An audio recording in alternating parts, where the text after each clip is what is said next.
Well, it was very sudden. He was transported into a book. He was transported into a romantic novel called Shining Stars. William had never read this novel.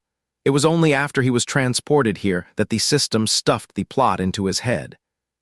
It is said that in a romance novel for female readers, the male lead is for the female lead to love, and the second male lead is for the readers to love. In the novel Shining Stars, there is another male supporting character who makes the reader's hearts ache. His name is Theodai. William's task in this book, Transport, is to warm Theodai's heart. System, I hope the host can make Theodai feel that there is true affection in the world, true love in the world, and there is also a William in the world. Why does he feel that this statement is a bit strange? Before being inexplicably dragged into this novel by the system, William died in a car accident. Being able to enter the novel and continue his life in another way, William thought it was quite worth it, so he agreed to this task. In the novel, Theodai's fate is very tragic. When his mother was pregnant with him, after having a fight with his father, she gave birth to the child alone. Theodai's biological mother suffers from hereditary mental illness. Her condition is sometimes good and sometimes bad, and she often beats and scolds Theodai. Moreover, since Theodai inherited the mental illness, his personality is very paranoid and distorted. Until he met the female lead of this book, he was like a dog on a leash. The mad dog became a loyal dog. Another character like this, who is beautiful, strong, and tragic, and is devoted to his feelings, is very popular among fans. Even William, a grown man, thought he was quite pitiful after reading the whole book. And this Ahanudari is only 7 years old now. The system sent William back to Theodai's childhood. There is nothing wrong with starting the education of love from childhood. The problem is that the system has also turned William into an 8-year-old child. This is really troublesome. Looking at the little boy with rosy lips and white teeth not far away, William slightly raised his little eyebrows. This person is his target, the young, sickly Theodai. Theodai is sitting in the shade under the tree. The golden sunlight is cut into thousands of beams by that century-old locust tree, casting mottled light and shadows on Theodai. He is wearing ill-fitting and shabby clothes, but his outstanding appearance is still hard to hide. He is as delicate as a carved jade, more delicate and beautiful than little girls. 2 months ago, Theodai's mother jumped off the building because her illness worsened, and she could not bear the mental torture. After her death, Theodai was sent to the orphanage. The new identity arranged by the system for William is very ingenious.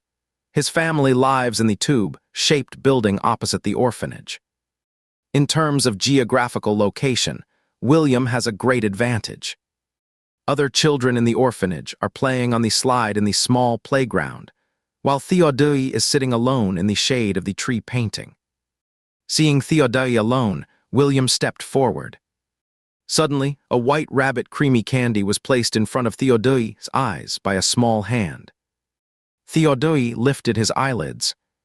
Looking at Theodai up close, William just realized that this boy is really good looking. His facial features are exquisitely beautiful, like a piece of polished jade peeled out of silk. Out of appreciation for beauty, William's smile became even more gentle and friendly. He asked, "Do you want to have a candy?"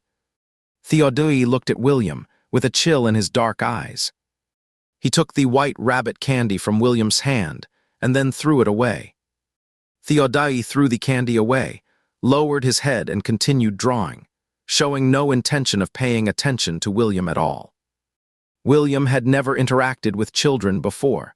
Theodai's reaction was beyond his expectation, and he could not help but be stunned for a moment. Thinking of Theodai's upbringing since childhood, William thought the situation was a bit tricky. Picking up the candy on the ground, William asked Theodai, "Do not you like eating candy?" Theodai ignored him. William was still persistent. "What is your name? We can be friends in the future." Theodai did not even lift his eyelids. He was very thin and small. The exposed section of his snow-white neck was so thin that it seemed it could be snapped with one hand. Looking at the fine fluff on the back of Theodai's neck, William felt very complicated at the moment. Ming, it is time to go home. A delicate-looking woman called William in the distance. This woman was the original owner's mother, named Emma. Today, the mother-son duo came to the orphanage to donate old clothes. Having failed to make friends, William had to go back first and figure out a plan later. The next day after school, under Emma's supervision, William finished his first grade homework. William said in an unfamiliar baby voice, "Mom, I want to go downstairs and play for a while." The original owner's health was very poor. He spent 1/3 of the 365 days in a year in the hospital. Seeing that William wanted to go out and play, Emma came out of the kitchen. "Mom will turn on the TV for you and find you a cartoon, okay?" Emma coaxed him. "I will not run around. I just want to play with the kids downstairs for a little while, just a little bit." "Well, come back right away if you do not feel well." "Okay." William took a piece of cake and went to the orphanage across the street to find Theodai. Theodai was still sitting alone under the tree, drawing. He did not play with the other kids, nor did he talk to them. William first went to the slide area and handed out candies to the other kids, asking about Theodai's situation. The oldest child here was already 10 years old and could communicate normally with adults. William listened to them, chattering away. Theodai had a very bad reputation in the orphanage. He had been there for 2 months, and none of the kids liked him. William sighed. It was inevitable that the little guy would put up his defenses after growing up in such an environment. While Theodai was drawing, he felt a shadow fall on his drawing paper. To be precise, it was an elementary school exercise book. The front side was already filled with words, so the orphanage teacher gave it to Theodai to draw on the back. The watercolor pens were brought by Theodai from home, and many of the colors were no longer usable. When Theodai looked up, he saw the boy who had given him candy yesterday. "Do you want to eat cake?" William asked. Like yesterday, Theodai remained aloof and ignored William, continuing to draw. William tore open the vacuum-packed cake. Inside was a soft chiffon cake with a bit of cream in the middle. William broke off a piece and tempted him. "It is very sweet and fragrant. Do you want to eat it?" A faint milky aroma wafted out. William saw Theodai's long and thick eyelashes tremble quite obviously. He should be hungry. William had asked other children. The rule in the orphanage for meals was first come, first served. And Theodai was not enthusiastic about eating. He was always the last one to eat, and there was not much food left. "Here for you." William held the cake out in front of Theodai. Theodai coldly slapped away William's hand. Although Theodai was small, he had quite a bit of strength. There was immediately a red mark on the back of William's hand. He did not react at once. When he loosened his hand, the cake fell to the ground. The white and tender cake rolled around and picked up a lot of dirt. Looking at the slap mark on his hand, William could not help but sigh. Sure enough, he is going to be a Anodari. He is only 7 and already so difficult to deal with. 2 failed attempts finally taught William a lesson. Offering food does not work on Theodai. After going back, William adjusted his strategy of showing kindness. When giving gifts, one should cater to the recipient's preferences. That night, William emptied the original owner's piggy bank. Although it was not good to take a child's pocket money, William was only 8, and he had no other way. He took out 10 coins from the piggy bank. The next day at school, William spent a fortune, 8 yuan, to buy a new box of colored pencils. The book described very little about the orphanage where Theodai spent his childhood, just a few brief mentions. Although the plot did not mention it, the world view was quite well developed.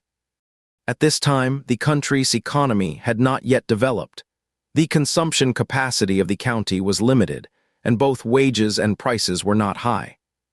So 8 yuan was really a lot for a child. After school, William took the box of colored pencils and went to the orphanage. Fearing that Theodai would refuse, William stuffed the paintbrushes into his arms and left.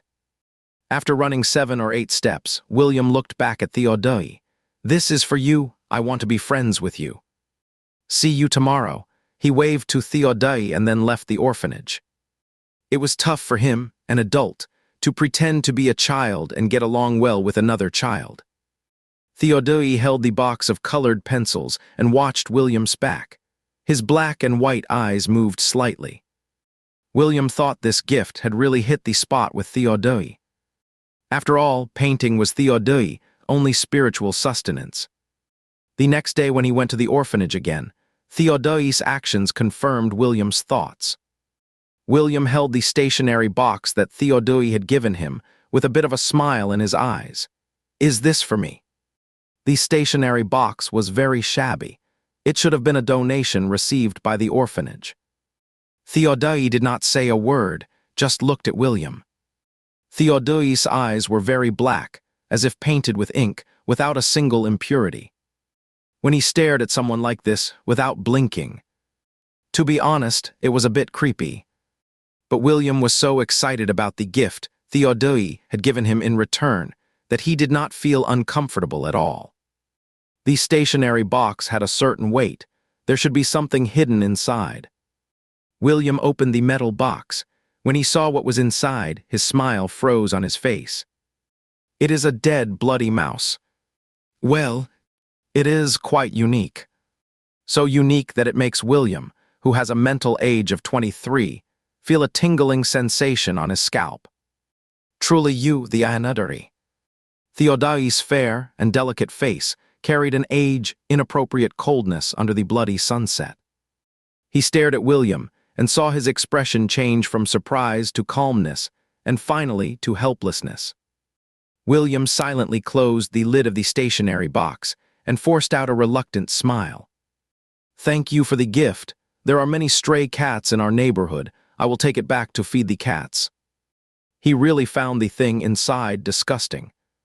But after all, William is a young adult in his 20s and will not really be angry with Theodai. He is just a bit worried about Theodai's mental state. After all, no 7-year-old child has such weird ideas. Putting a dead caterpillar in a stationary box should be the limit. Theodai did not expect William to react like this and was stunned for a moment. But soon he regained his coldness and coldly threw the colored pens that William gave him yesterday over. William picked up the colored pens and sat next to Theodai. "Did you kill this mouse?" William asked. Theodai looked up at William with his beautiful eyes. "I stabbed it to death with a sharpened stick." This stab to death is really vivid. William can already imagine the struggling furry creature. "Hey, are not you afraid it will bite you?" William twitched the corner of his mouth. Theodai did not say a word. When William thought he would not respond anymore, Theodai suddenly said, "There are a lot in the house." Theodai actually loves cleanliness very much, but the current conditions do not allow it. There are a lot of mice in the room. He would stick them with a stick when he was free. This is also one of the reasons why other kids do not like him. Even the kindergarten teacher thinks Theodai is a bit creepy. Realizing what Theodai was talking about, William felt itchy all over. This orphanage is not large in scale, and there are only about 20-odd children adopted. Because it is not very well known, there are few donors, and it can only be maintained by government grants. However, there is no shortage of clothes. Residents in the nearby community always like to send their unwanted clothes and shoes here. William really did not expect Theodai's living conditions to be so poor. He simply did not dare to think deeply. Looking at the kids playing on the slide in the distance, William felt a pang in his heart. Now William is only 8 years old. He has no money, no power, and no influence. He has no ability to do anything for the kids in the orphanage. Even buying a cake for Theodai has to cost the original owner's pocket money. After William got home, He begged Emma to call the relevant department to report the situation of the orphanage. Emma is a mother, and also the mother of a sick child.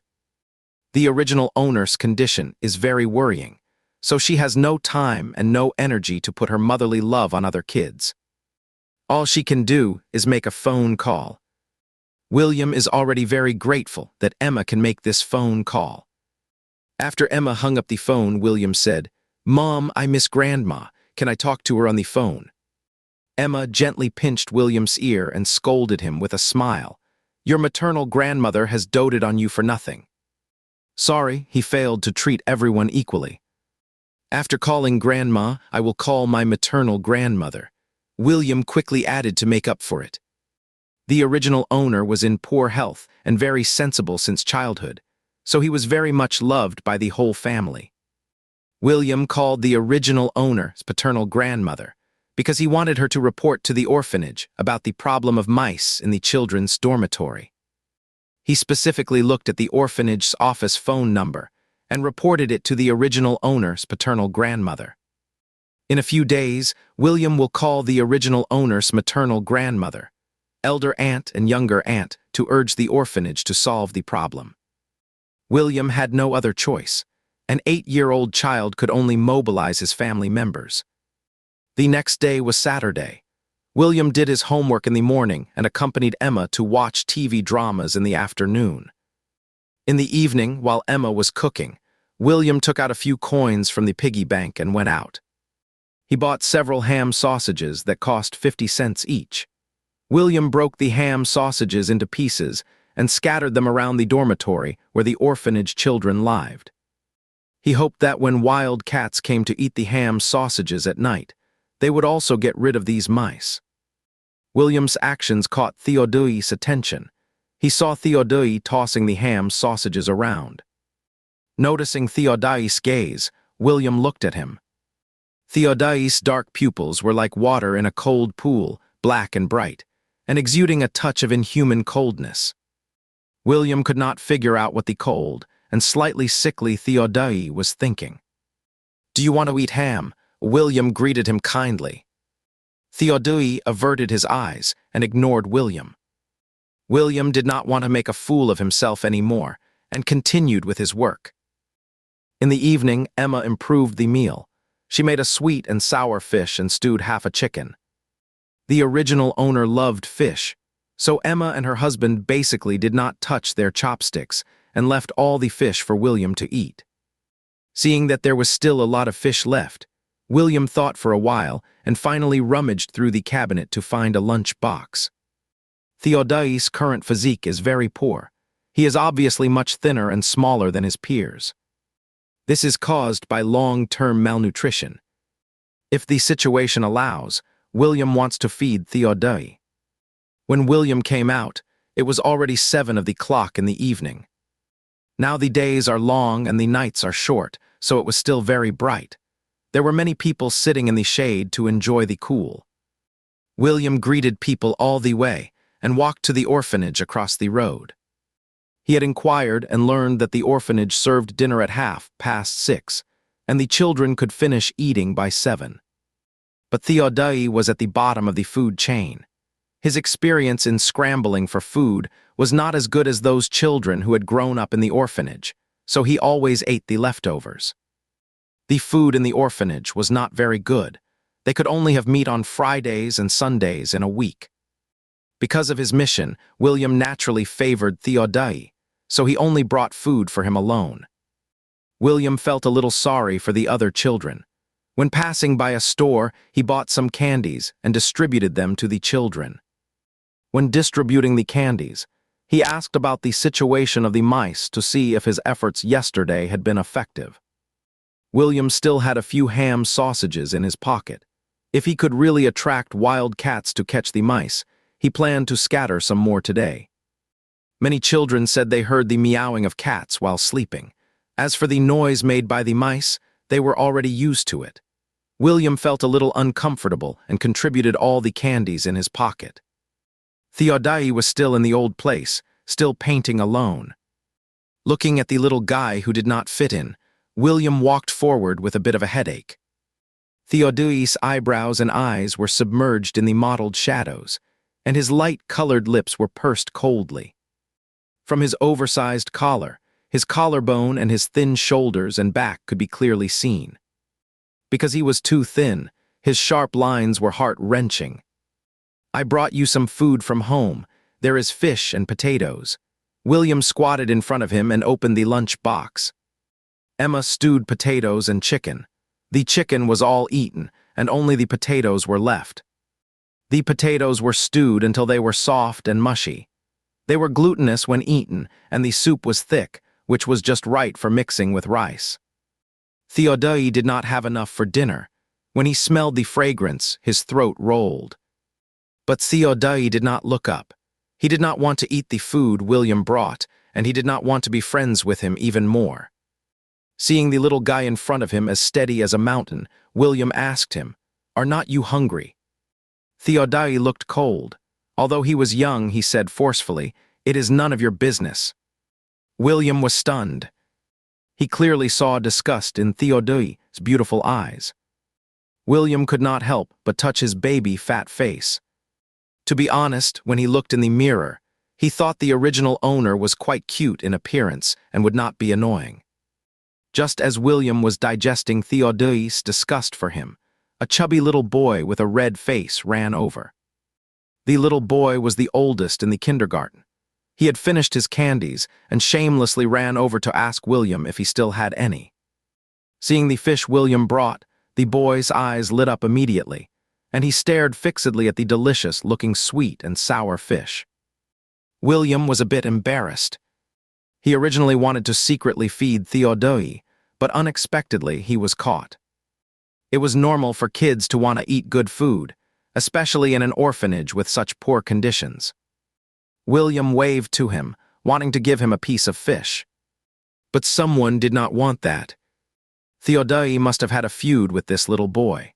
Seeing that the boy wanted to eat, Theodai picked up the lunch box and started eating. "If I had known you had such a way of thinking, I would have." Seeing this, the red-faced boy rushed up to grab the lunch box from Theodai, but was successfully stopped by William on the way. The partial William thought that the little boy in front of him might be just chubby, but Theodai was really thin. William took out his pockets. "There is no more candy. Well, I will bring you rice crackers tomorrow." The little boy was reluctant, but with William's guarantee, he finally left. Having cruelly refused the little boy, William felt guilty. Even Mr. and Mrs.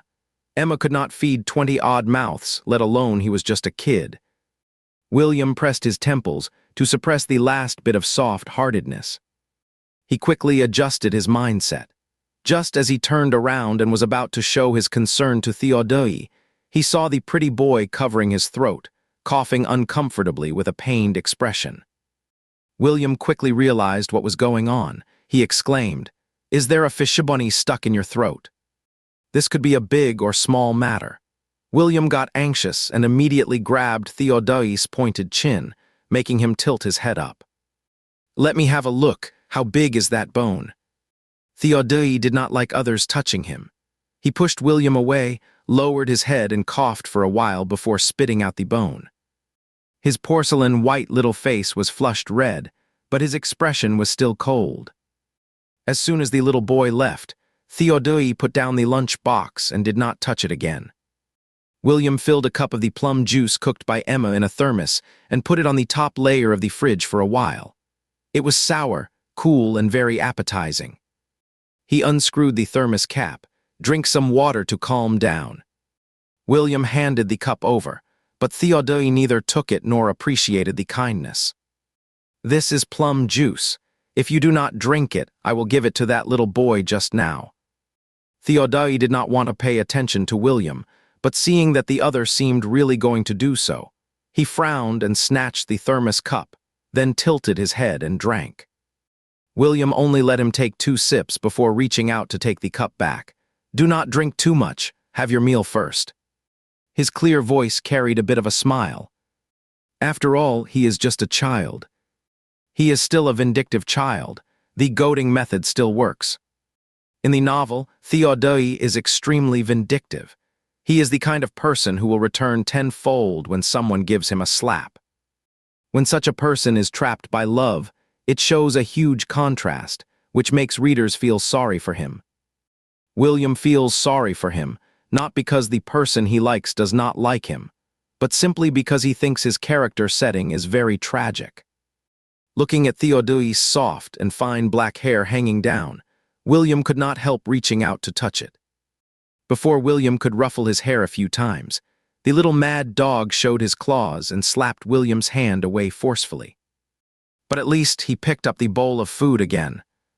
William was afraid that Theodai would get his throat stuck by a fishbone again, so he carefully picked out all the bones for him. "There are no bones now. Have your meal." William gave the chopsticks back to Theodai. Theodai pursed his lips and silently took the chopsticks. His hands are very small. Ordinary chopsticks are too long for a child. Seeing Theodai clumsily picking up potatoes and fish with the chopsticks, William suddenly realized his mistake. He should have prepared a spoon for Theodai. While Theodai was having his meal, William broke up 3 ham sausages and threw them near Theodai's dormitory. After having enough to eat and drink, Theodai's belly finally bulged. William was quite satisfied and went back with the empty food bowl. Today, he finally took the first successful step. The food offering was successful. When Emma was making dinner again, William, who had finished his homework, slipped into the kitchen to help pick the green beans. "Have you finished your homework?" Emma asked him with a smile. "Yes, I have." "Then go watch cartoons. You do not need to stay here." William did not move. "Mom, can you make more for dinner in the future? I sometimes get hungry at night." "If you are hungry, just tell Mom, and Mom will make something for you right away. Otherwise, Mom will take you to the supermarket to buy some food tomorrow, okay?" The teacher said that kids should eat fewer snacks or they will easily get cavities. "I heard that having a tooth pulled out is very painful. Mom, just make more for dinner." 8-year-old William awkwardly communicated with Emma in a childish way. "My dear is so good." Emma kissed William on the forehead. "Go watch cartoons. Remember to stay away from the TV so you do not damage your eyes." Today, Emma made homemade fried sauce noodles. Besides the meat sauce, she also added a lot of chopped green beans to make the taste more diverse. After dinner, Emma watched the news broadcast in the living room while knitting a sweater. William told Emma, and then secretly took the food to find Theodai. He spent 2 yuan in the store to buy some loose rice crackers and candied fruits to bring to the other kids in the orphanage. After distributing the food, William walked up to Theodai and gave him today's food. The little boy was very thin, but he sat upright as if there was a sword in his spine, propping up his frail body. The slightly cool evening breeze blew, and the leaves rustled. The mottled tree shadows fell on Theodai's handsome face. Under his delicate eyebrows, his dark eyes were on guard. "What on earth do you want by always hanging around me?" William could hardly imagine that a 7-year-old child could make such an expression. Theodai did not trust him and even disliked him. William calmly looked into his eyes and said, "I mean no harm, I just want to be friends with you." Theodai's voice still had the childishness of a child, but his expression was cold. "I do not need friends." William just learned today that actually, Ahanidari boys are all Tsunidari when they are young. "You may not want to be friends with me now, but maybe you will change your mind later." William opened the lunch box. "My mom made jajayangamayan today. Let's have lunch first. The noodles are starting to clump together." Theodai knocked over William's lunch bowl, and the minced meat sauce and noodles spilled all over the floor. "I do not need friends." After saying this, Theodai stood up and left. William watched Theodai leave, and his temples throbbed. In his eyes, Theodai was just a special child. He was not as lively and active as other children, not as innocent as other children, and not as likable as other children. But he was still a child, and he had a tough life before. So he did not trust others and would reject others' kindness. William could understand that. It is just that the good food was wasted. William had put a lot of minced meat sauce in it. William did not dare to waste food. He picked up the noodles and minced meat sauce and put them in the corner behind the children's dormitory, waiting to attract stray cats at night. Just as William finished cleaning up, a chubby little boy who came to ask him for candy saw his hands and exclaimed, "Why are you playing with poop?" William silently went to the water pipe in the yard to wash his hands and then went home. The step he took yesterday was unfortunately taken back today. Theodai is really hard to deal with.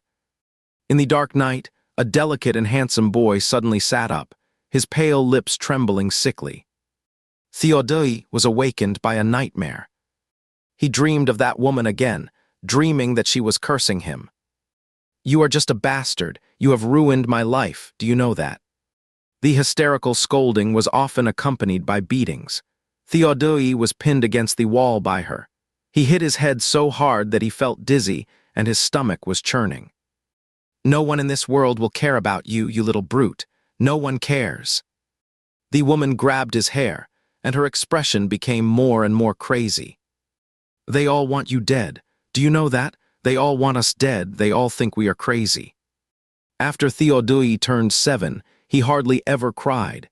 He covered his head and tried to protect himself. But it was her. She was the first to scold, the first to hit, and also the one who finally hugged him and cried together. She often lost control and went crazy. Because the neighbors often called the police to accuse her of child abuse, they often moved. Finally, one day, the police blocked the door and wanted to take him away by force. Only then did the woman finally calm down. She locked the police outside, changed into a clean white dress, put on a light makeup and squatted in front of him, smiling very gently. "Take good care of yourself from now on. Eat on time and go to bed on time. Do you understand?" She gently touched the wound on his face and kissed it again and again. "Can you not hate me? I just cannot control myself. Her emotions welled up again, and she hammered her own head hard with a painfully distorted expression. Here, as she pointed to her head and opened her mouth with a trembling voice, "It hurts here. It always hurts. There are so many voices arguing." She grabbed his neck, and both her hands and lips were shaking violently. "Come with me. Let's leave here." Theodai's face turned red from being choked by her. The strong sense of suffocation stimulated his will to survive, and he kicked randomly. She was kicked in pain and suddenly woke up as if from a nightmare. She quickly let go of him.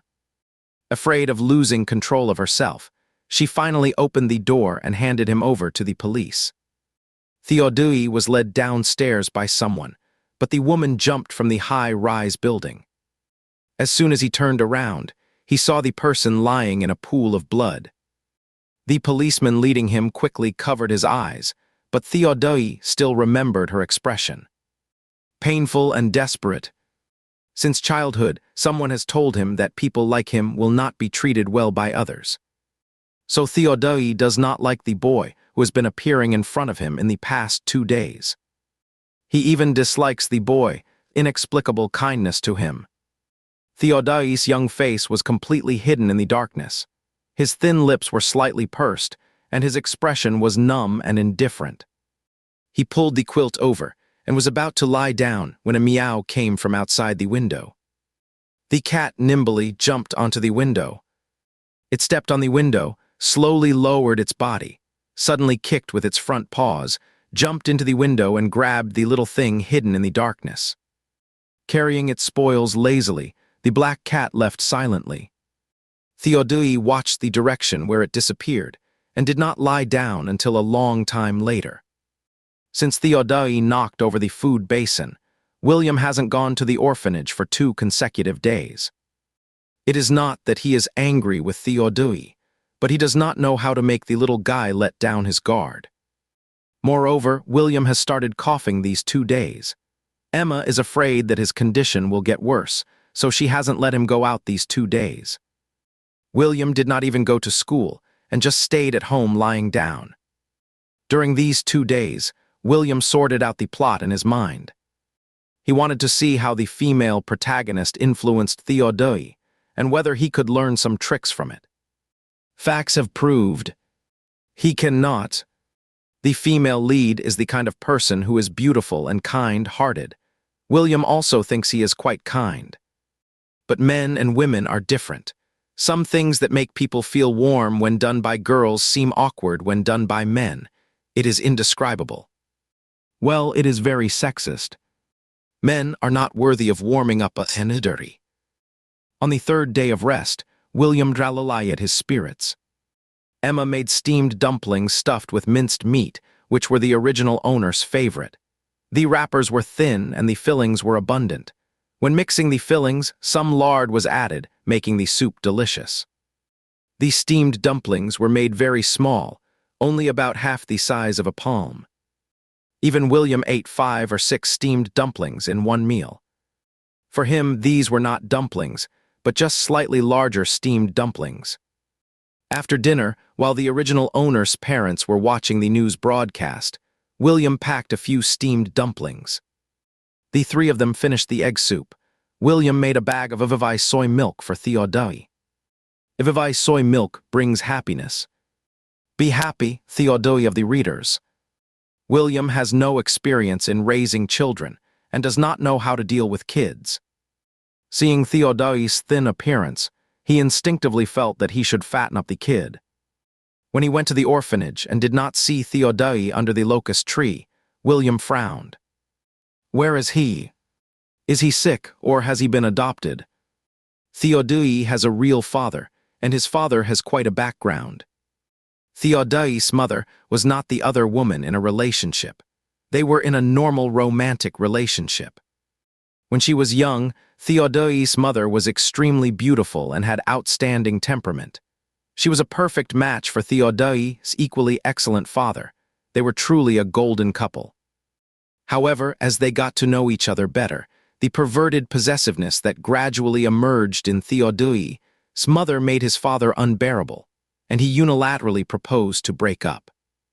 By that time, Theodai's mother was already pregnant. She thought that if she gave birth to the child, she could save the relationship. Contrary to her wishes, after Theodai's mother insisted on giving birth to the child, his father only wanted Theodai. This result stimulated Theodai's mother, causing her condition to worsen. For some unknown reason, Theodai's mother did not give the child to his father. Instead, she took the child and left. Without the entanglement of Theodai's mother, his father got married, had children, and started a new life. But due to an accident, his son passed away. Unable to bear the pain of losing her son, his wife also fell ill and passed away a year later. Suffering successive blows in his grief, Theodai's father remembered that he still had a child.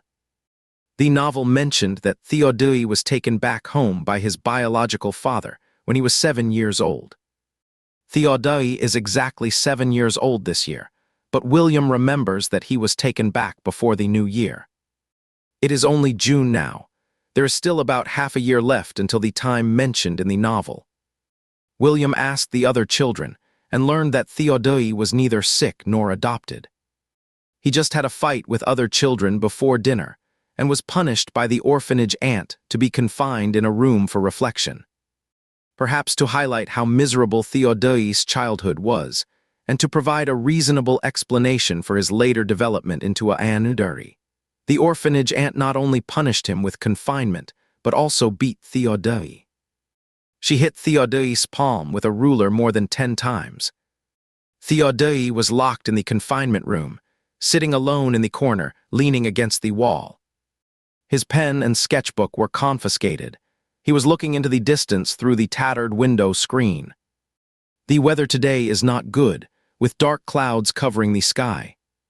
The gloomy clouds are pressing down layer by layer, giving people a feeling of stuffiness and being unable to catch their breath. Suddenly, a round head appeared at the window, blocking Theodai's view.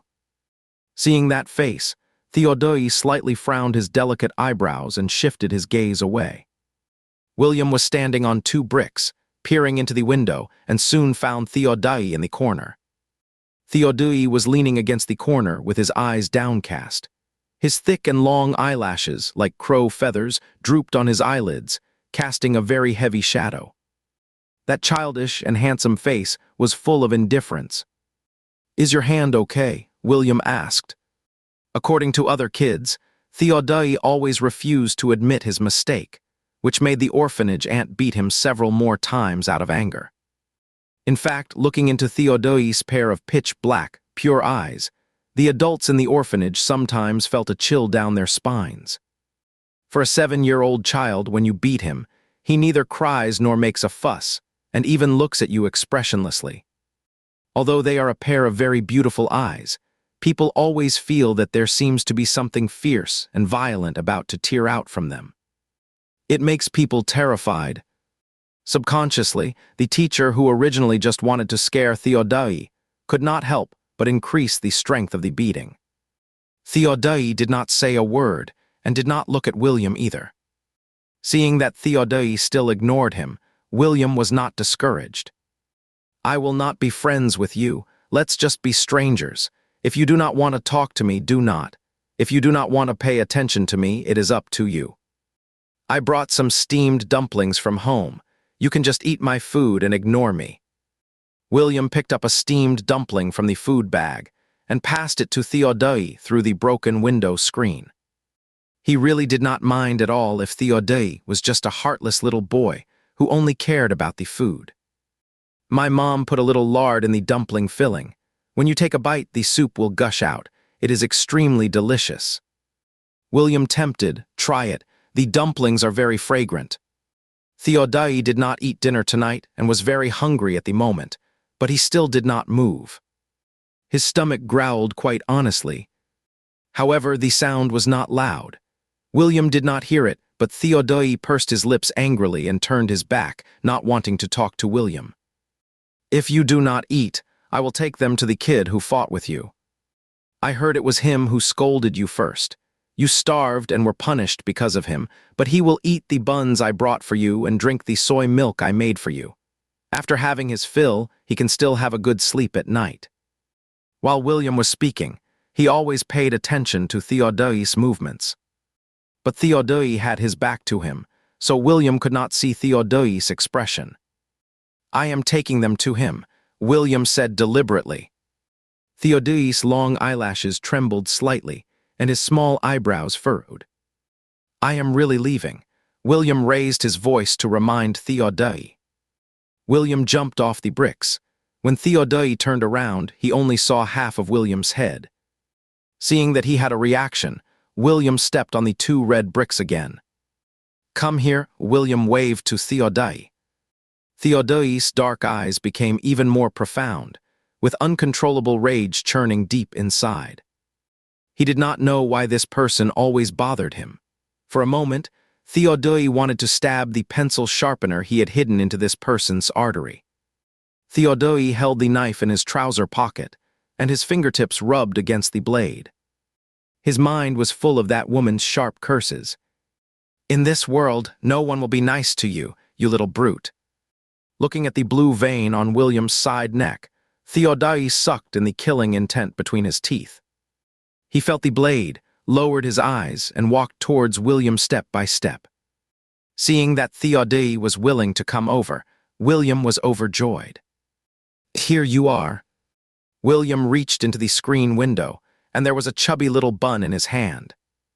William held his palm up, and 2 clear and obvious veins were exposed on his wrist.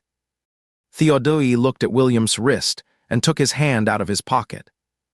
When he looked up, Theodai had suppressed the hostility in his heart. His dark eyes were aloof and cold, showing no emotion. He did not take out the pencil-sharpening knife either. When Theodai was about to take the bun, William retracted his hand. "What is on your hand?" William looked at Theodai's small hand, which was stained with a lot of black powder. It seemed to be the graphite inside the pencil. William had washed his hands before coming. He stood on tiptoe, leaned forward, and held the small steamed bun to Theodai's mouth. "There are pencil marks on your hand. It is not very clean, just eat it from my hand." Theodai loved cleanliness, and his hand was really dirty. But he did not like the person in front of him very much. He just did not want to let that fat guy have the advantage. Theodai stretched out his other hand, took the bun and took a bite with his head down. This hand had been hit by the ruler more than a dozen times, and the palm was red and swollen. Theodai had been beaten since he was a child and was already tough. He did not think this little injury was a big deal. William could not help but sigh when he saw it. Hope Theodai's biological father comes quickly, takes this child home and takes good care of him. Of course, with financial conditions, Theodai can see a psychiatrist. Theodai is obviously hungry, but still very proud and has good table manners. William brought 6 steamed buns, which Theodai finished eating and also drank up that cup of soy milk. After completing today's feeding task, William did not stay any longer. He went to the store to buy bread and yogurt and sent them to the little boy who fought with Theodai. This child is the little Chubby who always asks William for candy. Little Chubby was also punished with confinement, but he was not beaten much. The aunt in the orphanage hit him 5 or 6 times and stopped at little Chubby's plea. Little Chubby, who did not have dinner, saw William as if he were a relative. "Can you stop bullying Theodai in the future?" William tore open the bread packaging bag. Little Chubby was starving and gobbled up the bread as soon as he took it. "I did not bully him, he hit me first," he mumbled with the bread in his mouth. "You called his mother a psycho. Of course he got angry. No one knows who spread it. Now everyone in the orphanage knows Theodai's background." Little Chubby looked up and said plausibly, "His mother is really a psycho. I heard she is very fierce and always beats him." William looked at the other boy being so self-righteous and felt a bit helpless. Children are innocent, but it is precisely because of their excessive innocence and ignorance that some of their words are especially hurtful. William asked him, "Then if someone calls you a child without a father or mother, will you be angry?" Little Chubby stopped eating. His nostrils flared and his eyes turned red. "I am not a child without a father or mother. The Dean mother said that only the Monkey King was born from a rock. Only the Monkey King is the one who popped out of a rock crevice." The more he spoke, the more aggrieved he became. He wiped his tears with the back of his hand and emphasized, "I was born by my mother. I was not born from a crack in a rock." William ruffled his hair and said, "Look, you also think such words are hurtful, so do not say such things in the future. Otherwise, I will not bring you candy anymore." Hearing William's threat, the chubby boy looked up and stared blankly at him for a while before uttering a sentence. "Will you protect Theodai in the future?" he asked extremely seriously. "Is this some kind of secret language among kids?" The cold and heartless William replied, "Yes, I will protect him in the future. You tell the other kids that if anyone bullies him again, they will not get any candy." By the heavens, William swore that if Theodai was bullied again, there would not be a single piece of candy in this orphanage. The chubby boy snorted and lowered his head to take a big bite of the bread. "Did you hear that?" William poked his chubby cheek. The chubby boy firmly refused to yield to the evil forces unless, "If you give me one more ham sausage, I will agree to you." William did have ham sausages in his pocket, but they were the cheap ones he bought for the stray cats, which had a lot of starch. Eating too many would make one's stomach uncomfortable. "Okay, I will buy you Wangzhongwang ham sausages tomorrow." Only then did the chubby boy happily continue to eat the bread. William gave him the yogurt and said, "Slow down and have a sip of milk." "You are so nice, boss." The chubby boy looked at William gratefully. Actually, he only wanted to take Theodai as his only little follower. But the chubby boy insisted on being his lackey, calling him boss all the time. He completely fell under the charm of his ham, bread, and yogurt without any integrity at all. After the chubby boy finished eating, William apologized to him. "You do have a mother. I was just talking nonsense earlier." Little Fatty looked at him eagerly and asked, "Then where is my mother?" "I will bring you 2 Wangzhongwang ham sausages tomorrow." He did not know the answer to this profound question, so he offered a ham sausage as an apology. "Also, you have to apologize to Theodai. William's tone was non-negotiable. Seeing that he was serious, little Fatty sullenly took a bite of the bread and responded. After appeasing little Fatty, longing to find his mother with 2 wangijongwang ham sausages, William picked up his thermos and prepared to go home. When passing by Theodai's confinement room, he was met with a pair of pitch-black eyes. William was startled, and his 23-year-old soul almost jumped out of his 8-year-old body. It is so scary. Fearing that Theodai and little Fatty would fight again, the orphanage teacher did not lock them in the same room, but the 2 rooms were not far apart. He was caught red-handed by Theodai when he recruited a little follower, and this follower was Theodai's rival. William felt that he was in big trouble.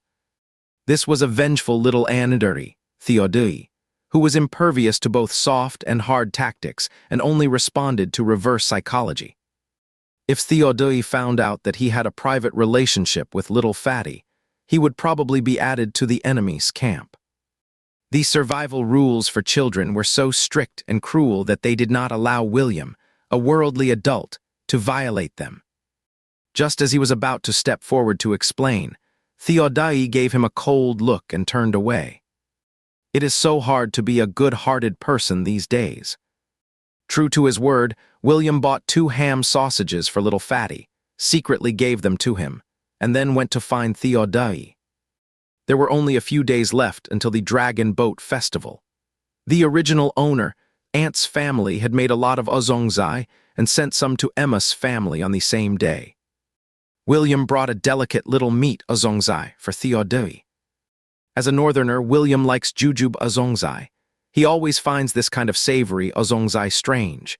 The meat ozongzai is just a dessert. Emma made small wontons in the evening, paired with pickled cucumbers and owadunzai.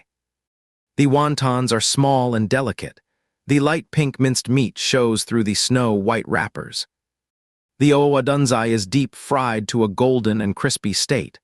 Paired with sour cucumbers, the taste is amazing. William specifically brought a soup spoon and chopsticks for children. Facing the delicious food, Theodai remains calm as ever. "Do not you want to eat?" William pretended to clear the dishes. "Then I will send them to Xayayopeng." "Go ahead," Theodai said coldly. Seeing that this trick did not work, William sat down and talked to him. "I just wanted to persuade him not to cause you any more trouble yesterday. I am definitely on your side," William said firmly. Theodai ignored William. "The owadunzai will not be crispy if it is left for too long." William urged him to eat quickly. Owadunzai is a southern snack. Scallions and shredded radishes are wrapped in batter and deep fried in oil until golden brown. In addition to the fragrance of oil, there is also a faint smell of scallions. Kids all like to eat it very much. Theodai pursed his lips. His childish face was full of coldness. He does not believe that there is anyone in this world who will be nice to him. Moreover, this person just suddenly appeared. He does not need friends, Theodai thought coldly. William picked up a owadunzai and put it to Theodai's mouth. "Try it. It is very fragrant when fried." Although Theodai did not want to touch it at first, somehow he opened his mouth and took a bite. It is indeed very fragrant and crispy. Seeing that he ate it, William smiled and put the fried dough stick into Theodai's hand. This kind of deep-fried food can easily make you feel greasy. You can eat some pickled cucumbers. My mom pickled them. They are very refreshing and appetizing. William pulled the plate of pickled cucumbers closer to Theodai. Theodai remained very silent. After a long time, he stared fixedly at William and asked, "Why do you want to be friends with me?" Looking into those extremely calm, dark, and beautiful eyes, William thought that no matter how mature he seemed, he was still just a 7-year-old child. Children are very sensitive. They need love and a good growing environment. Theodai's precocity is, after all, a sign of lack of security. William reached out and stroked the little guy's head. He had an 8-year-old innocent face, but spoke in an old-fashioned way. "There is no reason. If I have to say there is one, it is that we are fated. So many people died in the car accident, yet he was the one selected by the system and sent to Theodai's side. William thought this was fate. As if he still did not like others touching him, Theodai slapped away William's hand. William looked at the handprint on the back of his hand. Well, it is okay. Theodai's character hasn't deviated.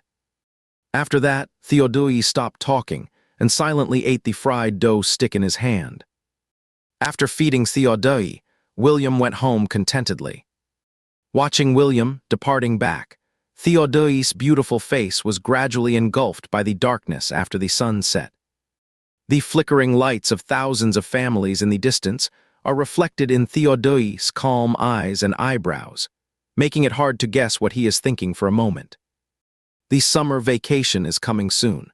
The weather is getting hotter and hotter every day, and the garbage bags at home have to be changed every day. Especially the kitchen garbage. If you do not take it out for a day, a lot of small flying insects will appear. When Emma passed by the kitchen, she saw that the garbage bag inside had been replaced with a new one. You have been doing well lately, Samuel. Emma joked cheerfully with her husband, who was lying across the sofa watching the sports channel. James looked up in confusion. What do you mean by doing well? You actually took the initiative to take out the garbage at home. Not bad. Keep up this awareness, and I will reward you with a glass of plum juice. James was completely confused. I did not take out the garbage. You did not take it out. Emma was stunned. Then who did? If it was not you and it was not me, then it must be our son. James glanced at William's bedroom. Where is our son? Just as they were talking, William pushed the door open with the key and came in. William changed his slippers. Seeing his parents in the living room, he called out Mom and Dad. My little baby is back. Are you thirsty? Mom has poured you a glass of plum juice. Emma casually took the glass from James' hand and walked over to give it to William. James, did not you pour it for me?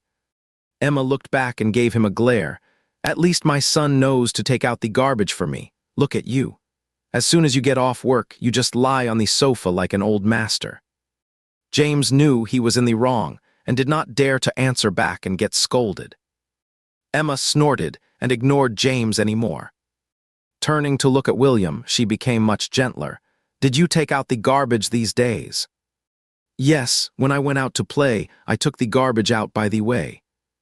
Emotionally, he has no real connection with this family, so William does not feel right about just taking without giving. Doing some things within his power makes him feel at ease. I knew your dad could not be that hard-working. My son is the best. Emma held William's face and gave him a big kiss. As an adult, he was still a bit uncomfortable with his new role as a child. William forced out an innocent smile. Mom, can I have spare ribs for dinner tomorrow night? Since that day, Theodai has never refused William again.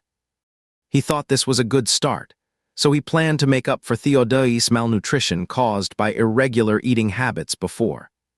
Of course it is okay. My son can have whatever he wants.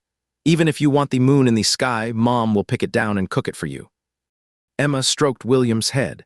Seeing that he was sweating all over, she said, Come on, Mom will take you to take a bath. Let Dad give me a bath today. Without much thought, Emma turned to call the man on the sofa. James, did you hear that? Our son wants you to give him a bath. The man on the sofa stirred. I am coming. In the last class before school ended on Wednesday, William's homeroom teacher handed out an A4 paper to each of them. This is for your parents. Do not lose it. Make sure your mom and dad read the content. Standing on the podium, the homeroom teacher repeatedly reminded, Remember. Yes, we remember. The children replied in unison, with long drawn-out and loud voices. William looked down and saw it was a letter to parents. In this era, people like to set up moral models. They often select things like top 10 people who moved China and top 10 national labor models. Besides these national-level selections, the provincial capital and the county also select moral models. The school wrote this letter to parents because the principal was participating in the selection of the top 10 people who moved the county. The purpose of this letter is to get more people involved. It hopes that parents can mobilize the people around them to vote for the principal. For this selection, the county TV station has specially launched a new program to specifically report the deeds of these contestants. William looked at this letter and had some other thoughts. Since learning that their principal was participating in the selection of the 10 most inspiring figures, William began to pay attention to the principal's whereabouts. Finally, during the big break one day, he saw Principal Owain, whom he had not seen for many days, at school. The Education Bureau has been having meetings these days, and in addition, there is the 10 most inspiring selection to be busy with. Principal Owain has been very busy this week. Teacher Alexander. Just after hanging up the phone from the county education department, when Principal Owain was about to return to his office, someone called out to him from behind. Principal Owain turned around and saw a year-old child wearing the school uniform of this school and a red scarf around his neck. Because it had been hot these 2 days, his cheeks were rosy, making his eyes even brighter and blacker, like wet black glass beads. Seeing that the boy seemed to have something to say, Principal Owain asked him gently, "What is the matter?" William suppressed the awkwardness in his heart and pretended to be cute in a child's way seriously. "I heard from my dad that you are very amazing and are going to be on TV soon. There is an orphanage called Exindrong near our home. There are many children without parents in it. I heard that they need others to donate things for them. Teacher Alexander, after you are on TV, can you tell others that there are many children in Exindrong orphanage who want school bags, pencil cases, picture albums, paintbrushes, and storybooks?" William hopes that Principal Owain can organize a donation activity for the orphanage during this special period. Principal Owain needs to enrich his resume, and the orphanage can get practical benefits. William thinks this is a win-win situation. Looking at William with an innocent look on his face, Principal Owain seemed to be deep in thought. The 10 most inspiring will do an exclusive interview with the candidates, which will be filmed and recorded by the county TV station. Originally, Principal Owain planned to conduct this exclusive interview at school. After being reminded by William, he has now changed his mind and is going to organize a charity donation activity at school. On the day of the TV station interview, he will also take the senior students to the orphanage to do volunteer work. This matter was notified to the orphanage in advance. Upon hearing that Principal Owain was going to make a donation and that the TV station would also come, the headmistress organized everyone to do a general cleaning. Knowing that there were many rats in the orphanage, she also called an amateur rat-catching team, and there was a great commotion for a whole day. When William brought food to Theodai, the orphanage was very lively, and the children were extremely excited.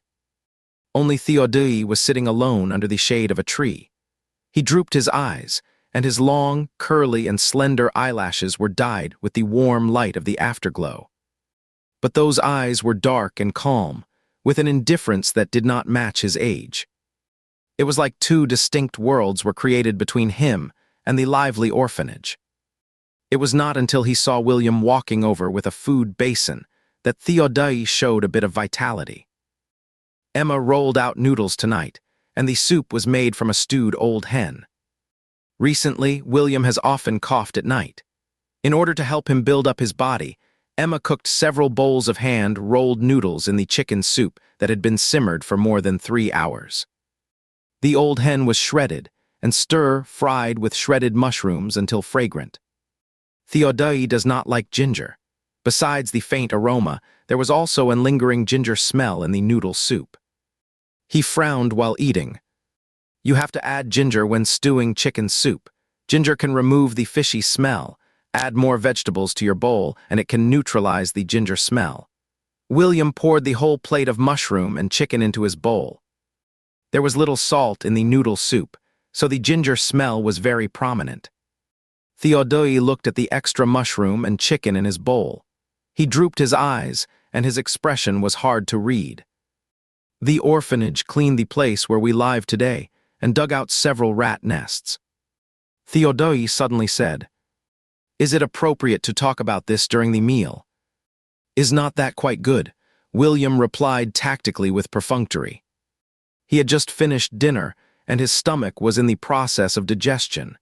He really did not want to talk about rat nests with Theodai. "Is this matter related to you?" Theodai stared at him with his pitch-black eyes. William was stunned and did not understand why Theodai would have such a guess. Since Theodai gave William a special gift, William has been taking ham sausages every day, breaking them into pieces and putting them near the dormitory. Moreover, Theodai heard the aunts in the orphanage mention several times that they had received a series of complaints about the large number of rats in the orphanage recently. Today, the orphanage suddenly hired many people to catch the rats in the place where they lived. It was hard for Theodai not to associate this matter with William. William did contribute to this to some extent, but he did not dare to take all the credit. It was just a coincidence that everything came together. If their principal was not running for the top 10 touching figures, and the TV station was not coming for an interview, William could not have convinced Principal Oeng to approve this donation drive with just a few words. It can only be said that Theodai still has the aura of the second male lead. However, this was a good opportunity to claim credit from Theodai and get closer to him. Of course, William would not let it go. "Our principal is going to be on TV. I told him that there was an orphanage near my home. He also wanted to do some good deeds, so he organized a donation drive for the orphanage. It is not good for you to always live in such a messy place. Now that the rats have been cleared out, you can sleep soundly at night."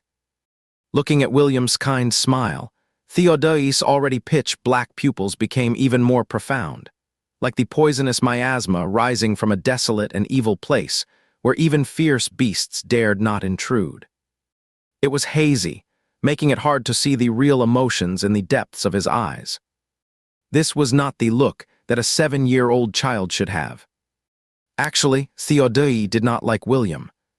He also did not understand why William liked to meddle in other people's business so much. He sat with William and even ate the food William brought. It was not that he had accepted William. Instead, in a detached attitude, he wanted to see how long William could persevere in being nice to him. Theodai did not say anything more and lowered his head to continue eating. On the day when the TV station came to the school for an interview, Principal Oeng led the young pioneers from grades 5 and 6, carrying the donated items to the orphanage. They also did volunteer work for a whole day. They helped the school distribute new school bags and picture albums to the children and told them stories. Students with talents also performed singing and played the electronic organ. When William went to the orphanage to find Theodai after school, the children had all received new gifts and were extremely happy. No one cared about his candies, and his status dropped all of a sudden. At this time, William sadly found out. He, William, the so-called generous boss, could no longer control the economic, candy lifeline of the orphanage. Xiaopeng, his sidekick, very generously gave William 2 chocolate candies and said that if he followed him, there would be chocolates to eat. William did not know whether to laugh or cry. Although Theodai was only 7 years old, he was a very independent person. He did not ask for anything. The paintbrushes were still the ones he brought from home, and the drawing books were the discarded exercise books that others had used on the front side. He also did not take any food. He did not want those chocolate candies made of cocoa butter substitutes, nor the bread, biscuits, or fruits. When William saw the person under the shade of the tree, he smiled. The little boy had quite a strong sense of self-esteem. Theodai ate the dinner William brought for him, including the chilled watermelon. It is getting hotter and hotter. William has been bringing Theodai chilled fruits these days. Sometimes it is watermelon, sometimes grapes, sweet apricots, or plums. They are all in-season fruits bought by Emma. Do you want to eat prawns cooked in soy sauce? Tomorrow is my dad's birthday. My mom will cook some delicious food. I will bring you more then. William asked Theodai while packing up the empty lunch box. Whatever, Theodai replied indifferently. Theodai is a very picky eater. His fussy nature is inherited from his mom. But because he is young, even though he has his own opinions on many things, he cannot make decisions. So even if he comes across food he does not like, he will not act like other kids. However, compared with the kids in the orphanage, Theodai is much more picky. Then do you have anything you want to eat? William asked again. He has been trying to get Theodai to talk more recently. After all, communication is the best bridge to close the distance. No. Anything you want to play with. No. With Theodai sparing use of words, William's attempt at communication failed. It seems that it is not easy to befriend him. Then I will bring you prawns tomorrow. Do not have dinner at night and wait for me. William set a goal of having Theodai wait for him. As a result, that night, William suddenly had a high fever and started coughing up blood. He was quickly sent to the hospital by Emma and her husband. The original owner's health was very poor. This kind of sudden situation was not the first time. This is also the reason why last time, when William showed signs of a fever, Emma would not let him go to school and made him stay at home to recuperate. Once William fell ill, he stayed in the hospital for a full 4 days.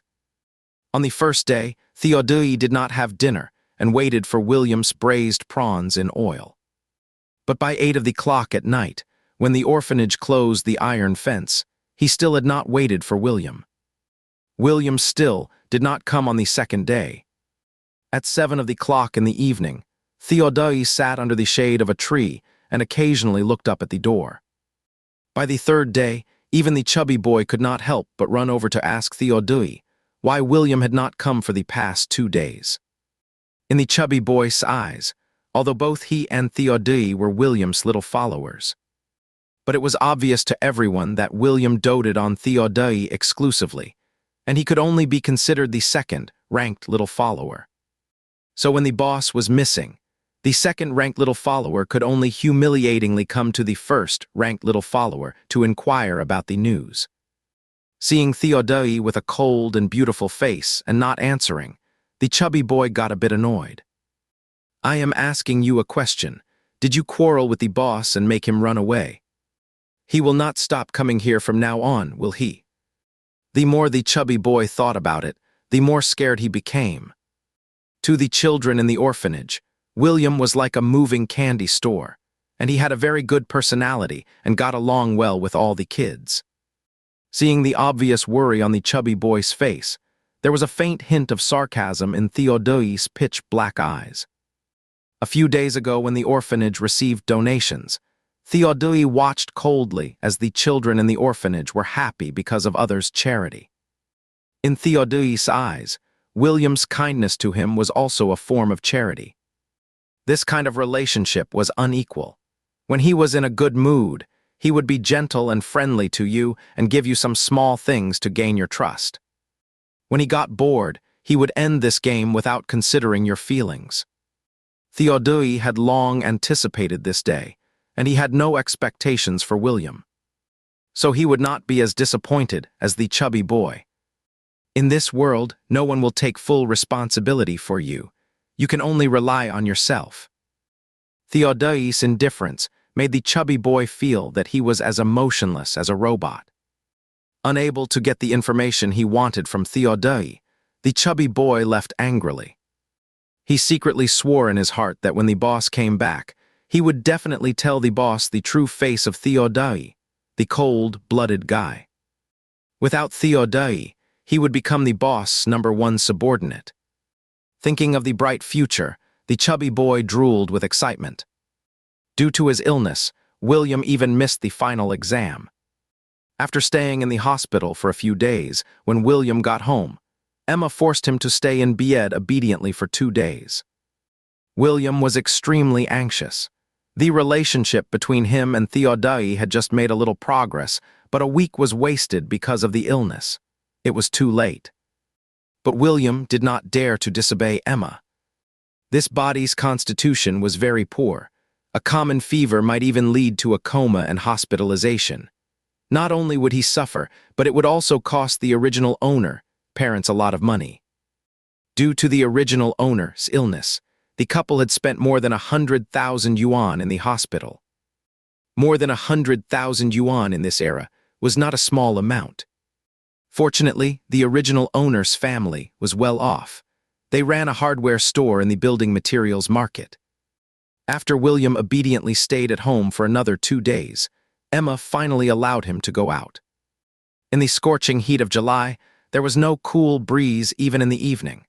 The sweltering weather made fewer residents go out to enjoy the cool. William's bangs were wet with sweat, glistening with a moist sheen. His fair and tender face was also flushed from the heat. He bought 10 packs of ice pops that cost 20 cents each from the grocery store. Seeing that he bought so many, the shopkeeper gave him an extra pack. Carrying the bao bing, William wiped the sweat off his face and headed to the orphanage. Seeing William finally appear, Xiaopeng ran towards him at full speed. "Distribute these to everyone. I do not have enough money to buy more. 2 people can share 1 bag. Do not forget to wash your hands before eating." William handed the food bag in his hand to Xiaopeng. "Big brother, I have something to tell you." Xiaopeng clung to William and told on Theodai. To tell the truth, hearing from Xiaopeng that Theodai did not show any reaction during his absence, William was a bit disappointed. He thought he had built some friendship with Theodai, but now it seems that he was just overthinking. "I got it, go and distribute the bao bing, the ice will melt soon," William reminded Xiaopeng. Bao bing is a very popular summer item near the school gates now. Previously, everyone used to eat ice bags that cost 1 jiao per bag, and those with better conditions ate the little snowman ice cream. Since the appearance of bao bing, it has swept through the areas near primary and secondary schools. William still remembers the scene when students queued up to buy bao bing during his school days. Finally, tempted by the delicious food, Xiaopeng happily went to distribute the bao bing to everyone. As soon as Xiaopeng left, William immediately bared his teeth and took out the little snowman ice cream hidden in his pocket. Through a thin layer of cloth, the outside of William's thigh got goosebumps from the cold. Su favored William. While others were not paying attention, she secretly gave the little snowman ice cream to Theodai. Theodai was sitting under the locust tree, wearing a large, washed-out white short-sleeved shirt. His porcelain white and delicate skin was like a piece of moist mutton fat jade. In such a sweltering summer, he still looked cool and clean. Maybe it was just a psychological effect, but seeing the cold and aloof Theodai, William actually felt a lot cooler. He slowed down his steps and quietly approached Theodai from behind. Theodai, who was bowing his head and drawing, suddenly felt a chill on the back of his neck. There was something cold sticking to him, and the delicate coolness penetrated directly into his bones. Theodai did not need to turn around to know that William had come. When he was talking to Xiaopeng just now, Theodai heard the noise.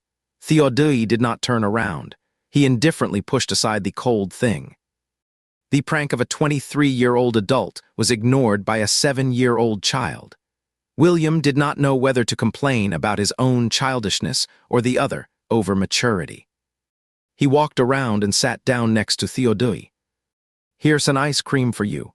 William stuffed a little snowman-shaped ice cream into Theodai's hand. Theodai did not say a word. He directly threw it back to William and continued to draw with his head down. He completed the action in one go without even raising his head. Seeing Theodai's cold look, William apologized actively. "Sorry, I did not mean to go back on my word. After I went back that day, I had a high fever and was hospitalized. I stayed in the hospital for several days. I even missed my dad's birthday." Theodai did not say a word and ignored him. William reached out his hand. "Look, these are the needle pricks from the ivy when I was in the hospital." There were obvious blue marks left by the ivy on his fair and tender back of the hand. In this small county, indwelling needles haven't been popularized yet. Since kids have thin blood vessels, William had to have an ivy twice a day, and the back of his hand was blue all over. It looked shocking. After catching a glimpse of it, Theodai pursed his slightly pale lips. "I had an ivy in the hospital for 4 days. After I got home, my mom was afraid that I would get sick again and took care of me for 2 more days. She only allowed me to go out today. So do not be angry with me. I really did not mean to lie to you. Eat the ice cream. The creamy one melts easily." William patiently coaxed him. Even if William had a tiny bit of disappointment just now, it vanished when he saw the kid looking so pretty and fresh. William tore open the packaging bag and put the ugly little dark brown snowman inside into Theodai's hand. The cold air from the ice cream lingered around Theodai's eyes. His black eyes were covered with a hazy and indistinct mist. Theodai lowered his eyelashes. His hair had not been trimmed for a long time. The soft hair tips covered his delicate eyebrows, and a few of the longest strands rested on his curly eyelashes. William furtively glanced around, folded the packaging bag and put it in his pocket. He said to Theodai, "Hurry up and eat. You are the only one with a snowman ice cream." If the chubby kid saw this, he would probably cry and wail at him. Theodai's crow feather-like eyelashes trembled. He lowered his head and took a bite of the snowman's brown hat. A faint chocolate flavor spread on his tongue and was swallowed by Theodai. While Theodai was eating the ice cream, William went to look at his painting. Theodai was into abstract art. The things he painted were hard to understand. There was a black mass that was either a mountain or the sky, and in the middle stood a very long and distorted figure. This figure was wearing a red long dress, with messy long hair and heavy shackles on the feet. William could roughly guess that Theodai was painting his mother. From the author's side description of Theodai, William felt that he had very complex feelings towards his mother. Thinking of Theodai's past, William could not help but stroke his head. This time, Theodai rarely did not slap William's hand away. He seemed to know what William was thinking and said calmly, "She is already dead. There is nothing to be afraid of." What happened to Theodai before he came to the orphanage had already spread, so he was not surprised that William knew. Looking down at the painting, Theodai's eyes gradually became deeper, and something was churning deep inside. It seemed to want to break through the taboo and come in a wild rush. "What is really terrifying are some other things," Theodai murmured softly. William was startled when he heard this. He looked at Theodai in surprise, but the other had already hidden all his emotions and turned back into a child only slightly more mature than his peers. "Please do not let this child go bad." He preferred Theodai to the Ayanadari. William thought he should speed up the pace of warming him up and nip the Ayanadari tendencies in the bud. After the final exams, the school had its summer vacation. The hardware store was too busy for one person. After discussing it, the couple finally decided to bring James' mother over to take care of William. William's health was not good, and he might get sick at any time, so someone had to watch over him. The summer vacation gave William more free time. Before, because of school, he could only bring Theodai a meal once a day. Now he could bring Theodai both lunch and dinner. William did his homework in the morning, took a nap with his grandma in the afternoon. After it got a bit cooler at 4 o'clock, he went to the orphanage to find Theodai, while his grandma sat in the shade at the orphanage entrance to cool off with others. Theodai did not like others to touch him. His hair had grown longer and was almost covering his eyes. William really could not stand it anymore. Although this guy was like a piece of cold jade, even in the hot summer, there was no sticky and warm feeling on him. But such long hair without any style did not look refreshing at all. William gave him 2 options. Either tie up his hair with a hair tie, or let William use scissors to cut Theodai's hair shorter. Theodai had a bit of an idol complex. He did not trust William's skills and chose to tie up his hair. William found a thin black hair tie for Theodai from Emma's dressing table. Although Theodai would not let him cut his hair, he allowed William to touch it. William tied Theodai's hair into a little ball on top of his head, finally revealing his full and smooth forehead. Theodai's facial features were very beautiful, like exquisitely carved jade. The lines of his eyebrows and eyes were gentle and delicate, his nose was fine and fair, and his lips were thin and elegant. He already had a somewhat feminine appearance. With his hair pulled up and a few strands of loose hair hanging in front of his forehead, he looked even more charming and elegant. "You are very pretty," William sincerely complimented him. No wonder women always say they are overflowing with maternal love. Seeing Theodai like this, William finally understood. However, Theodai did not like this compliment. He frowned and gave William a cold look with his dark eyes. William was not angry. Instead, he smiled and asked him, "Do you have anything you want to eat? I will ask my grandma to make it for you." Theodai liked the steamed dumplings made by Emma. But after the words rolled around on his tongue, what came out in the end was fish. It was rare for Theodai to order something.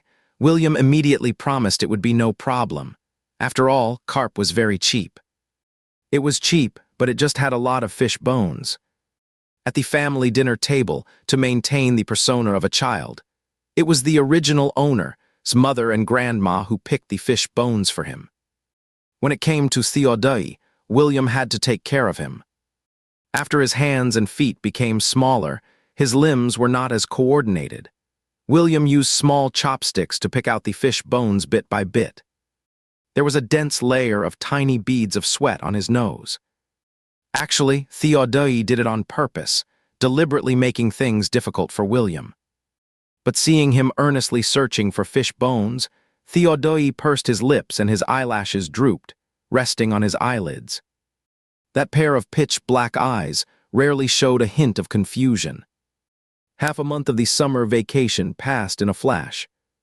Emma's uncle's family was going to betroth their daughter, so she took William back with her, leaving James alone to watch the store.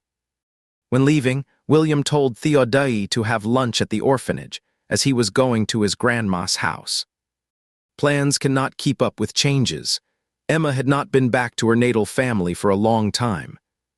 Moreover, it was the original owner, uncle's birthday the next day, so they stayed overnight. William did not tell Theodai that he would not be going back that night, and he did not know if Theodai could have dinner that evening. The more William thought about it, the more worried he became. He used Emma's phone to call the orphanage office. After the call was answered, William recognized the voice on the other end. "Is that Auntie Sophia? I am Liam. Could you ask Theodai to answer the phone?" William often came to the orphanage and was on good terms with the staff there. He called the landline, and Auntie Sophia went out to call Theodai in. 2 minutes passed in the process. Theodai picked up the receiver and said, to indicate that he was listening. William said, "I am going to stay at my grandma's house tonight. I probably will not be back until the afternoon of the next day. Do not wait for me tonight. Have dinner at the orphanage. Be proactive when getting your meal. Do not be the last one to eat." After William rambled on for a long time, all he got from Theodai was a Ming, where are you? Did you take my phone?" Hearing Emma's voice, William stopped nagging. "I am hanging up. My mom is looking for me." Without waiting for Theodai to say anything, he hung up the phone. The receiver was beeping with the disconnection tone, but Theodai did not put down the phone. After a long while, seeing that Theodai did not say a word, Auntie Sophia looked down and saw that the landline already showed the time and date. "Is not the call already hung up? Why are you still holding it?" Auntie Sophia took the phone from Theodai's hand and put it back. Theodai did not say a word and turned around to leave the office. Nowadays, communication is not very convenient. In the real world where William is, 5-year-old kids all have mobile phones. Although they might be the ones discarded by their parents, every child has one. If only he and Theodai each had a mobile phone, then they could contact each other immediately when something happened. Theodai is a very sensitive child. He lacks a sense of security more than ordinary people. William rubbed his temples with a headache. The owner of this body is too young, and William cannot make decisions on many things. More importantly, his body is not good, which makes William even more restricted. The next day was the original owner's uncle's birthday. The original owner's 2 aunts both brought their own children. The whole family had a lively reunion dinner. Looking at her increasingly thin daughter, the original owner's grandmother's eyes turned a little red. "Emma, you are still young, have another child. It is not that we are guarding against anything. When Henry grows up, he will have someone to discuss things with when he encounters difficulties." The original owner has been in poor health since childhood. Over the years, Emma and her husband have worried themselves sick for him. They are already struggling to take care of one child, let alone having another one. But it is better to be safe than sorry. Although they say they are not guarding against anything, in fact, they are just afraid that if the original owner passes away, the young couple will collapse. "I agree with Mom. You should have another one. It may be tiring now, but you will know the benefits when you are old." The eldest brother of the Song family interjected. Upon hearing this, Emma nervously looked at William.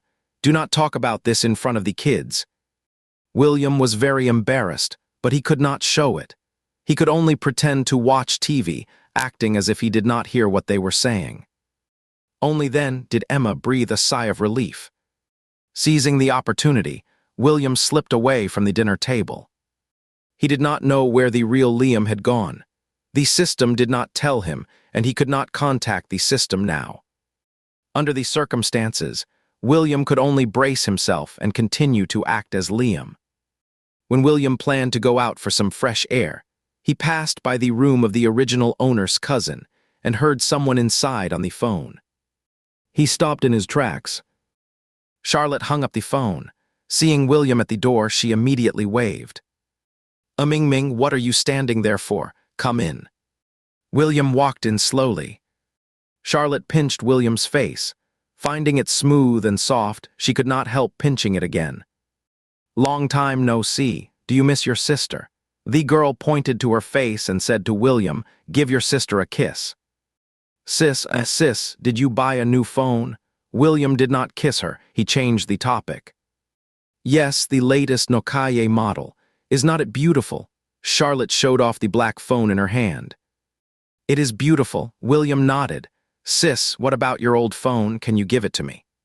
"What do you want a phone for?" Charlotte looked at William in puzzlement. William lifted his innocent little face and whispered, "I was sick and hospitalized a few days ago. I was so bored in the ward. I really wanted to call Grandma, but there were always people calling my mom's phone." William shamelessly played the victim. Hearing this, Charlotte felt a bit sad too. She pinched the corner of William's mouth and forced a smile. "My old phone was taken by your uncle, but his phone can be given to you." "But his phone is the oldest Nokia. There are not any games on it. It can only receive and make calls." William immediately said obediently, "I do not play games, I just want to call you all." "All right then." Charlotte stood up from the bed. "Then I will go look for it for you. You sit here and wait." William nodded obediently. Charlotte rummaged through the drawer in the original owner's uncle's room and found an old-fashioned phone and a charger. Now the business hall is having an event. If you recharge 100 yuan for phone credit, you will get another 100 yuan as a bonus. However, the phone credit is put on a new SIM card, and the monthly rent is horribly expensive. It costs 50 yuan a month. Charlotte did not use that SIM card, so she simply gave it to William. "When the phone runs out of credit, call me, and I will buy you a new SIM card." "Thank you, sister." William reached for the phone. Charlotte held the phone up high. She smiled and teased William, "Is sister good to you?" "Yes." Then give sister a kiss. In this world, cute little kids are in great danger. They are likely to catch the eyes of strange sisters or aunts. Here, this is for you. William gave Theodai the phone he got from Charlotte. Theodai looked at the old phone, which was as big as his hand, and his black glass-like pupils moved. "What do you give this to me for?" he asked. "William, this phone was given to me by one of my sisters. You take it so that I can call you if there is anything in the future." Theodai pursed his thin lips slightly and did not say a word. William flipped through the phone's address book, and there were only 3 phone numbers in it. "This is my home landline. If you have anything, call me on this number. If no one answers, call my mom. If my mom still does not answer, call my dad." In the setting sun, Theodai's eyebrows and eyes were especially calm. His long and thick eyelashes were tinged with a pale golden color, like a butterfly resting on them. He stared at those 3 long strings of numbers and was in a daze for a long time. It was not until William asked him, "Can you use a phone?" Theodai looked up at him and then shook his head, rarely showing the confusion of a 7-year-old child. Seeing him like this, William could not help laughing. "Then I will teach you. It is very simple." This phone was quite old. Some of the numbers and letters on the keys had been rubbed off. William told him where to find the address book, which key to press to answer the phone, and which key to press to make a call. Theodai was very smart. After being taught once, he remembered it. William handed the phone and the charger to Theodai. "Remember to check the battery level. When this bar turns to 1, you need to charge it." Theodai still did not talk much. He just gave a soft "him." But it was unknown whether it was because he got his first phone in life. Theodai's silence was different from his past cold and unresponsive attitude. His reticence was more like not knowing what to say. Theodai's delicate fingertips gently stroked the keys of the phone. When his quiet and dark eyes drooped, the corners of his eyes actually looked a bit gentle. Seeing Theodai constantly and silently touching the phone, William felt that he was happy. William also felt happy because of it. "In the future, if I find another phone, we can send text messages to each other." William asked him with a smile, "Do you want me to teach you Pinyin and Chinese characters?" Theodai calmed his eyebrows and gave a soft grunt. After giving the phone to Theodai, William went home. After returning from the original owner's maternal grandmother's house, he went straight to the orphanage. Now it was time for him to go back. When William got home, Emma was tidying up the Chinese sausage and smoked bacon brought from her natal family in the kitchen. William washed his hands. Just as he was about to go back to his room, the landline in the living room suddenly rang. Looking at the string of numbers displayed on the landline, William thought it looked very familiar. He picked up the phone, and sure enough, it was Theodai calling. Emma's voice drifted out from the kitchen. "Henry, who is on the phone?" William covered the receiver and said to Emma, "No one, just a classmate of mine." Seeing that it was William's friend, Emma did not ask any more questions. William put down his hand and quietly asked Theodai, "What is up?" The person on the other end of the phone said, "Just wanted to give it a try." Through the thin network cable, William felt that Theodai's voice sounded a bit childish. William thought he was just curious about the phone and wanted to see if he could dial the right number. Sometimes Theodai was quite cute. William complimented him online. "You are so smart, you learn things so quickly." Theodai did not say anything. Actually, he wanted to know if the phone number William left was really the landline at his home. For a 7 or 8-year-old child, a phone was undoubtedly a very novel thing. If the phone were given to Xiaopeng, he would probably call William 800 times a day. But Theodai is different from other children. At the moment when William gave him the phone, Theodai felt very complicated. Amidst his doubts and confusion, there was also a bit of inexplicable joy. Before coming to Ixinrong orphanage, Theodai had stayed in a somewhat well-known orphanage for about half a month. At that time, the police were dealing with the case of Theodai's mother jumping off a building, so they temporarily placed him in that orphanage. There would be kind-hearted donors in the orphanage every few days. Theodai watched coldly as people came and went in the orphanage, and groups of donors came and left. The only constant was that those children would always look forward to the next time.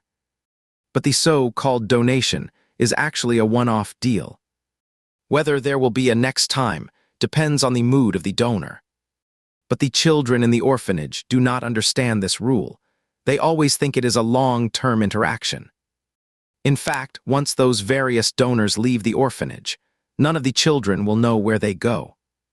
Theodai understood this rule from the beginning. He did not care where those donors came from, where they went, or whether they would come again. So when William gave him a phone, Theodai was doubtful. He even wanted to call all 3 numbers to confirm if the phone numbers given by William were real. None of the donors really care about the children in the orphanage. The children who receive donations always live between happiness and disappointment. Every time a kind-hearted person comes, they will look forward to the next time. Then they will gradually be disappointed until they meet new donors. Look forward again. Disappointment. Look forward. Disappointment. Keep repeating this process until they figure out the rule, and then completely give up their expectations. No one will be responsible for them all the time. So this mobile phone makes Theodai feel very complicated. It is different from the toffees, bread, and colored pens that William used to give him. Those are all one-time things.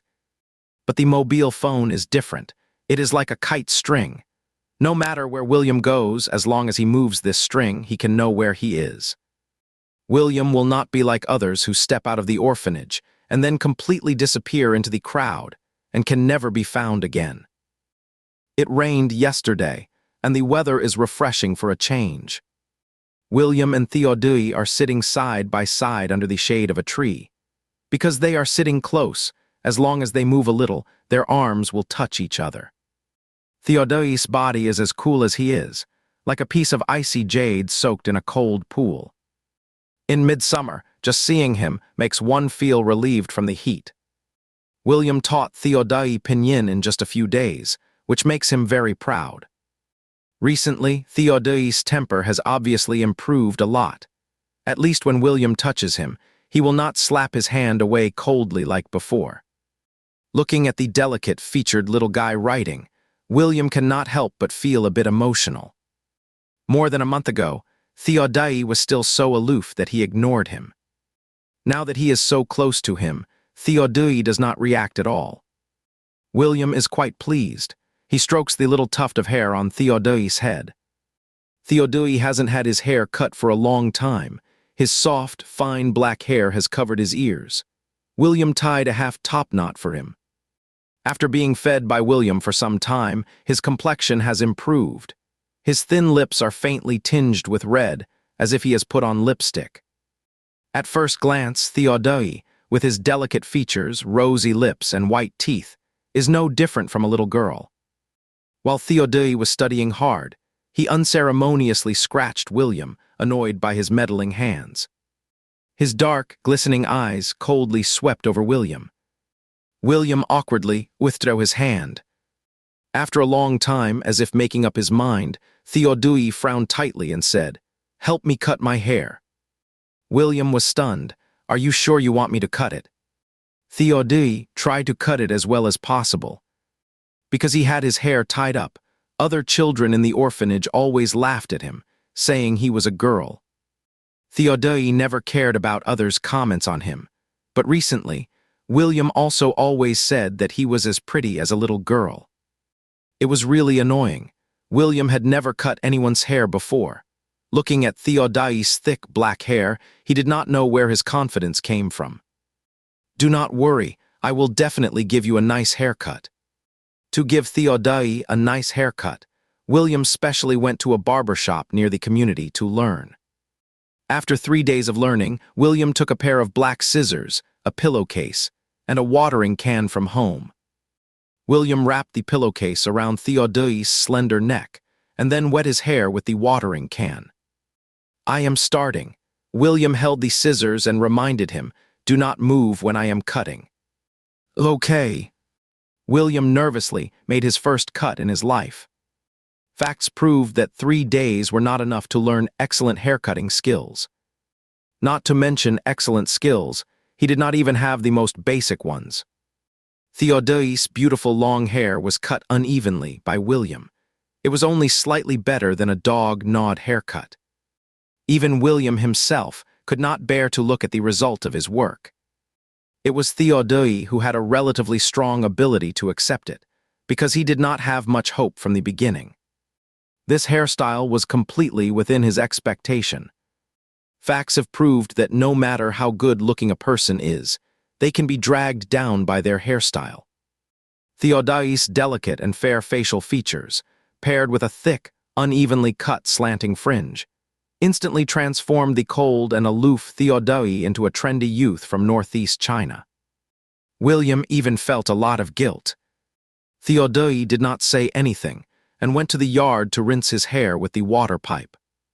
Seeing that he was washing his hair with cold water, William quickly pushed him back and said, "You will easily catch a cold like this." William asked Theodai to get 2 wash basins. He filled them with cold water and put them in the sun. In less than 20 minutes, the cold water had been warmed by the sun. William squatted in front of Theodai and held the water to rinse off the loose hairs on his neck one by one. His fingertips were warm, and his cleaning movements were also very gentle. Theodai could not help but think of that woman. When she went crazy, she would grab his hair and push him into the bathroom. Most of the water from the shower was cold. The water poured down like a torrent, hitting his face and making it impossible for him to open his eyes. So Theodai never liked others to touch him. Touching only made him feel dangerous and nauseous. It took 2 rinses to wash off all the loose hairs on Theodai. William washed the pillowcase, wrung out the water, and wiped Theodai's hair with it. Theodai cooperated silently from beginning to end, being so well behaved that he did not seem like his usual self. William could not help but take a look at him. Theodai drooped his eyelids, and his eyelashes, moist with water droplets, looked wet. His expression seemed a bit sleepy. In this state, Theodai looked much softer. William reached out and ruffled his hair.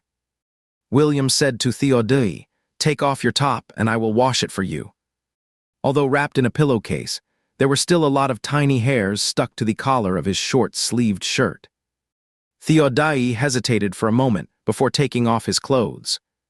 He had very fair skin, like a cold and clear piece of jade, which made the criss-crossing scars on his body look even more hideous and terrifying. Theodai was so thin that his ribs were clearly visible, and together with the ugly scars, they were presented in front of William. It was simply shocking. Although Theodai had looked much better in recent days, he had not gained much weight. William's throat felt dry, and looking at Theodai, he did not know what to say for a moment. He wanted to ask Theodai if it hurt. But then he thought, was not that a stupid question? Not to mention a 7-year-old child with delicate skin. Even a strong and healthy 27-year-old young man could not stand being beaten like this. In the end, William did not ask anything and shifted his gaze away from Theodai. He put a white rabbit milk candy in Theodai's palm and forced a smile. "You haven't finished today's workbook. Go and finish it. I will wash this piece of clothing." Theodai did not say anything and went to a shady place to do the homework that William assigned to him every day with his messy hair. William pinched the space between his eyebrows to suppress the churning emotions.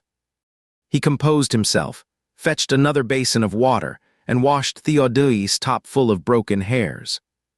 Theodai held a pencil and looked at William, who was squatting beside the water pipe washing clothes.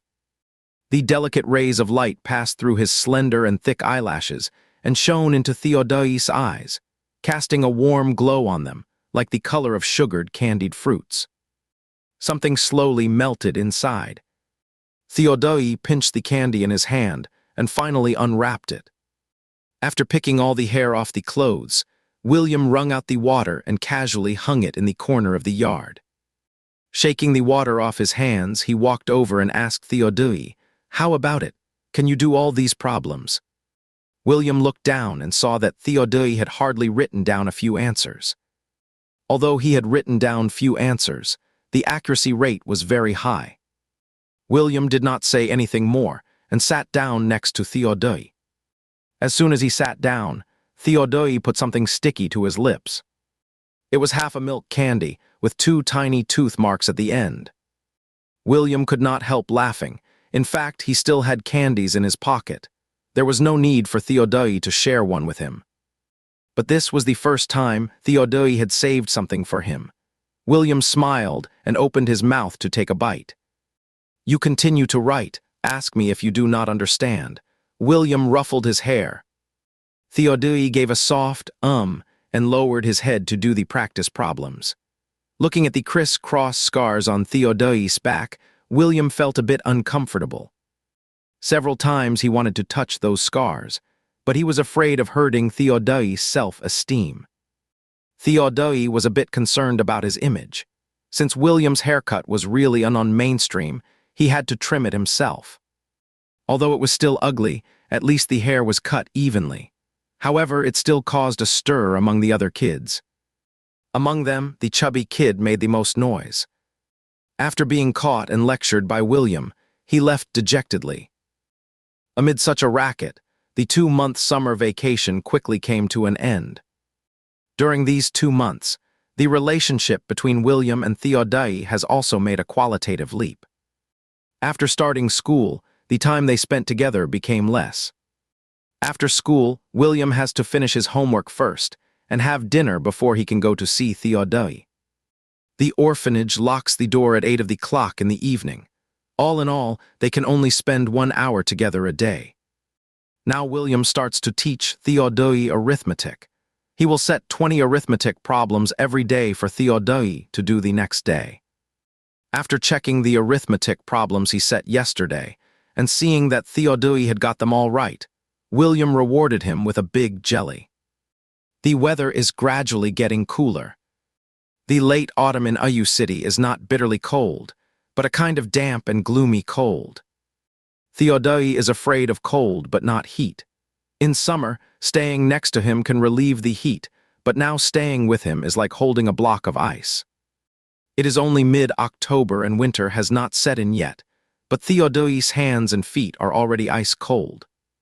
His skin is as white as the snow in the severe winter, and the pale blue blood vessels on his neck are clearly visible under his cold and fair skin. Theodai has already put on fleece-lined clothes, but the cold still seeps into his bones. Seeing Theodai with a pale face and still wearing a pair of very old single-layer shoes on his feet, William felt a pang of sadness in his heart. The orphanage does not lack clothes, but it lacks shoes. Children aged 7 or 8 are very lively and active. In this era, there are few entertainment activities, and most children just run around wildly in front of their houses, which wears out shoes very quickly. William rummaged through the boxes and cabinets at home for a long time, but did not find the old shoes the original owner wore for winter last year. He had to go and ask Emma. Emma was sitting on the sofa knitting a sweater for James. She had already knitted most of it.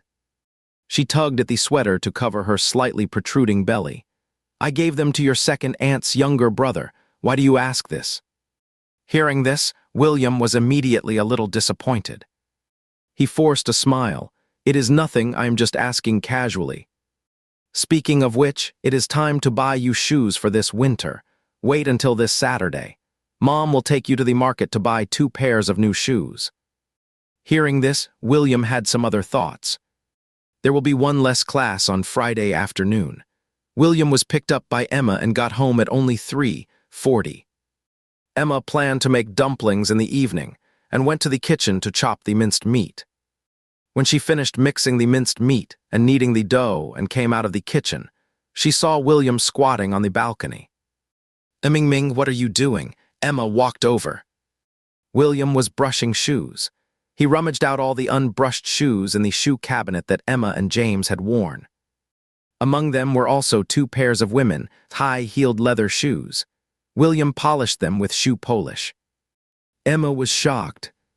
Recently, her son has become more and more sensible. Not only does he take out the trash on his own initiative, but he also helps clean up after meals, wipe the table, and move the stools. These are all things he can do, but this act of brushing shoes really puzzled Emma. Why did he think of doing this? Could it be? Emma subconsciously touched her belly and guessed wildly with suspicion. "Mom, can I ask you for a favor?" William said shyly, holding the shoe brush. Emma's lips trembled slightly. She asked, trying to stay calm, "Do you not want Mom to have another younger brother or sister for you?" William was stunned for a moment, but thinking about Emma's poor appetite recently and James being careful with her, he suddenly understood. "Mom, are you pregnant?" William stared at Emma's belly. Emma noticed the uncertainty in his words and asked hesitantly, "Do not you know?" William shook his head. "I did not know." The mother and son looked at each other for a moment. Both saw embarrassment in each other's eyes. Emma coughed and maintained an outward calm. "You just said you had a request for me. What is it?" William thought it was more important to deal with the little one in his mom's belly first, because he felt that Emma seemed to have some misunderstanding about him. "Mom, are you having a baby?" Instead of answering, Emma nervously asked William, "Do you want a little brother or sister?" As far as William was concerned, he supported Emma and James having a second child. As long as the couple discussed it and made a decision, he would not have any objections no matter what they did. Moreover, since the baby was already there, having an abortion would be very harmful to the woman. William nodded. "Mom, go ahead and have the baby. Whether it is a sister or a brother, I will take care of her." Emma's nose felt a bit sore. She took William's hand and placed it on her belly, seriously promising him, "Do not worry. Even after having a little brother or sister, Mom will still love you very much." Having a second child is quite common in small towns, but her family situation was different. Emma always worried that having another child would make William think they had given up on him when he was sick. Emma's belly was already a little swollen, but it did not feel as soft as fat when touched. William had never touched a pregnant woman before and thought it was quite amazing. "It is really good. I really like kids." Thinking of Theodai, William suddenly felt proud. "I will definitely be a good older brother." He had managed Theodai, so dealing with other kids would be even easier. Hearing him say that, Emma finally felt relieved.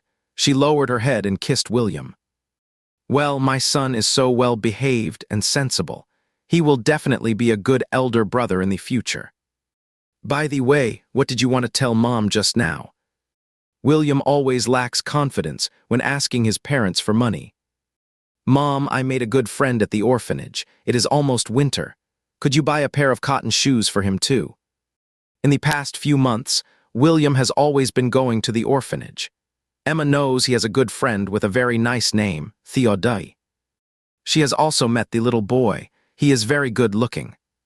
Emma thought he had something important to say, but unexpectedly it was this, so she readily agreed. William let out a sigh of relief. Emma kneaded the dough and let it rise for a while, then she was going to make dumplings. William moved a small bench, washed his hands, and wanted to roll out dumpling wrappers for Emma. Emma did not expect much from him, but she still took an extra small rolling pin and taught him how to roll out the wrappers. "Make the middle a bit thicker and the edges thinner. Right, that is it." William held the small rolling pin with his 2 little hands. Although the wrappers he rolled out were not round, they met Emma's other requirements. Looking at William rolling out the wrappers seriously, Emma could not help sighing. "You are much better than your dad. I wonder who will be lucky enough to marry my son in the future." "William, is not it too early to talk about this now?" When James came back from the store, Emma gave him a scolding.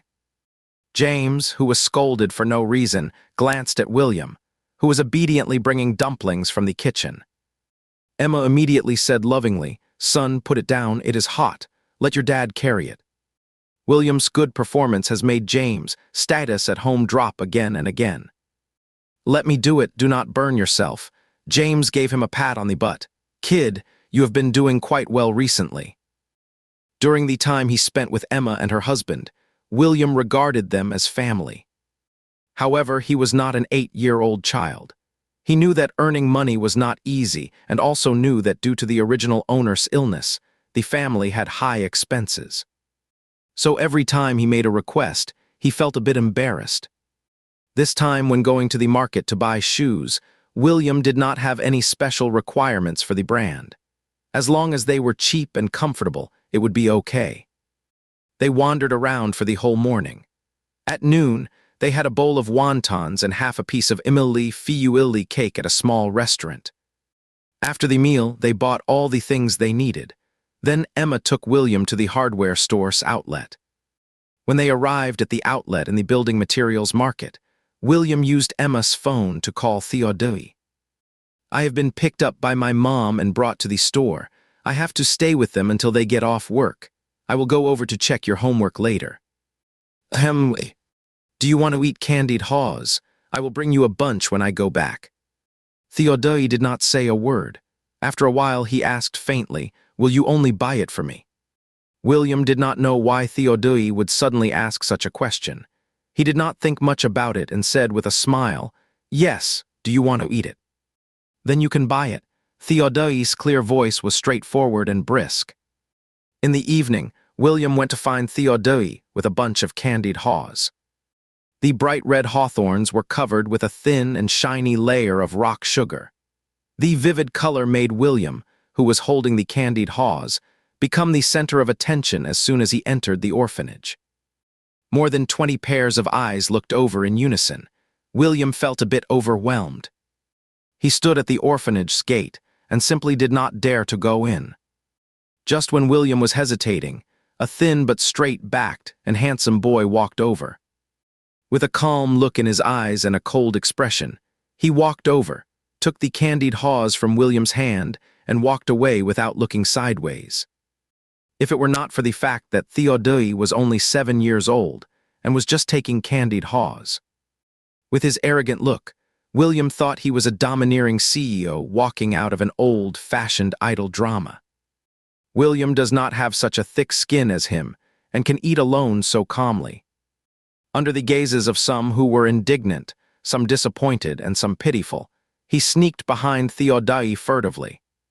He looked just like a little follower behind a domineering CEO.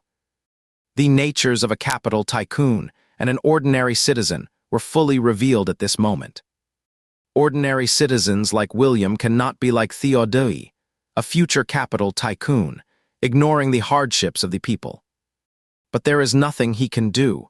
His ability is limited now. It is good enough if he can raise Theodai plump and healthy. Just as William was sighing about his own weakness, Theodai stuffed a bite of candied haws into his mouth. "Well, it is quite sweet." William took a bite. It brought back childhood memories. Nowadays, the seeds of candied haws are removed, not as fresh as those eaten in childhood. At this time, the candied haws are very juicy, with the sourness of hawthorn juice mixed in the sweetness. After feeding William one first, Theodai lowered his head and took a bite of the candied haws. His lips were very bright, reflecting the luster like that of rock sugar and honey, with a hawthorn bulging in his mouth. When Theodai frowned and chewed the sticky hawthorn, he finally showed a bit of lively childishness. Suddenly, William said, "By the way, it is my birthday the day after tomorrow. Come to my house for dinner in the evening." Theodai stopped biting the candied haws and looked up at William. "Now the days are short and the nights are long. It starts to get dark at 6 of the clock, and the lights in the opposite tenement buildings are lit up one after another." The lights of thousands of families in the distance were dimly reflected in Theodai's dark eyes and finally swallowed up, making his eyes even more profound. "Will it be just me?" he asked. William did not understand what Theodai meant for a moment. "You are not alone. My parents are here too. We are having the birthday party at my place." Fearing that he did not understand, William repeated, "I have invited you to our home. I have already talked to my mom and she will let the dean know." "Just the four of us, right?" Theodai asked persistently. William replied, "Yes, just the four of us." Having received a positive response from William, Theodai continued to munch on the candied haws contentedly. William asked cautiously, "When is your birthday?" Theodai shook his head calmly. "I do not know, I do not have a birthday, and I have never celebrated one." After Theodai was born, his mother's condition was unstable, and she often beat and scolded him. Although his birth certificate and household register show his date of birth, Theodai has never seen these documents. William knew that Theodai never celebrated his birthday, as it was mentioned in the novel. An unhappy childhood often takes a lifetime to heal. Later, Theodai met a girl who could heal him, but she was the female lead, while he was the second male lead. There is nothing more tragic than this in the world. So William wanted to give Theodai a happy childhood, and hoped he would not get involved in others' love affairs. "Since you do not have a birthday, use mine. I was born on the 10th day of the 9th lunar month. From now on, that will be your birthday too. My mom said she will buy a birthday cake. We will blow out the candles together." William's bright eyes reflected a stunned Theodai. He had not reacted yet, but nodded instinctively. William's voice and smile were clear and cheerful. "It is settled then. I will pick you up after school the day after tomorrow." Theodai was dazzled by his smile. For some reason, a surge of joy welled up from the bottom of his heart, and he could not suppress it. "Okay." Theodai's eyes curved slightly, forming a beautiful arc. Seeing Theodai smile, William was stunned for a moment. Then he reached out and ruffled Theodai's hair. No matter how mature Theodai usually appears, he is still a 7-year-old child after all, so he has an inexplicable longing for his birthday. William is very sly. He did not tell Theodai that he had prepared a birthday gift and planned to give Theodai a surprise the day after tomorrow. On the day of the birthday, Emma went to the orphanage herself to pick Theodai up. It was just a dinner, and since Emma lived across the street, they all knew each other well. So the dean's mother did not say much, just asked them to send Theodai back before 8 of the clock. To celebrate William and Theodai's birthday, Emma ordered an 8-inch cake. The cake was full of words written on it, saying, "Happy birthday to Mingming and Theodai." Emma specifically asked the people at the cake shop for 2 birthday hats. William folded a birthday hat and put it on Theodai's head, his eyes tinged with a hint of a smile. "Happy birthday." Theodai touched the red paper crown on his head. He knew clearly that this was fake, a trick used by merchants to deceive children, and he had never disdained it before. But when someone actually put it on his head, Theodai stroked the crown, and his heart was filled with joy. He gently touched the edge of the crown, his movements delicate and careful. William saw Theodai's small gesture and thought to himself that he should be happy. Theodai touched the crown for a while before looking up at William. His pitch-black eyes stared fixedly at William's head, as if silently asking, "Why do not you wear one?" William had passed the age of longing for birthdays, and was no longer interested in birthday cakes and crowns. But under Theodai's gaze, he still put on a crown for himself. Emma carried the freshly steamed sticky rice spare ribs out of the kitchen and said to the two of them, "What are you 2 little birthday stars standing there for?" Putting the spare ribs on the table, Emma grabbed a handful of sunflower seeds and gave them to Theodai. "Theodai, treat this place as your own home and do not be polite at all. You can have some sunflower seeds first. When Mingming's father comes back, we can blow out the candles and cut the cake." Theodai politely thanked her. "Thank you, Auntie." He was very good-looking, with red lips and white teeth and delicate features. When he hid his cold side, he looked extremely well-behaved. Seeing Theodai like this, Emma's maternal love was instantly aroused. "This child is so sensible." Emma pinched Theodai's fair and delicate face. He is so quiet, just like a little girl. Theodai did not like others to touch him. When Emma pinched his face, he rarely showed no sign of disgust. His black and white eyes were full of innocence. Well, he was quite good at pretending. When James came back, he bought a small 4-wheel-drive racing car for each of William and Theodai. With the popularity of the anime, 4-Wheel Brothers, there were stalls selling 4-wheel-drive cars everywhere near the school gate. James listened to the advice of the lamp seller next to the store. When passing by a shop, he bought 2 racing cars and even generously bought a racing track. Then, unsurprisingly, he was scolded by Emma. "What did you buy this for? There is only so much space at home. If you put this thing here, there will not even be room to stand in the living room. Today is the kids' birthday. I just wanted to make them happy." James quickly pulled the 2 kids in front of him as a shield. "Son, are you happy with the gift Dad bought for you?" If it had been more than a decade ago, if William had such a father, he would have been over the moon. After all, who did not have a dream of having a racing car back then? William nodded appreciatively. "I am happy." "Do you like the gift Uncle bought for you?" James asked Theodai again. Theodai, who was inexplicably dragged into the situation, nodded just like William. James immediately felt justified and said, "Look, both kids are happy." Emma did not want to argue with him anymore and said irritably, "Wash your hands and have dinner." James curled up the corner of his mouth and smiled in an annoying way. "Yes, madam." Emma lit a circle of candles on the cake, and everyone sang the birthday song in unison. William turned to Theodai and said, "Let's blow out the candles together." His bright eyes reflected the flickering candle flames, twinkling like stars, and it seemed that there was honey-colored syrup melting deep inside. Theodai only felt very warm and sweet. He nodded and leaned over with William to blow out the candles. After blowing out the candles, William picked up a transparent plastic knife and started cutting the cake. After he cut the cake, Emma put the pieces on a cake tray. William gave the first piece of cake to Emma and said, "Mom, you have worked hard." Emma was stunned for a moment and then smiled and stroked his head. "My son still knows how to care about me." William cut another piece for James and said, "Dad, you have worked hard." James sighed. "My son still knows how to care about me." Emma gave James a glare. After cutting a piece for Theodai, William whispered something in his ear. Seeing the 2 little guys whispering to each other, Emma found it very interesting and asked with a smile, "What are you whispering about?" "It is nothing." William, after whispering, calmly sat back down.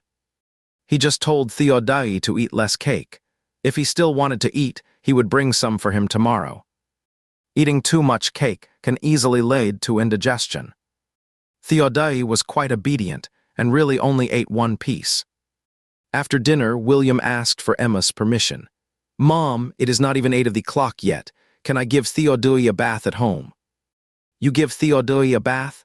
Emma was both amused and annoyed. "You just learned to take a bath by yourself, and you dare to give someone else a bath."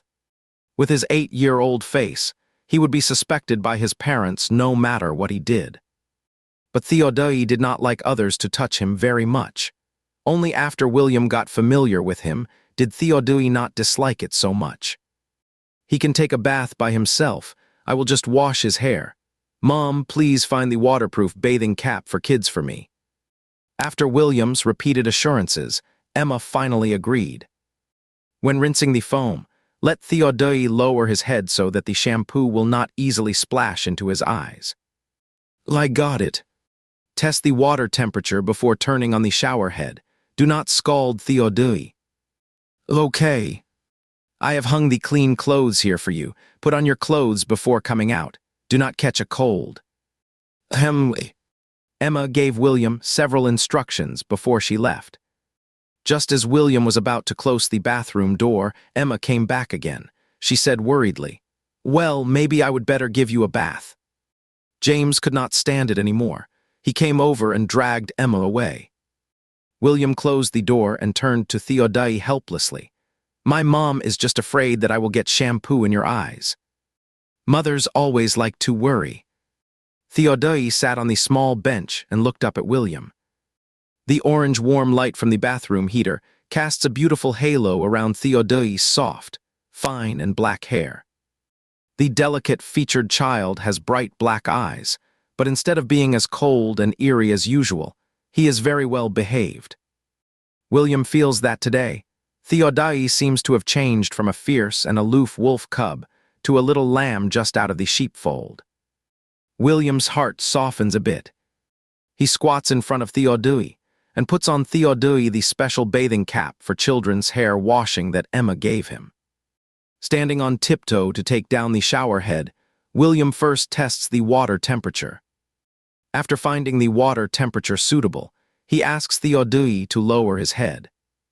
The moment the water from the showerhead pours down, Theodai suddenly closes his eyes and clenches his teeth. Feeling Theodai's body tense up, William quickly moves the showerhead away. He asks, "What is wrong? Is the water temperature not right? Is it too hot or too cold?" The water is warm, not as cold as Theodai imagined. This makes him purse his lips. Theodai shakes his head. It is neither cold nor hot, it is just right. Hearing this, William feels relieved. He wets Theodai's hair with the showerhead, then turns off the water and squeezes out some cool shampoo. William works up a white foam in his palm before applying it to Theodai's hair. His nails have been cut very short by Emma. When his fingers run through Theodai's hair and gently rub his scalp, there is no discomfort at all. Theodai droops his eyelashes. The steam lingers around the corners of his eyes and eyebrows, and his fair face turns a faint blush from the steam. Not sure if it is because the temperature here is too high, but Theodai feels dizzy. The surroundings are strange and distorted, and William in front of him also becomes blurred. All of a sudden, a sense of panic and fear rises in Theodai's heart. William's voice sounds very distant, as if they are separated by a long distance. "Close your eyes. I will rinse off the shampoo foam for you." Theodai's headache gets worse. The small space is grotesque and distorted, and he gasps softly. William did not notice Theodai's abnormality. It was his first time washing someone else's hair, and he always felt awkward. He adjusted his posture several times. Suddenly, Theodai tightly grabbed the hem of his clothes. William wondered and asked Theodai, "Did it get into your eyes?" Theodai did not say a word. He held onto William tightly, then leaned over and rested his head on William's shoulder. Like a tired bird returning to its nest, Theodai's whole world became quiet. Those distorted and chaotic things disappeared one by one. He still had a waterproof bathing cap on his head, and the dripping water soaked a large area of William's clothes. Looking at Theodai, who was lying on his shoulder and being overly docile, William could not help but ruffle his hair. "What is wrong?" Theodai said softly, "Happy birthday." This was the first time he said happy birthday to someone today and in his life. William smiled, "Happy birthday to you too." Theodai closed his eyes. His wet eyelashes rested on his eyelids, and the corners of his mouth curled up slightly. Well, from now on, today would also be his birthday. William gave Theodai a bath and let him put on new clothes. Last Saturday, Emma not only bought shoes for Theodai, but also new autumn clothes. "These shoes and clothes are birthday gifts from my mom for you." William put a black scarf and a hat of the same color on Theodai. "This is my birthday gift for you. There is also a pair of gloves here. Wear them when it gets colder." William stuffed the black fleece-lined gloves into Theodai's coat pocket. This cotton-padded jacket belonged to William last year. Emma originally intended to give it to her nephew. But knowing that the conditions in the orphanage were poor, she took it out, washed it, and let Theodai wear it. Theodai wrapped the scarf around his neck twice, covering most of his face, only showing his delicate and exquisite nose bridge and a pair of beautiful, pitch-black eyes. Looking at the fully armed Theodai, William felt much warmer. Theodai is really good-looking. The more Emma looked at Theodai, the more she liked him. Then she started to verbally hurt her own son. You do not look as good as him in this outfit. Sure enough, there is no harm without comparison. It is almost 8 of the clock. Auntie will take you back. Emma took Theodai's hand. Theodai turned to look at William. Receiving the signal from the other party, William immediately said, Mom, I will go with you. What are you going for? It is so cold outside, be careful not to catch a cold. Emma frowned. I will wear an extra piece of clothing. Wait for me for a while. William pulled Theodai from Emma's hand and dragged him to his own room. Emma said reproachfully, You child, just change your clothes. Why are you dragging Theodai? Naturally, William could not tell Emma that Theodai did not like others holding his hand. After entering his room, William let go of Theodai and went to the wardrobe to find a thick piece of clothing. After putting on his clothes, William turned around and saw Theodai staring at the box of colored pencils on the desk. This box of colored pencils was bought by William for Theodai before. Not only did the other party not want it, but also gave him a lifeless furry thing. Remembering Theodai's cold and aloof appearance when they first met, William smiled. He walked over, picked up the box of colored pencils, and handed it to Theodai. Theodai was stunned. Is it for me? William, I bought it for you in the first place. Looking at William's smile without any grudges, Theodai pursed his lips and silently took the box of colored pens. William also wrapped a scarf around himself. He said to Theodai, Let's go. After saying that, he turned off the light in the room and walked out of the bedroom one after another with Theodai. Seeing that William wrapped himself up like a ball to prevent a cold, Emma did not say anything more. After personally sending Theodai to the hands of the dean, Emma pulled William back. There were still few cars at this time, and there were not many vehicles coming and going on the road. When William was crossing the road beside Emma, as if inspired by something, he looked back. The iron gate of the orphanage was already closed. Theodai stood inside the gate, staring intently at the direction where William was leaving. Behind him was a darkness, like the mouth of an abyss, slowly spreading towards Theodai, as if it was going to swallow him up. The thin and frail boy looked extremely lonely and desolate in the cold night. For a moment, William wanted to take him home. But Emma was just pregnant, so it was impossible to adopt Theodai. Moreover, Theodai had a father, and his father would come to pick him up soon. Theodai was holding the cold iron bars, and his little face was pale from the cold, like the frost on a winter morning. When he saw William looking back, those big, beautiful black eyes shone astonishingly in the lonely night. William seemed to understand Theodai's expectation. He looked up and whispered something to Emma, and the latter hesitated and let go of his hand.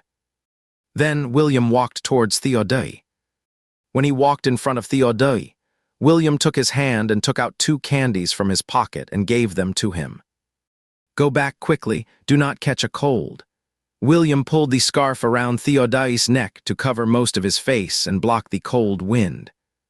Theodai lowered his eyes, hiding the disappointment in his eyes. He tightly held the 2 candies that William gave him and finally went back obediently. Looking at the lonely Theodai, William felt bad too. Just wait a little longer. At most, wait for 2 months. Theodai's biological father will come to pick him up, and then he will have a home. The next day, when William was going to school, he saw Theodai standing in the cold wind, watching Emma ride a bike to take him to school. When William came back from school, he saw Theodai waiting for him at the door again. Mom stopped for a moment. William tugged at Emma's clothes. What is wrong? Emma applied the brakes on the bike. William jumped off the back seat. Mom, you go back first. I will play outside with Theodai for a while. What is fun outside on such a cold day? Emma also saw Theodai. Afraid that William would catch a cold, she parked the bike, went into the orphanage to tell the dean, and then took the 2 children back. Emma got them sunflower seeds and oranges. You play, I will go cook. Theodai, stay for dinner tonight. I have told your dean. Thank you, Auntie. Theodai thanked politely. Seeing this well-behaved and handsome little boy, Emma sighed. Look at these long eyelashes. You are even prettier than a little girl. Auntie really likes you. It always felt like since Theodai came, his status at home had declined. Is this the charm of the second male lead?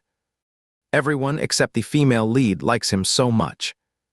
As soon as Emma left, William took Theodai to wash his hands.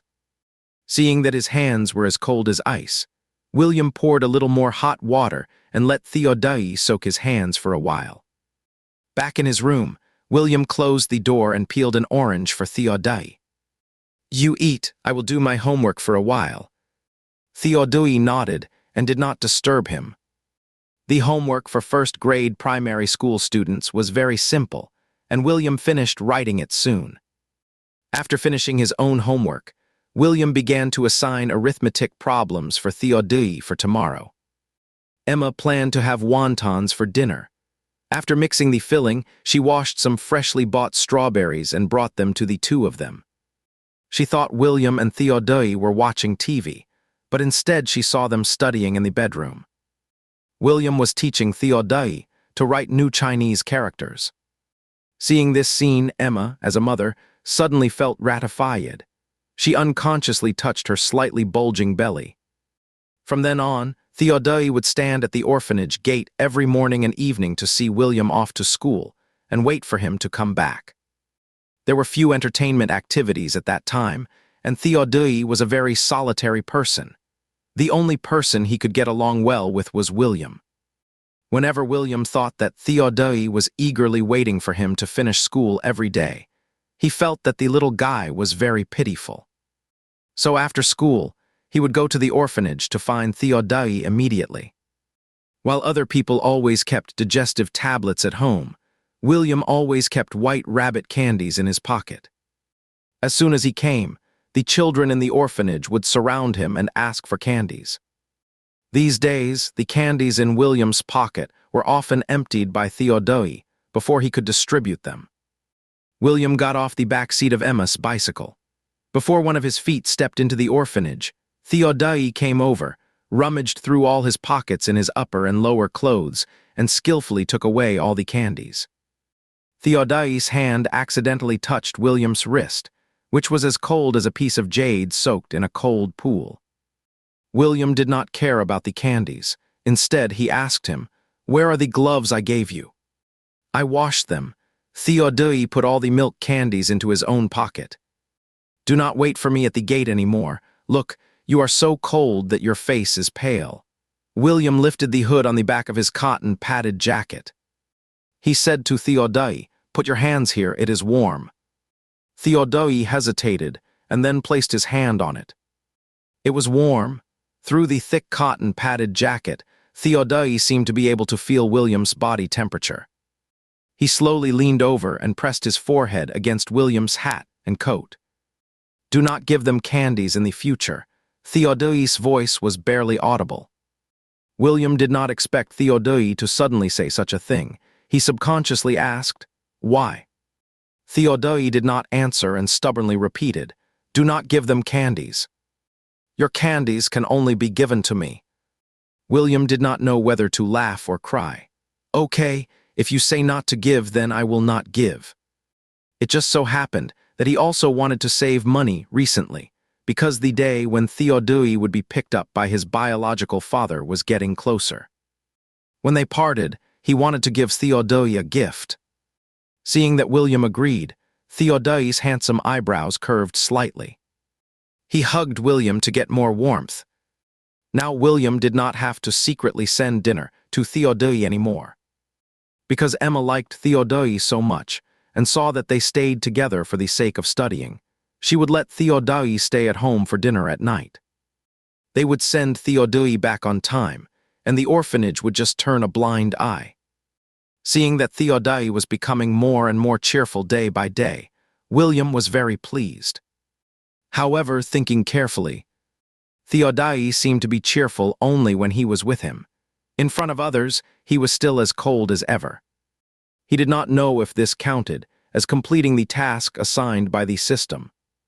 If it did, would he leave this world after the task was completed? Recently, William has been thinking about these questions.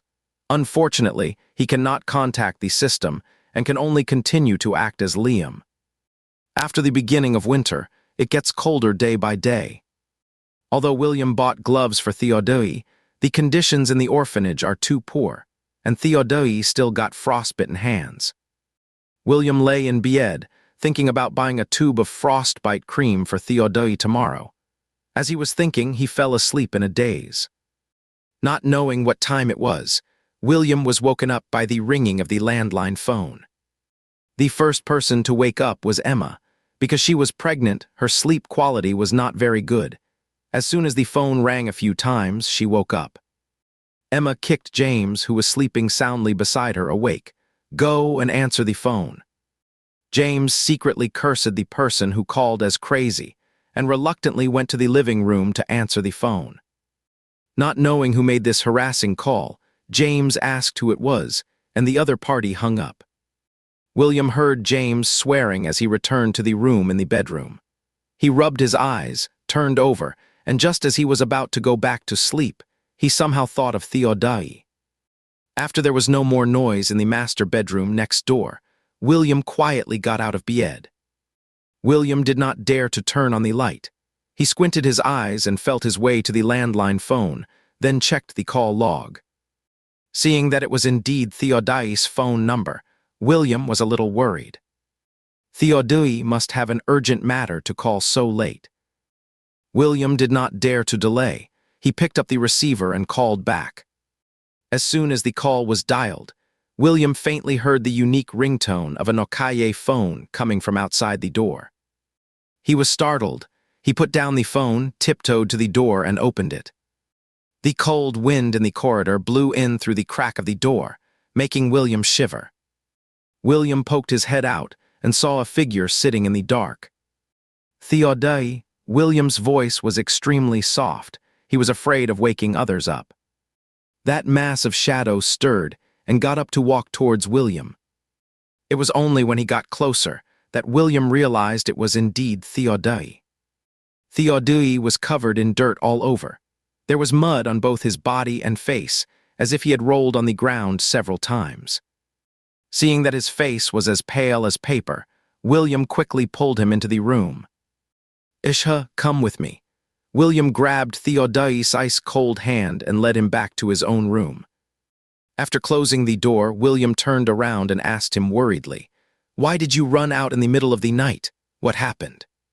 "There are bugs." Theodai's thin lips were deathly pale, as if covered with a layer of frost. At this moment they were trembling nervously. "There are a lot of bugs on my bed." William frowned. Where could there be bugs in the middle of winter? But judging from Theodai's appearance, he did not seem to be lying. Suddenly, William thought of a possibility. The novel once mentioned that Theodai had inherited a mental illness, so he would occasionally have hallucinations. This was also one of the reasons why Theodai fell in love with the female lead. Because when he was with the female lead, those messy hallucinations would disappear. William did not expect Theodai to start having hallucinations at such a young age. He felt both heartache and helplessness. He was not the female lead, and did not have the ability to make Theodai's hallucinations disappear. William rubbed his head to comfort him. "There are no bugs here. You can sleep here tonight." Theodai nodded slightly. His long and slender eyelashes were moistened by the cold air of the night and were densely spread on his eyelids, like a fragile butterfly caught in the wind and rain. William had never seen Theodai like this before. His heart ached, and he reached out to wipe the dirt off Theodai's face. Theodai was like a block of ice, with the cold seeping out from his bones. William got goosebumps from the cold. "Take off your clothes first and go to bed to warm up." Theodai was covered in dirt, and there was also quite a bit on his face and hands. Afraid of waking Emma and James, William did not dare to take him to wash up. Theodai's hands were frozen stiff, and he could not undo a single button for a long time. William really could not stand it anymore, and stepped forward to quickly help him take off his clothes. After all this commotion, the quilt was also a bit cold. William told Theodai to get into the quilt quickly. Afraid that Theodai would be cold, William rummaged through the wardrobe and found several cotton-padded jackets and covered them on the quilt before getting into bed. As soon as William lay down, he noticed something was wrong with Theodai. "What is the matter?" Theodai stared fixedly at the ceiling, his cheek muscles clenched tightly, and his body was as tense as a fully drawn longbow. "They have come in." Theodai's voice sounded extremely ethereal in the night, like a gust of sand-laden wind that scattered as it blew by. That day, that woman was wearing a red dress. When she jumped from a high-rise building, she was like a gorgeous begonia flower, blown high by the wind and then brutally crushed on the concrete. She stared with wide eyes, her limbs were extremely distorted. When her lips moved, something seemed to be surging out of her throat. Before long, countless white worms rushed out of her mouth one after another. It was like a gushing spring, pouring out a dense mass of white worms. Those worms with sharp mouthparts greedily devoured the woman. Her skin gradually became loose, and the white worms emerged from her eyes, nose, mouth, cheeks, and body and crawled towards him. Later, Theodai's eyes were covered by the policeman who was holding him, and those worms also disappeared. Now they have emerged again, like maggots attached to the bone. They crawled along the wall towards the ceiling, layer upon layer, crowded together densely. Because there were too many and too dense, a series of white bugs with ugly and hideous mouthparts were squeezed down when they wriggled. Theodai was both nauseated and exhausted. When he trembled his eyelashes and helplessly closed his eyes, suddenly he was wrapped up. William could not see Theodai's hallucinations, but he could guess what was going on from his expression. William grabbed the quilt and wrapped Theodai from head to toe. He gently patted Theodai's back. "Do not be afraid, those bugs cannot get in. Look, I have tucked in the corners of the quilt tightly." Theodai did not say a word. He just grabbed William's cuffs, like a drowning man grabbing a life-saving straw. He held on tightly. Because he was using too much force, his knuckles were pale with a faint blue tint. William stroked Theodai's nape, as if soothing a frightened kitten. Apart from constantly repeating, "Do not be afraid," William was a bit at a loss for words at this moment. The little guy in his arms rarely showed a vulnerable side. His thin and emaciated body was trembling. William did not have the skill of the female protagonist, who could make the hallucinations disappear by hugging him. William could only offer dry words of comfort. Now he finally understood what Theodai meant when he said, "What is really scary are some other things last time." This other thing was probably the bugs he imagined. This shows that today was not Theodai's first time having hallucinations. Theodai hugged William, burying his head in William's shoulder socket and desperately absorbing the warmth from William's body. Theodai's constitution was too special. William had tried to warm him up for a long time, but still could not make him feel warm. Fortunately, Theodai's emotions had stabilized. He nestled on William's shoulder, and his breathing gradually became steady. It was unknown how long it took before Theodai finally fell asleep. William was uncomfortable being pressed by him. His arm was numb and painful, but as long as he moved a little, he would wake Theodai up.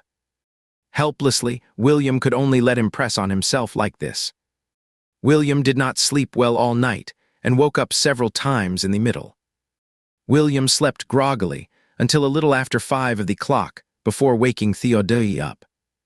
Now, while no one knows that Theodai sneaked out, William has to send him back quickly, otherwise it will be troublesome. Theodai also did not sleep very well. After being woken up, he sat silently on the bed. William moved the arm that had been pressed. He endured the tingling and numb feeling and found Theodai's clothes. "Hurry up and put on your clothes, I will send you back," William said as he put a sweater on Theodai. After Theodai cooperated and put on the clothes, he lowered his eyes and rested his forehead on William's shoulder. Looking at the dejected Theodai, William could not help but ruffle the little guy's cool, black hair. I know you are still sleepy, but I have to send you back. We cannot let the people in the orphanage know that you came here in the middle of the night. Well, today I will talk to my mom and ask her to ask your dean if you can come here to sleep at night. Theodai immediately raised his head. His bright black eyes were like stars. Really? When have I ever lied to you? William asked with a smile. After hearing William's promise, Theodai perked up a lot and dressed himself. Fearing that he would catch a cold, William wrapped an extra coat around him before sending him back.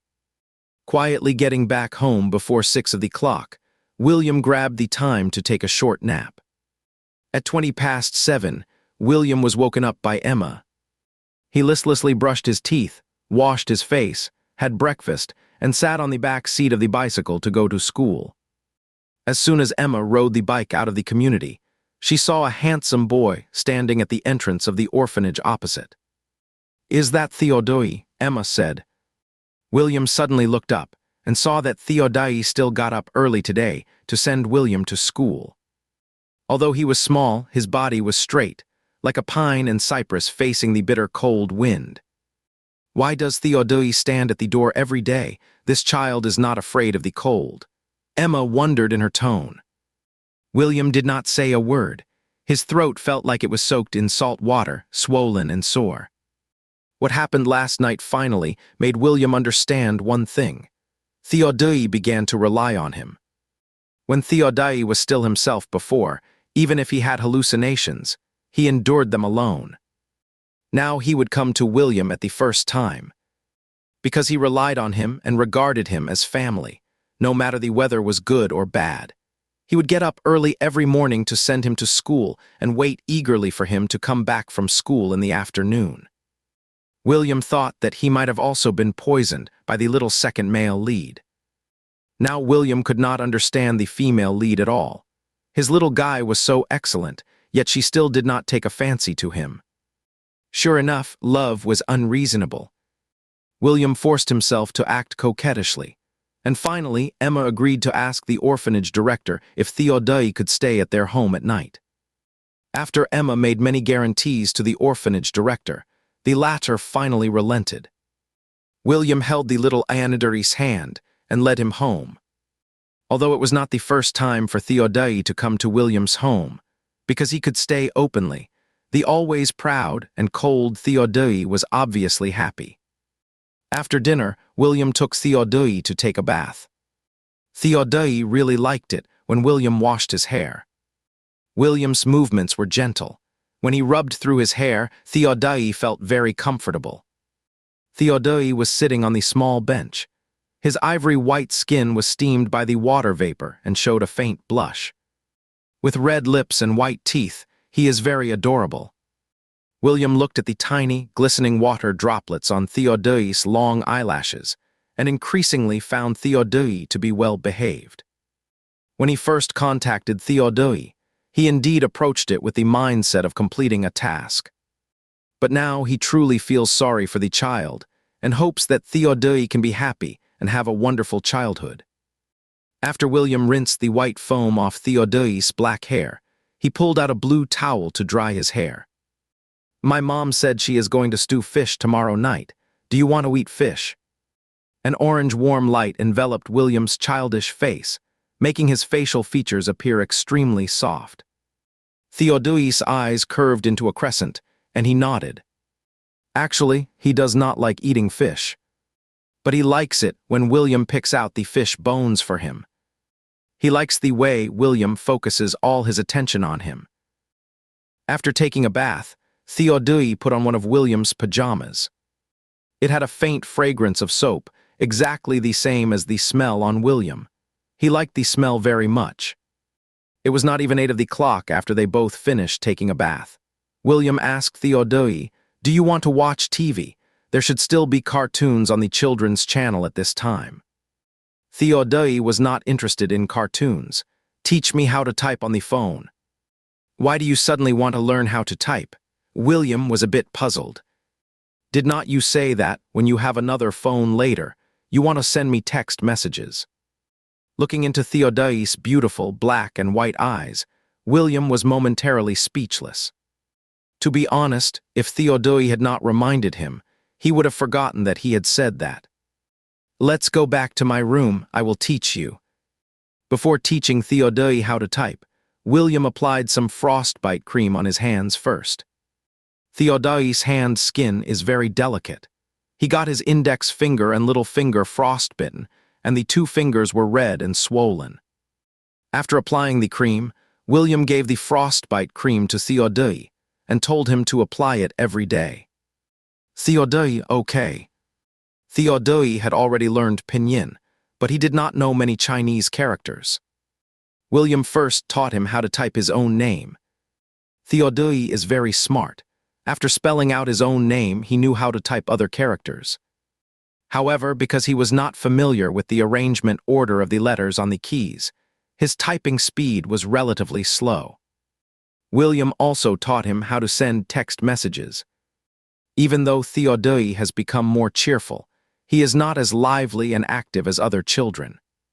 William is not an 8-year-old child either, and he has no interest in children's toys. These two relatively mature kids turned off the lights and went to bed as early as 8 of the clock. Seeing that the two were overly quiet, while there was an advertisement during her 8 of the clock drama, Emma went to William's room to check. As a result, when she pushed the door open, the room was dark. Two little heads on the bed turned to look at her in unison. Going to bed so early. What a healthy and green lifestyle. She thought that since the two kids were sleeping together for the first time, they would surely play so much that they would not even want to go to sleep at night. "Mom, is there something wrong?" William asked. "It is okay. Go to sleep, go to sleep." Emma waved her hand and exited the room. "Turn down the TV. The two kids are already asleep." Emma lowered her voice and scolded James. "This is your 8 of the clock soap opera. I am just here to watch and chat with you. What are you scolding me now? Is not this your remote control?" James looked as pitiful as a 200-pound fat man. "Stop joking around with me. Get out of the way." Emma kicked James, picked up the remote control, and turned down the volume a bit. Actually, William and Theodai were not asleep. They just got under the covers and lay down. Shortly after lying down, Theodai squirmed uncomfortably. William asked him, "What is wrong?" "My hands are itchy." The quilt was very warm, and the frostbitten parts of Theodai's hands started to itch unbearably in a strange way. William had frostbitten his hands when he was a child, so he knew how it felt. He pulled Theodai's hand over and skillfully rubbed the frostbitten parts to promote blood circulation. Theodai leaned over, pressed his fair and delicate face against William's shoulder, and closed his eyes. This was an affectionate and attached gesture. Smelling the fresh scent on William's body, Theodai's breathing gradually calmed down. William let go of Theodai's hand, tucked the quilt around him, yawned, and adjusted his position to get comfortable. After William fell asleep, Theodai opened his eyes. With his dark eyes, Theodai stared at William for a moment, then hugged him and buried his face in his neck. Once there is a first time for an overnight stay, there will be a second. Theodai slept very quietly. He did not snore, grind his teeth, or roll around. But he had a problem. He liked to sleep close to others. Sometimes he would press on William's arm and it would go numb the next day, and William could not lift it. After realizing the trouble his sleeping position brought to William, Theodai restrained himself a lot, but he still liked to lean closely against him.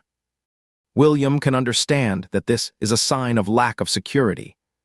After all, Theodai had a really bad childhood and witnessed his own mother jump off a building.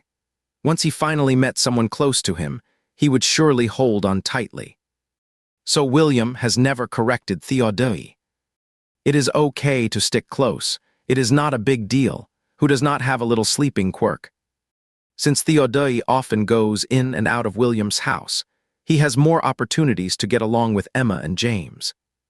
After Theodai shed his cold exterior with his outstanding looks, he can succeed everywhere in this appearance-oriented world. Both the couple have a good impression of Theodai. Theodai actually does not pay much attention to people other than William. Even so, he noticed Emma's increasingly prominent belly. "Did not I tell you, my mom's belly is like that because she is pregnant," William explained to him with a smile. Theodai's dark pupils trembled slightly. "You are going to have a sister or a brother." He sounded as if his throat was being choked, his voice very tense. Noticing something wrong in Theodai's words, William quickly declared, "Even if I have a younger sister or brother, I will still care about you." Because Theodai often went in and out of William's house recently, he had more opportunities to get along with Emma and James. At first, William did not know the reason. Later, he figured it out. The little guy was jealous. In the novel, Theodai is a person with a very strong possessive desire, almost reaching a pathological level. While making people think he is a pervert, it also makes them shout that it is exciting. Although William is not the female lead, and a 7-year-old Theodai cannot possibly have any romantic feelings for him. But jealousy can also arise from family affection and friendship.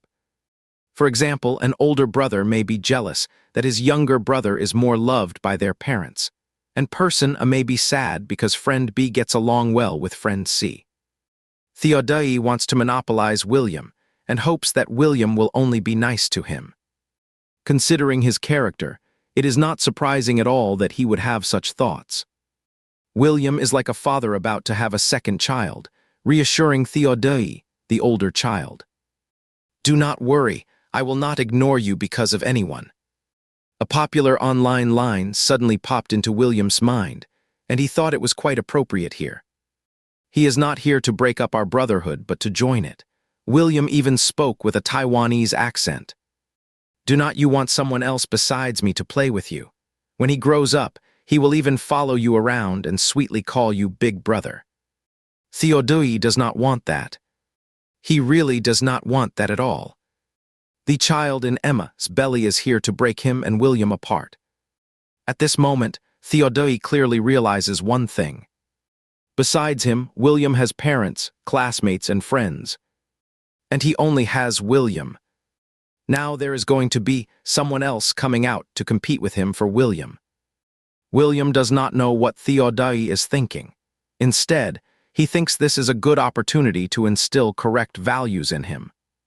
Theodai is good in every way, but he has a rather extreme personality and a strong possessive desire. Otherwise, he would not have been fixated on the female lead. Once he invests his feelings, he will be wholehearted and will not turn back even if he hits a wall. William hopes that he can be open-minded and magnanimous. He also hopes that Theodai can forget the past hurts, accept more people, and only in this way can he feel more love. William gave him a lot of pep talks, but Theodai did not listen to a single word. All he could think about was that Emma was pregnant, and William was going to have a younger sibling. Seeing Theodai hanging his head dejectedly, William finally stopped with the pep talks. He ruffled Theodai's soft black hair and promised him seriously, "I will not leave you behind." Theodai's eyelashes fluttered, and a lot of panic welled up in his heart. Under William's warm palm, those perverse, restless, and violent emotions were temporarily soothed and suppressed. Theodai closed his eyes and rested his forehead on William's shoulder. He thought, if only there were only the two of them in this world. Since learning that Emma was pregnant, Theodai would always unconsciously stare at her protruding belly. Emma, who was picking vegetables in the kitchen, saw Theodai staring at her pregnant belly and waved at him with a smile, calling him in. There is a saying in Emma's hometown. It is said that children have sharp tongues and can accurately guess the gender of the baby in the pregnant woman's belly. "Theodai, do you think it is a baby boy or a baby girl in Auntie's belly? If you guess right, Auntie will make you something delicious when the baby is born." Theodai looked at Emma's belly without saying a word. His pupils were purely black, like an endless abyss that could swallow everything. "Theodai," Emma frowned slightly. Theodai averted his gaze, looking indifferent and speaking softly. "It is a girl." Really, Emma did not pay much attention to Theodai's odd behavior just now. She smiled and stroked her own belly. A girl is good. Auntie likes girls. How about this? When Auntie gives birth to her, we will arrange a childhood engagement for you too. Emma deliberately teased him. Do you want a little? However, Theodai suddenly said, Can I touch it? Sure, Emma placed Theodai's little hand on her belly. If it is really a girl, she will be your little wife in the future. Emma continued to tease him. Do you like that? Theodai did not like it. Once the baby in the belly was born, it would take away William's attention from him. How could he possibly like it? When William came out of the restroom, he saw Theodai with a straight-faced little expression, his mood unclear as he placed his hand on Emma's belly. His eyebrows twitched wildly twice, and he inexplicably felt a chill down his spine. William quickly called Theodai into the room. What did you say to my mom just now? William asked him. Theodai said in a flat voice, She asked me if I liked the baby in her belly and said she would make her my little wife. Parents loved to make such jokes, because kids did not understand what a wife was at all, and their innocent reactions would amuse the adults. William pursed his lips and carefully asked him, So, do you like it? To William's surprise, Theodai raised his delicate face and smiled. I like it. When he smiled, his eyes were curved, and the bottom of his eyes was clean and clear. William was stunned for a moment and subconsciously asked, Really? He was a bit suspicious, because Theodai's previous behavior did not seem like he liked it at all. Theodai nodded, and there was still a faint smile on his lips. Seeing that Theodai had finally taken another step forward, William was extremely happy and indescribably excited. Great, Theodai is finally going to break through the fog of childhood and see the bright moon. Do you like me? Theodai asked William seriously. Of course, there was no doubt about it. Theodai's long eyelashes drooped, casting a very heavy shadow on his eyelids, making him look gloomy and stubborn. Will you like me more than you like her? This her refers to the baby in Emma's belly. Theodai believed that the baby was a girl, because he hoped that this child would be of a different gender from him, and he also hoped that William's affection for them would be distinct. William hesitated for a moment and finally gave Theodai an affirmative answer. Yes. Hearing this, Theodai finally showed a sincere smile. He did not like that baby, just as he did not like anyone other than William touching him. When Emma held his hand and stroked his head, Theodai did not refuse. Instead, he behaved obediently, because he knew that this was the law of survival. Emma was William's mother. He had to make her like him so that he could freely enter and leave this house. Even though he hated the unborn baby, he had to accept it. Because William wanted him to accept this new life, he had to like the baby even if he did not. He did not want to make William angry. Theodai was getting better and better, and had completely integrated into this small family. On New Year's Eve, Emma specially pleaded with the orphanage director to let Theodai stay for the night. Usually, when there are many children, they are very noisy, but William and Theodai were different. These two children were more sensible than each other. If Emma was not pregnant, she would even want to adopt Theodai. Theodai was able to let go of the past and start accepting others. This was the result that William wanted to see the most. In the bathroom, Theodai, who had just taken a shower, was still wet all over. He looked like a piece of mutton, fat white jade peeled out of cloth. He tilted his head up. Under his curly eyelashes were a pair of dark and clean eyes. I like the uncle, and I also like the aunt and the baby in her belly. William heard him say so. Looking at the well-behaved Theodai, William's heart softened. He reached out and stroked Theodai's curly, damp black hair. Feeling the joy that William exuded from the inside out, Theodai kept smiling at the corners of his lips. But when William turned around to get a towel, those smiles gradually faded, and the clarity in his eyes gradually turned back to a deep black. Theodai was very smart and more adept at reading people's expressions than ordinary children. He vaguely sensed that William really wanted him to integrate into this family, so he tried his best to meet William's expectations for him. William took another dry towel and continued to dry Theodai's hair. "But I still like you the most." Theodai tightly grabbed the corner of William's clothes. He stared at William without blinking. "Do you like me the most?" William smiled. Theodai asked a similar question every few days. Only at this time was William very sure that Theodai was just a 7-year-old child. There is no such thing as like the most in the world. In the adult world, there are too many temptations and too many things one wants. Only children would keep saying such words. Even when you are with your girlfriend, if you suddenly say, "I like you the most in the whole world," your girlfriend might even dislike such cheesy pick-up lines. However, since Theodai liked to hear it, William would not refuse to say it to him. "Me too, I like you the most.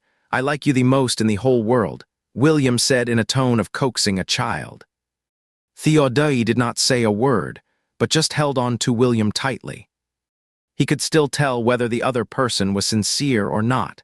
He knew that William was just coaxing him. Not even taking his words seriously, Theodai lowered his eyes. Now he is just like those orphanage children locked behind the iron bars, waiting wholeheartedly for the donor to come back again. The dragon that mocked the dwarves eventually became a dwarf. The school had a 3-day holiday for the New Year's Day.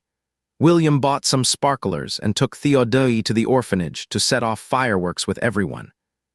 Although Theodai still talked very little, he could now play with other kids in the orphanage. William could not help but sigh. If things went on like this, Theodai would not turn into a little anudary anymore, and everything was starting to develop in a good direction. Theodai's biological father would soon come to pick him up and take him home to raise. William did not remember the exact date very clearly. He only remembered that it was soon after the New Year's Day. Having gotten along with Theodai for more than half a year, William naturally was very reluctant to part with him, but what was meant to come would always come. After Theodai was picked up, William's mission would probably be completed. He did not know if he would leave this world. Not far away, Theodai was holding a fairy wand with a dazzling flame burning on it. The fleeting sparks reflected in Theodai's beautiful eyes, but they could not illuminate the darkness inside. He did not like such ephemeral things. Even if they looked beautiful, he would not be deceived. Seeing William surrounded by other children in the orphanage, Theodai frowned tightly. Fairy wands have a low danger index and are very suitable for children to play with. Many children in the orphanage had never played with them. Some little girls were timid at first, but later, seeing that there was no danger, they still could not resist their nature and surrounded William asking him for them. The fairy wands in William's hand were quickly distributed. Seeing that Theodai only had 2 fairy wands left, William asked him, "Do you still want to play? Do you want me to go and buy you a few more?" Theodai did not say a word and kept rubbing his nose. The tip of his nose was rubbed red. William felt his forehead and asked, "What is wrong? Is your nose uncomfortable or are you catching a cold?" "I am a bit cold." Theodai was like a snowman. His skin was as white as snow, his nose tip was red, and his pair of eyes were as black as 2 pieces of coal inlaid on a snowman. William was afraid that he would catch a cold, so he had no mood to introduce him to new friends. "Then let's go back." William wrapped Theodai's scarf it her. Seeing William and Theodai leaving together, the other children in the orphanage all looked extremely disappointed. On the way back, seeing Theodai pursing his lips all the time, William did not know if he was frozen or jealous because he gave fairy wands to other children. William could not help explaining to him, "I hope you can make a few more friends so that I do not have to worry about you being alone when I am at school." These words obviously pleased Theodai, and his rosy lips curled up slightly. He grabbed William's hand, his eyes slightly curved, and said cheerfully, "I know." That smile hit William right in the heart. He felt that he was even more deeply infatuated with this young second male lead. Being a Anodari is not so terrible. Although he has a strong possessive desire, he is quite easy to appease. Look, he is happy after just a bit of appeasement. How cute. After the New Year's Day holiday ended, William had been at school for only a few days. One day after school, when he passed by the orphanage, he saw a luxury car parked at the entrance. William's heart skipped a beat. This should be Theodai's biological father coming to the orphanage. William could not quite describe his feelings. Once Theodai was taken away, they would be hundreds of kilometers apart, and they would have fewer chances to see each other. Not to mention whether William could still stay in this world after completing the task. Just as William was having wild thoughts, Theodai walked out of the orphanage as usual. But this time, there was a man following behind him. The man was wearing a well-ironed black suit. He had high eyebrows and long eyes, with deep and handsome features and outstanding temperament. This man was Theodai's biological father, Noah. Theodai took his mother's surname and looked somewhat like his mother, especially in the eyes and eyebrows. So when Noah saw Theodai for the first time, he knew he had found the right person. Behind Theodai was Noah, and behind Noah were his assistant, the orphanage director, and two intermediaries. The intermediaries played a key role in finding Theodai so quickly. Theodai walked over and said to William, "Let's go back to your place to check my homework." His expression was calm, showing no sign of joy or anger. Noah followed behind Theodai, looking as if he wanted to say something but hesitated. It was obvious that this man, who was very successful in business, seemed extremely helpless in the face of his strange son, and there was a bit of frustration between his eyebrows. Emma held the handlebars of the bike and quietly sized up Noah. Although the hardware store was not large in scale, there were a lot of people coming and going. Emma had seen all kinds of customers. With the acumen of a business person, she quickly sensed the delicate atmosphere. Seeing that this man seemed to be after Theodai, Emma felt a bit of vigilance and curiosity. Theodai was clearly good friends with her family, and she quite liked this kid, so she asked an extra question. "Director Lee, who is this?" The orphanage director quickly introduced them. "This is Mr. Noah. He is Theodai's biological father. He is here to pick up Theodai today." "Mr. Noah, this is Wenahayan I told you about. Their family is very kind-hearted and has a good relationship with Theodai." Upon hearing that he was Theodai's father, and a biological one at that, Emma looked at Noah in surprise. The man in front of her clearly had good financial conditions. He could afford such a fine suit and wore a famous brand watch. How could he abandon his child in the orphanage? The disgust in Emma's eyes was too obvious. Noah coughed uncomfortably. "Thank you very much for taking care of Theodai. I wonder if you are available tonight. I would like to invite you and your husband to a simple meal."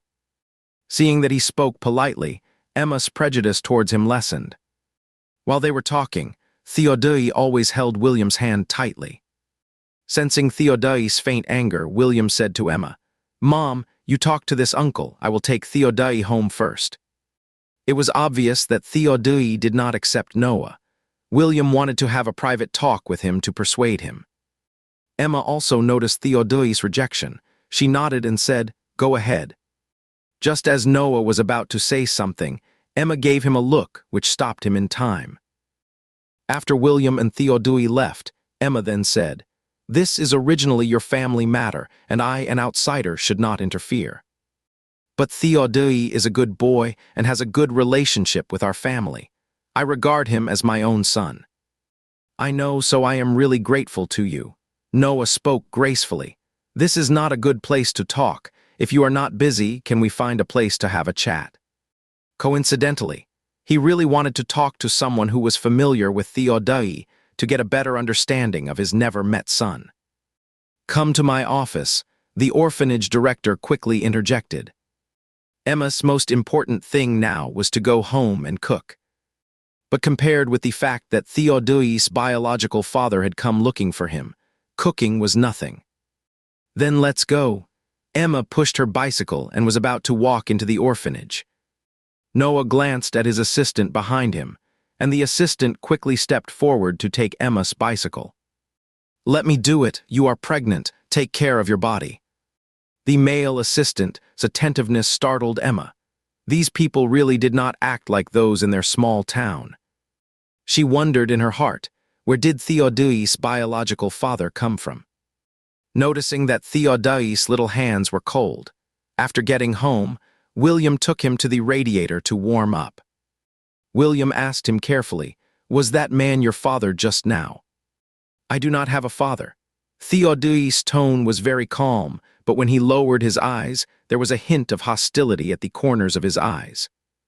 "Did he mistake you for someone else, or do you not want to recognize him?" William asked knowingly. William's black scarf hung down on the radiator. Theodai quietly pinched a corner of it, and his hand tightened little by little. "He abandoned me, so I do not have a father." Theodai said in his heart, "I only have you." Actually, Noah did not abandon Theodai. Back then, he wanted to take Theodai back, but Theodai's mother took him away. Of course, this does not mean that Noah is a good father. Theodai was already 7 years old, yet he only thought of looking for him now. Moreover, it was only after his wife and children had passed away that Noah remembered this blood-related child.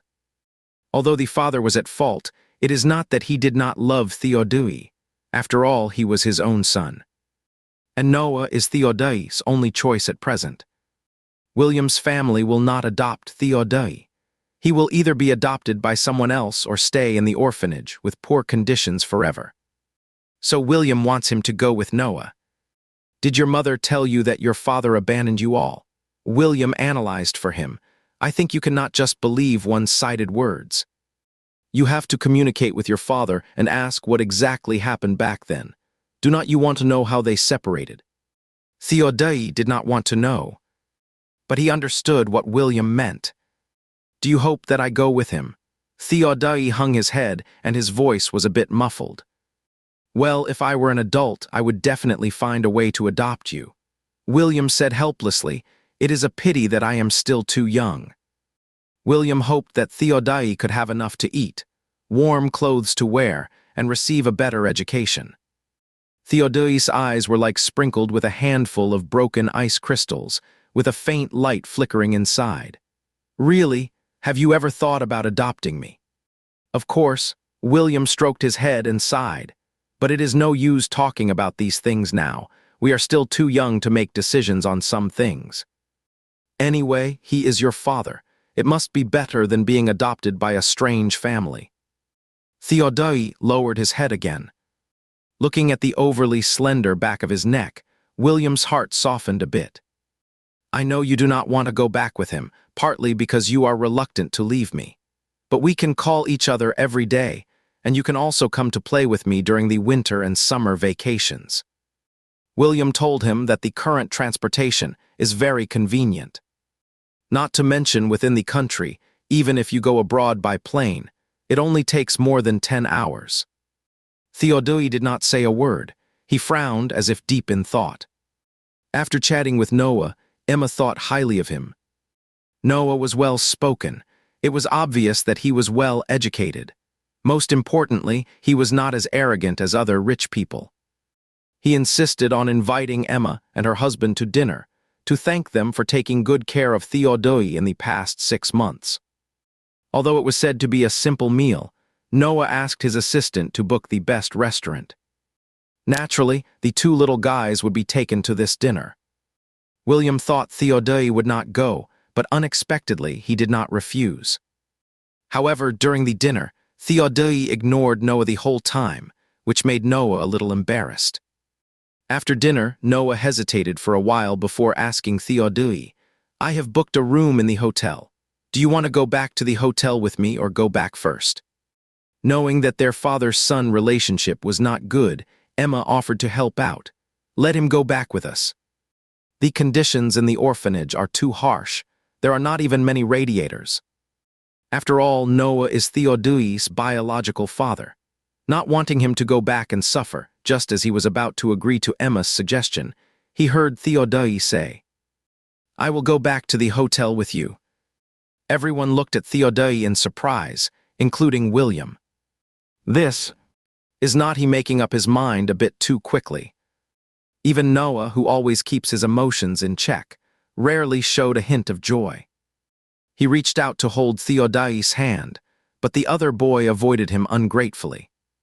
Theodai ignored Noah. He said to William, "You go back, be careful on the way." The warm orange light in the private room shone on his profile, casting uneven shadows. Looking at Theodai with his calm eyebrows and eyes, William suddenly felt that he was a stranger. Clearly just a 7-year-old child, yet William could not guess what he was thinking now. "Okay," William could only nod.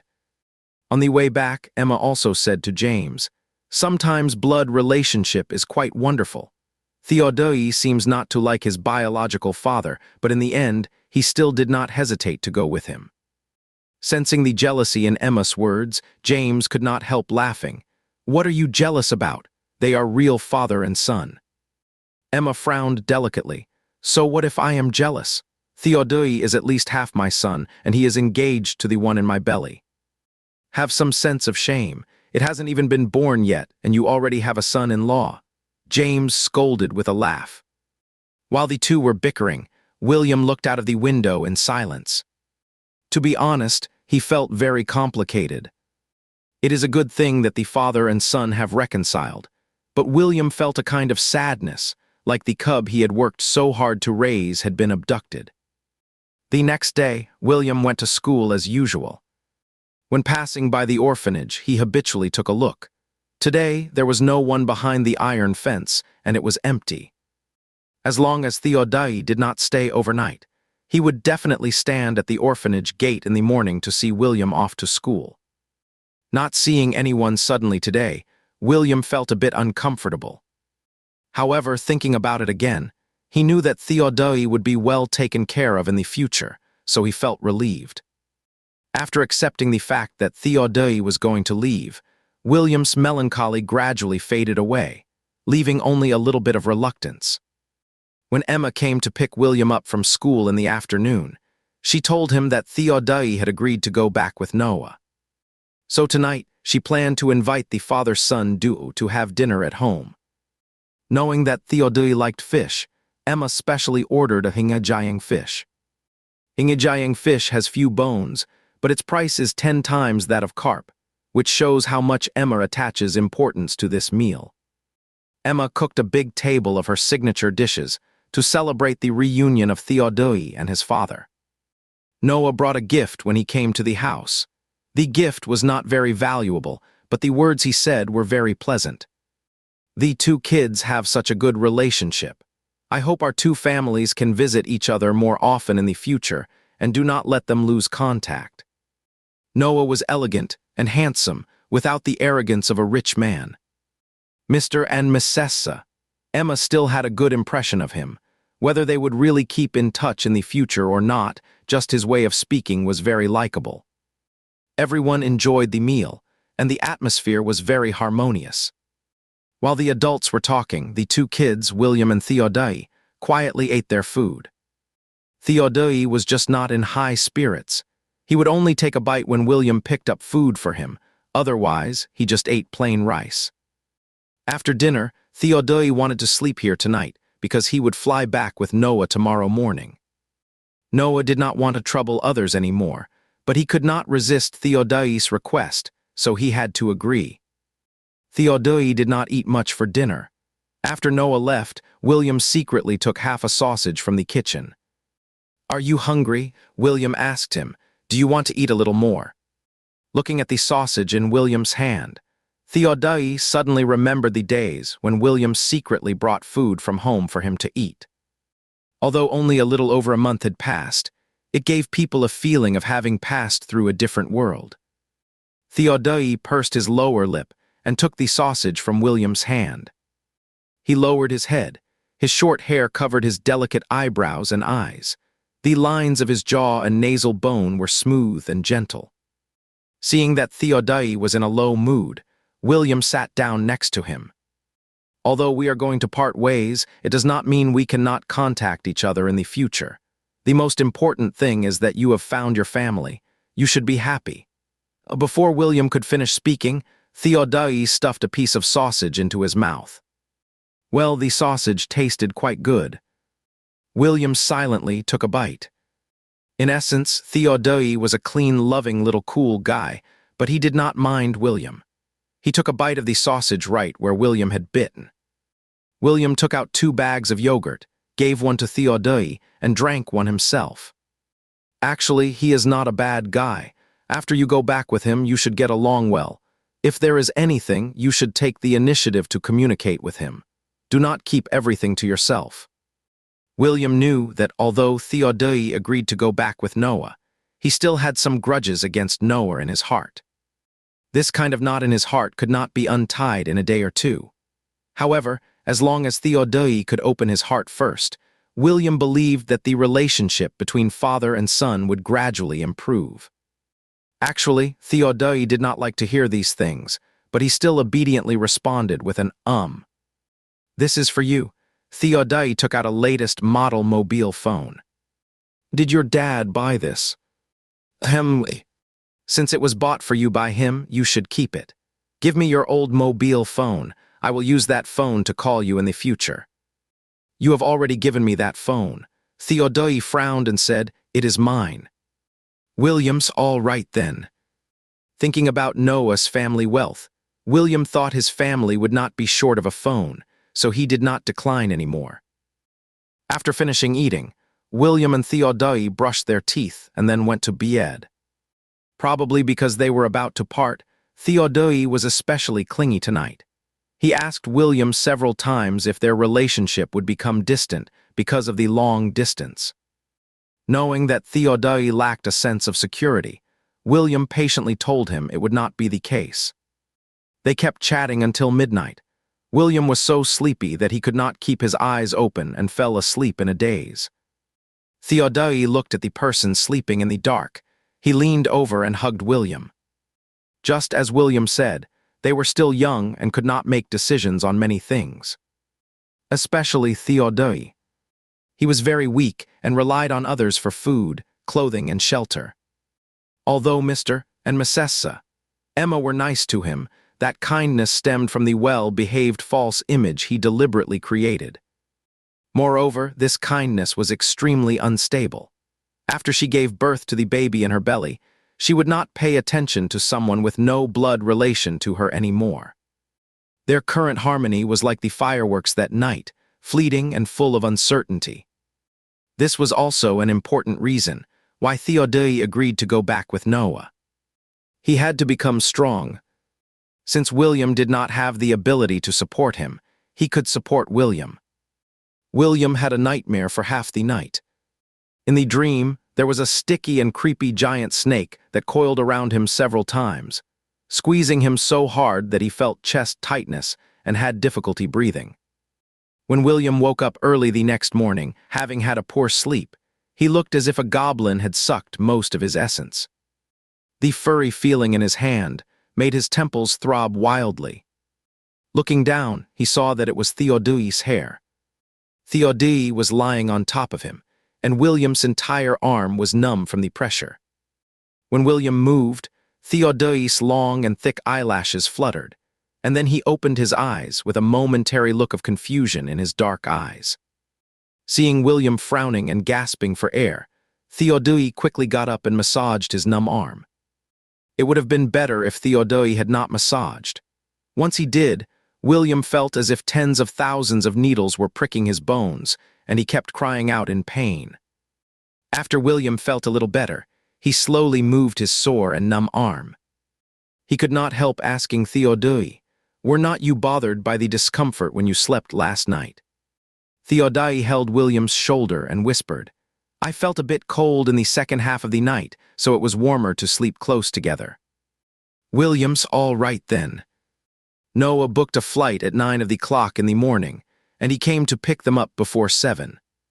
When Noah came, William and the others were having breakfast. It was Thursday today, and William had to go to school, so he could not send Noah to the airport. Emma prepared a big bag of food for Theodai, including pickled cucumbers she made, marinated pork bones, and dried tofu. It filled up a whole school bag with all kinds of things. While Emma was telling Theodai to come back often, William said to Noah, "Uncle, can I talk to you alone?" Noah looked at William in surprise, then nodded and went to the bedroom with him. William gave Noah a small notebook. "This is what I wrote. Theodai is not a very picky person, but he does have his preferences in taste and some small living habits. These things can help Noah get to know Theodai. It can also help Theodai integrate into the new life more quickly." A hint of smile appeared on Noah's cold and handsome face, and his eyes looking at William became much softer. "You have put a lot of thought into this." With a childish face, William said seriously, "Theodai is a very lonely person. When I first met him, he hardly ever played with other kids. Later, I heard that his mother used to treat him very badly. I have also seen a lot of wounds on his body." Hearing this, Noah could not help but sigh. Noah knew exactly what kind of woman Amaye was. It was really hard on Theodai to have been with her all these years. Noah felt bad about it too. Seeing the guilt on Noah's face, William continued, "It seems that Theodai witnessed his mother jump from the building. He often has nightmares at night and gets really down when he wakes up. I hope Uncle can spend more time with him in the future, especially when he has nightmares. My mother sometimes feels really sorry for him and says he has suffered a lot and must have some psychological scars." At this time, William was not worried that his overly mature way of speaking would arouse Noah's suspicion. Noah undoubtedly felt guilty towards Theodai. Therefore, he was especially worried that Theodai would become another Amaye. After all, there was a hereditary mental illness in their family.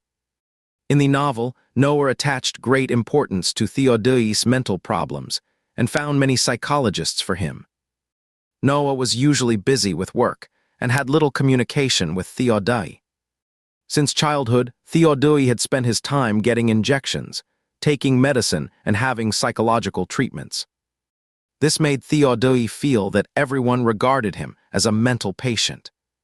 Maybe that was not Noah's original intention, but his actions had hurt Theodai. Theodai's childhood experiences made him starved for love, coupled with witnessing his mother's death in such a tragic way. Any normal person would have psychological scars. Compared with psychologists, the care from family members is more important. Unfortunately, one of them was busy with work, and the other was self-enclosed and did not trust others easily, which made the situation worse and worse. So William took a two-pronged approach. He persuaded Theodai last night and reminded Noah today. When William went downstairs to see Theodai off, he was tightly hugged by the latter. Knowing that Theodai was reluctant to leave, William smiled and comforted him. "When winter vacation comes, you can come back to see me. I will buy you candied haws then." Theodai silently grabbed William's sleeve. He did not want to go. He did not want to leave William, especially at this moment. William will have a younger sister in a few months. Theodai would have received much less attention anyway. Now that he was leaving the orphanage, William would pay less and less attention to him. He was very jealous of the child in Emma's belly. He envied that the child would naturally become a part of this family once born. Unlike him, no matter how well he pretended and integrated, he was actually an outsider. It was precisely because Theodai was aware of this that he had to leave. Finally, Theodai slowly let go of William. He lowered his eyes and suddenly said, "Then do not buy for others in the future." William did not understand what he meant at first. Theodai looked up. His dark eyes were very serious. "Since you have promised to buy me candied haws, you cannot buy for others before that. Nor in the future. Things that are for him cannot be given to others." It was just a candied haw, but it made him feel like it was a solemn vow. Once he made a promise to Theodai, he could not make the same promise to others. Otherwise, he would be a little scumbag. William interpreted Theodai's confusing behavior as pre-separation phobia. Okay, I will wait for you to come back during winter vacation. William understood Theodai's sensitivity and indulged it. Only then was Theodai satisfied. After Theodai got into the carriage and watched the black car gradually moving away, William felt a sense of melancholy. Theodai, whom he had taken care of for half a year, still left with his parents. Theodai kept staring at William through the rear view mirror. He did not take his eyes back until the person disappeared. The scenery along the road flashed by quickly in Theodai's eyes, but none of it could really be reflected in those pitch-black pupils. I do not know how long it took before Theodai spoke. He asked Noah beside him, "What did you talk about?" Theodai saw William call Noah into the room, but he did not know what the two of them said. Rarely did Theodai take the initiative to talk to him. Noah was also interested in chatting with him more. William was a good breakthrough. Noah could see that Theodai had deep feelings for this boy. We did not talk about much. He gave me a small notebook and told me some of your living habits. Noah did not want to talk to Theodai about his mother for the time being, so he omitted what William said later. Theodai looked at Noah with his clear black and white eyes. He asked politely, "Can I have a look at that notebook?" Seeing Theodai being so well behaved, Noah was in a good mood. He gave Theodai the palm-sized notepad that William had given him. Theodai opened a page. He was very familiar with the handwriting on it. It was indeed written by William. In order to fit the persona of an 8-year-old child, William deliberately wrote the words very large. William wrote in crooked letters that he was allergic to peach fuzz and did not like to eat ginger or coriander. The content was not much, only 2 pages, but Theodai read it for a long time. There were some characters he did not recognize, but by guessing based on the familiar radicals, he could figure out most of it. Noah had not read what William had written yet, so he asked Theodai for this small notebook before getting on the plane. Theodai reacted very coldly. He closed the notebook and put it into his school bag. "If you have any questions, you can ask me directly later." The meaning of this words was very simple. He confiscated the little notebook. Looking at his son with 2 faces, Noah was speechless for a moment. Although Theodai had left, the 2 people did not break off contact. Theodai would call or send text messages to William on time every day.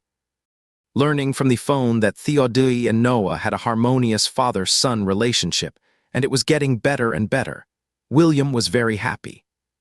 Probably because William had completed his task, the system did not intend to let him stay in this world anymore. One night, William was rushed to the hospital.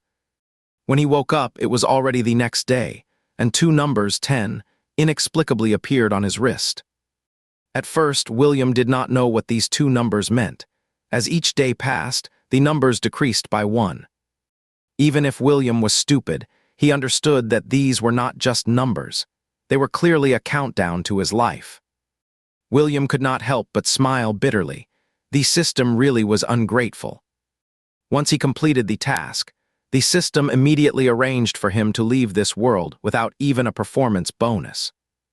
William's body was getting weaker and weaker every day, and Emma and James were getting more and more sad. Whenever this happened, William did not know whether he should tell them the truth, nor did he know how to say a final goodbye to Theodai. During the days when William was in the hospital, he still talked to Theodai every day. Now that Theodai had finally started a new life, William did not know if his death would hit Theodai hard. This was the main reason why he did not tell Theodai. After much thought, William finally decided to write a letter to Theodai, telling him the truth in the letter. It would be better for Theodai than seeing him die in person. At this time, the delivery speed of letters was very slow. The fastest ordinary letter would take at least 2 days. William and Theodai are hundreds of kilometers apart, and it will take about 4 or 5 days for the letter to be delivered. Now William's condition is very bad. He wrote this letter off and on for 2 days before asking Emma to drop it into the mailbox. After sending the letter, William actively called Theodai on the same day. On weekdays, it was a pleasant surprise for Theodai to receive a call from William at 1 o'clock in the afternoon. But the content of what William said did not make Theodai that happy. "We are going to have a holiday soon. Before the holiday, the school organized a winter camp, and my mom signed me up for it. I am going to attend the training tomorrow, and I will not be able to answer your calls from now on." After saying 2 sentences, William could not help coughing softly. He grabbed the quilt on the hospital bed and barely suppressed the itching and pain in his throat. As soon as he heard that William would not call him anymore, the little smile in Theodai's eyes faded completely, and his lips tightened. After a long while, Theodai squinted his slender eyes and asked, "What is a winter camp?" His voice was flat, without any inflection. A winter camp is a special training program mainly designed to exercise students' bodies and wills. So I am going to live in the mountains with other students from school for a few days. There is no mobile signal on the mountain, and the teacher will not let us bring our phones. William was in very poor health and did not have the energy to call Theodai every day. By the time Theodai received the letter, William would have almost left this world. With this buffer period of not contacting each other for a few days, William thought Theodai would be less sad. In fact, kids their age do not have much concept of life and death. However, Theodai's situation was special. Coupled with his strong dependence on William, he would be more sad than ordinary kids. To William's relief, Theodai had become much more cheerful and had a better relationship with Noah. He was no longer the only person Theodai trusted. But William obviously underestimated Theodai's intelligence. The moment William finished speaking, Theodai knew that he was lying. Theodai lowered his eyelashes, and the hand holding the phone suddenly tightened, with his fingertips turning bluish-white. Why did he lie to him? Why did not he want to contact him any more in the future? Theodai swallowed hard, trying to suppress the rising hostility. He was still as well behaved as ever, gently saying "okay" to William. Immediately afterwards, Theodai asked again, "Do you still remember what you said before?" William's pale lips moved wordlessly for a moment. He remembered. The day Theodai left, he promised to buy him candied haws when Theodai came back. Who could have known that the system was so unreliable? He definitely could not buy candied haws, but he sent 2 yuan to Theodai in the letter, asking him to buy them himself. William definitely could not tell Theodai this. "Do not worry, I will definitely let you eat candied haws," William promised. "Okay." Although Theodai said "okay," he was not really at ease. He knew a little that William was in poor health. Usually, Emma would not let William do this or that. So even if there was a winter camp at school, Emma definitely would not agree to let William participate. He was lying and deceiving him. After hanging up the phone, Theodai called Noah with a gloomy face and told the other person that he wanted to go back. Theodai is a person who will definitely do what he decides to do once he makes up his mind, and Noah cannot stop him either. He wants to go back and see what William is doing. Noah's company has been very busy these days, and he does not have time to accompany Theodai back. But he cannot stand Theodai's strong-willedness, so he can only ask his assistant to take Theodai to find William. The assistant booked the nearest flight. After flying for 3 hours and arriving at Xinichengpu Airport, he hailed a taxi. After several hours of trouble, it was already a little past 11 at night when they reached the destination. Theodai wanted to see William and had been thinking about it all the way. But when he got to William's house, Theodai hesitated instead. He cannot just go in like this. If William is really at home and asks him why he rushed back in such a hurry, he will not be able to explain clearly. Amaye has extremely strong control, freak tendencies, and Theodai has completely inherited this from her. He cannot stand things going beyond his control. Today's phone call from William was completely beyond his expectation. William is a very strange person who always has a sense of pity for weak creatures. It is the same with the other children in the orphanage, and with him too. It is just that William likes him more. Maybe it is because he looks good, or maybe it is because he looks weaker. But no matter how weak Theodai is, he is not as weak as a newborn. In Theodai's mind, after the child in Emma's belly is born, William will gradually shift his attention to this blood-related younger sister. Theodai has already prepared himself mentally for this and can barely accept it. But the child hasn't been born yet, and William suddenly does not want to contact him without any warning. Although William gave a reason, Theodai does not believe it. He has to come and see for himself to feel at ease. After much hesitation, Theodai finally did not go in and found a hotel to stay in first. The next morning, Theodai went to find William. There was no one at William's home. After asking the neighbors, Theodai learned that William was hospitalized and had been in the hospital for several days without coming back. This news left Theodai in a daze for a moment. When he came to his senses, his hands and feet were ice cold.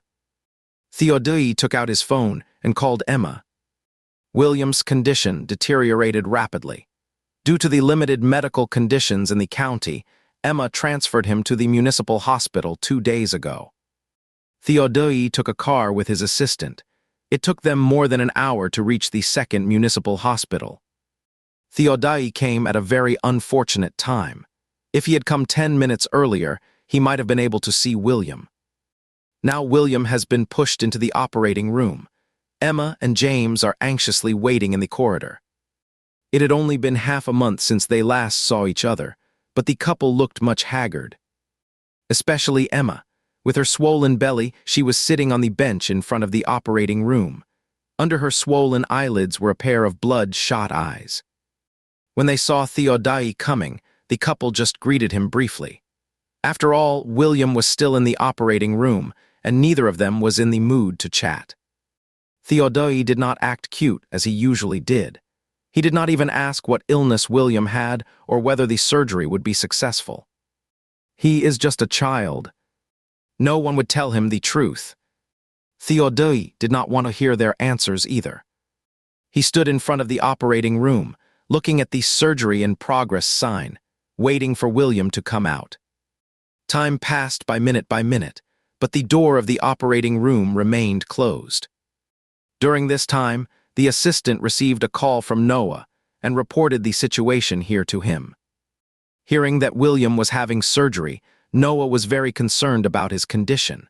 After all, he was Theodai's only friend. The assistant did not know the specific situation either, but judging from the expressions of William's parents, it was obvious that this was not a minor surgery. "What about Theodai? Is he okay?" Noah asked. Hearing this, the assistant looked at Theodai. The delicate-featured young boy looked unusually calm. His calmness was not what one would expect from a 7-year-old child. The assistant gave Theodai a strange extra look. Is not he supposed to be the best friend? Why does it seem like he is not worried at all? Theodai was indeed not worried. William had said that he would always accompany him and promised to buy him candied haws. He had plenty of patience and waited obediently here. As long as the door opened, William would come out. Theodai kept staring at the in-surgery sign. 4 or 5 hours passed, and the operating room door finally opened. The person who came out was not William, but a male doctor in a sterile surgical gown.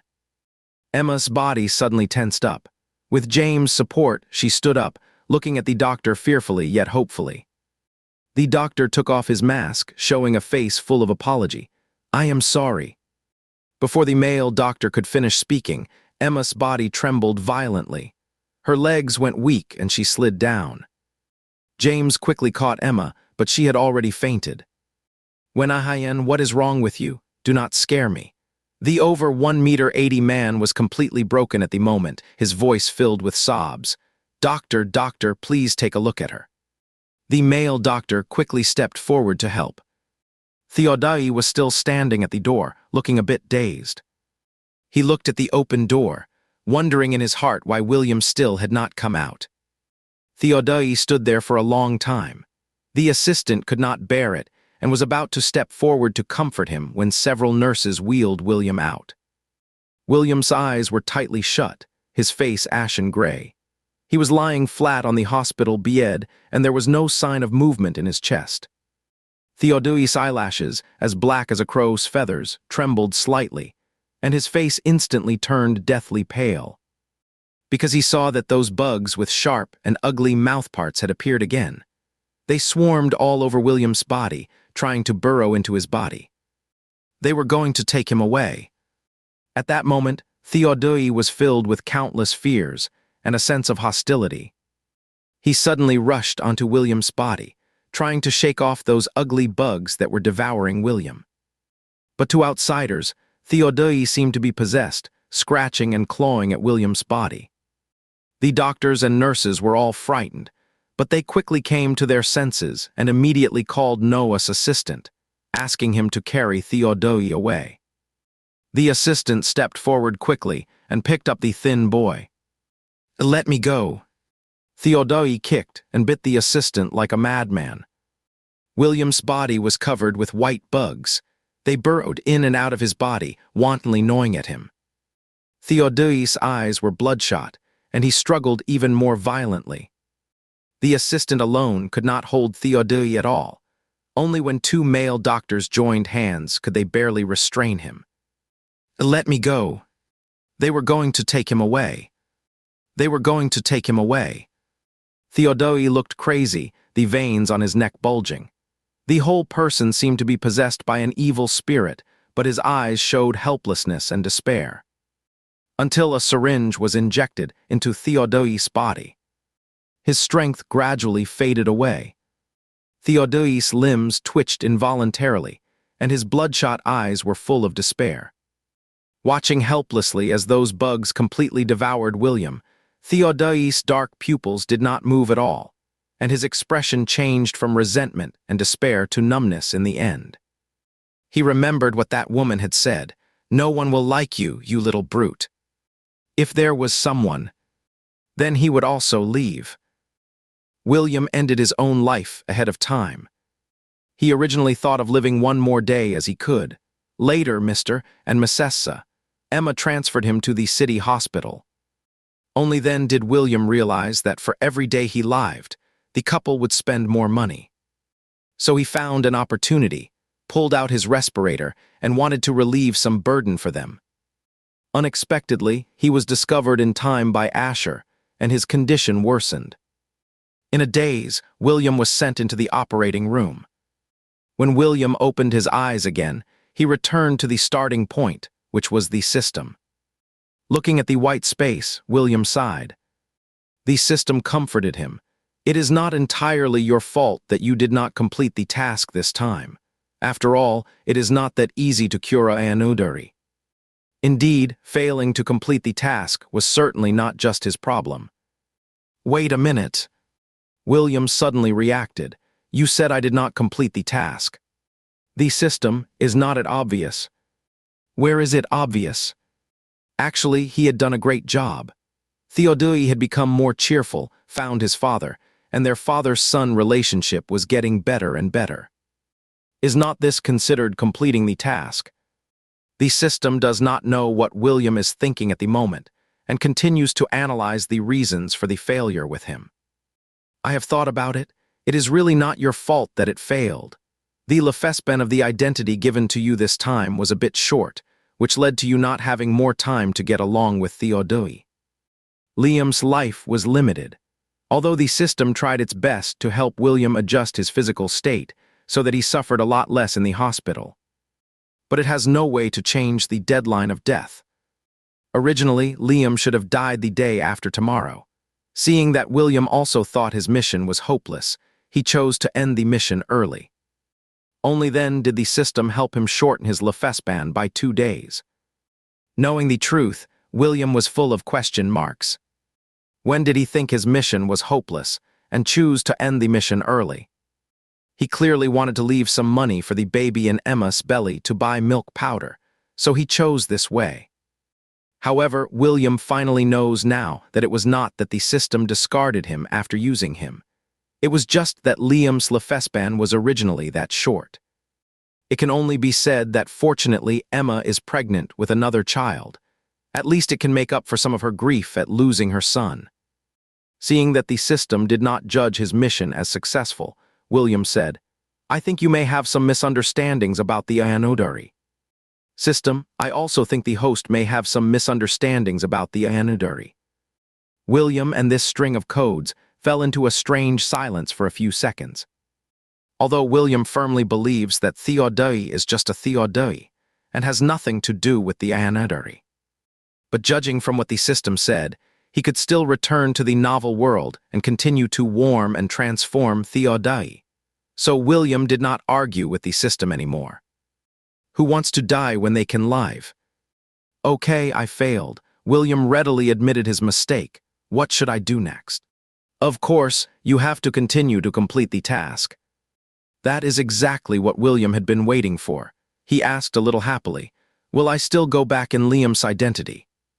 Liam is already dead. The host can no longer use this identity. I will arrange a new identity for the host. The host must remember that you must never expose your past identities.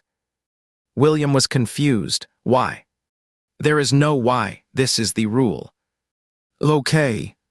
Although William was not very willing, after all, every place has its rules and regulations. As if suddenly remembering something, William said, by the way, if I complete the task this time, will there be any extra rewards? The system said faintly, without us, the host would have died long ago. William thought there was nothing wrong with this statement and could not find a reason to refute it. I think if there are rewards, I might be more motivated. William tentatively negotiated terms with the system. The system did not say a word.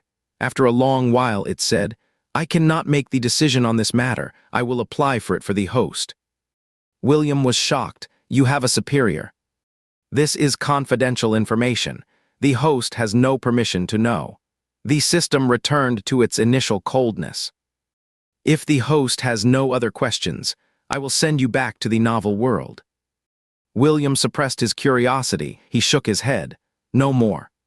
When William opened his eyes again, he was sitting in the passenger seat of a car.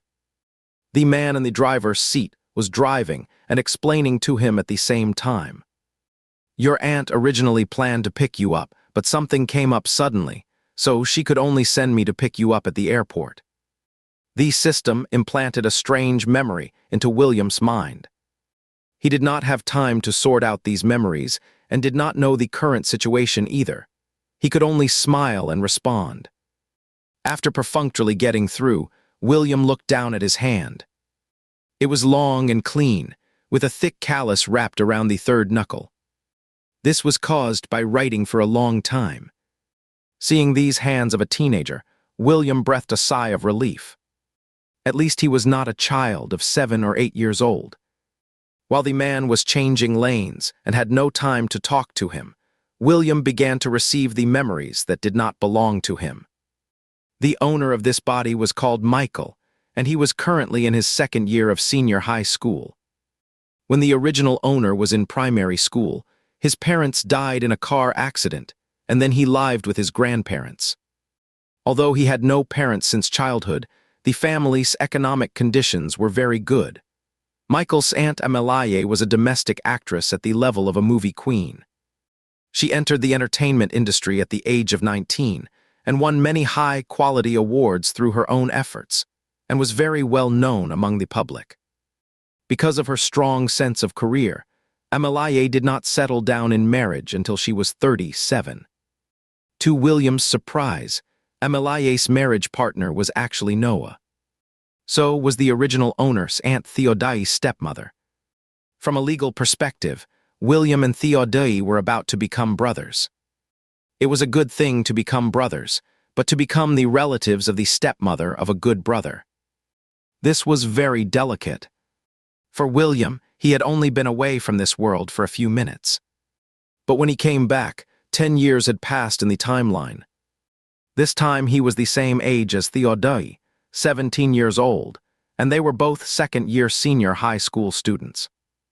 Amelaye was afraid that the old couple would have difficulty taking care of Michael, so she took him over and planned to let him take the college entrance examination in Kyoto. William could only describe the system, professional level, with 2 words: professional. Every identity the system gave him was very powerful. The first time he was Theodai's neighbor, and this time he was going to live in his house. The person who came to pick up William this time was Amelaye's assistant named Ethan. The name was very interesting, and the person was also talkative and humorous. He was telling William interesting anecdotes in the entertainment circle all the way. After driving for more than an hour, Ethan drove the car to a TV station. "Your aunt is having an interview here." Ethan glanced at his watch. "It is almost over now, let's find a place to wait for her." William naturally had no objection. Ethan found a fast food restaurant. They waited inside for nearly 2 hours before Amelaye's interview was over. William did not expect that what Ethan meant by almost over could be so far off. Ethan had a pass and drove the car directly into the TV station. Before long, a very beautiful woman walked out of the main entrance of the TV station. Sunglasses covered half of her face. She had a gentle and elegant temperament, very much like a classical beauty from the Republic of China era. This was Amelaye, the original owner's aunt. After the car door opened and Amelaye got in, William called out to her, "Aunt." "Hemley." Amelaye took off her sunglasses. Although she was nearly 40, she looked very young with cold and outstanding features. Probably feeling that her answer was too cold, Amelaye asked, "Are you tired from the flight?" "William's not tired." To be honest, William felt a little uncomfortable being with this big star. Firstly, he has no blood relation with her. Secondly, it seems that the original owner was not very close to Amelaye either. Amelaye has been busy building her career all these years, and the number of times she goes home in a year can be counted on one hand. The aunt and nephew did not spend much time together. So even the original owner was very surprised that Amelaye wanted to bring him here to study. Amelaye took out a pack of cigarettes from her bag, took out one, and put it between her lips painted with lipstick. Holding the cigarette in her mouth, she casually asked, "How are your grandma and grandpa?" Amelaye has a cold and aloof appearance. Even when smoking, she exudes a lazy and cold sex appeal. Suppressed by the aura of the movie queen, William honestly said, "They are both in good health." Amelaye had nothing more to say. The atmosphere in the carriage was overly quiet, and the sound of the lighter seemed particularly prominent.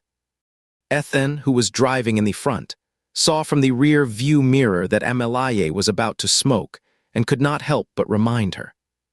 "Amelaye, it is not good to smoke in front of a child. Moreover, are not you going to have dinner with Mr. Noah later?"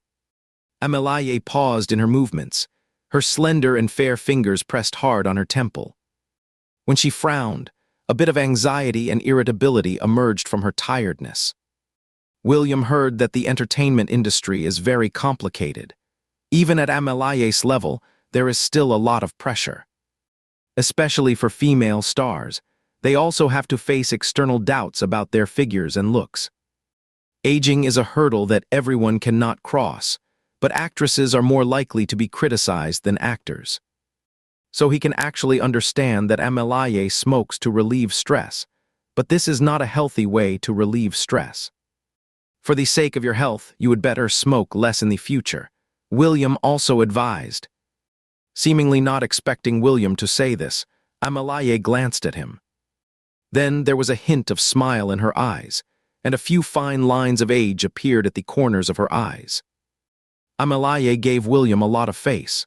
She put the cigarette back into the cigarette case and then threw it to Ethan in the front. Ethan reached out and caught the pack of cigarettes steadily. "Did Amelaye give it to me?" Ethan smiled and smelled the cigarette case. "This is really good tobacco. We have been persuading you to quit smoking for ages. We have worn out our lips, but it is not as effective as a single word from Michael. Just focus on driving your car. Emilie scolded Ethan, but she did not seem angry. There was a red light intersection ahead. Ethan stopped the car and continued joking. "No way. In the future, I still have to count on Michael to keep an eye on you." With Ethan around, the atmosphere in the car became much more lively. Even Emilie's mood improved. Emilie made an appointment with Noah to welcome William with a dinner in the evening. They booked a private restaurant with a good reputation and a secluded location.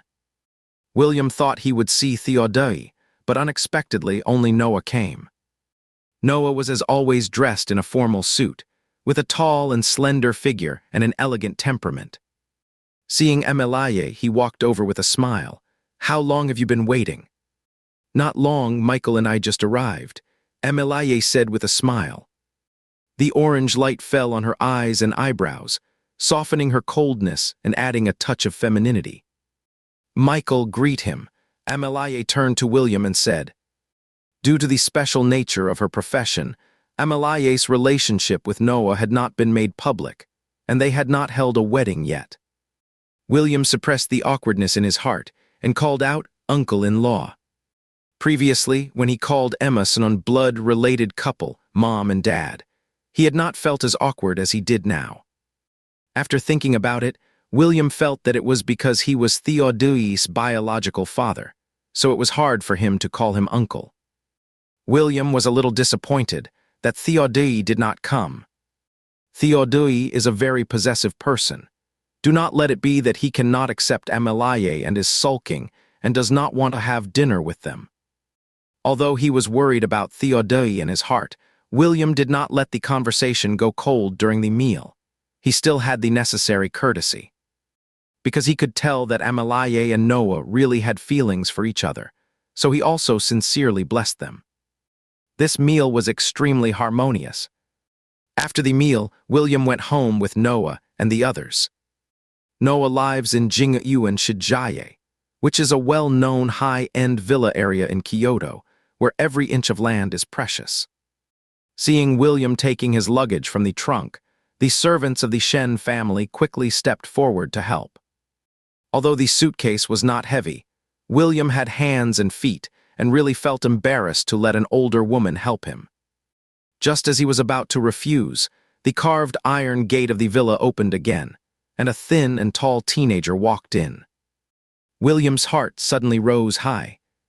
After Theodai left with Noah, William had not seen him for about half a month. When they met again, the little Anadari had turned into a beautiful young man. The warm, colored lights in the courtyard shone on his eyebrows. The ends of his elongated phoenix eyes were as gorgeous as if they had drunk blood. He carried a shoulder bag, and his soft black hair was loosely tied at the back of his head, revealing his delicate and outstanding features. Looking at this elegant young man with long hair, William could not help but be stunned. He remembered that Theodai did not like others to praise him for looking like a girl. Why did he grow his hair long? Noah and Emilie were still standing in the courtyard. But Theodai walked past them without even looking, as if he did not see them. Noah frowned slightly and called out to him, "Theodai." Only then did Theodai seem to notice there were people around. He slightly lifted his thin eyelids and looked at Noah. "Your auntie Emilie has picked up Michael. He will go to your school to register tomorrow. You should take good care of Michael at school," Noah instructed. "Oh," Theodai responded and walked away with his shoulder bag. From beginning to end, he did not even glance at William standing beside the car. Noah had no idea what to do with this son of his. He forced a smile and turned to explain to William, "He is a bit slow to warm up." Emilie chimed in, "You will get to know each other better after more contact. Theodai will not be like this once you are familiar with each other." William believed this. No one knew Theodai's personality better than William. Moreover, Theodai's attitude had already exceeded William's expectations. Theodai was very aloof. When William first met him, the little guy was quite domineering. Now he could even respond calmly with an "oh." It seemed that he did not reject them, the aunt-nephew pair, that much.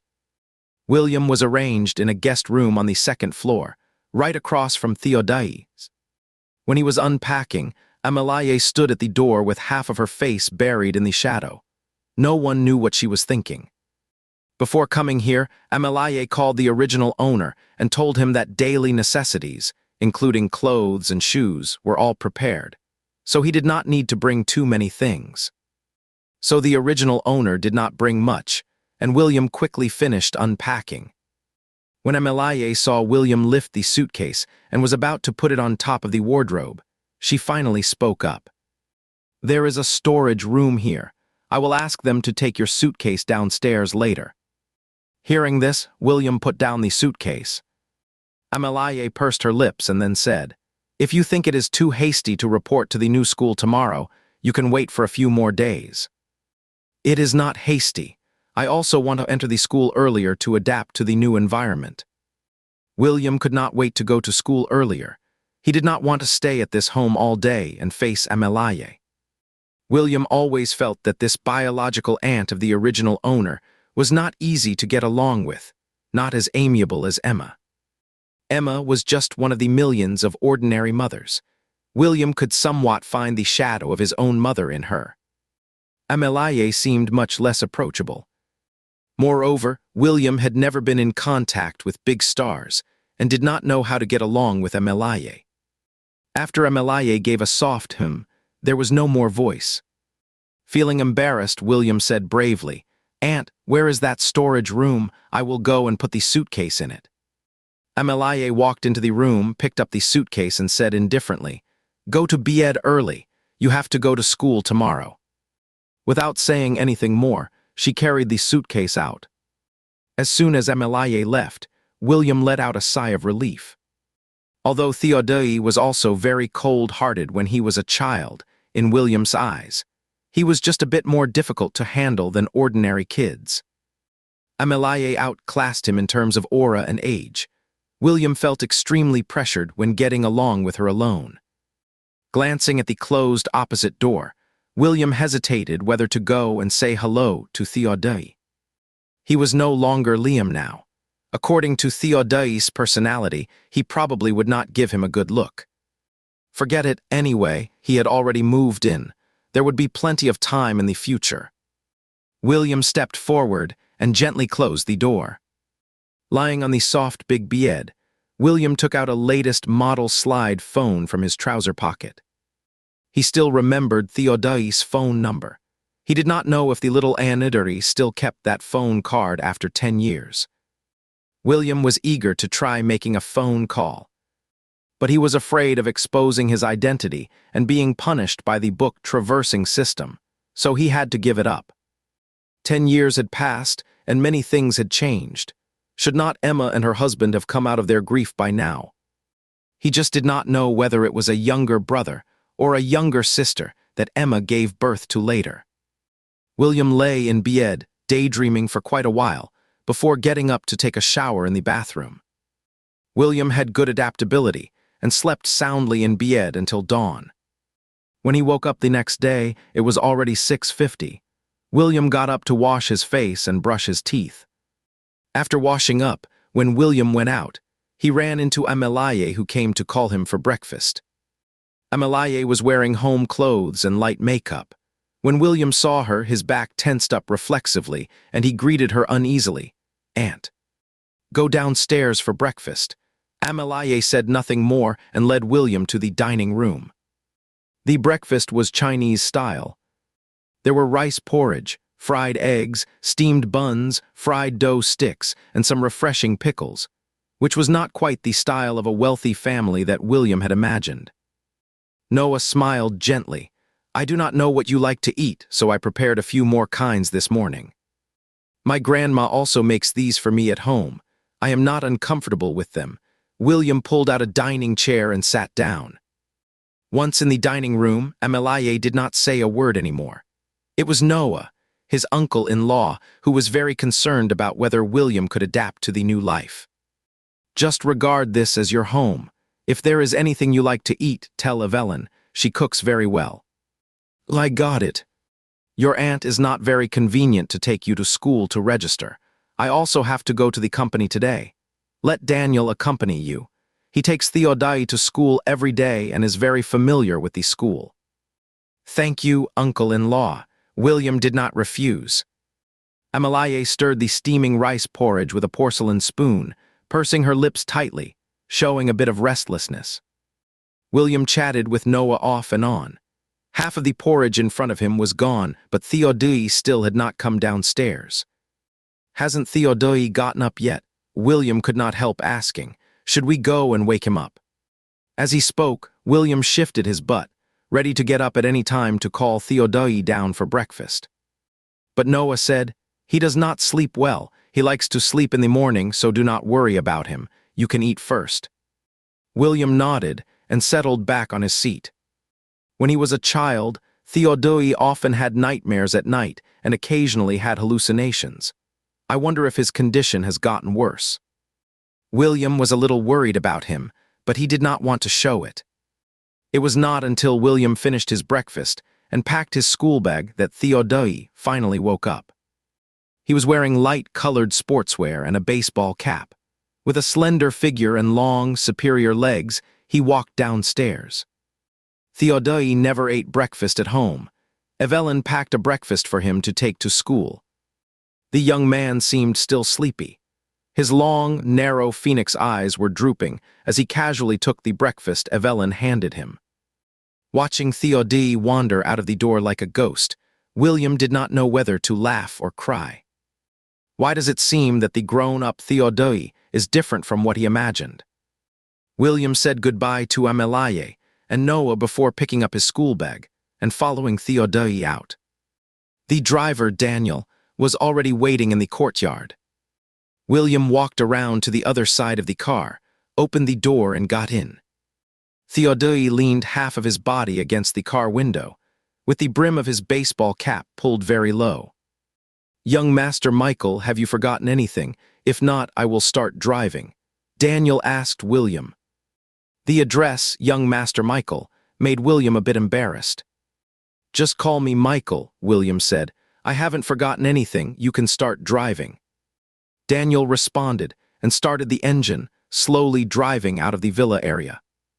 Theodai was still holding the breakfast in his hand. It was not known whether he had fallen asleep or not, as he did not move for quite a while.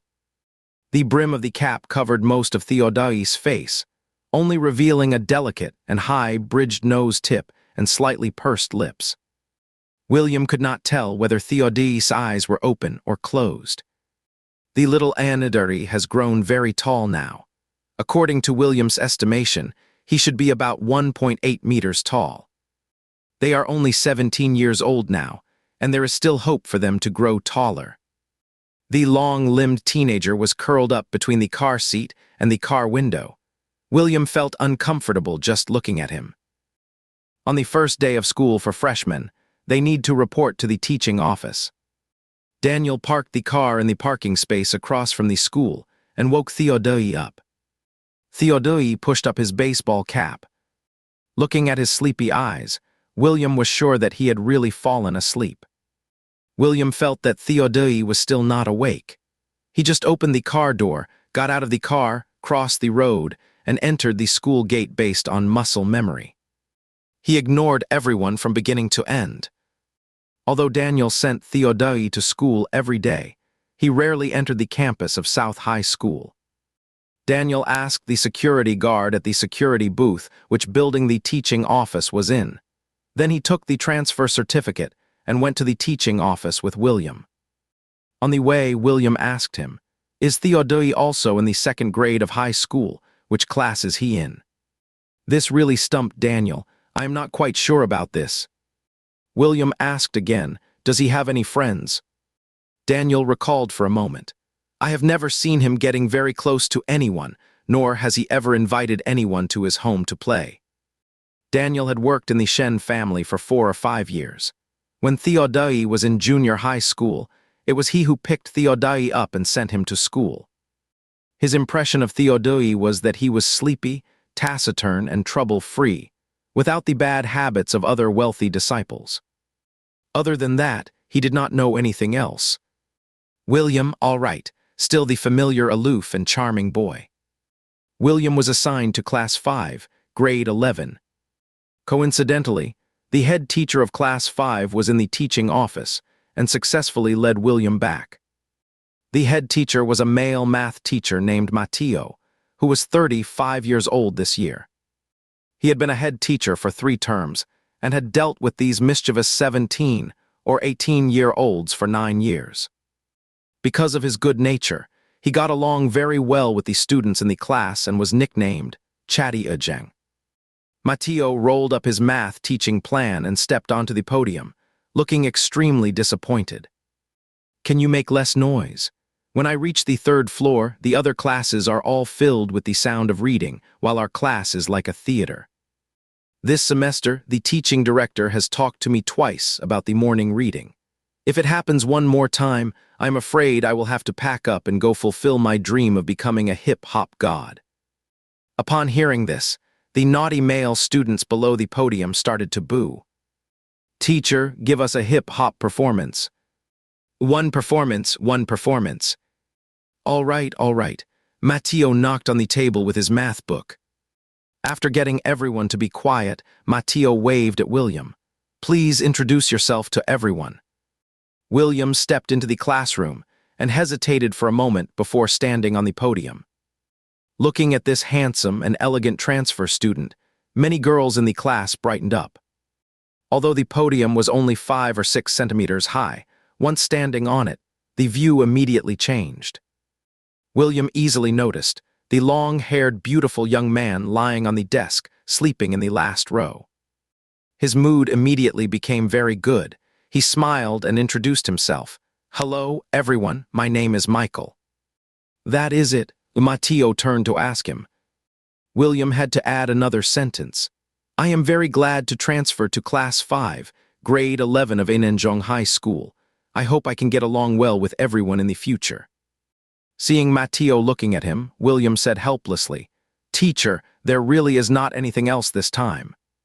Matteo did not make things difficult for him anymore and said some polite words. Roughly speaking, since he had come to Class 5, it was fate. Everyone must get along peacefully, work together to create the future, and never gang up to cause a big ruckus. Matteo pointed to an empty seat and said to William, "You can sit next to Henry." There were 2 empty seats in the classroom, both in the last row. One of them was next to Henry, and the other was next to Theodai.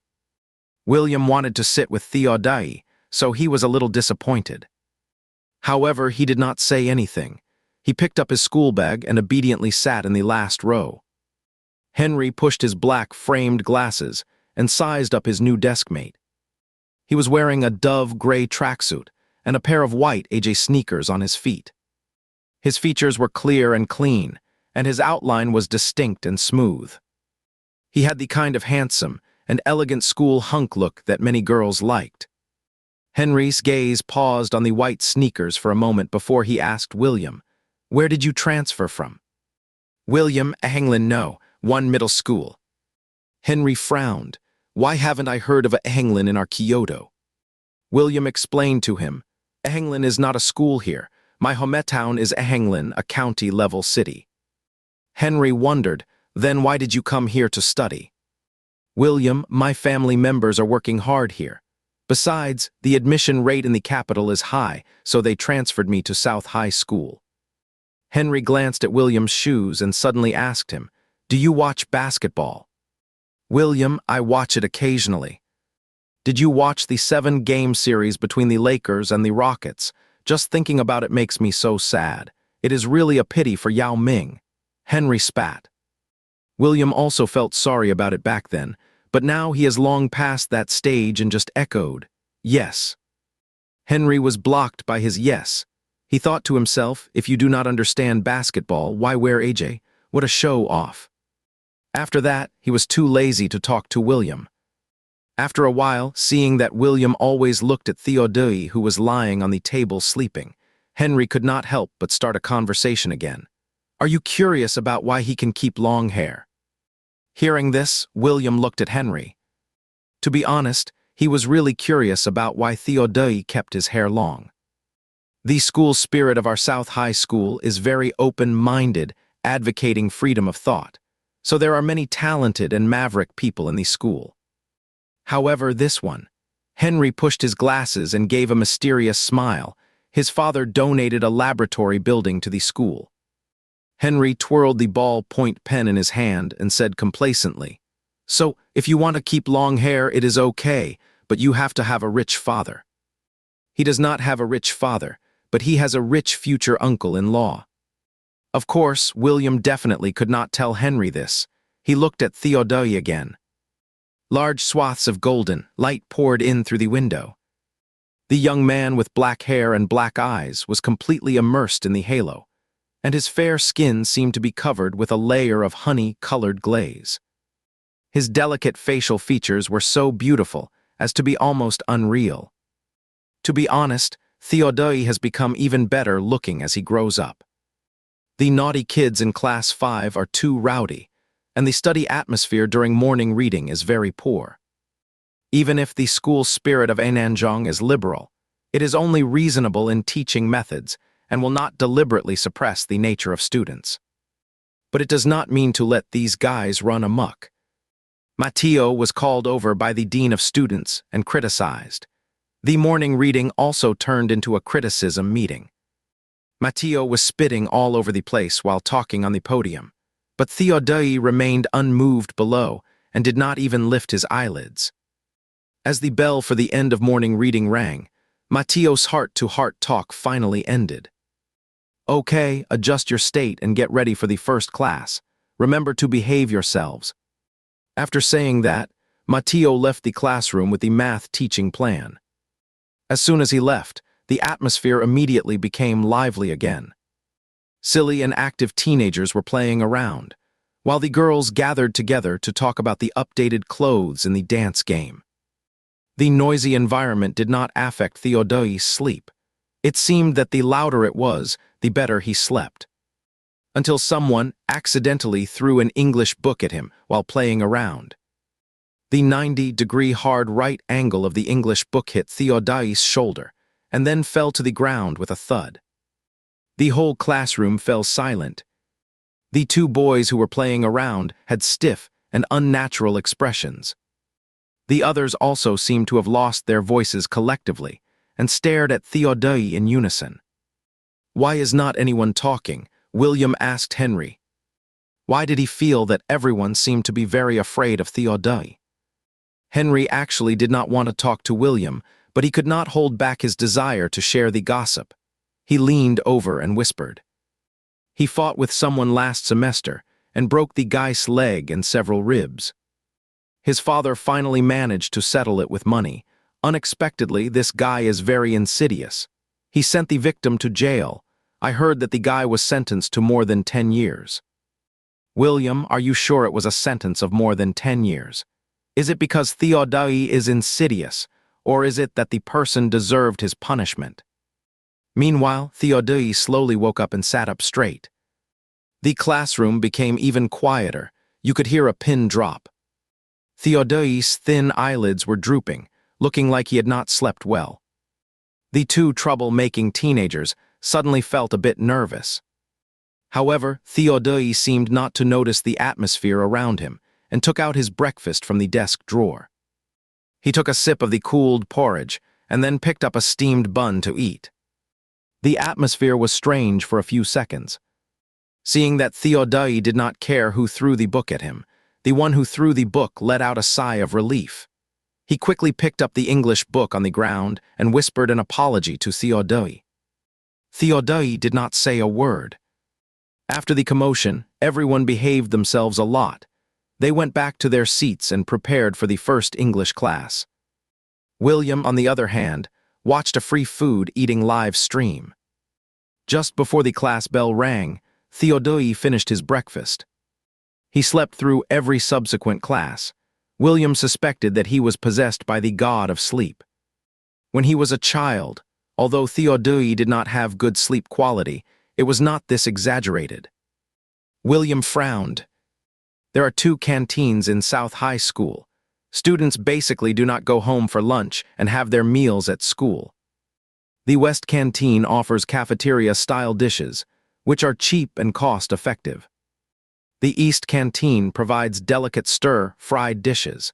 Students who go there to eat usually come from well-off families. The last class in the morning was Mateo's math class. After the school bell rang, Mateo stopped William and Henry. "I forgot to ask you to buy a canteen meal card. Use mine for this meal." Mateo gave his meal card to William and instructed Henry. "He just transferred here and is not familiar with the school environment. Take him to the canteen for a meal." William thanked Mateo, then he looked around and found that Theodai's seat was empty. He had already left the classroom. He could only go to the canteen with Henry. Hearing from Henry that there were 2 canteens, William did not go to the West Canteen with Henry. He inquired about the location of the East Canteen. Based on William's understanding of Theodai, Theodai would definitely choose the stir-fried dishes. The dishes in the East Canteen were expensive but delicate and tasted good. William thought about how much money he spent with Mateo's card and would recharge it when he got his own canteen card.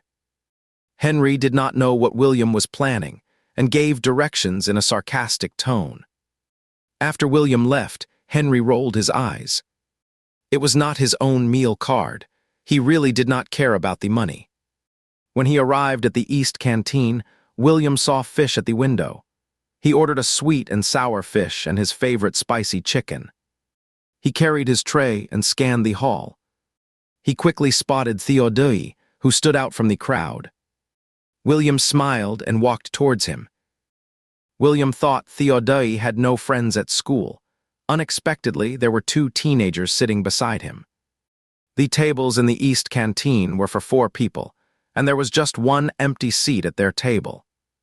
William stepped forward, put his tray on the empty spot, and asked, "Can I sit here?" The teenager sitting opposite Theodai looked fierce. He obviously was not a well-behaved student. He looked up, glaring with a scowl and speaking rudely. "Who the hell are you?" "I am his classmate." William pointed at Theodai, who was having his meal. Hearing this, Theodai lifted his eyelids slightly and glanced at William. He did not say a word and lowered his head to continue eating. Oliver could not figure out what Theodai meant for a moment. He sized William up and down. Finally, Oliver took away his drink, making room for William to have his meal. William thanked him and sat down. Oliver poked at the sweet and sour pork in his plate and asked William out of the corner of his eye, "Why haven't I seen you in class 5? "William, I just transferred to South High School today." So he was not familiar with Theodai then. After hearing that, Oliver showed the arrogance typical of a school bully again. He raised his eyebrows and was about to say something when he saw William pick up a piece of sweet and sour fish and put it on Theodai's plate. In William's memory, Theodai liked fish.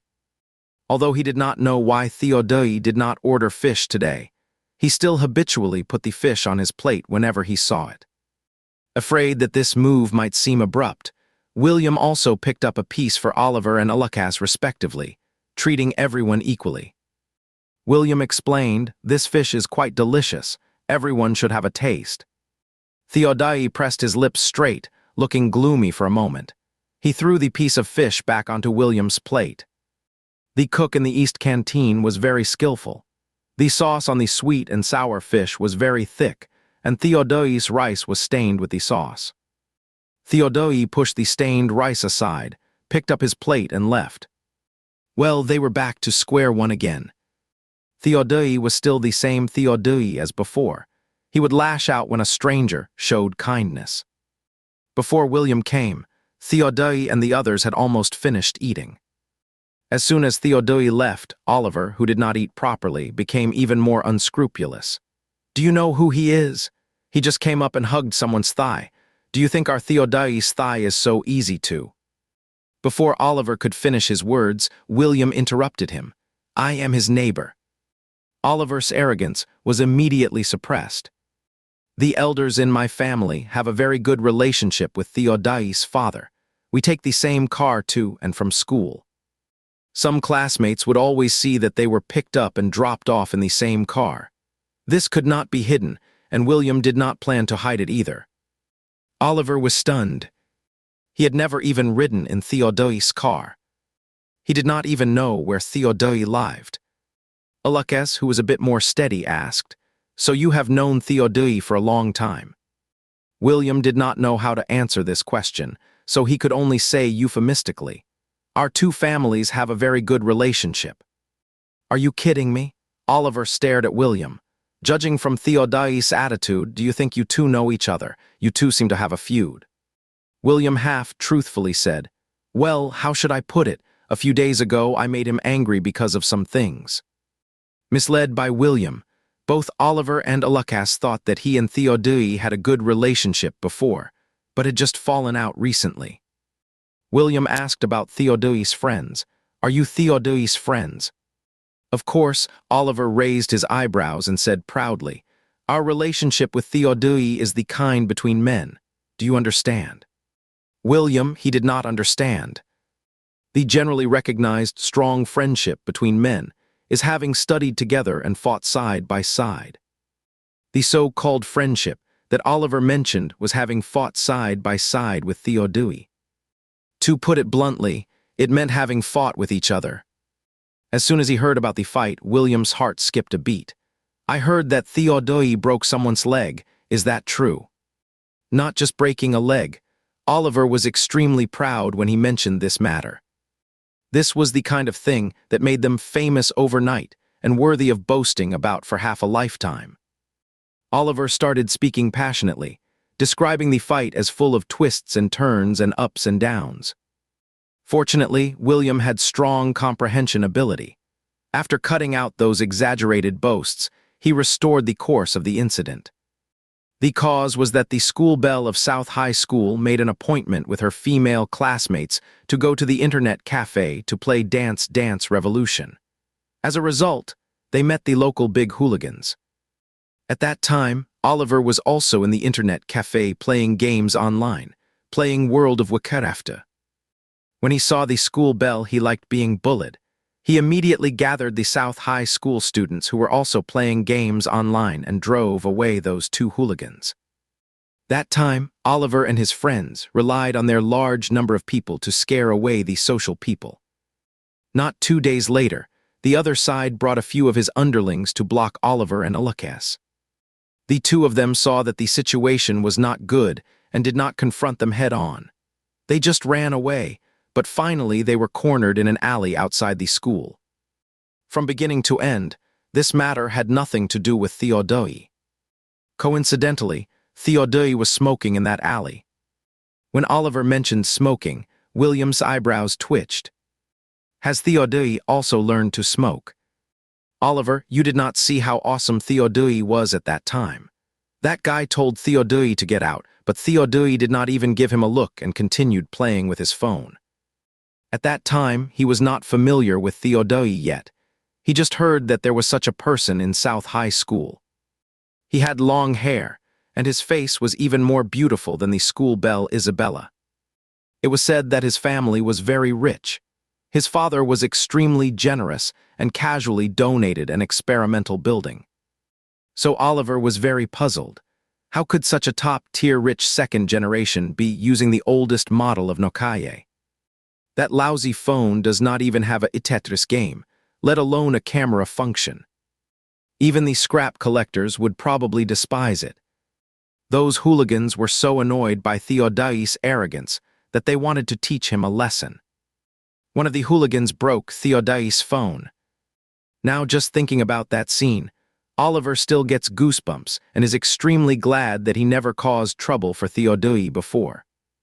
When the Nokia screen shattered, Theodai looked like a ghost climbing out of hell. His high brow ridges cast a very heavy shadow. There was a vicious and violent aura seeping out of his narrow almond-shaped eyes. Theodai expressionlessly swung the stick in his hand and smashed it again and again on the hooligan who broke his phone. The others were so frightened by his ferocity that they did not dare to move at all. In the end, Noah paid to settle the matter privately. But not long after, when the country launched a campaign to crack down on organized crime, These hooligans were all sent to prison. The most well-known hooligan is said to have been sentenced to more than a decade in prison. For the ordinary hooligans, with all their charges combined, they got at least 2 years and more. William, it was actually a bloodshed caused by a mobile phone. The broken Nokaye should be the one he gave to Theodai. After 10 years, the phone can still work. I have to say, Nokaye is really durable. In his previous identity, he eventually died of illness. Theodai was so dependent on him at that time, so that is why he overreacted. William could not help but sigh. In the afternoon class, Theodai did not sleep anymore. He lay on the table playing a Tetris. That was a very old handheld game console, and its appearance was a bit like the beeper from the 1980s. It had a black shell, with 2 buttons of different sizes on the right and 4 round buttons below. Emma's phone had games like Tetris and Snake. Sometimes William would take her phone and teach Theodai to play the games on it to develop his intelligence. After playing for half a class, probably because his eyes were tired, Theodai put the handheld game console into his desk pocket, stuffed a pair of white earphones into his ears, and lay on his stomach looking out of the window. The teacher in class seemed to be used to it and did not care about Theodai. Looking at Theodai with slightly drooping eyelids and looking bored, William frowned. He did not know if it was just his illusion, but he always felt that Theodai was overly lazy and had a mindset of just muddling through. Thinking of Theodai's rejection of him, William felt a bit of a headache. The most urgent thing now is to build a good relationship with Theodai. The last class is physical education. The physical education teacher first trained their class in a 1,000-meter variable speed run, and the rest was free activity time. Just after running the laps, William was sweating all over. Even Theodai, who was not afraid of heat, had a thin layer of sweat on his forehead. William wiped the sweat off his face and went to the canteen to buy 2 bottles of water. By the time he came back with the water, Theodai had disappeared. The sports ground of South High School is very large. There are 6 basketball areas alone, separated by green fences. There are 5 groups of students playing basketball on the basketball court. Besides Class 5, there is also a Senior 3 class. When a Senior 3 student was grabbing the rebound, he used too much strength and directly hit the basketball out of the fence. The ball bounced heavily on the ground and then rolled more than 2 meters away. Finally, it stopped at a young man's feet. The young man had phoenix eyes and thin lips. His long hair was as black as ink, and his skin was cold and pale. He had 2 white earphones in his ears, with delicate and cold eyebrows and eyes, as if separated from the noisy playground by 2 worlds. "Classmate, please help us pick up the ball," someone in the basketball court shouted. Theodai seemed not to hear at all. Without even looking at the basketball, he walked straight ahead without looking sideways. The senior high school student who lost the ball frowned. Just as he was about to say something, a thin young man ran over. He picked up the basketball on the ground and threw it back into the basketball court. The senior high school student caught the ball steadily. "Thanks, buddy." William waved at him and then quickly caught up with Theodai, who was walking in front. He quietly followed behind Theodai and put the freshly bought water on Theodai's nape. The water William bought was not room temperature mineral water. The bottle was a bit cool with a little water vapor. Theodai's fingertips stiffened, and then he waved William away. The movement was a bit irritable. Seeing that Theodai was not very happy, William laughed. "Are you angry? I'm just joking with you." Theodai ignored him and continued walking towards the classroom. William was not discouraged and followed behind Theodai. "I was wrong about the cafeteria incident. I just wanted to get along well with you. After all, you know about us. Anyway, things are like this. You might as well just think you have got an extra brother." William quickly walked past him, turned around and faced him. "What do you think?" For a moment, Theodai's dark eyes seemed to become deep, or maybe not. Finally, he simply replied with an "oh" calmly.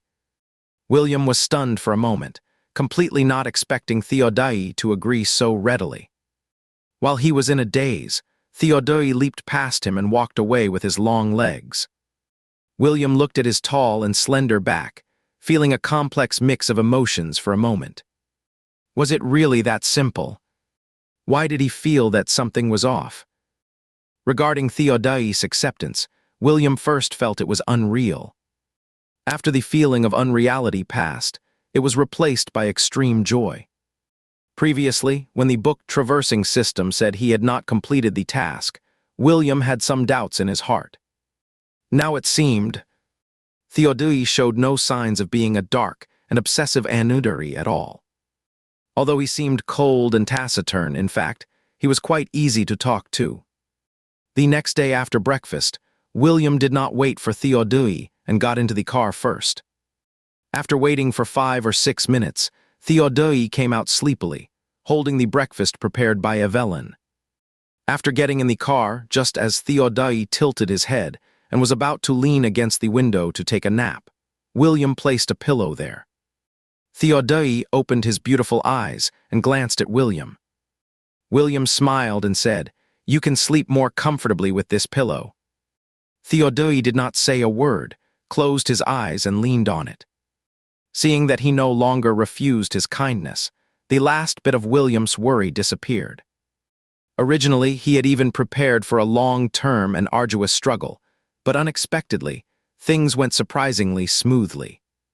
This also indirectly shows that William healed Theodai's childhood, which is why his personality has changed. The more William thought about it, the happier he felt. The system thought he did not complete the task, so it sent him to the novel world again. In fact, Theodai is already better. And he got an extra life for free. During the second long break, William excitedly went to the office to find Matteo, hoping that the latter would adjust his seat for him.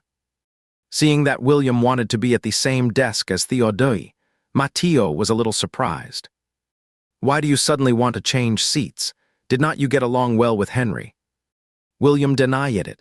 "No, it has nothing to do with Henry. Theodai and I are neighbors, and our two families have a very good relationship, so I want to sit with him."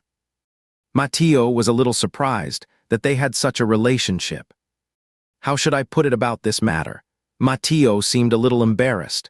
Theoretically, since you just transferred here, you should find an acquaintance to help you integrate into the new class as soon as possible. Hearing this, William could not help but get nervous.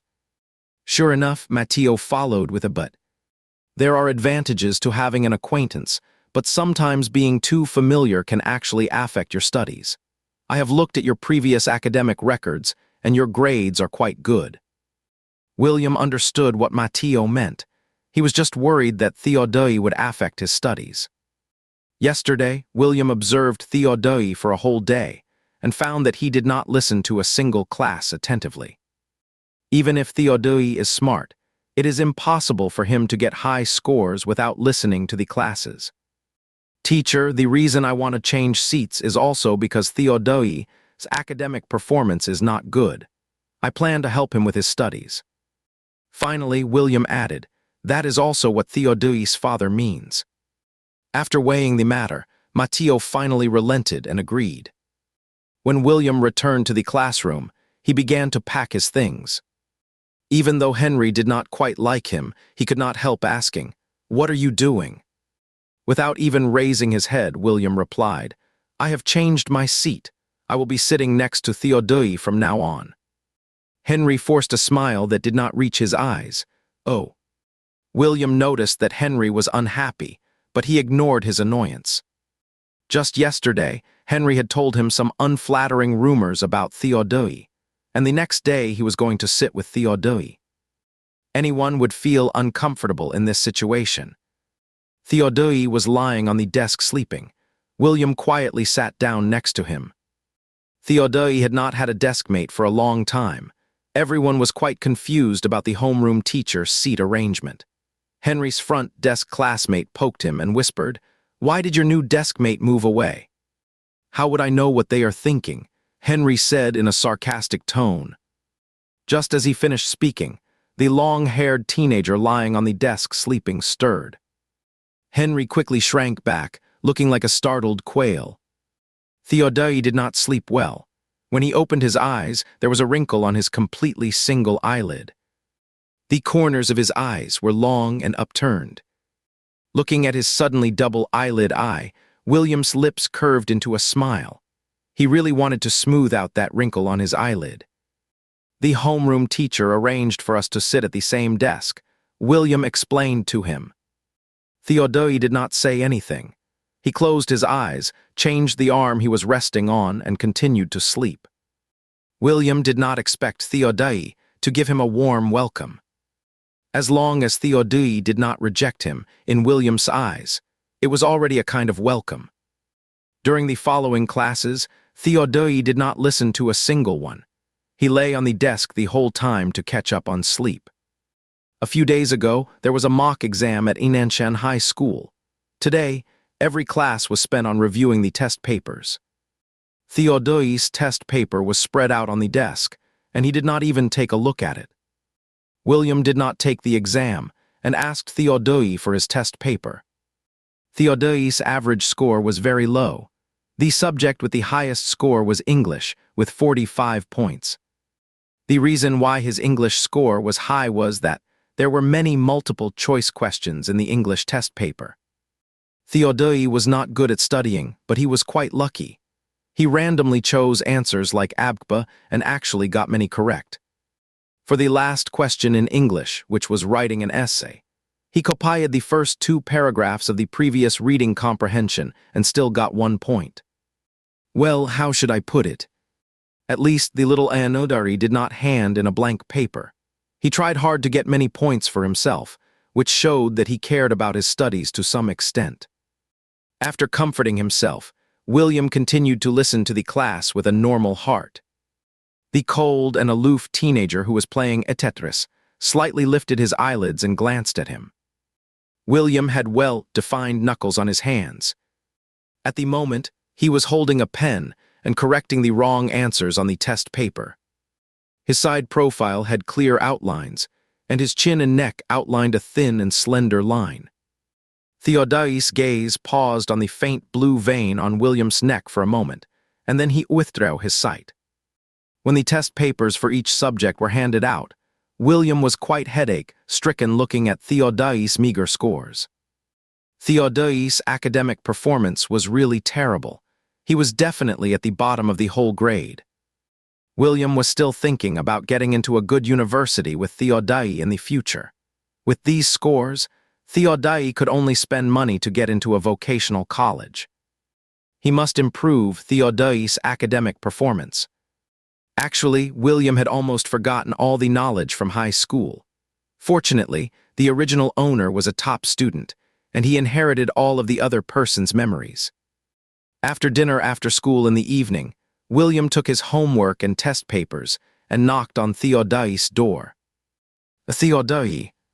William called out twice outside the door before he heard the person inside say lazily, "Not here. Do you want to do your homework together? If you have any questions you do not understand, I can teach you." "No." "Then do you have a computer in your room? I have a physics problem I cannot solve. I want to look up the solution steps online." "No." "All right." Seeing that Theodai did not want to open the door for him, William had no choice but to go back with his homework in his arms.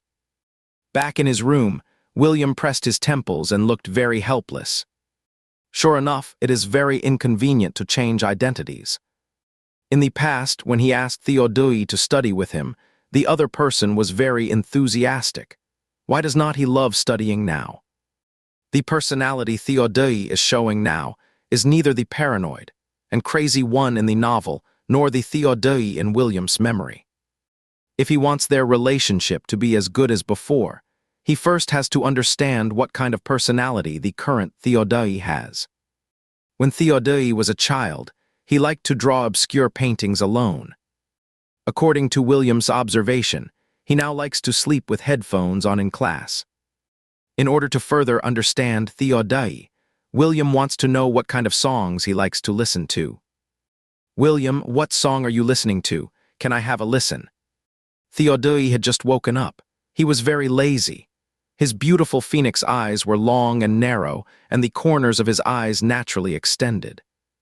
Seeing that Theodai did not say anything, William hesitated for a moment and then reached out to take one of his earphones. Theodai glanced at William, his long and narrow eyes extremely dark. William stuffed the earphone into his ear. The music was not very loud, but the style of the song exceeded William's imagination. It was a very non-mainstream song, a bit like the rap shouting that would become popular in the live streaming world 10 years later. Life is like a play, we gather together by fate. It is not easy for brothers to support each other, so we should cherish it early. Getting angry over trivial matters, it is not worth it when you think about it later. Brothers do not compete with each other, and they will go all out for each other. Sharing hardships and joys together, even the immortals envy such good brothers. This seemed to be an adapted version of Do Not Be Angry. With the hoarse, shouting voice of rap shouting, William felt a shiver down his spine. William looked at the beautiful young man with black hair and black eyes in a complicated way. He really did not expect that Theodai would like this kind of music. It was only when they went to the cafeteria for lunch that William found out. It turned out that the MP4 was given to Theodai by Oliver, and the songs in it were also downloaded by Oliver. "I am not kidding you. There is not a single bad song in my phone, Oliver. If you like it, I will send them to you via Bluetooth later." Oliver was a die-hard fan of hot-blooded comics. His phone was full of those earthy songs about going all out for brothers. William was afraid that Oliver's unique taste would affect Theodai's aesthetic. During the computer class, he downloaded a few piano pieces and some soothing instrumental music. As a result, Theodai did not show any reaction at all. "Do not you feel that the songs in the earphones have changed?" William could not help asking him. Theodai was playing a Tetris handheld game. Hearing this, he raised his eyebrows and looked up at William. It was obvious that he did not notice any difference in the music style. After getting along for 2 days, William found that Theodai's temper was indeed much better than before. Except for showing his claws to him in the cafeteria at the beginning, he hasn't scratched anyone since then. Facing William's overtures, Theodai mostly accepted them all. Even before the computer class, when William borrowed his MP4, Theodai did not say anything. At first, William thought it was a good thing, but now he feels more and more strange. Although he will not be like when he was a child, erecting all his thorns and always ready to stab you hard. But now he is too slack, as if he does not care about anything. He wears headphones and listens to music every day, but actually does not listen to a single song. He just listens to whatever is played on the MP4 and does not notice when the playlist is changed. William was at a loss for a moment. Theodai's changes made him feel strange. But Theodai is at most lazy and has few interests. He is still far from the so-called anonymity described by the book Waring system. So William did not dwell on it too much. 10 years have passed, and it is normal that he does not understand the current Theodai. Who can stay the same? Noah and Amelaye are going to get married next month. Now Amelaye is in a semi-retirement state. She hasn't acted in a movie or attended any commercial activities for 2 years. The interview she accepted the other day was because a big budget movie that had been shelved for 3 years was going to be released, and she needed to cooperate with the promotion. During this period, Amelaye has been busy with the movie promotion and wedding preparations, and rarely stays at home. Noah went to Jinghang City to attend the World Internet Conference, leaving only William and Theodai at home. William has been thinking about helping Theodai improve his academic performance in the past 2 days. But Theodai still seems to be a bit on guard against him and never lets him into his room. Theodai is a person with a strong sense of territory. He will not let you into his private territory until he fully accepts you. However, William has become really familiar with Oliver and Lucas. When having lunch in the school cafeteria, the four of them always sit at the same table. The stir-fried dishes in the East Canteen taste much better than the big pot dishes in the West Canteen. But after eating them for more than a year, one will still get a bit tired of them. Oliver bought 2 alcohol stoves at the home appliance city and brought them to school for hot pot. The alcohol stoves are the ones used in restaurants to make boiled pork slices. You just need to put solid alcohol on them and light it to heat the food. The school does not allow students to use open flames. Clever as he is, Oliver chose the rooftop of the old laboratory building as the place to have hot pot. Are you sure we will not be discovered by the school here? William has just joined this little delinquent group and does not have much experience in confronting teachers. He always feels uneasy. Oliver does not care at all. Just put your heart at ease. We go to the new laboratory building for classes now. This place has long been a no-man's land. Hey, the pot is boiling. He picked up the thick sliced mutton and put it into the pot.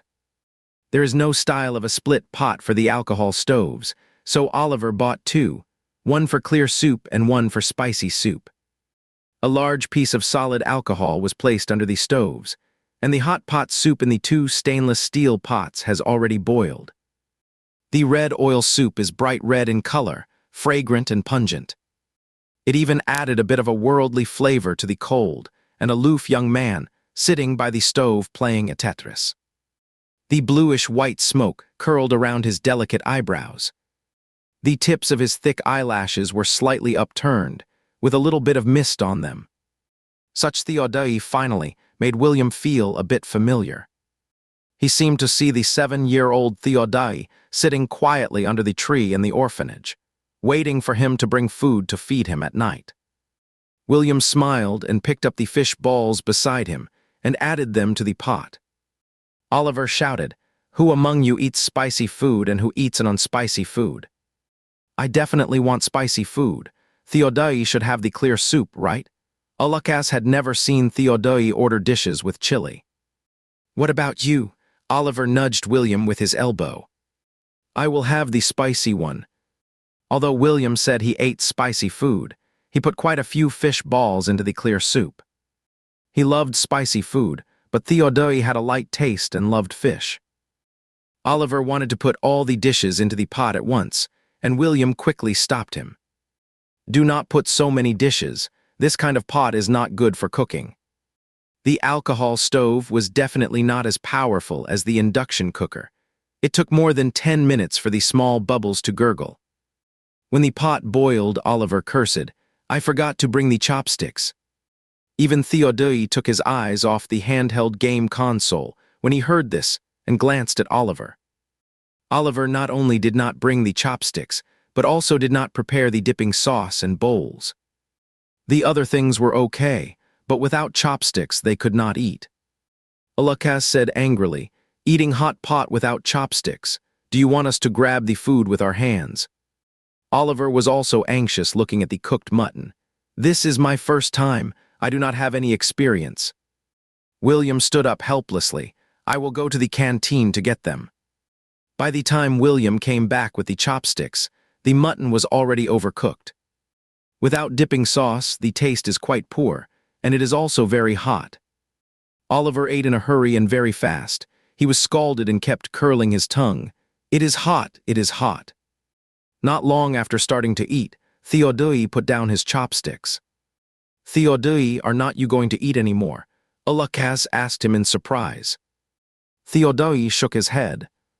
While gobbling down food, Oliver leaned over and joined the conversation. "Theodai, why did you only eat so little? Do not you like hot pot?"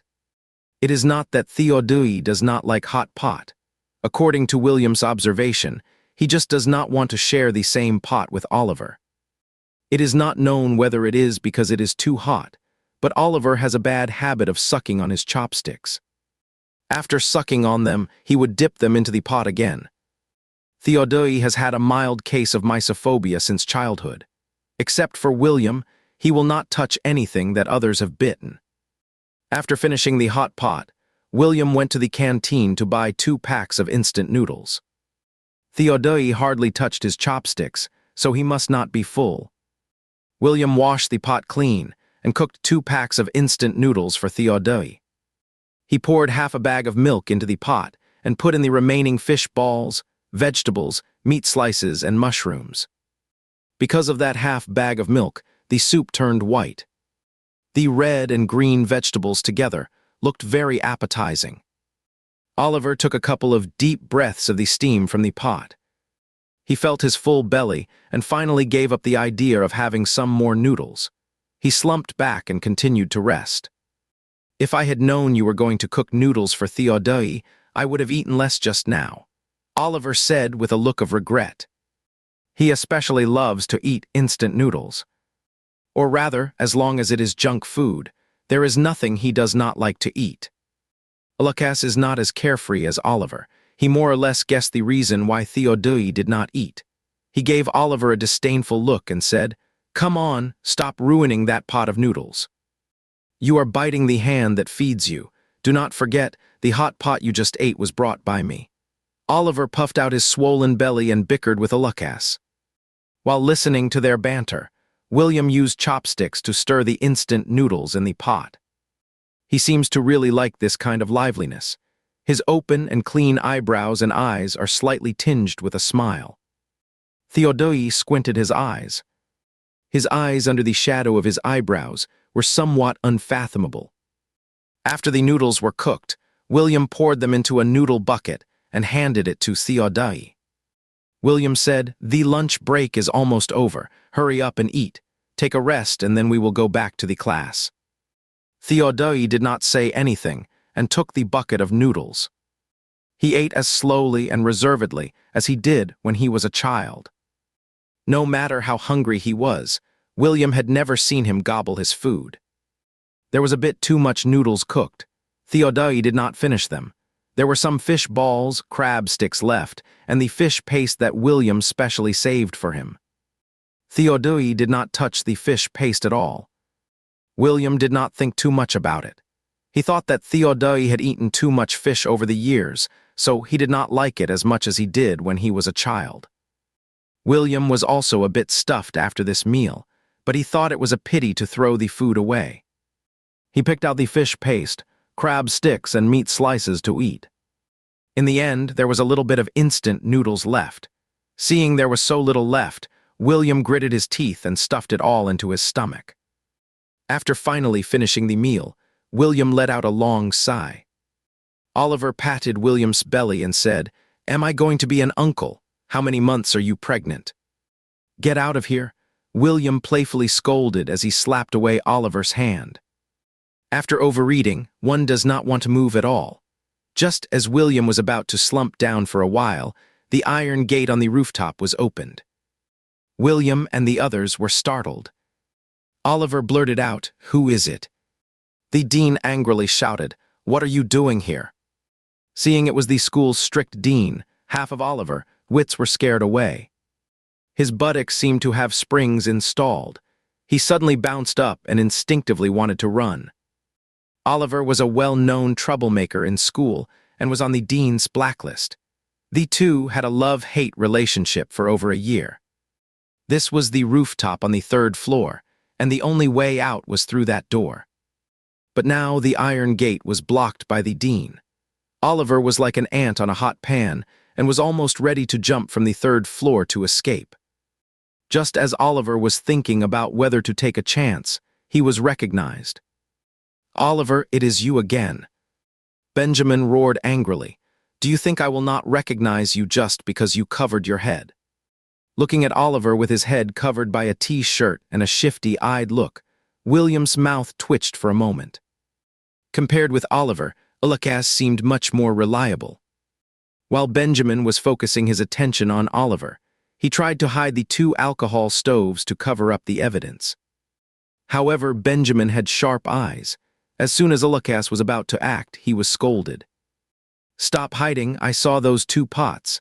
Do you take the school as a restaurant, eating hot pot here? Do you want to order a whole roasted lamb too?"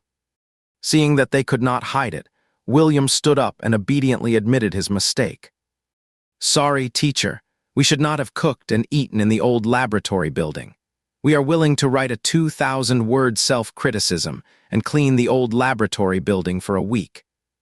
In view of William's good attitude of admitting his mistake, Benjamin's face finally relaxed.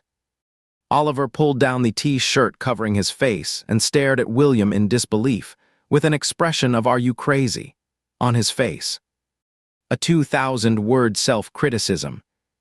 He even has difficulty writing an 800-word composition. But Benjamin was even tougher. A 2,000-word self-criticism is too little.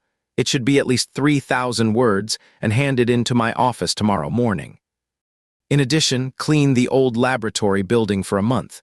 If it is not cleaned properly, add another month. Sure enough, he is the old tough guy who has dominated the school for more than a decade. He easily saw through William's little scheme. Originally, William thought that by voluntarily accepting the punishment, Benjamin would punish them, as he said. Unexpectedly, Benjamin did not fall for it at all. Benjamin wrote down the classes, names and student numbers of William and his friends before leaving. As soon as the dean of students left, Oliver began to wail. If I could write a 3,000-word self-criticism, I would have become the top scorer in liberal arts in our province. Lucas challenged him upon hearing this. Do you mean that the top scorers in liberal arts in the province are all made by writing self-criticisms? Even the top scorer in liberal arts may not be able to write a 3,000-word self-criticism. It is just a hot pot. How could one write a 3,000-word self-criticism? The more Oliver talked, the more indignant he became. Even if you write down how long each dish is cooked, you cannot write 3,000 words. In his opinion, it is barely possible to write 500 words. Actually, a simple sentence, "I should not have eaten hot pot at school, and will not do it again," would have sufficed. Who on earth invented the self-criticism? Looking at Theodai, who was calm and composed, Oliver placed all his hopes on him. "Theodai, how about you call our dad and talk to him? After all, our dad donated a laboratory building to the school. The school should give us some face." Theodai slightly lifted his eyelids and gave him a meaningful look. Oliver simply backed down. "Sorry, I forgot. Our dad is very busy and definitely has no time to care about such trivial matters." "Oliver, you can do it."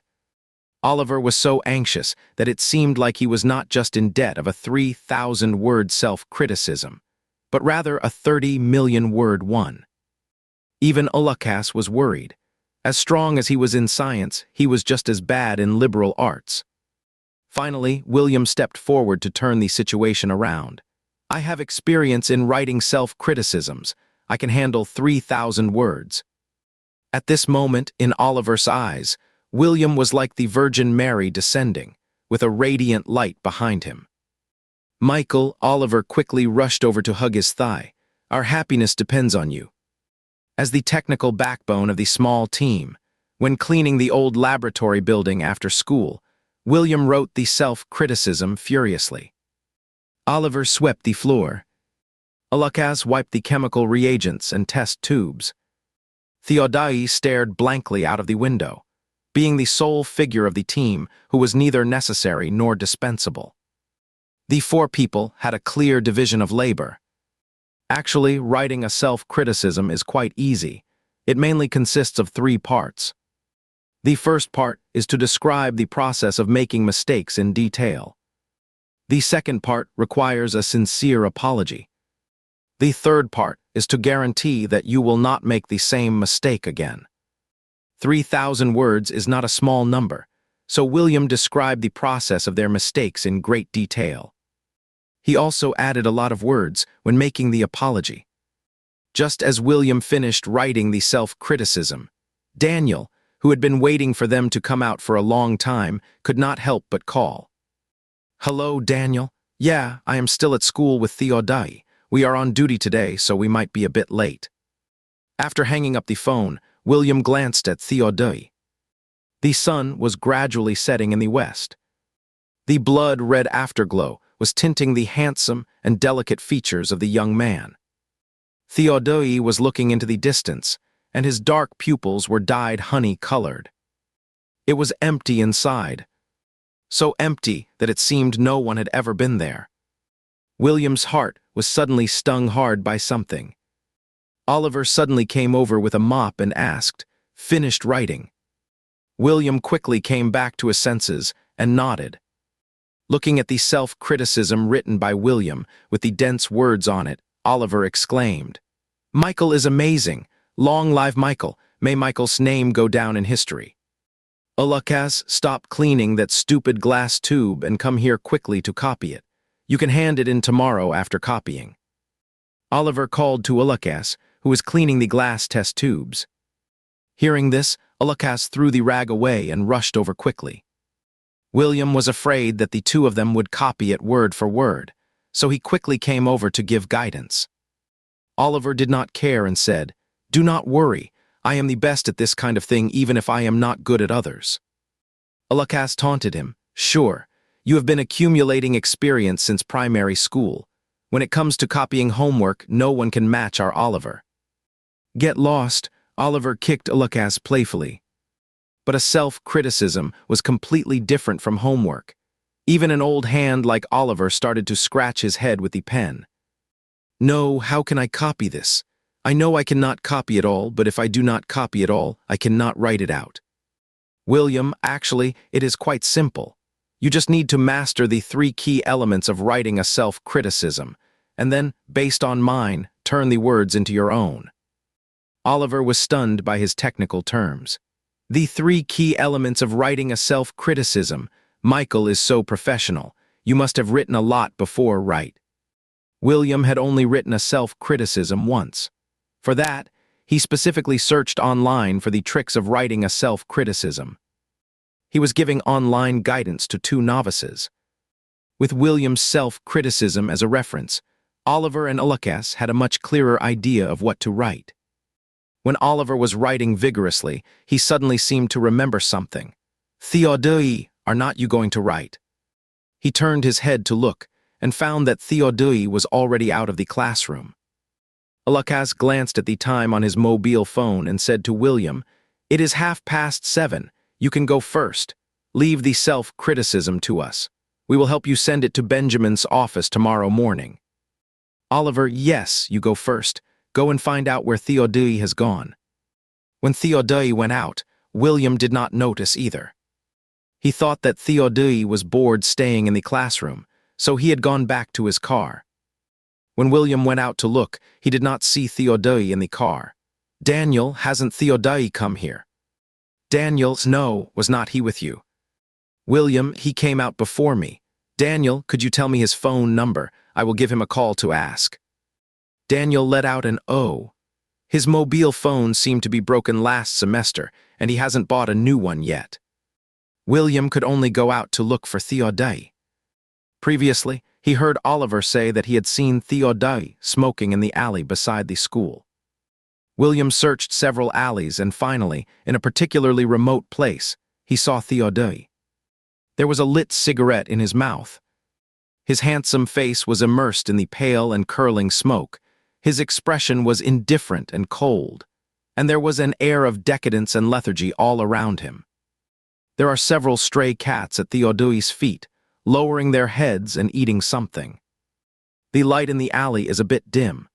William squints and takes a while to distinguish before he notices that Theodai has half a ham sausage in his hand. William smiles, so he came here to feed the stray cats. "Theodai," William calls out to him.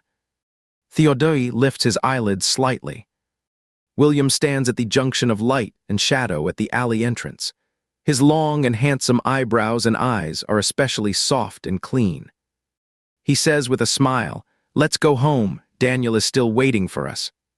Theodai's body suddenly trembles. He squints his eyes and his gaze is deep and obscure. For a moment, this young man shouting, "Let's go home," overlaps with someone in his memory. When they got back, it was already dark. The roof light of the Mercedes-Benz class was on, casting a cold white light. Theodai leaned in the carriage, closing his eyes to rest. His eyebrows and eyes were clearly thick and stunning. but when hidden in the dark shadow, he was unexpectedly cold and heartless.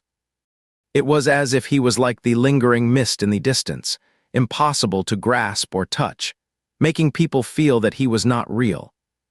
Thinking of the scene where Theodai smoked in the alley, William felt a bit complicated. William does not smoke and is not averse to smoking, but he cannot quite accept that Theodai smokes. Theodai left the deepest impression on William as being well-behaved.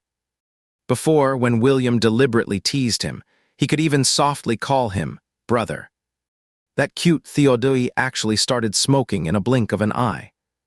After hesitating for several times, William still broke the silence in the carriage. What about your 3,000-word self-criticism? Not writing, Theodai was very straightforward. William was choked by his tough answer. After a long while he sighed. Although this punishment is a bit harsh, it is really our fault to eat hot pot at school. Theodai looked calm. Oh. This "oh" was full of meaning. It was just like him before eating hot pot. He knew that the school did not allow using fire and that it violated school rules. But he still did it. Theodai's "oh" was the same principle. Although I know I am wrong, I just will not write the self-criticism. All right then. William was completely speechless. Because Theodai did not write a self-criticism, he was called over alone by Benjamin. William also did not know how the school punished him. After coming back from the dean's office, Theodai did not say a word. A 3,000-word self-criticism, cleaning the old experimental building for a month, and the school also confiscated the alcohol stove and 2 stainless steel pots. This matter finally came to an end. Even a troublemaker like Oliver behaved himself for a few days after this. Theodai remained the same, looking lazy and uninterested in everything. The relationship between the two of them seemed to have become much closer. But after careful consideration, William realized that their relationship was not actually that good, far from what it used to be when they were kids. Theodai simply accepted William's overtures. If William did not take the initiative to get close, he did not care. However, Theodai did not throw a tantrum like he did when he was a kid and directly accepted him. William thought it was already quite good. He was very satisfied with the current situation. Amalaye and Noah's relationship had always been stable, and their wedding was being planned gradually. Amalaye already planned to retire from the entertainment industry. Over the years, she had invested in many industries. Even if she did not work in the entertainment circle, her annual income would still be quite substantial. Previously, Amalaye had been busy with movie promotions and had rarely been at home recently. In just 12 days, Amalaye had visited 19 major cities and 17 universities for the movie promotion. Amalaye persevered through such a high-intensity promotion task. After finishing the promotion in the major cities, she flew back. On Friday night, Amalaye knocked on William's door. When Amalaye pushed open the door, she saw a thick stack of exercise books spread out on the desk, and William was buried in them, writing furiously. The desk lamp cast a long shadow of him. Amalaye looked down at the pile of exercise books on the table and said, "Do you have so much homework? In order to prepare for the college entrance examination next year, I bought a few more exercise books to do." William closed 2 comprehensive science exercise books for the first year of high school. Actually, they were bought for Theodai. In the past few days, William had been frantically doing various subject exercises for the first year of high school, trying to collect all the basic questions to make a test paper for Theodai. Only after he found out Theodai's weak points could he provide targeted tutoring. William was studying hard by the lamp in order to get into a good university with Theodai. However, his aunt, the movie queen, said, "If you like studying and study hard like this, there is no problem. But if you are just doing it to get a good score in the college entrance examination, then go to a good university and get a good job after graduation. I do not think it is necessary." William was shocked by Amalaye's words, "It is not necessary," and his pupil sphincter dilated. Amalaye was tall and her hair was simply coiled up. Standing there casually, she had an elegant and outstanding temperament, like a well-proportioned Chinese ink painting. Her expression was calm, but her voice was very gentle. "You do not even have to take the college entrance examination. I have friends abroad who can send you there to study. Or do something you are interested in. It is okay even if you pursue art. You do not have to worry about money. I have already saved a sum for you." At this moment, William clearly felt one thing. Amalaye regarded Michael as her own son.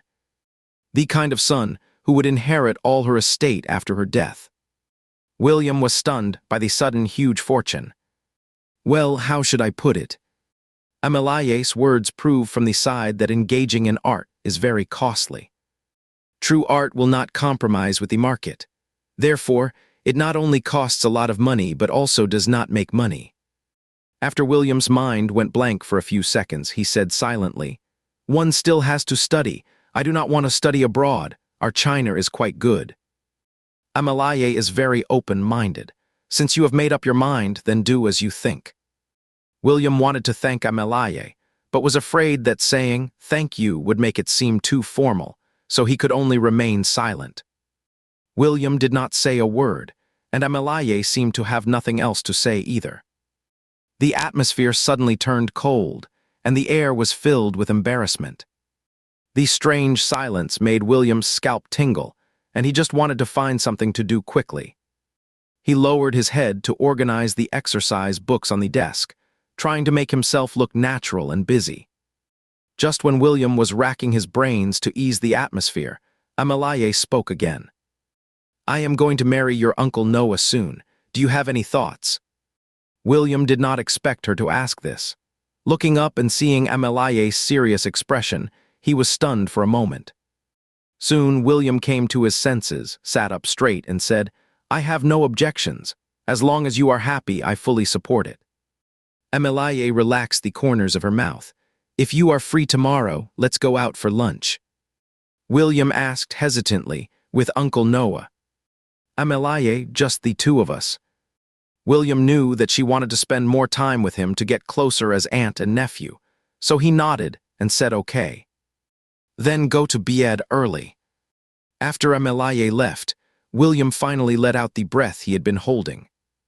It is not that he did not want to get close to Amalaye, but it was always awkward when they got along. William could not quite explain why, and ultimately could only attribute it to the fact that the movie queen's aura was too powerful. Amalaye said they would have lunch together, but she drove William out early in the morning. First, they went to the mall and entered a crazy shopping spree mode. It was almost time for the season change, and Amalaye bought quite a few seasonal clothes for William. From head to toe, it cost about 10,000 yuan. Wrap up all the clothes he tried on. Amalaye took out a card and gave it to the female salesperson in the store. William changed back into his own clothes and came out of the fitting room, just in time to hear Amalaye say this. He quickly said, "Auntie, I cannot wear so many clothes." For the clothes of this brand, a simple sweatshirt would cost 2,000 or 3,000 yuan. All of William's clothes for a whole season combined were not as expensive as this sweatshirt. The salesperson in the store silently asked Amalaye with her eyes. "Wrap them all up, I think they all fit well." Amalaye made the decision. The salesperson beamed with joy. She asked her colleague to help wrap up the clothes and took Amalaye to the cashier herself. "We have given you a 92% discount as a member. The total consumption is 15,600 yuan. The salesperson swiped the card on the POS machine and said sweetly, "Amalaye, please enter your password here." William felt heartache when he heard that these few pieces of clothes cost 15,000 yuan. When Amalaye was entering the password, it was not convenient for the salesperson to look, so her gaze naturally fell on the handsome William. "Amalaye, your nephew looks so much like you. Sure enough, nephews resemble their aunts." The salesperson praised William's looks. Amalaye's slender fingertips paused slightly. The POS machine quickly printed out the consumption record. The salesperson returned the bank card to Amalaye with both hands. "Amalaye, please keep your card." Amalaye softly uttered a word of thanks. After coming out of Supreme, Amalaye took William to a digital experience store. Apparently, she had done her homework. A 17 or 18-year-old boy was in the second stage of adolescence, liking to play and all cool things. For example, basketball, skateboarding, and also smart game consoles. Looking at the PSP Go in the store, a strong sense of the past immediately assailed him. William had dreamed of having a PSP Go back then. But now, he was not very interested in any of the game consoles in the store. It was the same as the four-wheeled racing car James had given him before. It could evoke his memories of youth, but not his desire to play. William just touched the PSP Go and then put it back. He turned around and asked Amalaye, "Forget about the game console. Can I buy a mobile phone?" "Sure," Amalaye said to the boss. "Get him the latest smartphone." "I do not need the latest model. A Nokia will do." William added with a smile, "A Nokia with the game of a Tetris." The mobile phone was for Theodai. The one he had given before was broken by someone. Daniel said Theodai had not bought a new one. William wanted to give him another one. Mobile phones are still very necessary. They are the most important tool for people to contact each other. After having lunch with Amalaye and watching a movie, he got home at 3 in the afternoon. Amalaye dropped him off, answered a phone call, and then went out to handle some business. William carried a lot of bags into his room. After putting the clothes in the wardrobe, he took the new mobile phone and the test papers he had written after staying up for several nights and went to knock on Theodai's door. William called his name outside the door. Theodai still replied with the same 2 words, "Not here." William felt a bit embarrassed. "I know you are in there. Open the door. I have bought you a mysterious gift." He leaned closer to the door and listened for a while to the sounds inside. Not sure if it was because the soundproofing was too good, but William did not hear any movement at all. William had no choice but to reveal Themistardio's gift himself without any surprise. "I heard from Daniel that your phone was broken. When I was shopping at the mall, I bought you a new one. The phone even comes with the Tetris game." William's temptation worked. After a short while, the door opened a crack from the inside. It seemed that the curtains were drawn in the room, and the light was very dim. Theodai's handsome face was hidden in the darkness, and his dark eyes looked a bit unfathomable. William was stunned for a moment, and then felt like laughing. Theodai only opened a very narrow crack in the door, and William could only see half of his face. Why was it like a secret agent meeting? Would Theodai only open the door for him if he gave the right password? "Here's the phone I bought for you." William stuffed the phone box through the crack in the door. Theodai did not say a word and just glanced at the Nokia phone box. His beautiful almond-shaped eyes squinted slightly, and the corners of his eyes were as sharp as the stinger of a wasp. It seemed like he was scrutinizing it, or maybe he just took a casual glance. William noticed something was wrong with him. Just as he was about to speak, Theodai took the phone. "Oh, and this." William quickly stuffed 4 test papers to Theodai as well. Theodai slightly lowered his eyes and glanced at the 4 sheets of paper. They are full of questions on it. The handwriting is quite elegant and free-flowing. It seems scribbled, but actually, if you look closely, each character is still very nice. In order to see the content on it clearly, Theodai leaned forward slightly with his upper body. His face was freed from the darkness. Only then did William see his delicate eyebrows slightly raised. "Theodai, what is this?" William explained to him, "Test papers." Theodai was not blind and could tell they were test papers. The focus of his question was not here, but, "What do you give this to me for?" "To let you do the questions."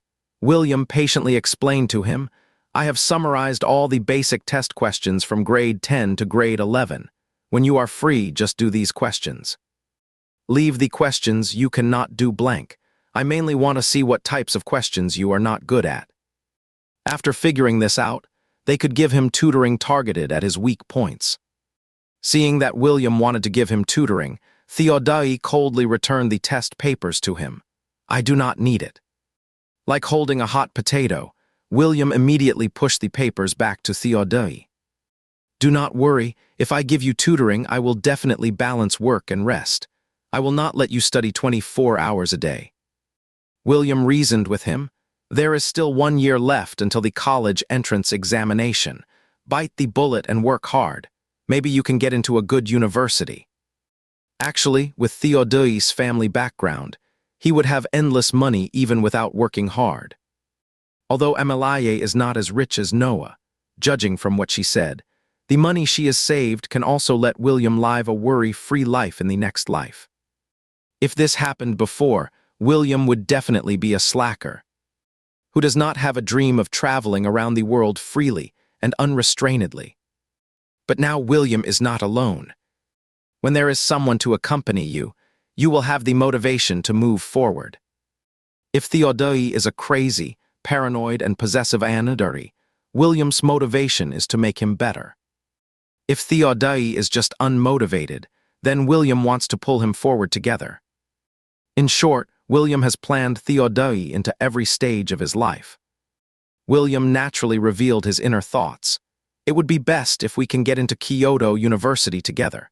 If we cannot get into Kyoto University, then we will go to Naniue together, or other 985 or 211 universities.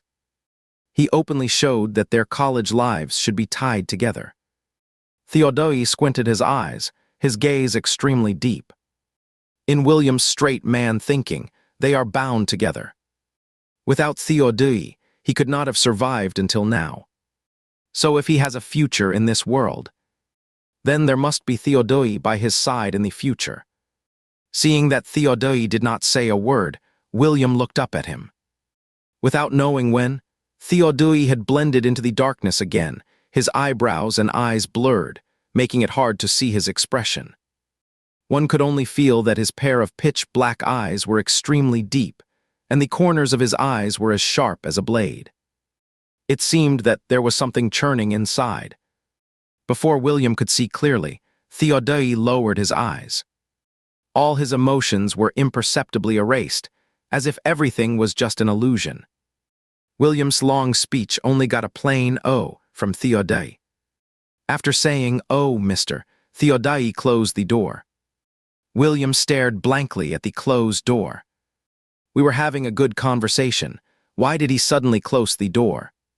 Helplessly, William could only say through the door, "Anyway, you should do your exercise as well. If you have any questions, you can come and ask me." Theodai did not say a word. After waiting at the door for a while, William went back to his room full of questions. It is really harder to fathom Theodai's current thoughts than to fish for a needle at the bottom of the sea.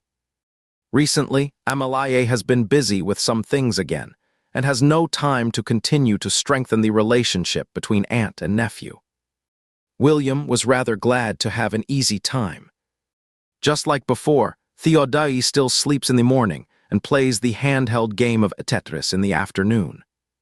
His lazy and carefree appearance gave William a bit of a headache. No one knows whether he really listened to what was said that day. With the thought that he might secretly do the test papers at night, William did not force Theodai to study hard. Several days passed in a flash, and Theodai did not give him a single test paper. On the way home, William finally could not help asking, "Have you done the test papers?" Theodai was curled up in the back seat of the car. He had not moved much since getting in the car, as if he was asleep. His long hair was casually scattered behind his head, and his features were so beautiful that it was hard to tell whether he was male or female. Hearing William's words, his pupils rolled slightly under his thin eyelids, but he did not open his eyes. Theodai let out a vague William was completely confused and did not know what this meant. Or was it the kind of ambiguous and evasive that a philanderer often used when answering a sensitive question. William pressed further. What did you say? Then what does this, mean? William did not play word games with him and directly asked, Did you actually do the test paper? Just tell me straight, did you do it or not? Theodai finally propped up his beautiful phoenix eyes. Huh. William's mouth twitched. Why does it seem that Theodai has gone bad? In the evening, Amelaye and Noah were both at home. It was rare for them to have a complete dinner together. Seeing that Amelaye did not look well, Noah asked with concern, Is not the promotion of the movie over? Why are you still so busy? Amelaye gave a faint smile. A lot of things have piled up these days, but I am almost done. Noah is in the internet business and has a bit of connection with the entertainment industry. But after all, he is not an insider and does not know much about it, so he did not ask further. Thinking that he relied on Amelaye for his food, clothing, housing, and transportation, seeing her so exhausted and knowing that he could not help much, William silently served her a bowl of soup. Amelaye seemed to be in a better mood and lowered her head to drink the soup. Theodai lifted his eyes and glanced at William and Amelaye. After dinner, William thought about seeing Theodai's work results with his own eyes. So when Theodai got up and left the dining room, he followed closely upstairs. Unexpectedly, after Theodai entered the room, he did not even bother to acknowledge William behind him and directly closed the door. William knocked on Theodai's door with his fist. The person inside the room said in a cold voice, I am not here. As we all know, William is a very good-tempered person. But recently, Theodai's repeated rebellions have somewhat aroused a little bit of his anger. When the little guy was full of thorns before, at least he knew how to avoid those obvious thorns. William could also tell from his expression what he liked and what he did not like. Now he simply does not know what Theodai is thinking. Well, there is no way to start. The randomly swung fists all hit the cotton, and William does not even know how to change his tactics. If he is so difficult to handle at 17, what will he be like at 27? William was so angry that he ignored Theodai the next day. During the computer class in the afternoon, Henry, who came in last, walked over to William and said, Someone is looking for you outside. William glanced at the door of the computer room. Not seeing anyone at the door, he could not help asking Henry, which outside? The computer room is not in the same teaching building as their class. So William does not quite know which outside Henry is talking about. Henry looked impatient and spoke in a bad tone. All you do is ask. What is the use of just asking? Why do not you go out and have a look? His raised voice made Theodai, who was sitting at the computer station next to William, lift his eyelids. His beautiful phoenix eyes were hooked at the inner corners and upturned at the outer corners, with the ends extending outwards. It seemed that Henry was stung by his long and slender eye tails. His calf trembled, and he guiltily avoided Theodai's eyes. At the school gate, Henry said in a low and unnatural voice. William looked at him with a complicated expression. With your level of expression, I advise you not to take on the job of passing messages for others in the future. This job requires technical skills and needs someone who can express things clearly. Henry's face darkened, but he did not dare to say anything. William did not know many people in Kyoto and did not know who was waiting for him outside the school gate. After asking the computer teacher for a few minutes' leave, William walked towards the school gate. William trotted all the way there. Seeing a strange man at the school gate, he stepped forward curiously and asked the man through an iron fence. Excuse me, are you the one looking for me? The man was holding a photo in his hand. He looked at William and then at the photo. After confirming William's identity, the man finally spoke. Are you Michael? Is it convenient for you to come out and have a talk? William was a bit on guard. Just say what you have to say here. It is not me who is looking for you. Please wait a moment. The man took out his phone and made a call.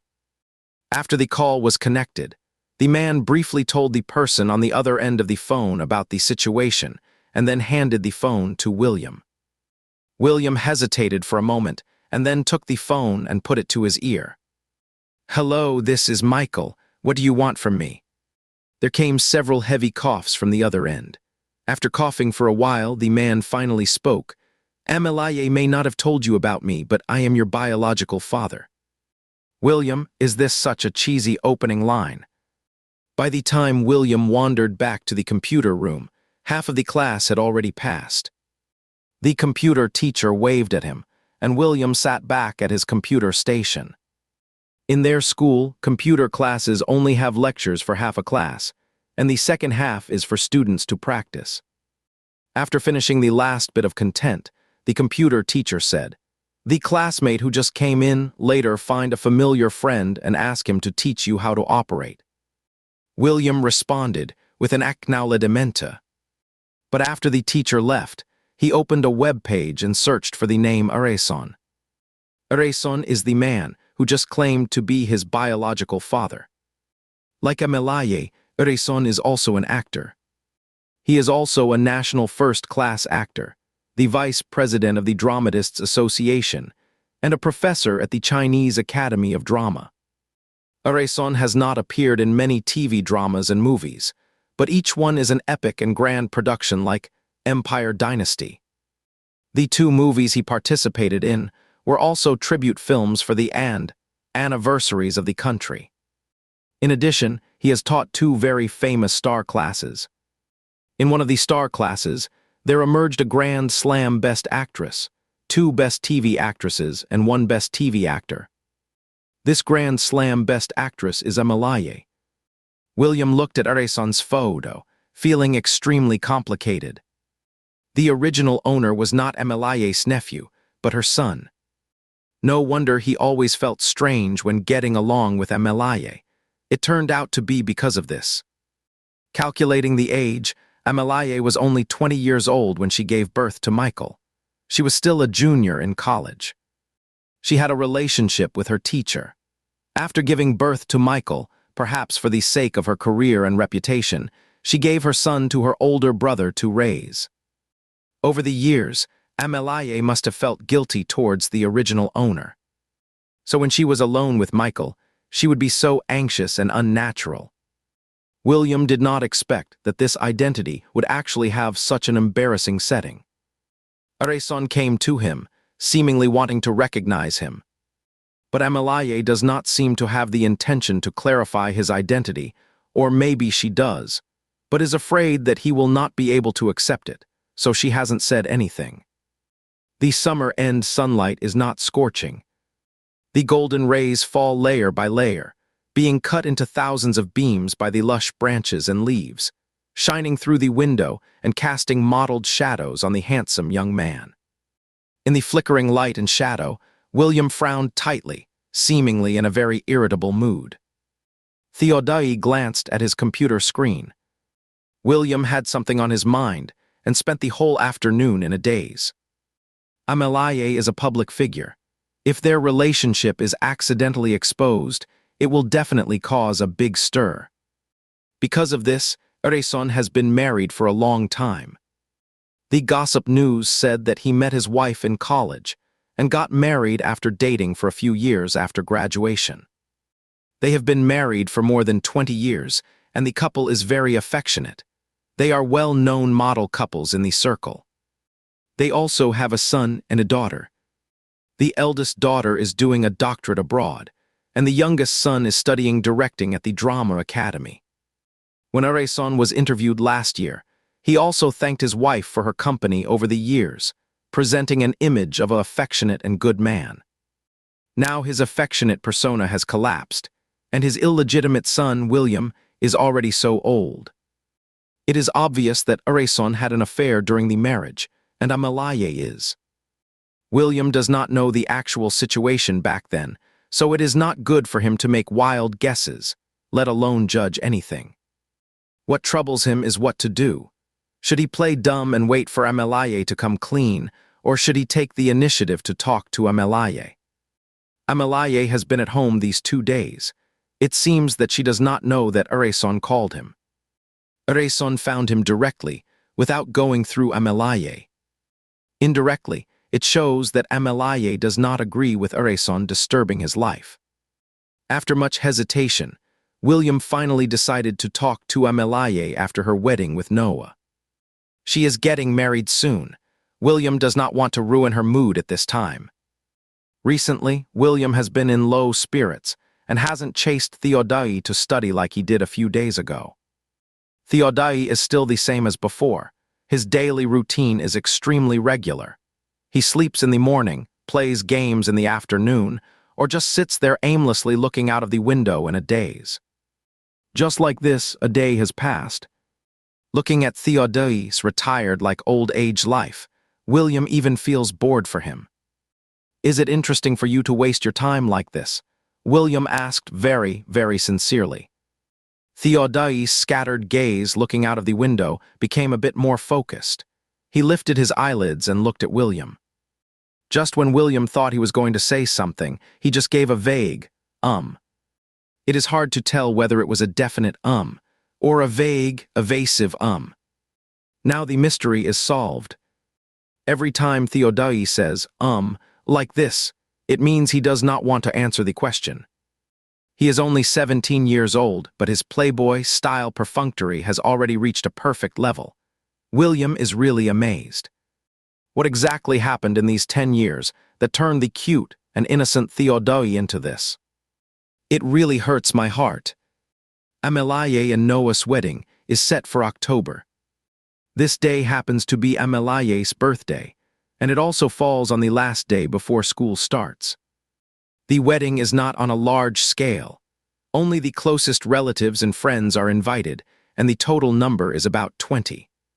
Noah chartered 2 spacious and comfortable private planes to pick up relatives and friends and fly them directly to a small island with beautiful scenery and high privacy to hold the wedding. Amelaye came to the small island to prepare for the wedding 1 week in advance.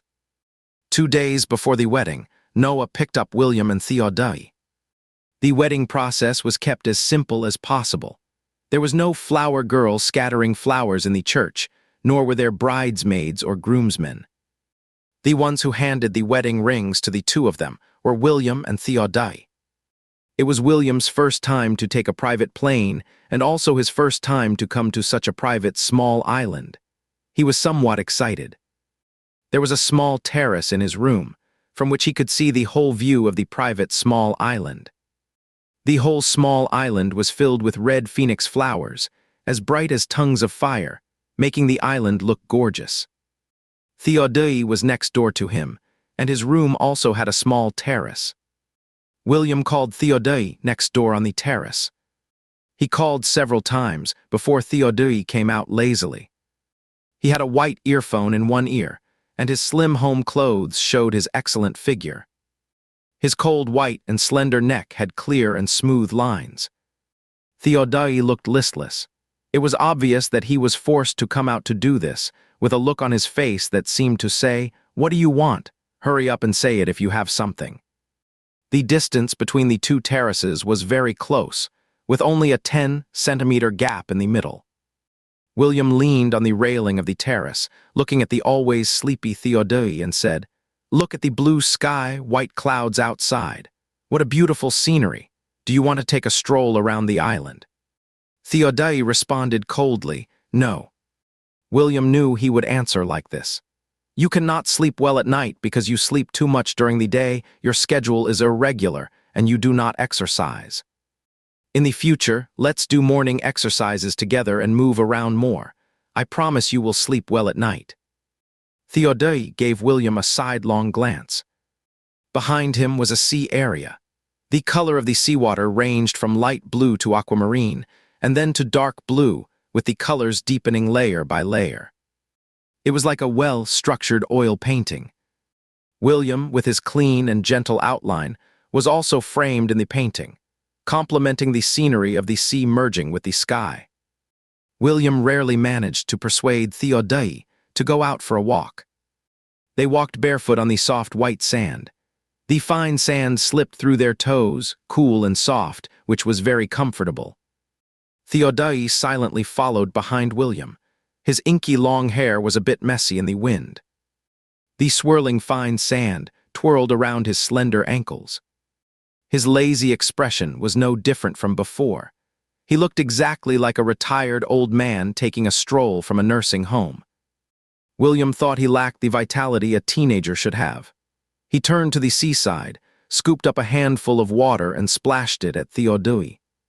A small part of Theodai's upper garment was splashed wet, leaving a dark stain. However, he only glanced at William from the corner of his eye, his expression calm and indifferent. His cold reaction made William seem as childish as a fool. William's feet got wet and were covered with sand. The more he walked, the more sand there was on his feet. William playfully stepped on Theodai's instep and then ran away laughing. Theodai ignored him. William went to the seaside to wash his feet, then ran back with sandy feet and stepped on Theodai's instep again. He repeatedly stepped on Theodai's instep and then quickly slipped away. When William tried to step on his instep for the fourth time, Theodai reacted swiftly. He took a step back with his right foot, grabbed William's arms and pinned them behind his back. William, who was caught, did not get angry. Instead, he burst into laughter. "Right, you should move more. Just looking at our walking postures, people might think it was a grandfather and grandson strolling on the beach." Theodai let go of William expressionlessly. William moved his arms and murmured behind him, "You are so young, yet you live like an 80-year-old. Be careful of getting osteoporosis before you are 20. As the sun set in the west, the sea surface seemed to be covered with a brocade-colored silk, with rippling water. Theodai's eyes reflected the glimmer of the sea water. It was so bright that it was hard to tell his emotions. After the walk, they happened to see the wedding planner in the living room, confirming the process with Amelaye and Noah. Since there was a small part for William and the others in the process, they were also called over. Their part was very simple, which was to hand over the rings to Amelaye and Noah. The process was so simple that William remembered it after just one explanation. The next day, the guests arrived at the private island in 2 batches, including the original owner's grandparents. William helped to entertain relatives and friends and was busy all day. At the bachelor party in the evening, William wore a formal suit and followed Amelaye to give out party favors. Fortunately, there were not many people coming, and they were all old friends who had known each other for many years. Amelaye just took the opportunity of giving out party favors to introduce William to her friends. Amelaye knew that William had been busy all day, so after giving out the party favors, she let him go back to rest first. After William returned to his room, he casually loosened his tie to relieve the pressure on his neck. Some strands of his hair, which had been styled with hairspray, drooped lazily and covered his smooth and full forehead. William moved his sore shoulders and walked towards the terrace. The lights in the next room were already off, and the white silk curtains were puffed up by the night wind. There was only a 10-centimeter gap between the 2 terraces. William supported the terrace with one hand and easily stepped over. On this day, William was so busy that his feet never touched the ground, while Theodai was comfortably nestled in his room, not showing up like a young lady from a noble family. William jumped onto Theodai's balcony and lifted a corner of the curtain to see if he was asleep. The room was not lit, and it was very dark. Only a dot was emitting a scarlet light. The curtain was pulled open a crack, as if a hole had been torn in the darkness, and some light came in. Theodai was leaning against the wall, with a cigarette between his lips. The light shone into his pitch-black eyes and was immediately absorbed, leaving only an endless expanse of black. William knew he was not asleep yet. Seeing him smoking again, he sighed silently. "Have you eaten?" William did not go in. Standing outside the balcony, he threw a bag of sandwiches and a box of yogurt to Theodai. "Smoke less and go to bed early," William instructed him. "Do not forget to close the balcony door before going to sleep. It gets very cold here at night when the wind blows." Theodai looked at him without saying a word. "I am going to bed first." William yawned and jumped back to his own room. After William left, Theodai remained in the same position. It was not until the cigarette in his mouth burned out that he got up and threw the cigarette butt and the yogurt and sandwiches William had given him into the trash can. The next day, Theodai unexpectedly disappeared. They had a quick breakfast early in the morning, but when everyone gradually entered the auditorium, William could not find Theodai. The wedding planner was also anxious. The wedding march had already started. After Amalaye and Noah took their vows, they were going to exchange wedding rings. As a result, one of the ring bearers was missing. "I will go look for him," William said. The wedding planner glanced at the time, looking worried. "No, there is no time. We can only change the process. When they take their vows later, you take both wedding rings over." William had no choice but to accept it. Previously, he did not notice that Theodai was repulsed by Amalaye as his stepmother. Why did he mess things up at such a crucial moment? Fortunately, nothing serious would happen even if he did not come. It would be really troublesome if he took the wedding rings away. Just when William was feeling relieved, the auditorium suddenly became noisy. William was standing outside the auditorium and looked inside curiously. There was a large LED screen in the auditorium. Normally, when people get married, they would display photos of the groom and the bride from the time they met to the time they got to know each other, or some warm and romantic pictures such as flowers and balloons. Amalaye did not want to make it too fancy, so she asked the planner to put up a simple and elegant static picture.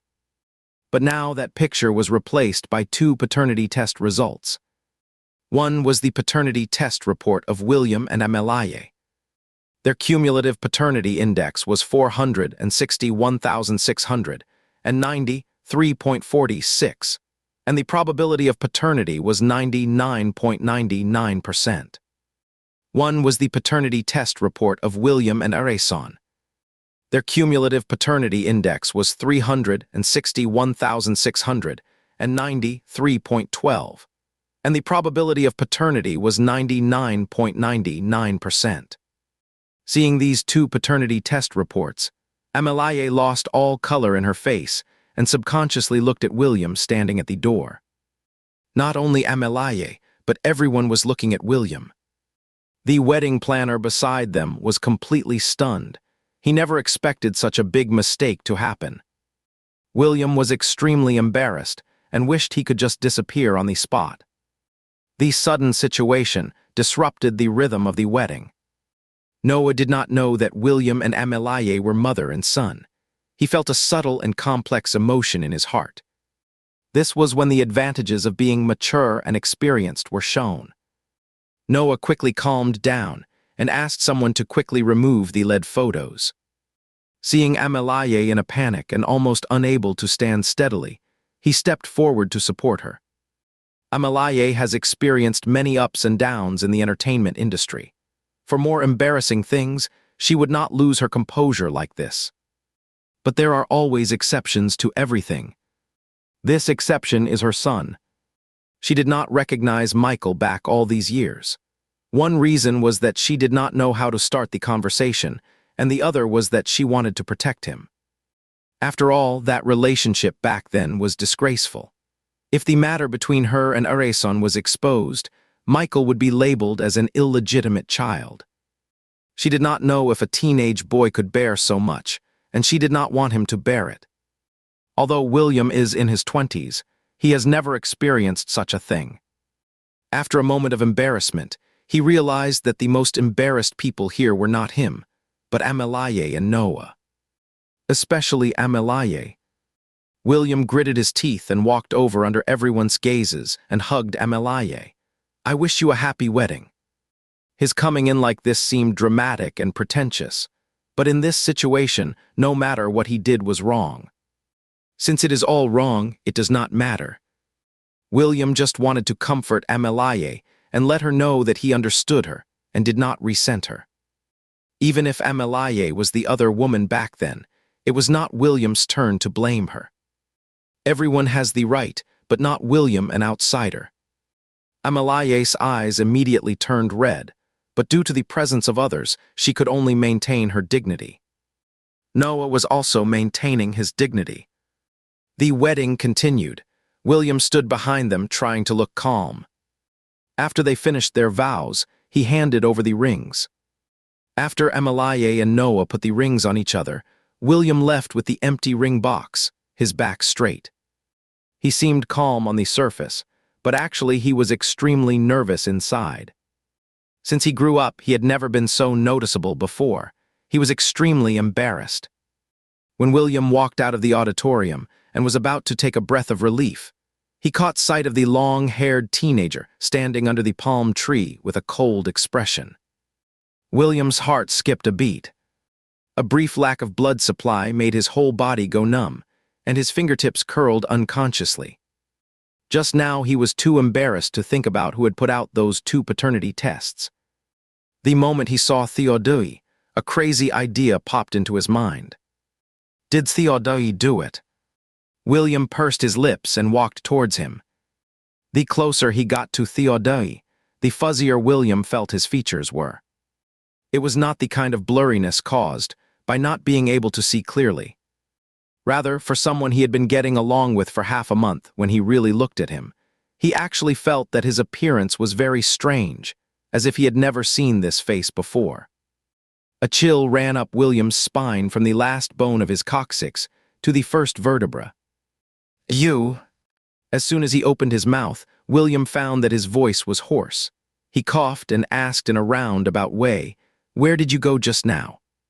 Theodai did not say a word, and threw the Nokaye phone that William had given him before to him. William looked at Theodai blankly. Theodai returned his look, but very coldly. "Get out of my house." There was not a trace of anger in Theodai's voice, but William was suddenly shocked, and his expression froze in disbelief. After a long time, he slowly bent down and picked up the phone on the ground. The phone was still brand new, as if it had never been used at all.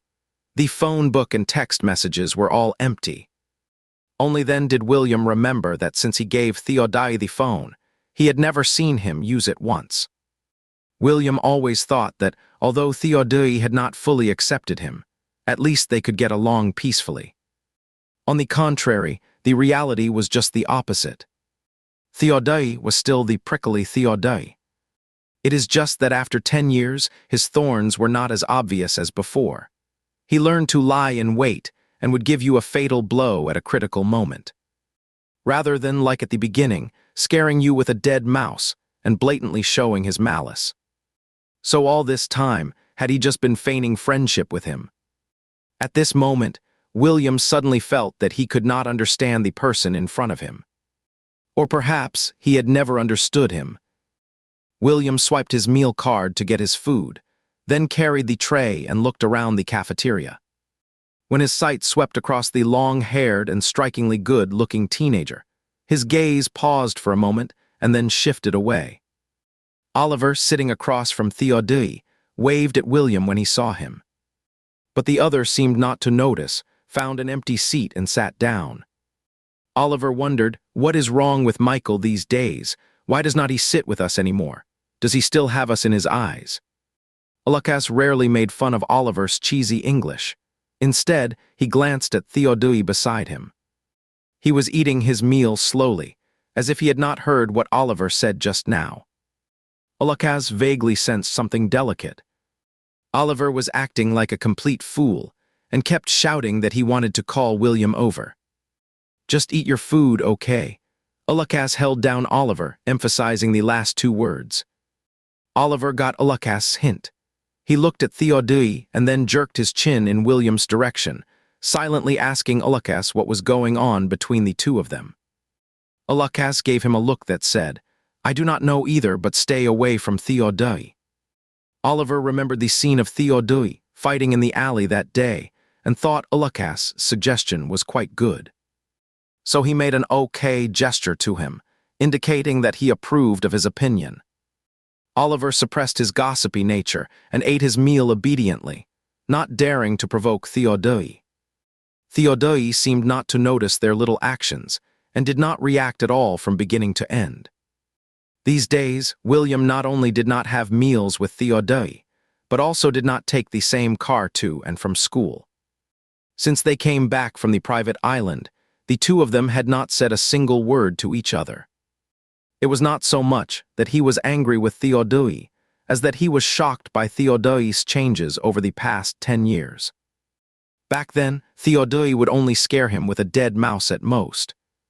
But this time, the situation was much more serious. Amalaye is a world-famous movie queen. Although she is not the type who relies on popularity, if the scandal of having an illegitimate child spreads, it will also cause a huge stir in the entertainment industry. Fortunately, Amalaye had the foresight. Everyone attending the wedding was required to turn off their phones. The same goes for the staff. They communicated with walkie-talkies. Thanks to this confidentiality measure, this incident did not spread immediately. But Amalaye still had people monitor social platforms like Diaye, Huaban, and Weibo to prevent the news from spreading. William could understand Theodai's mindset of not wanting a stepmother, but he did not approve of his way of handling it. What surprised William the most was that before this incident, he did not even notice that Theodai harbored so much malice towards Noah's marriage. I do not know why he hates him so much. William even felt happy, thinking that he had established a preliminary friendship with Theodai. As a result, he was slapped in the face.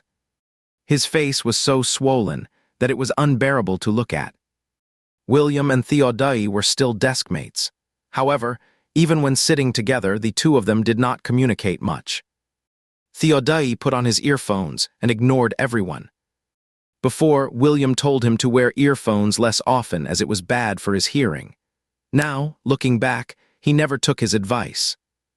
William pressed his eyebrows and stopped thinking about these messy things, concentrating on the class. After school, like yesterday, William did not go home in Daniel's car with Theodai. Daniel did not attend the wedding and did not know what had happened. William did not want to cause unnecessary trouble, so he called Daniel and told him that he had something to do at night and asked him to take Theodai back first. Slowly walking out of the school, William was stopped by a person. That person was wearing a white shirt and blue jeans, with deep-set eyes and a well-defined face, looking like a mixed-race person. He looked down at William and said, "Are you Michael?" William was in a bad mood. Facing this person who seemed to be provoking him, his tone was not very friendly either. "What do you want from me?" Caleb lowered his voice, but the malice in his words could not be hidden. "Your mother is a slut." A surge of anger rushed to his head. William retorted, "Your father is an old lecher." William could not think of anyone else who would scold Amalaye right away, except Areson's son. Caleb's face instantly darkened. "If it were not for your slut of a mother seducing my father, how could such a little brute like you have been born?" Seeing that he was swearing like a foul-mouthed person, William did not want to reason with him and just started arguing directly. It is beyond a woman's control when she is forced. If your dad had not got aroused, who could have forced him? Caleb was so choked by William's sophistry that he took a long time before gritting his teeth and saying, "Who knows what tricks your mom played?" William scoffed. He was already in his 30s back then. How stupid could he be to be led around by a 19-year-old girl? Moreover, do you think your dad is a good person? He wants to recognize me this time because he is thinking of me as a bone marrow donor for him. You tell him to go somewhere cool and stay there. Areson has bone marrow cancer and needs a bone marrow transplant. At this time, when he approaches William, even a fool knows what he is up to. William's intention was to make it clear to Areson that it was out of the question, and he would never donate his bone marrow to him. But what he said sounded completely different to Caleb's ears. Areson is on the verge of death. Telling him to go somewhere cool and stay there is just telling him to die soon, is not it? Caleb's eyes were filled with hostility. He hissed through his teeth, "Say that again." William gave a cold smile. Only an idiot would be eager to have such a father. As soon as he finished speaking, Caleb swung at him with a clenched fist. Actually, William is a very good-tempered person and rarely has disputes with others.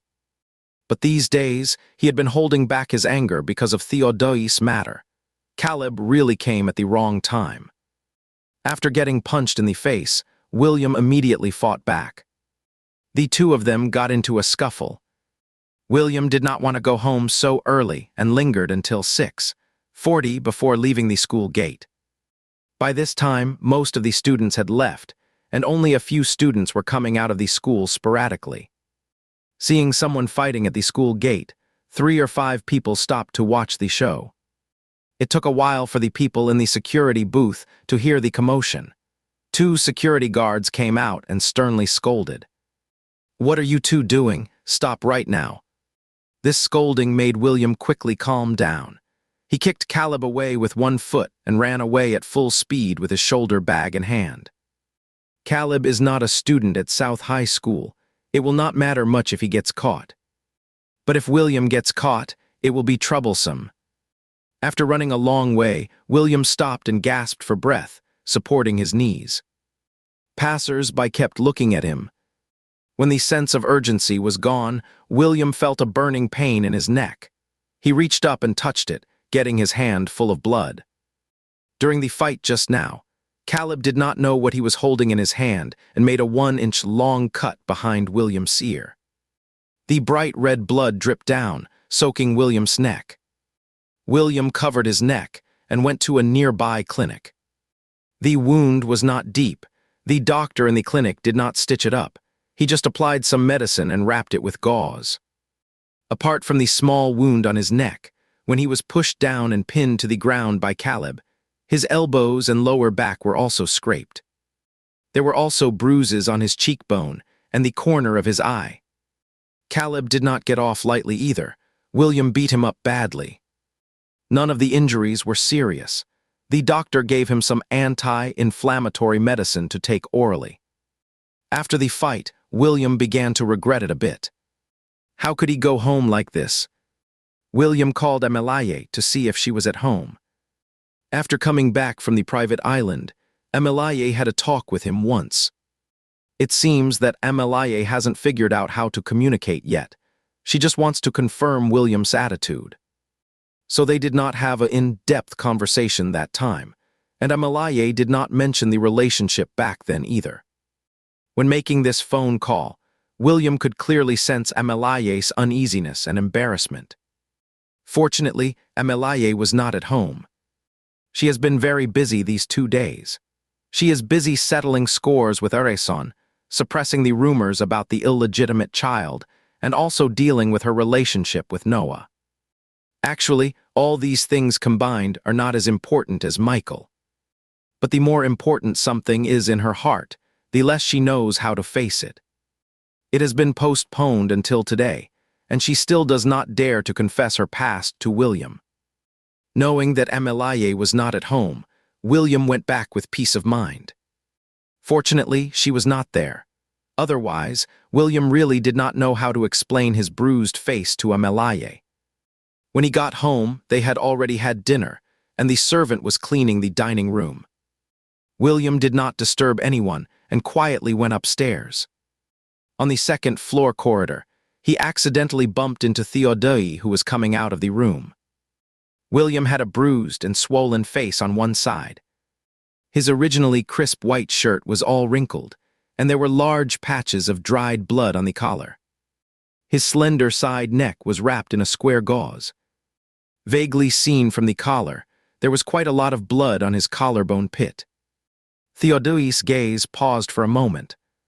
When William saw Theodai, he did not even have the mood to say hello. He passed by him and went back to his own room. It had been a long time since he last fought. His whole body ached as if his bones were falling apart. William pinched the space between his eyebrows, exhausted both physically and mentally. Now that things have gotten so bad between him and Theodai, he does not know what the future holds for them. Theodai always sleeps poorly at night.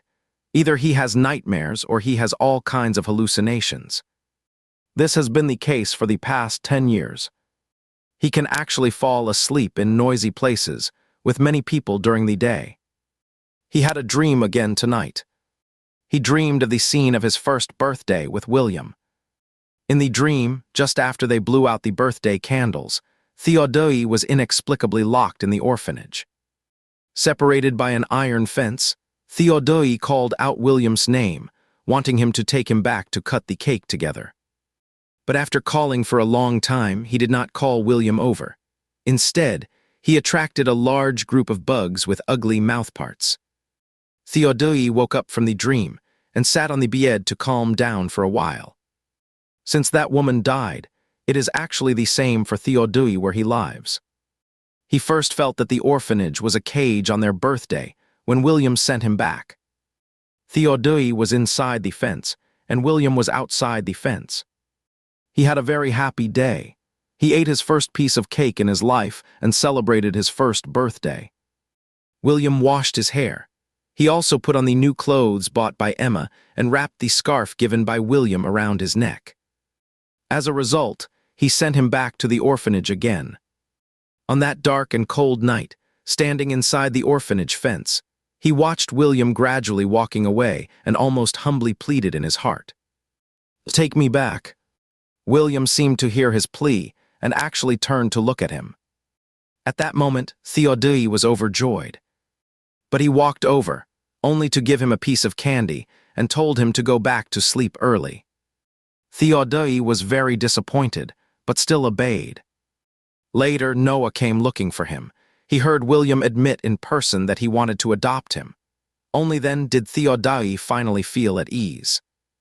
At the same time, he also made up his mind to go back with Noah. Since he was unable to raise him, then he could raise him. But that person disappeared from his life before he grew up. Over the years, Theodai knew that he missed him very much, but did not know that he actually also hated him. It was not until half a month ago, when that person named Michael appeared, that Theodai discovered the anger and hatred in his heart. He hated him for not keeping his promise and hated him for abandoning him. Some inadvertent actions of Michael always made Theodai see his shadow. So Theodai particularly loathed this young man, and even took out all the pent-up cruelty of the past 10 years on him. Theodai did not care what kind of woman Noah married, and what kind of stepmother he found for him. What he targeted was not Ameliae either. Theodai just wanted Michael to get out of this family and out of his sight. Just thinking of this person, Theodai was filled with hostility and irritation. He could not explain the reason for his anxiety, and could only attribute it to his loathing of Michael. Theodai got up to get the cigarette case on the table, shook out a cigarette and put it in his mouth. Just as he was about to light it, he caught a glimpse of that can of white rabbit milk candies placed in the corner of the table. Theodai's long and slender eyelashes fluttered. He turned on the desk lamp, pulled open the first drawer, and took out an already yellowed letter from it. This letter was the last one William sent to Theodai. Theodai never opened it. He did not know what was written inside and did not want to know either. Anyway, it is useless to know. The person who sent the letter to him is gone. Theodai lowered his eyebrows and stroked the letter with his fingertips. The phone call from William at night made Ameliae determined to have a talk with him. After returning to the Shen family, she knocked on William's door. Seeing his injuries all over and hearing that it was Areson's son who came to cause trouble, Ameliae got angry immediately. Without caring about having a long night talk with William, she angrily went back to her room and called Areson, asking him to discipline his son. William had a bruised face, and it was inconvenient for him to go to school. Ameliae asked for 2 days' leave for him from school. These minor injuries were not serious enough to stay at home for 2 days, but William was worried that the school would thoroughly investigate the fight at the school gate, so he obediently listened to Ameliae. Ameliae was on the phone all morning the next day, seemingly arranging something. It was not until the afternoon that she found some time. She walked to William's door and gave a bitter smile. What is coming will come eventually. Some things cannot be postponed forever. Amelaye pursed her lips and knocked on William's door. After William opened the door from the inside, Amelaye softly asked, "Do you have time?" Seeing her serious face, William nodded nervously. William sat on the bed, and Amelaye sat on the swivel chair that came with the desk. The two of them faced each other, and it could not have been more awkward. William started off on a rather bad note. "Well, how are you and Uncle Noah doing?" He originally wanted to call him uncle-in-law, but after rolling those two words around on his tongue, he just could not say them. Not to mention Noah, he did not know how to address him. Even with Amelaye, William did not know whether to call her aunt or mom. Amelaye shook her head. "It is okay. Noah has been married and has children. Naturally, he would not expect 37-year-old Amelaye to remain chaste forever. If Amelaye had told him from the beginning that Michael was her biological son, Noah would not have said anything at all. But a bastard child showed up on their wedding day, and it was with a married man. Noah would surely have some grudges in his heart. However, he was long past the impetuous age and could not do something like canceling the wedding at the last minute. Amelaye had already talked to him. Noah said he could understand, but he needed time to adjust his mindset. William felt relieved. It was good that their marriage was still on. Amelaye looked at William. Her thin lips moved twice, and there was an embarrassment of looking back on the past in her eyes. "I and Areson." As soon as William sensed something was wrong, he quickly interrupted Amelaye. Let the past be the past. He did not want to excuse Amelaye. She had done wrong, and from any perspective, she should not have destroyed someone else's family. But even if it was a mistake, it was not his place to scold Amelaye, the cook, right after eating. Since talking about the past with him would make Amelaye ashamed and embarrassed, William thought there was no need to rip open that old wound. After all, it had been more than a decade. Afraid that Amelaye would think too much, William forced himself to say, "Some things? Well, how should I put it? I may not understand now, but in my heart you are my family, very close family. I will come to terms with it one day." William is not the original owner, and he does not have such complicated feelings for Amelaye. After he came into this body and became Michael, Amelaye was very nice to him and also tried to communicate with him, wanting to make up for the debt of so many years. If the original owner were here, he might not accept Amelaye's late motherly love. But when he grows a little older and truly matures, he will gradually let it go and finally reconcile with Amelaye. William does not have a complicated mental journey. He just wants to reconcile with Amelaye right away. In this way, they will not feel awkward when getting along with each other. After much consideration, William decided to be a bit reserved. It would be too spineless to immediately change his address to Mom.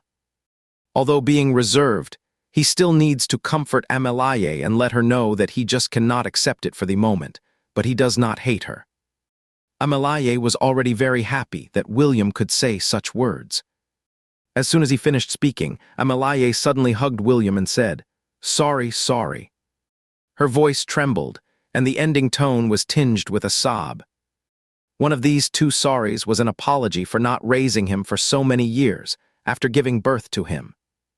The other was an apology for once regretting giving birth to him and regarding him as a stain on her life.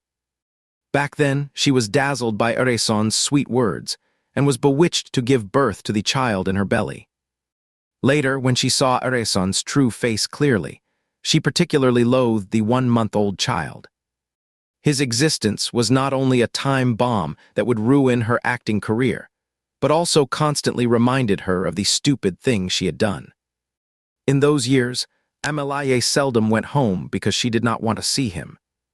As he grew a little older, those hatreds gradually disappeared with time, but Amelaye still did not know how to face this biological child who had become her nephew. Until now, she still does not know how to be a good mother. She owes him too much. William was a bit at a loss. He did not know how to comfort Amelaye and could only let her hug him and cry for a long time.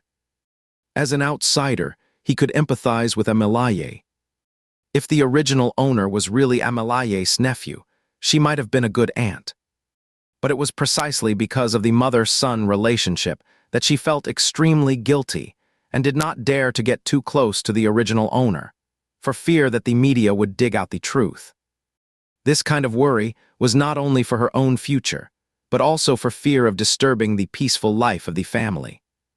But for the original owner, his own biological mother simply did not fulfill her parental responsibilities. Although he was not short of money, he lacked a lot of love and upbringing. Amalaye was a failed mother. Even if she had her reasons, she had truly hurt the original owner. William was not the original owner, so he gave her the greatest understanding. After they had an open conversation, William and Amalaye both breathed a sigh of relief. Amalaye meant for William to move out of the Shen family and then go back to his hometown to study. With her current fame, once William's identity was exposed, he would be subjected to maliciousness from all directions. Amalaye wanted to send William abroad to study to avoid the limelight, but he did not want to study overseas. Then they had to settle for the next best thing and let him leave Kyoto temporarily. Wait for a year or two until the storm passed, and then bring William back here to attend university. Amalaye really did not want her son to leave her.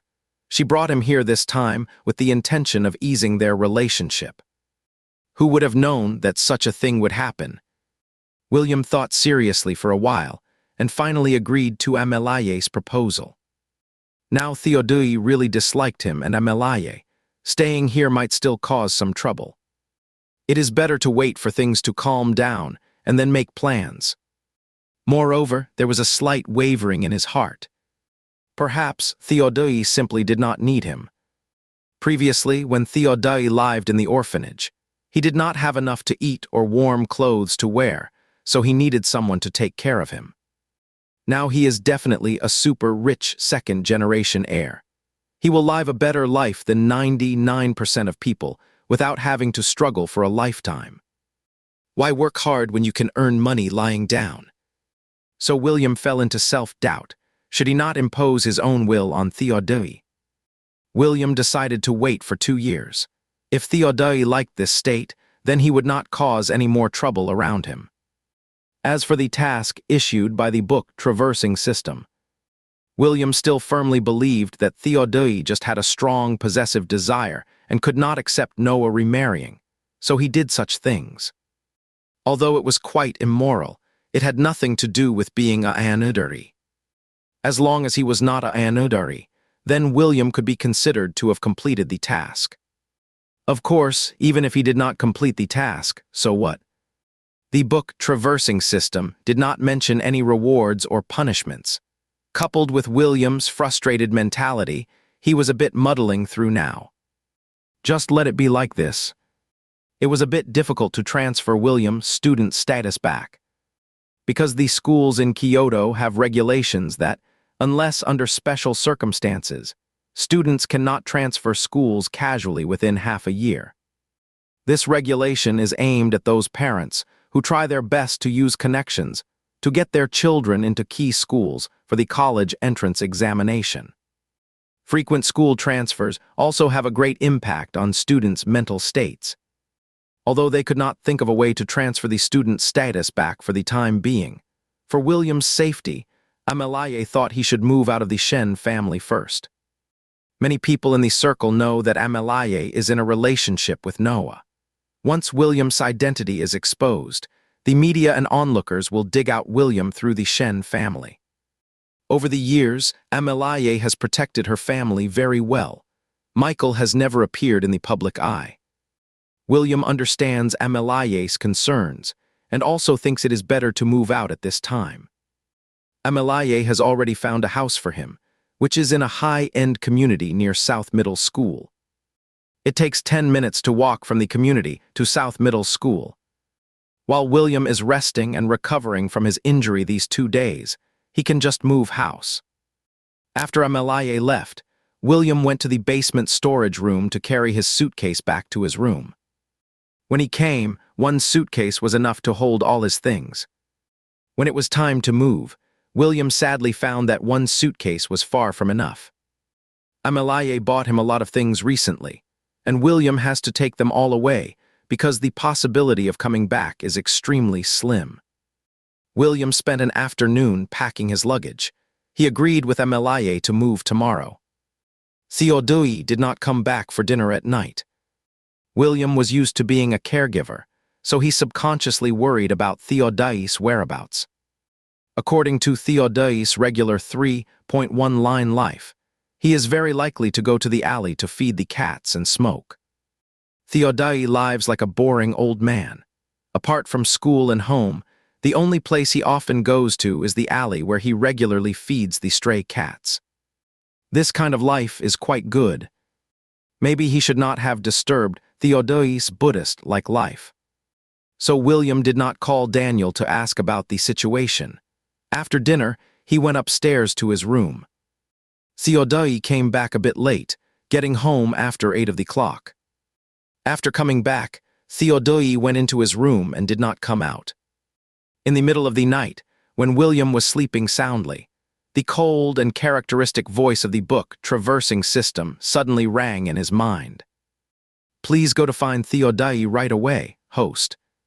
William was groggy from sleep, his mind full of question marks. Find who? What for finding Theodai? After reacting for a while, William then asked the book traversing system, "What is wrong?" The book traversing system did not answer. William asked again, but the other side still kept silent. Even the good-tempered William could not help scolding.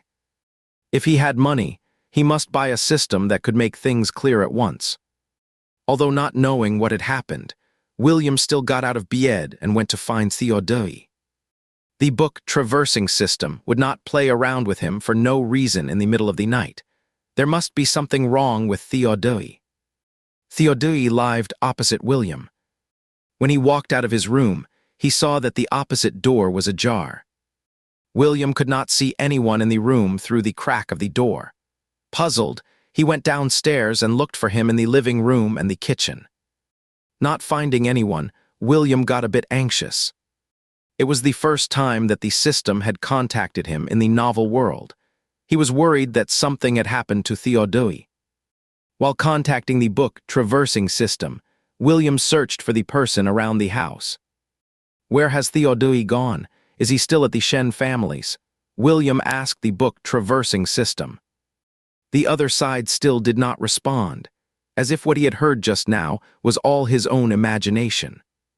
William pinched himself. It seems that it is not a dream. William left the Shen family's residence and planned to look around in this villa area. Out of the corner of his eye, he suddenly caught sight of a dark figure standing on the rooftop. He was startled and quickly ran back to the Shen family's residence. He rushed up to the top floor in one breath. William pushed open the door to the terrace and sure enough saw Theodai up there. The terrace was decorated in a very casual style. The floor was covered with light-colored wooden planks, and in the middle was a set of off-white sofas. Theodai was standing on the 15-centimeter wide edge of the terrace, with one foot hanging in the air. The loose trouser legs were puffed up by the wind, revealing a section of his long and strong ankles. William's heart skipped a beat suddenly. He did not dare to walk towards Theodai from the front. Instead, he made a big detour and inched towards him little by little. William steadied his breathing and asked Theodai in a chatting tone as much as possible, "Why are you standing here in the middle of the night?" Theodai ignored William. William held his breath and slowly approached Theodai from the side, afraid that he might have some extreme reactions. Theodai's current posture was very dangerous. For anyone with a poor sense of balance, they might fall off the terrace. William walked along the wall like a gecko and observed Theodai's expression from time to time.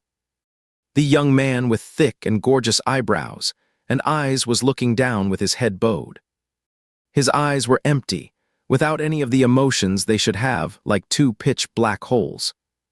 William's heart suddenly felt like it was being stirred by a big hand. He did not know what was wrong with Theodai. There was an inexplicable sense of panic in his heart, afraid that he would just jump down. Theodai, William's throat was dry and hoarse. Theodai's lips were actually very rosy, but they were made pale by the early autumn evening wind, looking as if they were covered with a thin layer of frost. He is a person who is especially afraid of the cold.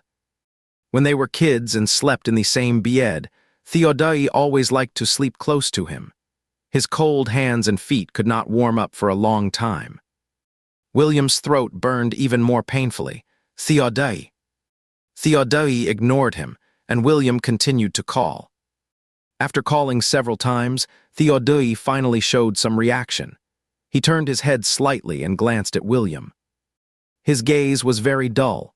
The sharp and pointed corners of his eyes, which used to be so distinct, had become much gentler. He just glanced at William and then shifted his gaze away. "Can you come down?" William tried to communicate with him. "It is very dangerous up there. Let's talk about it after you come down." "Did not you hear?" Theodai's voice was flat and emotionless. "Someone is calling my name and asking me to go down." William followed Theodai's line of sight and looked down at the terrace. The people who can live here are either rich or noble, and they all pay great attention to privacy. So there are only ground lights installed in the community, in order to avoid disturbing the residents when they take a walk at night. The illumination of the ground lights is not high. One can only barely see the ground and the figures nearby. William squinted and looked around, but he did not see anyone below. It seems that Theodai is having hallucinations again. Theodai still stared intently at that pitch-black area. Before that woman left, she pointed at her head and told him that it hurt very much, always hurt, and there were many voices making noise. At that time, Theodai did not believe her words at all. He thought it was just her excuse. Now he knows that it is true. It really hurts and is really noisy. Often asks himself, what is the meaning of living like this day after day? What is the meaning of living? There are tiny glimmers of light in Theodai's eyes, and the corners of his eyes are tinged with a thin mist. It seems that something is on the verge of breaking, and his pale lips are trembling sickly. Moreover, the tremor is getting worse and worse. He misses him. Seeing that Theodai seems very sad, William's heart aches. "No one is calling you." William leaned closer to him. "Those who like you will not let you jump down from here to find him. If you do not believe it, I will take you downstairs to have a look. There is no one down there." Theodai looked at him. Under his long eyelashes were a pair of slightly confused eyes. "Come down." William held out his long hand in front of him and stared into his eyes. His eyebrows and eyes were so clean and gentle in the twilight. It was very much like the person who sent him back to the orphanage back then and suddenly turned back. "I will accompany you downstairs to find him." William slowly grabbed Theodai's cold hand. Seeing that he did not react, he tightened his grip and slowly pulled him down bit by bit. Theodai just stared blankly at William as if he were sleepwalking. Being pulled forward by William, he did not show much reaction. He just followed along. William pulled Theodai down and let out a big sigh of relief, but his calves were still weak. He did not expect that Theodai actually had a self-destructive tendency. Clearly, he used to only have hallucinations, and the novel did not mention this plot either. It only said that due to his hereditary mental illness, he would occasionally behave very paranoid and crazy. William felt a pang of sadness in his heart. He led the well-behaved Theodai downstairs together. "Look, there is no one outside. There is no one for you to jump down to find." Theodai did not say a word. It was already very late, and William took him back to the room. From beginning to end, Theodai was very cooperative, so well-behaved that he seemed to be the Theodai in his memory. "Go to bed early, it is already very late." William let go of Theodai. As soon as that warm hand left, Theodai seemed to wake up from a dream. He hung his head and looked at his fingertips. William looked at the absent-minded Theodai, worried that he would climb onto the terrace again. After hesitating for a moment, William asked, do you want me to sleep with you tonight? Theodai withdrew his gaze. He ignored William and went straight to bed. William knew that he did not quite like him. He sighed inwardly. Just as he was about to turn around and leave, the person on the bed with his back to him suddenly stirred. Then he silently made room for half of the bed. He thought for a while, tentatively took the first step, and sat down on Theodai's bed. The person on the other side of the bed did not show any reaction. William was suddenly a bit at a loss whether to laugh or cry. He got up, closed the door, and then lay down beside Theodai. He wanted to say something to Theodai, but William did not know how to start asking about what happened tonight. Lying in bed with a heavy heart for more than half an hour, William finally could not resist the drowsiness and fell asleep. Hearing his steady and long breathing sound, Theodai turned around. He stared at the blurred face in the darkness, his deep gaze filled with a bit of exploration and scrutiny. When William woke up from his sleep, he felt sore all over and uncomfortable everywhere. No wonder Theodai always sleeps poorly at night. This lousy bed is really uncomfortable. William supported his waist. As soon as he moved, he accidentally tugged at the wound on his waist and let out a hiss. Soreness all over the body may not necessarily be because the bed is bad. It is also possible that he fought with someone the day before yesterday. As soon as he moved a couple of times, the handsome young man sleeping beside him frowned beautifully. William glanced at the electronic watch beside him. It was already 6:40 in the morning. It is Friday today, and they still have to go to class. But considering that Theodai always wakes up late every morning, William did not dare to move around. After a while, the frown on Theodai's face relaxed, and he continued to sleep. William just lay in bed like a corpse until 7:10 before waking Theodai up. "Get up! It will be too late if you do not." Only then did Theodai slowly wake up. There were faint wrinkles at the corners of his long and slender eyes. His inky long hair was scattered on the pillow, with half of it pressed under his head by Theodai. He half opened his eyes and looked at William, but his gaze was unfocused. His thin lips were as rosy and moist as if they were coated with rouge. His eyelashes were thick and curled at the tips. He did not know what Theodai was thinking. It seemed like he was just in a daze. Just when William was about to say something, the other person threw off the quilt, got out of bed and went to the bathroom. William also slowly sat up. He frowned and moved his sore arms. Because of the neck injury, William could only lie on his side at night, which made his arms sore after being pressed on for a whole night. After William got up, he casually folded the quilt. He did not stay any longer. He put on his slippers and left. When William closed the door for Theodai, he saw the opened jar of milk candies on the table. The candy box was lying on the table, with milk candies scattered all over it and the candy wrappers left after eating. William smiled. He is so old, yet still eating white rabbit candies. But then he thought that Theodai might have had a hallucination while eating the white rabbit milk candies and almost jumped from a high-rise building. Then William could not smile anymore. William withdrew his gaze and closed the door. Hearing the sound of the door opening and closing, Theodai came out of the bathroom and his gaze fell on the closed door. At noon, everyone was quietly having a meal, but Oliver was looking around. Lucas said impatiently, "Why are you looking furtively around instead of having your meal properly?" Oliver first stole a cautious glance at Theodai, then leaned towards Lucas and lowered his voice. "I am looking for Michael. I haven't seen him for 2 days. Do not you think it is strange?" Lucas also took a look at the handsome young man, having a meal beside them. Although the other person was just quietly having a meal, both he and Oliver felt a sense of thrill as if they were plucking hair from a tiger's head. Lucas knew Oliver very well. He knew that Oliver was annoying, silly, and gossipy, so he also lowered his voice. "Come on, what insider information have you got?" Oliver whispered, I heard that Michael was suspected to have had a fight with someone at the school gate the night before yesterday.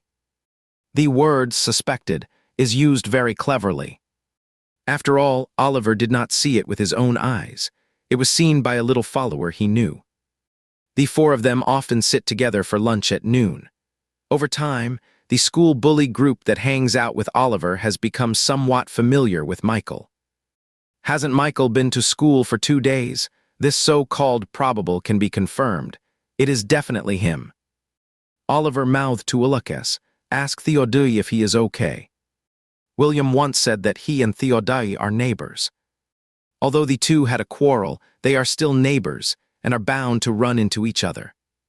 Ulysses raised his eyebrows and silently asked him back with his eyes, "Why do not you ask?" "Oliver, I am not stupid." Ulysses, get lost. Theodai suddenly spoke up in a flat voice. Who did he fight with? Oliver was startled and quickly said, "I do not know. It seems that the person is not from our school." Theodai did not say anything more. Oliver and Ulysses glanced at each other.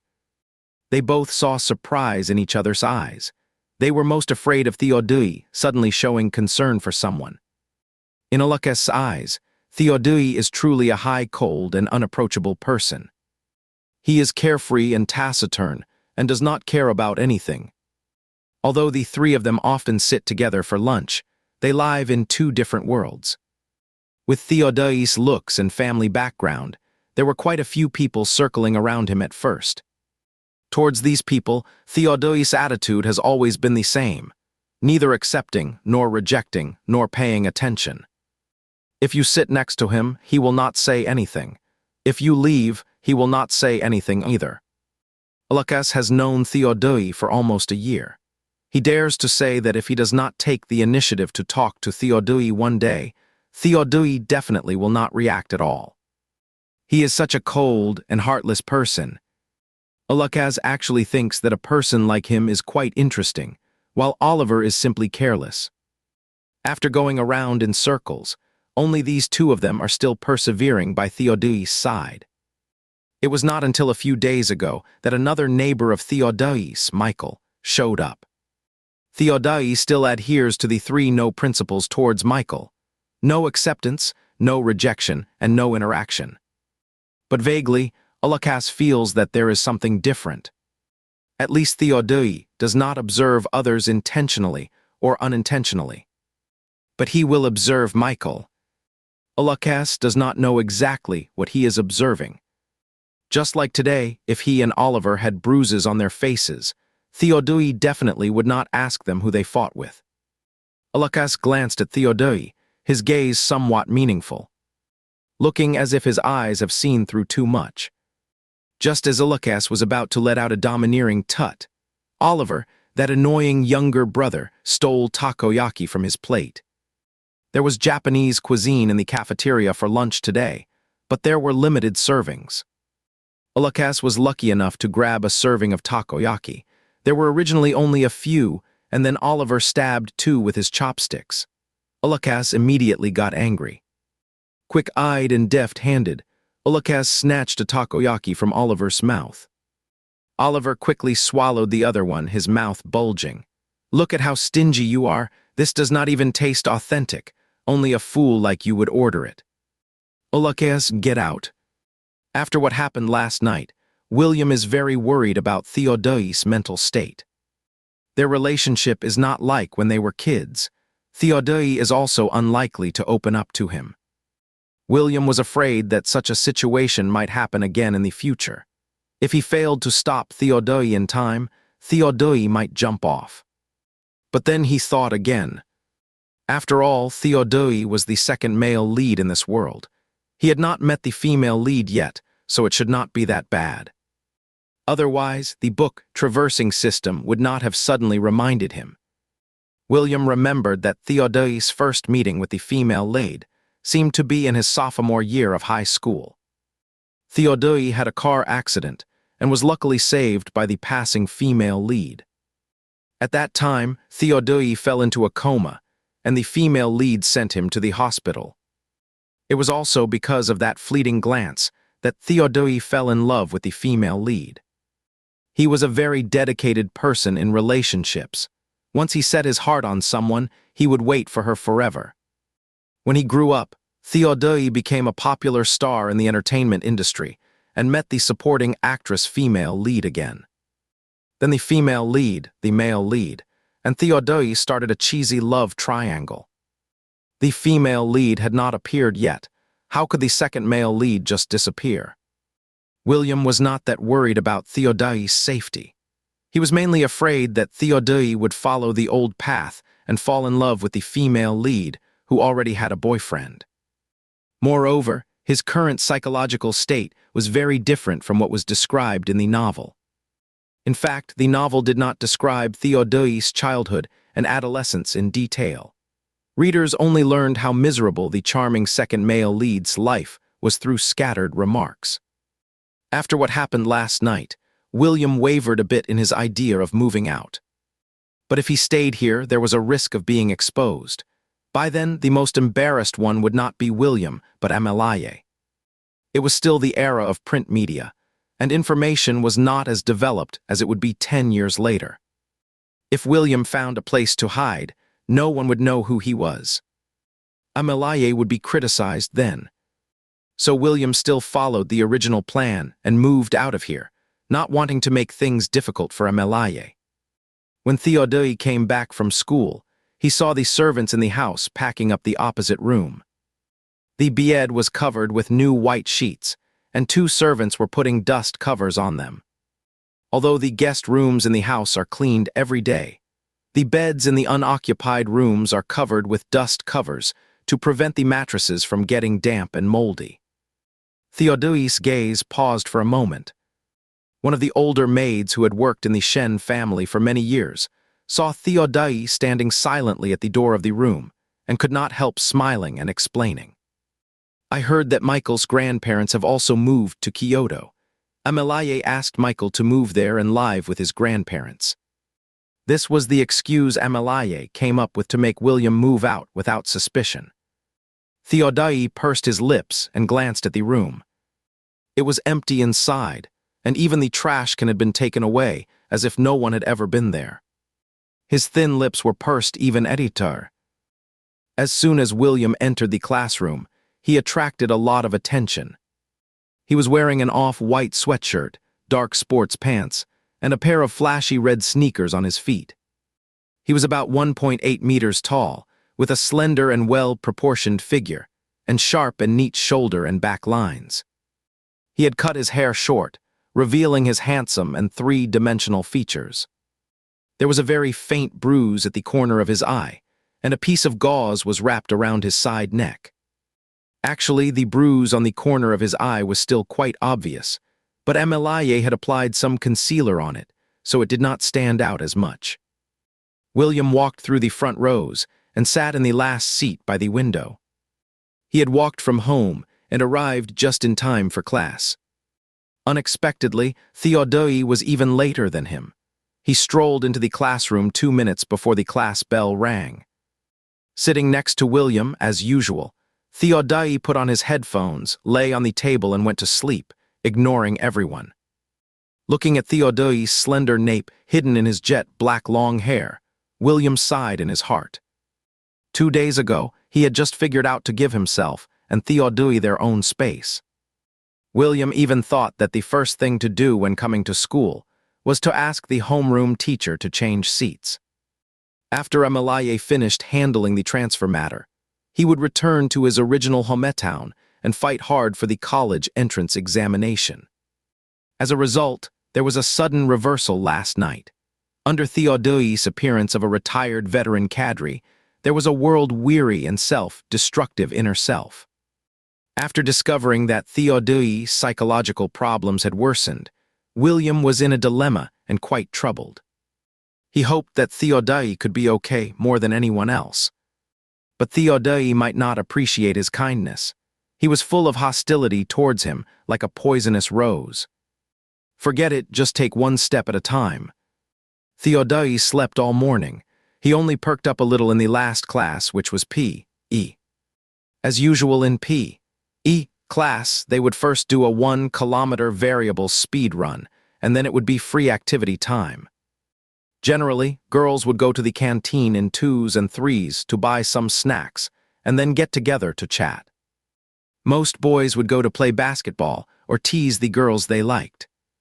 Rarely, William left Theodai behind and went to the basketball court to play.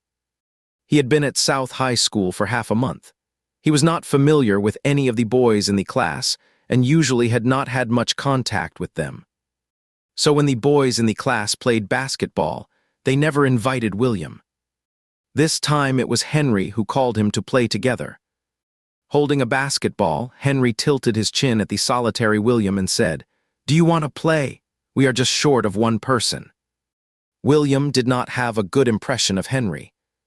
But he had nothing better to do, and besides, he would not be on the same team as Henry. So William nodded. William had not touched a basketball in a long time. In college, he had even represented his department in friendly matches against other departments. However, for anything technical, if you do not receive systematic training for a long time, the muscle memory will fade away. At first, William's touch with the ball was very poor. He even missed a surefire two-pointer. The basketball hit the rim and was instantly snatched away by the opponent. Henry clicked his tongue. He was only 200 degrees nearsighted and would take off his glasses when playing basketball, but he still habitually made a gesture of pushing his glasses. His look at William was rather ambiguous. Because William was playing extremely poorly, his teammates did not look too happy. After grabbing the basketball, the two sides got into a scuffle on the court again. William was wearing shoes with excellent grip and ran back and forth on the court. Gradually, he regained his feeling. Dribbling the ball, William quickly broke through the opponent's defense. He slapped the basketball on the ground. After it bounced, he firmly caught it with his long fingers. Faking out a blocker, when he jumped up for a layup, suddenly Henry emerged to block his shot. Henry was about the same height as William, but he had very strong jumping ability. But at this distance, it was almost impossible to successfully block the shot. However, blocked by Henry like this, William was not sure if he could make the shot. He quickly turned his wrist and decisively passed the ball to Leo on the same team. True to expectations, Leo scored a two-pointer. Regarding William's ability to react, Leo smiled and gave him a thumbs up. William has regained most of his form and is very active on the court. A three-point shot has become the highlight of his life. Leo walked over and excitedly put his arm around his neck. "Well done, buddy." William smiled and continued to run on the basketball court, with sweat dripping from his forehead. The crystal-clear drops of water followed the line of his side face, lingered on his chin for a moment, and finally disappeared into his collar. William hasn't felt such vivid and surging youthful energy for a long time. Sure enough, sports make people happy. The dopamine and endorphins secreted by the brain have put William in an excited state. In the second half, he cooperated with Leo and caught up with the score that was behind before. This time, it is Henry's turn to look bad.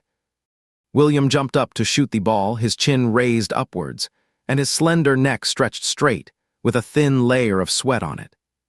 At the same time, his abdominal muscles tightened, outlining a narrow and lean line. The ball spun around the rim and finally fell into the basket. William high-fived Leo in tacit understanding, and then returned to their respective positions. A new round of offense and defense has begun. William has adapted to the rhythm. His actions of defending, attacking, stealing the ball, and layup are carried out in one go. After scoring a goal, he would bump shoulders with his teammates or give high fives to celebrate. Theodai looked at the figure running and jumping on the basketball court in the distance. He has clean eyebrows and eyes and a hearty smile, and has integrated into the new group at a very fast speed. Several girls who liked to watch the excitement ran over to watch the basketball game when they saw a handsome guy on the court, which just blocked Theodai's view. He shifted his gaze. The gorgeous outer corners of the eyes are like the tips of blades that have drunk enough blood. When they droop, There is a hint of gloom. William hasn't exercised for a long time, and his physical strength is a bit lacking, so he has the idea of quitting. But Leo pulls him and does not want him to leave.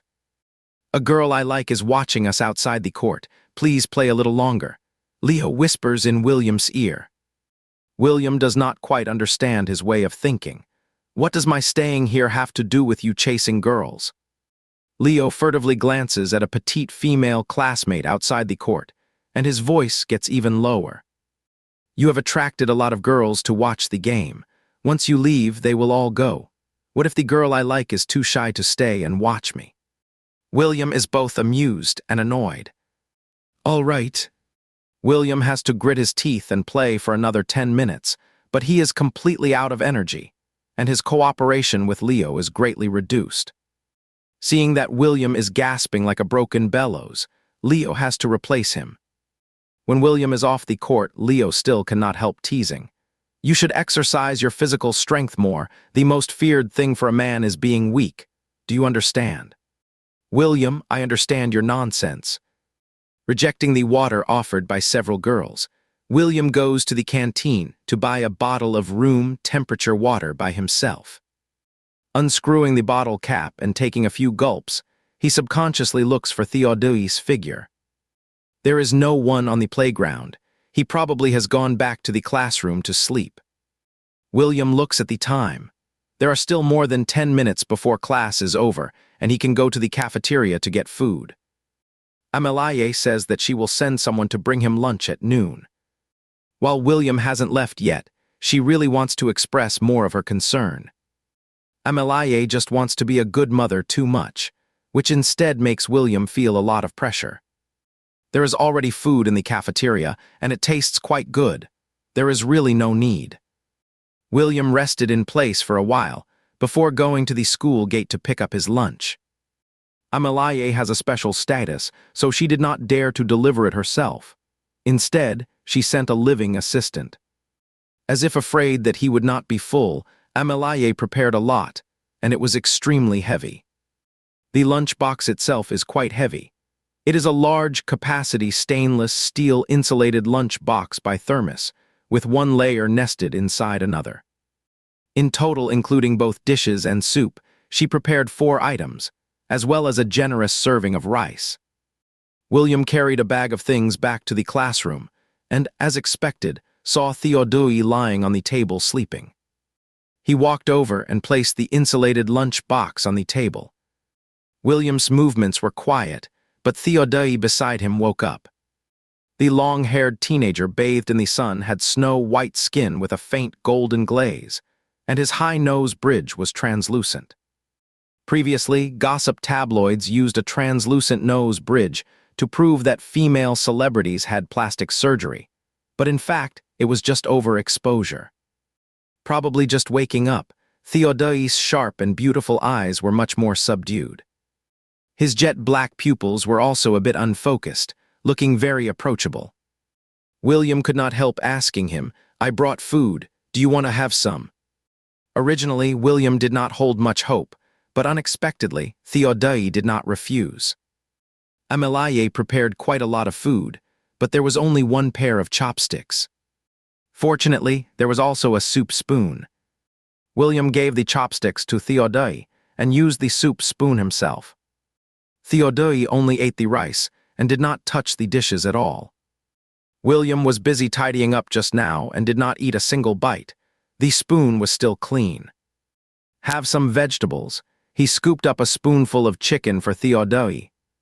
As soon as William put the chicken in Theodai's bowl, the other immediately picked it up with chopsticks and threw it back.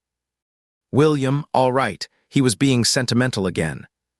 Theodai took 2 mouthfuls of rice, and then picked up the piece of chicken he had thrown out and put it back in his bowl. Glancing at Theodai, who was eating the chicken expressionlessly, William tentatively reached out his hand and scooped up a spoonful of shrimps for Theodai. The original owner loved shrimps, and Amelaye had stir-fried a plate of cashew nuts with shrimps herself. The shrimps were very big, and only 2 could fit in 1 spoonful. As expected, Theodai threw the shrimps out again. He hung his head, his thick eyelashes densely covering a patch, casting a very dark shadow, making him look gloomy and aloof. Theodai took 2 mouthfuls of rice and picked the 2 shrimps back with his chopsticks. William's eyebrows twitched. If Theodai's thought process was like this, William scooped up a big spoonful of stir-fried mushrooms for him.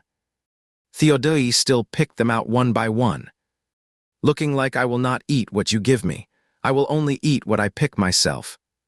William found it both funny and helpless. When did Theodai become such a little tsanadari? All right. William stopped teasing him and started eating his own food. After lunch, Theodai lay on the table again, ignoring everyone. William opened both the door and the windows of the classroom, trying to let the smell of the lunch disperse. The wind in early autumn is slightly cool, rustling the leaves. Everyone else has gone to the cafeteria for lunch. Only he and Theodai are left in the classroom. The atmosphere is extremely silent. William does not initiate a conversation with Theodai either. He is so rebellious that he even throws away the food William puts on his plate. William really does not know what to say to him. Should he tell Theodai that he is going to transfer to another school in a short time? If William were still Liam, Theodai might take it seriously.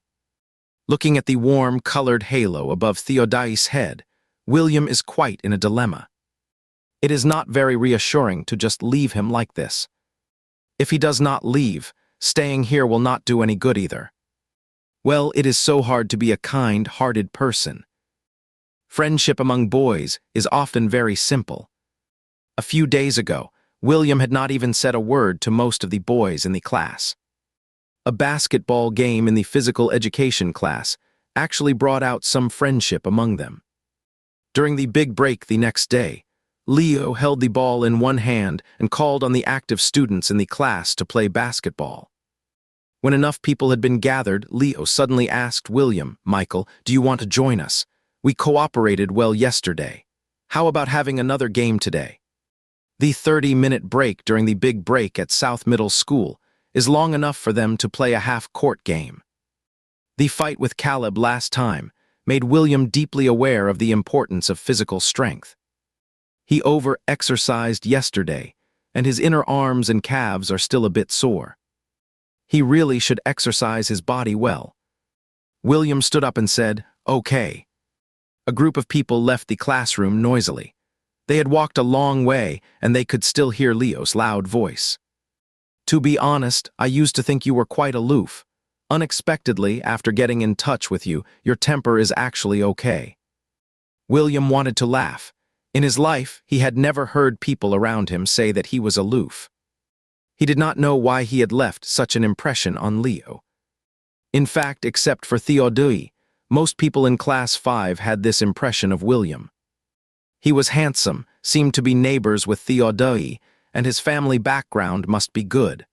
Moreover, he rarely took the initiative to talk to others. Naturally, William was classified as the same kind of person as Theodai, aloof and arrogant. Today's lineup was the same as yesterday's.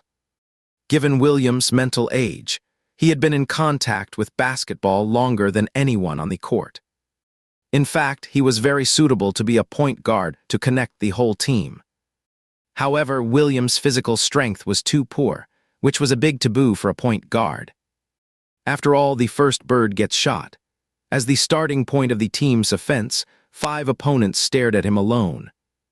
One can imagine how strong the physical fitness is required. Fortunately, they were not a formal team and would not play a full 40-minute game. Leo still gave this important position to William. Sure enough, William became the target on the basketball court and was closely guarded. Especially Henry, who almost stuck to William. William was dribbling the ball, and Henry in front of him kept trying to steal it. But the ball seemed to stick to William's hand. When it bounced back from the ground, it was immediately firmly grasped. William and Leo are becoming more and more in sync.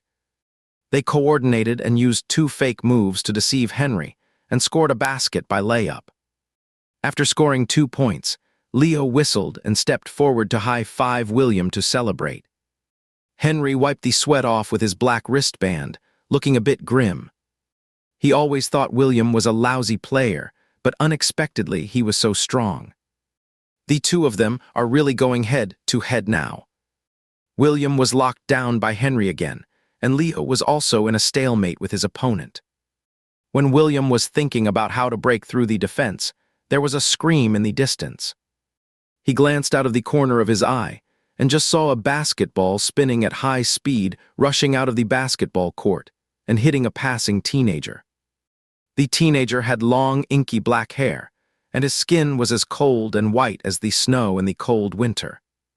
His delicate facial features were so beautiful that it was hard to tell his gender.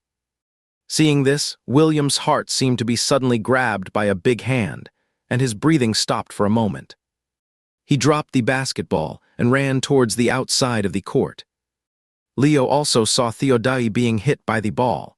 Knowing that Theodai was William's good friend, he did not ask any more questions. During the big break, not only William and his team were playing basketball on the court, but also students from other classes. Theodai's nose was bleeding after being hit by a ball from another group of people. When William ran over, Theodai was holding his nose with his head tilted back, and bright red blood was flowing out from between his fingers. Some of the blood was dripping down his palm lines onto his wrist. William pushed through the crowd. Seeing Theodai's hands full of blood, his heart tightened and he asked, "Are you okay?" Theodai gave William a quick look with his long and narrow phoenix eyes. The latter was frowning, looking very worried. Just taking a glance, Theodai turned his gaze away. He did not say a word. William took Theodai to the school infirmary.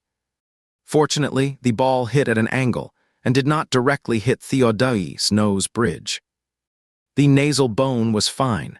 It was just that the capillaries inside the nasal cavity were ruptured, causing bleeding. The school doctor intended to use a cotton ball to clean the blood in Theodai's nasal cavity. Theodai frowned slightly in a somewhat repulsive manner. He did not like being touched by others. William stepped forward and said to the school doctor, "Teacher, let me do it." Upon hearing this, the school doctor was stunned. Just then, the phone in his pocket vibrated. He gave the cotton ball to William, took out his phone from his pocket, and pressed the answer button. "Use this to wipe the blood off him first." The school doctor instructed William, after wiping the blood, use an ice pack to apply cold compress on his nose bridge. The ice pack is in that small refrigerator. William nodded. "I understand." "Hey, I was not talking to you just now. There is a student with a nose injury in the school infirmary." The school doctor went out to answer the call. "Why are you calling me at this time?" Theodai sat in the school infirmary, with his head tilted slightly forward and his well-defined hand pressing on his nasal wing. William walked over, picked up the cotton ball with tweezers, and first wiped the blood at the front of Theodai's nasal cavity. The cotton ball was soon soaked through with blood. There was still blood flowing from Theodai's nose.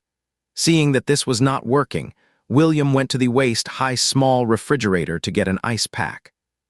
Previously, when playing ball, William's nose had also been injured. He would first blow out the nosebleed and then apply ice. Obviously, Theodai could not blow his nose forcefully now, to prevent the nasal blood vessels from rupturing again. William got an ice pack and placed it on Theodai's forehead to make the blood vessels contract and reduce the bleeding. After changing to a new cotton ball, William carefully inserted it deeper into his nose. Theodai tilted his head back, his pale white jaw looking like a polished jade stone. His pitch-black eyes stared directly at William. "Does it hurt?" William asked Theodai. When he looked up, he happened to meet Theodai's deep and profound eyes. After waiting for a while and seeing that Theodai had no intention of responding to him, William stopped asking. It must hurt, but the blood clots in the nose had to be cleaned up. William tried to be as gentle as possible and stuffed the cotton ball deep into Theodai's nose. 2 cotton balls were stuffed into one nostril. No matter how good-looking he was, he could not stand being treated like this. Seeing that Theodai's nostrils had become much larger, William wanted to laugh but thought it was unkind of him. William coughed and said, "Lie down first. Wait until the bleeding stops almost completely, and then I will take out the cotton balls for you." There were 2 beds in the school infirmary. To make Theodai lie more comfortably, he took a pillow from the other bed. After settling Theodai down, the school bell rang just then. William glanced at the time, and then turned around and left the school infirmary. Theodai, who had been lying silently, immediately sat up, and the ice pack on his nose fell onto the bed. He did not care and followed William with his eyes. The school doctor came in and happened to see Theodai sitting upright on the bed, with 2 bulging cotton balls stuffed in his nose. Faintly, one could see the cotton balls inside, stained with blood. The school doctor said, "Lie back quickly or sit with your head tilted back." William asked Matteo for a 2-class leave, and then went to the school canteen to buy several bottles of water. After entering the school infirmary, William handed the school doctor a bottle of orange juice. "Teacher, it is a hot orange juice." The school doctor declined, saying it was not necessary. William put it on the table. "I have already bought it. Please drink it while it is hot." The school doctor had no choice but to accept it. Theodai was sitting on the bed, as silent as ever. Seeing that the bleeding seemed to have stopped, William used tweezers to take out the cotton ball inside. "Teacher, his nose has stopped bleeding." William turned to look at the school doctor. The school doctor took a sip of the steaming orange juice. "Let him lie down for a while. Later, I will clean his nasal cavity with normal saline." William asked, "Can he drink water now, room temperature water?" "Yes." William unscrewed the bottle cap and let Theodai drink some water. Theodai lifted his chin, and the Adam's apple in his throat rolled as he sipped the water from the bottle mouthful by mouthful. His nose tip was red, his hands were covered in blood, and there were also bloodstains under his fingernails. William took out a tissue from his pocket. After Theodai finished drinking water, he handed him a piece. Theodai held an ice pack on his nose and glanced at William out of the corner of his eye. All right. William resignedly wiped Theodai's blood-stained hands with a wet wipe. Oliver and Alakas heard from others that Theodai had been hit by a basketball and was sent to the school infirmary. After the 3rd class, they bought a bag of snacks from the canteen and came to visit him. Theodai's nosebleed had stopped, but he showed symptoms of a mild concussion due to being hit by the basketball on the head. At the school doctor's suggestion, Theodai lay down for a class. Seeing Oliver and the others carrying snacks and planning to have a tea party here, the school doctor reluctantly made room for them. "Pay attention to the volume. He is still not feeling well. Do not make too much noise." "Do not worry, teacher. I will be very well behaved," Oliver immediately assured. "School doctor, I would be a fool to believe you." Oliver is an old acquaintance of the school doctor. He comes here to get a bottle of glucose from time to time. As soon as the school doctor left with the financial statements, Oliver scattered the snacks on the table, showing the overbearing arrogance of a domineering CEO squandering hundreds of millions of assets. Oliver gave a charming smile and said, "Come on, my brothers, let's have some fun." William had no interest in having fun with them. With the 2 of them taking care of Theodai, he thought he could leave. "You guys stay here, I will go back first," William said. Theodai looked up at him. Oliver was stunned. "Where are you going?" William, back to the classroom." Oliver was about to say something, but was stopped by Alakas. Alakas was good at reading the atmosphere. He vaguely sensed the subtlety in the air and immediately changed the topic. He pulled Oliver and was about to leave. "We just came to have a look. Since Theodai is okay, we 2 should go too. Leave the snacks for you 2 to eat." "Let's go, it is math class next. We should go and study hard and make progress every day." Alakas pulled Oliver out of the school infirmary forcefully. "Are you out of your mind? Do I look like someone who studies hard and makes progress every day? Oliver leaned his face closer. Take a good look. Does it have that kind of air? Ulucas slapped his big head away. Can you be more observant? The two of them finally have a chance to make up. Why are you butting in? Oliver was very embarrassed. But the next class is math. I was still planning to get an IV drip of glucose in the school infirmary. You do not know how hard it is for those who are struggling. You have a good relationship with Mr. Api, but I am bad at math. I get scolded by him every day, and I haven't even finished my math homework yet. Ulucas has a serious case of subject bias. He is extremely good at math, but extremely bad at Chinese and English. Ulucas raised his eyebrows. Is not your big brother here? What are you afraid of? Oliver gave a couple of ehehes and flattered him, saying, Brother, let me copy your homework, okay? Ulucas stroked Oliver's head like that of a mentally handicapped child and said gently, Brother does not agree, but brother can explain the problems to you. Oliver, you might as well kill me. I would better go get an IV drip of glucose. I have low blood sugar. Oh, I am so dizzy. In your dreams, Ulucas led the pretending Oliver towards the classroom. Are you trying to strangle me? Let go. Did you hear me? You are so annoying. Put your cold paws out of my collar. Well, William still has to stay here to wait on this young master. Seeing that there were actually 2 bags of dried fruits among Oliver's junk food, William was overjoyed. Have some of this, it is good for your brain. William took 1 bag and gave it to Theodai. Theodai refused and deliberately took the other bag to eat. This is not his task target, this is his ancestor. Little ancestor. In the past, when Theodai was being evasive with William, he would at least talk to him a few words. Since Theodai blatantly showed his malice, he hasn't spoken to William at all. Moreover, he has been extremely rebellious in every aspect.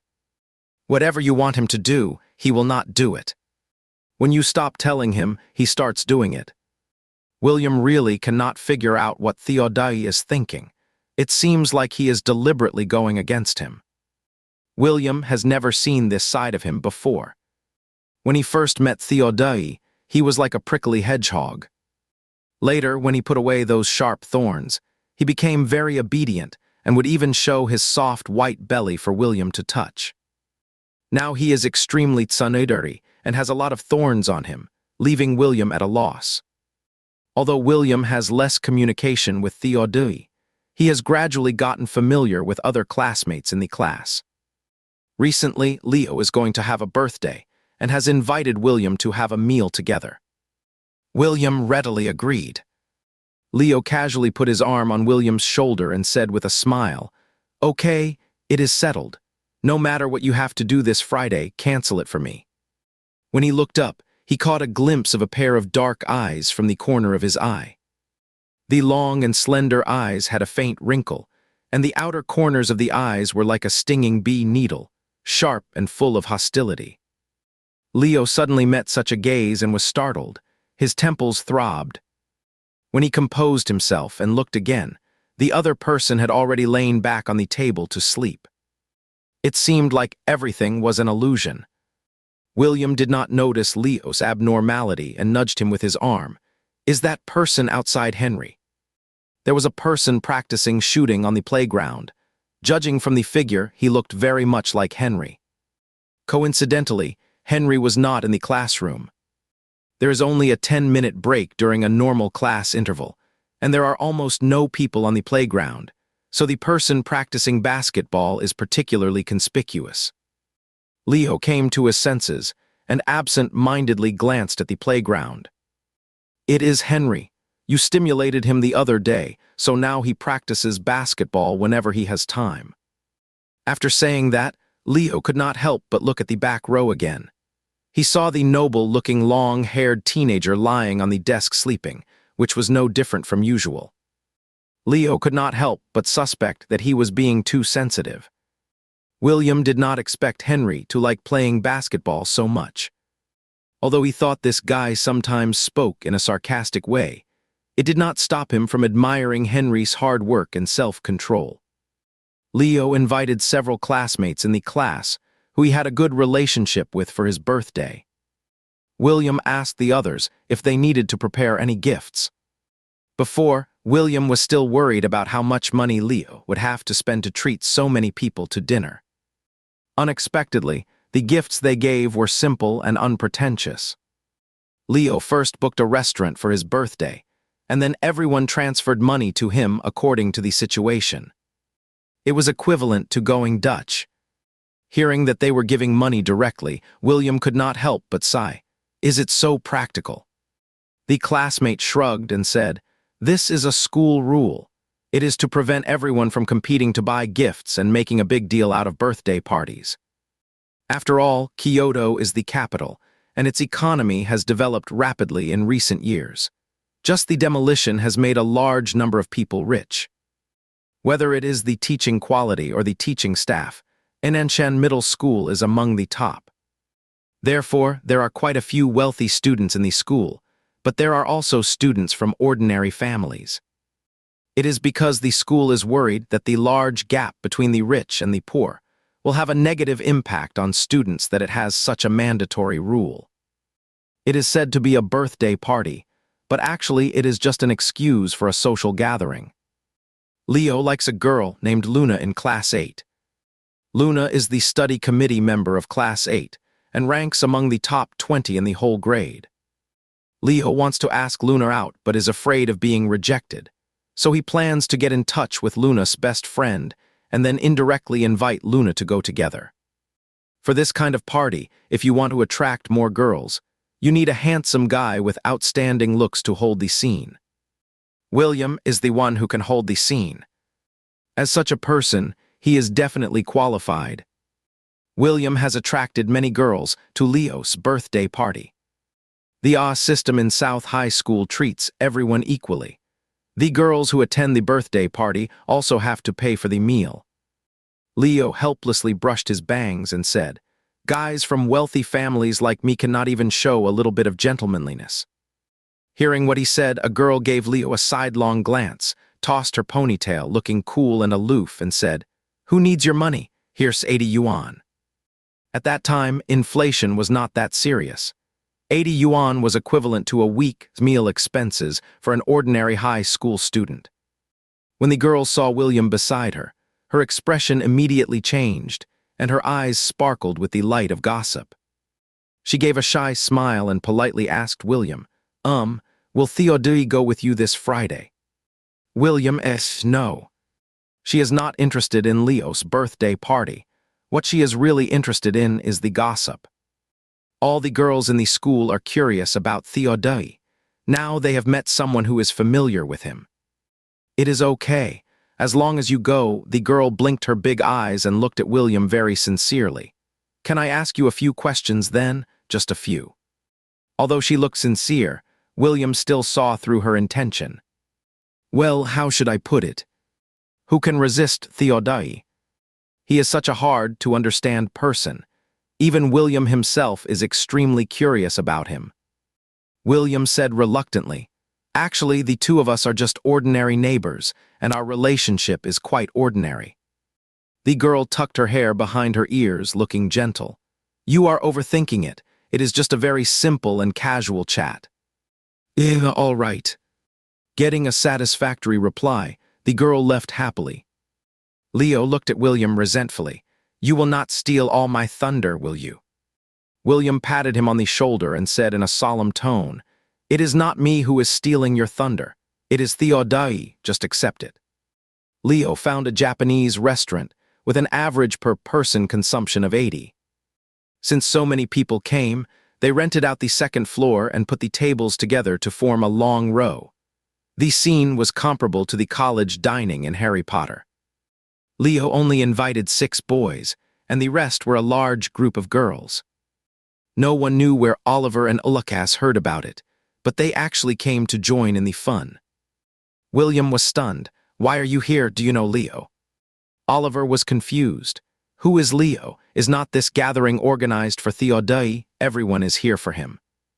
William suddenly felt a throbbing pain in his head. "There is no Theodai here. You have come to the wrong place." No, look, the address is right here. Oliver showed his phone to William. William took a glance. It was no.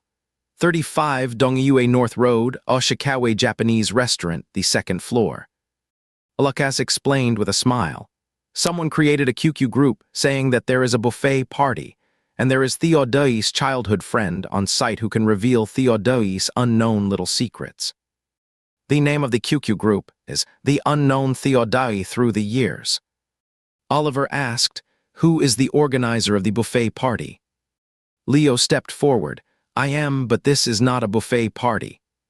Before he could finish speaking, Oliver took out 2 red envelopes like giving a gift money. "This is the money from me and Alakas. It is 200 in total. You do not need to give me the change. It is your tip." Leo took the 200, almost fainting from anger. He originally planned to use William to attract Luna, but unexpectedly things turned out like this. He, a proper protagonist, had become a waiter.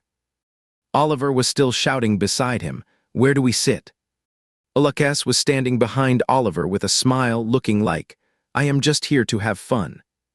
Leo perfectly demonstrated what it means to suffer a loss instead of gaining an advantage. At the dinner, 70% were girls, surrounding the 30% of boys who looked pitiful. The waiter served sushi and tempura first, and everyone ate gracefully. Oliver, who was over 1.8 meters tall, was sitting on the tatami, with his long legs having nowhere to rest, so he was rather irritable. "What is the theme of our buffet? Just sitting here eating." The straight-laced guy asked a soul-searching question. "Is not there anything exciting?" The girl who had tied a ponytail yesterday and wanted to have a casual chat with William said, "Actually, I am very curious. Why does Theodai keep long hair?" As soon as this question came up, countless eyes turned to William all at once. "William, I haven't asked him about this." "Then what do you think? Based on your understanding of him, why do you think it is?" William continued to avoid answering directly. "It is hard to say." Seeing that William could not answer, the girl had to give up this question and asked another one. "I see him wearing headphones every day. What kind of music does he like?" "I know this, I know." Oliver was very excited. The MP4 of Theodai was given by him, and the songs in it were also downloaded by him. The liberal arts students who liked to do reading comprehension, seeing that Oliver knew the answer to this question, their eyes began to shine. Their curiosity about Theodai simply stemmed from the appreciation of beautiful things.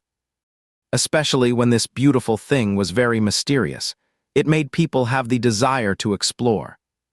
If using a line from a romance novel, it would probably be, "Man, your coldness has successfully caught my attention." They attempted to dig deep into Theodai from some minor details, just like doing reading comprehension. However, to their disappointment, Theodai has a peculiar taste and loves the killing ematta and second middle school style of music. All the girls were stunned. "Help! I cannot solve this problem." They did not get any valuable information from William. Oliver did say a lot, but each piece of information made them feel that it went against their values and did not match Theodai's image. Having a meal was like riding a roller coaster. With Oliver's revelations, they sketched in their minds that Theodai was cold and arrogant on the surface, but actually childish and second middle school. Thinking about it this way, why does it seem a bit cute? Leo was supposed to be the protagonist tonight, but Theodai, who did not attend, stole all the limelight. However, he turned misfortune into fortune. He got Luna's sympathy and finally added the goddess' QQ number. Seeing Leo holding the phone excitedly, William could not help smiling. Alakas took a sip of Japanese tea. His clear voice sounded in the noisy room. "Haven't you made up with Theodai yet?" Hearing this, William looked at the handsome young man beside him and sighed. "A man's heart is like a needle in the ocean. It cannot be fished out." Alakas smiled and said meaningfully, "Then do not try to fish him out. Wait for him to fish you out."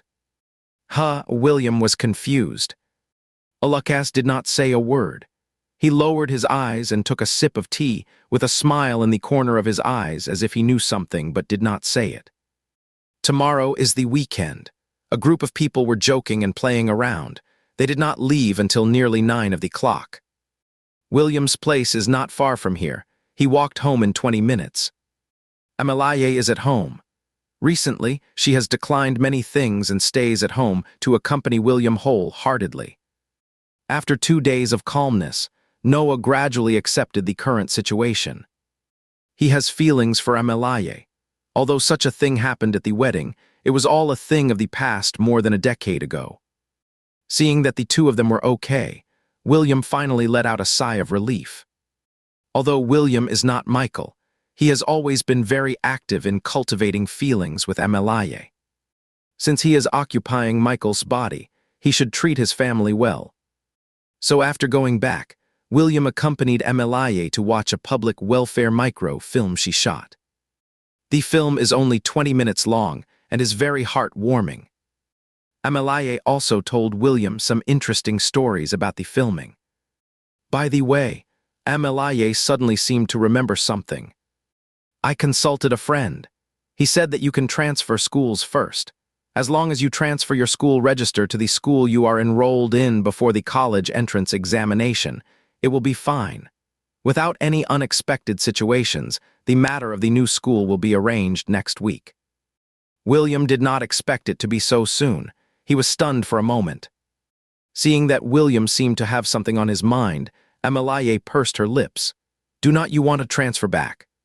William shook his head. It is not that. It is just that I have just made new friends and I am a bit reluctant to say goodbye to them. After he finished speaking, a trace of guilt appeared on Amalaye's face. Seeing this, William quickly said, but now communication is so developed. We have all added each other on QQ. Moreover, I also miss my friends and classmates back in my hometown. It is quite good to be able to transfer back. Amalaye could tell that William was trying to comfort her, and she felt even worse.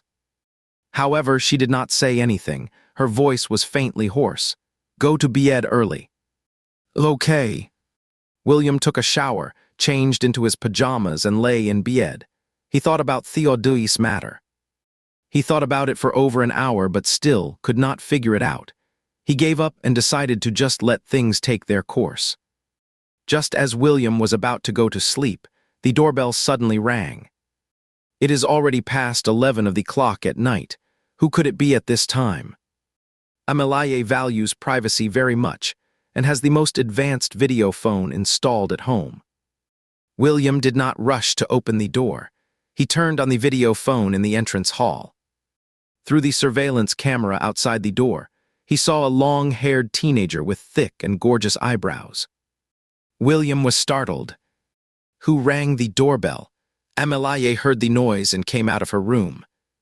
William was just about to come up with an excuse to muddle through when he looked up and was nearly scared to death by Amalaye. Amalaye had a layer of blue sticky stuff on her face. At first glance, she looked like an avatar. It really gave William a fright. William shuddered. Only then did Amalaye realize that her appearance might be a bit scary. She quickly went back to her room to wash off the facial mask. While Amalaye was washing her face, William nervously opened the door. As a result, the person was gone. The corridor was pitch black and there was not a single figure. What is going on? Michael, who came? Is it your Uncle Noah? Amalaye's voice came from the room. No, it seems the doorbell is broken. Maybe it is just a poor connection. William could only tell a lie.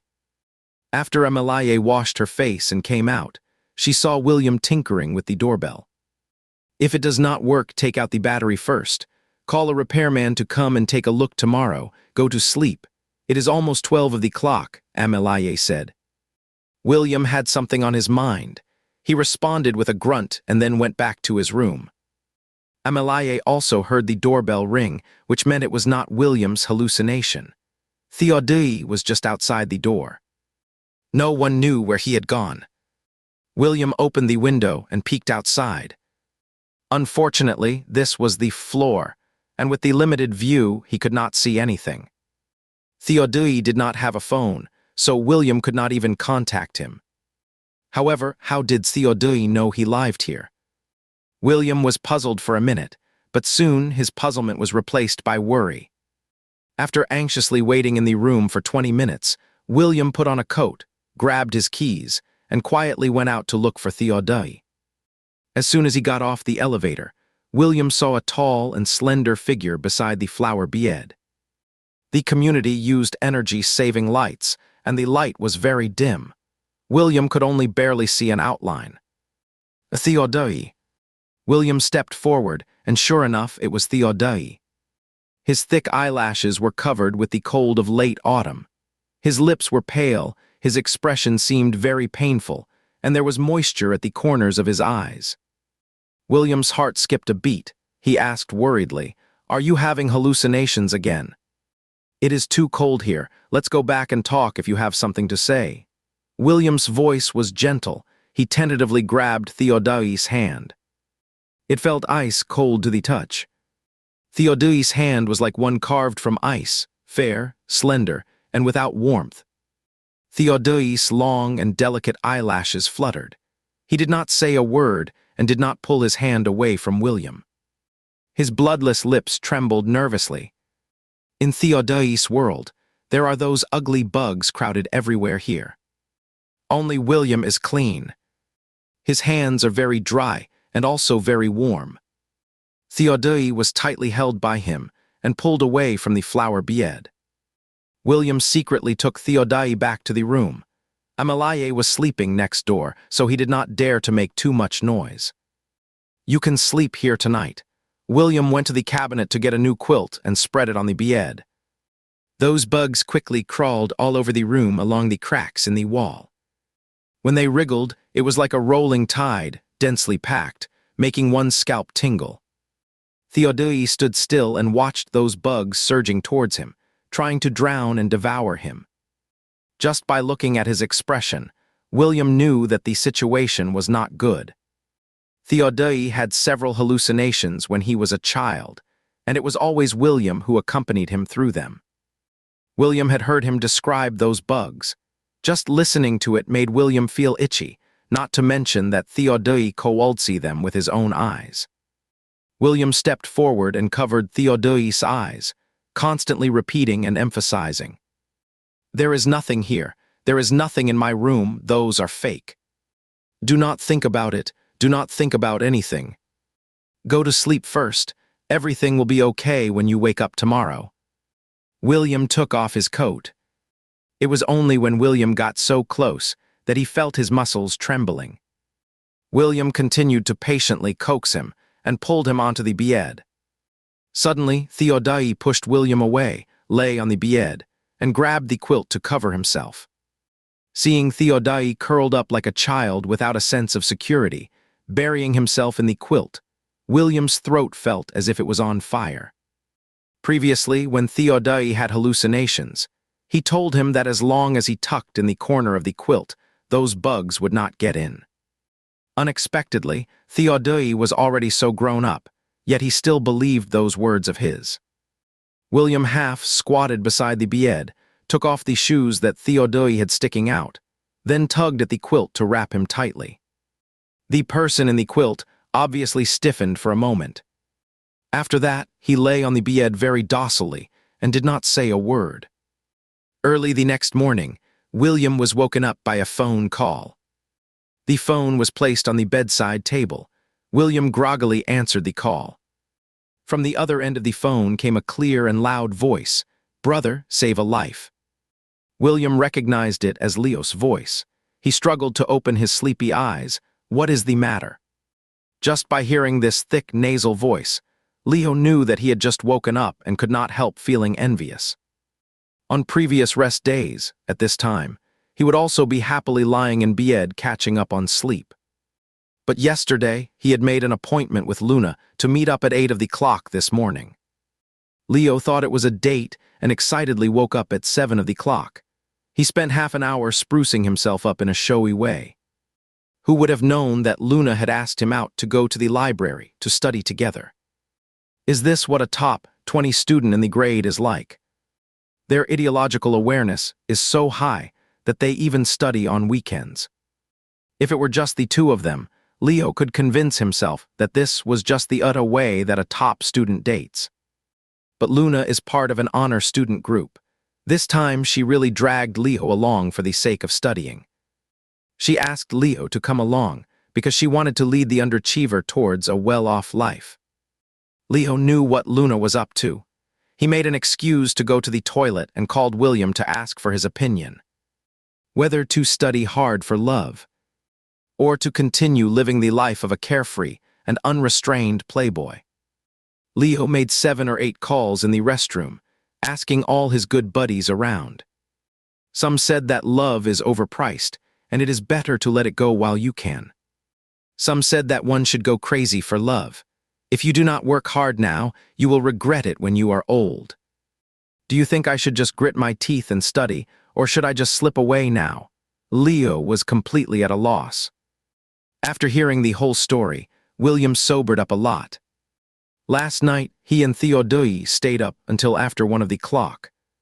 This morning, before Amelaye went out, she said something to him at the door.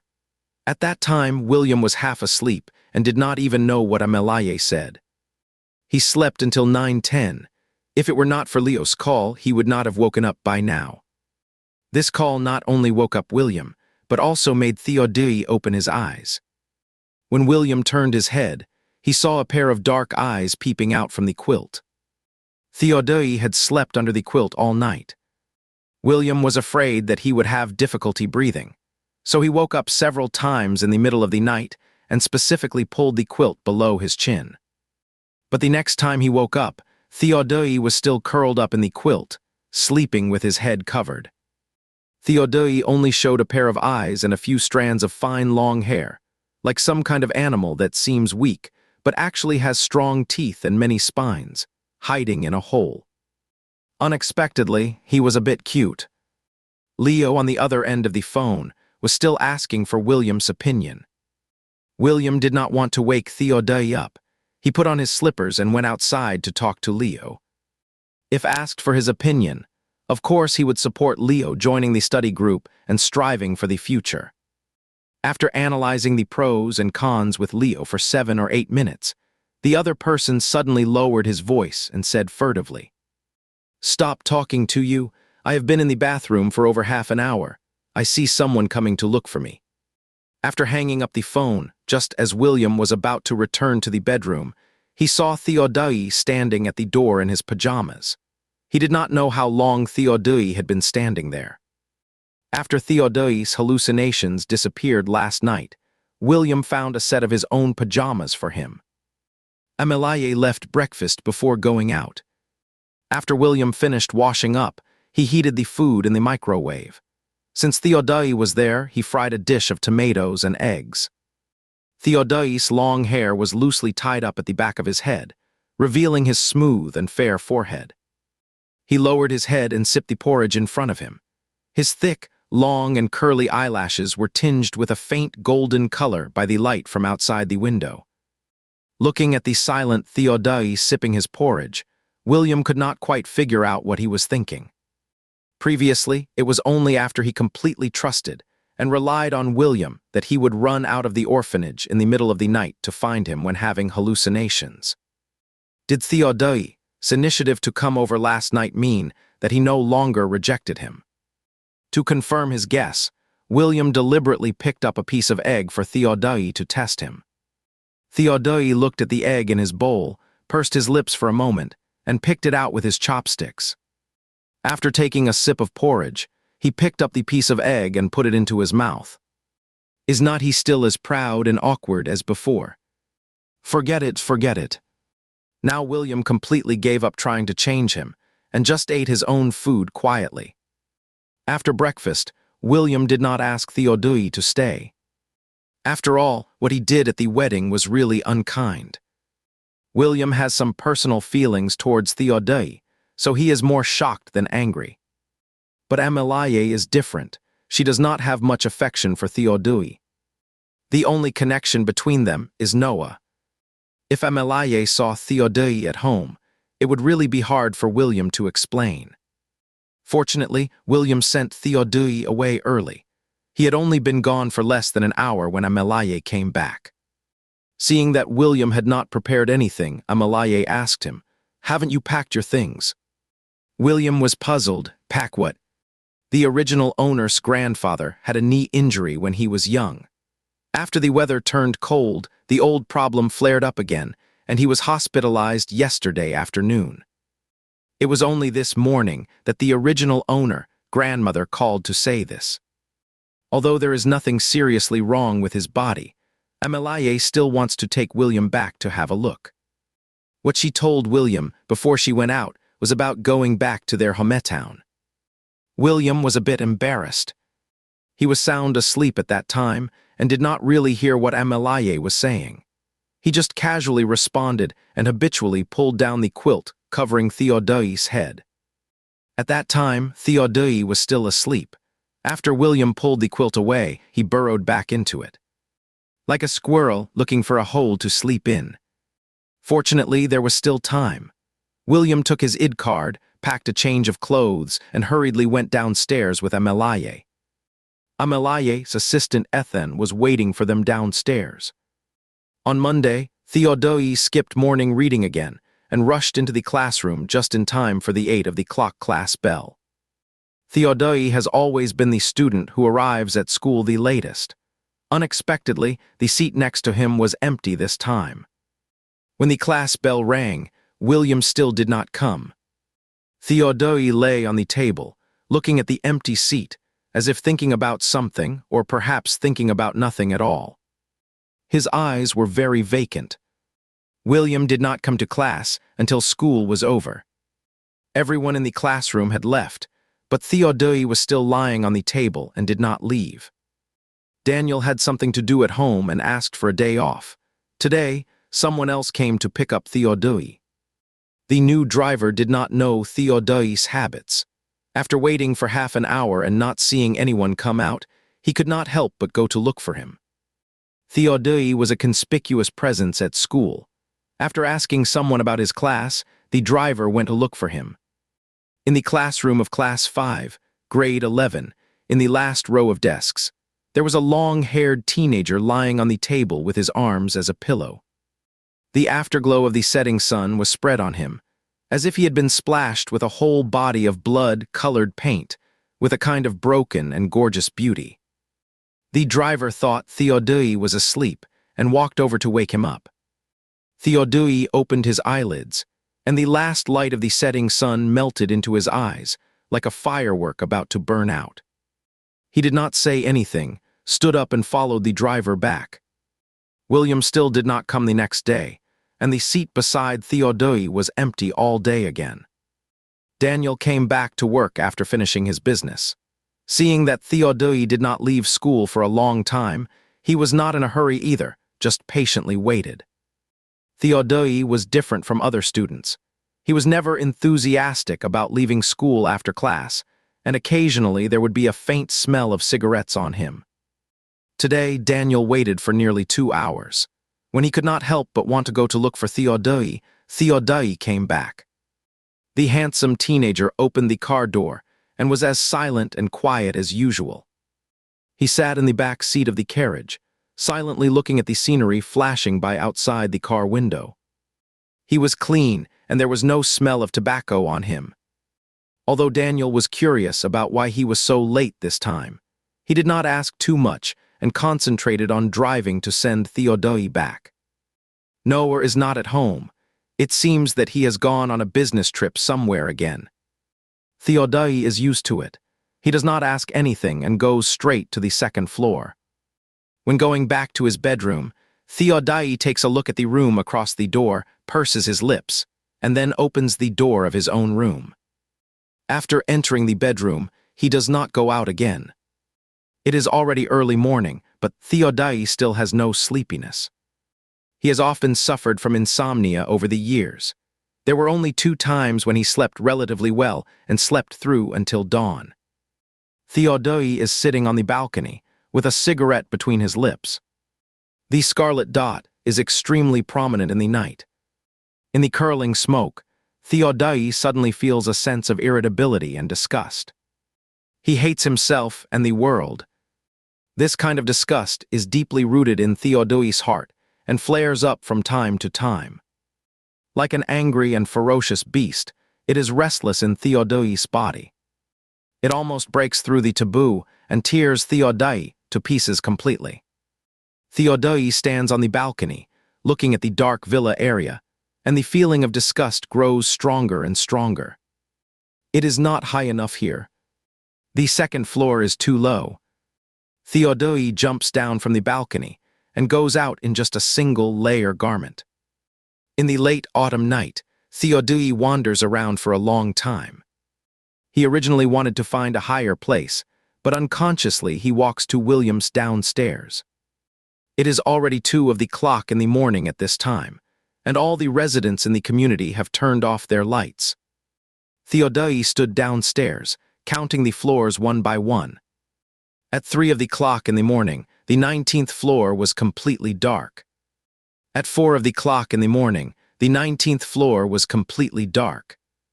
At 5 o'clock in the morning, a few households turned on their lights, but the 19th floor was still completely dark. At 6 o'clock in the morning, most households had their lights on, but the 19th floor was still completely dark.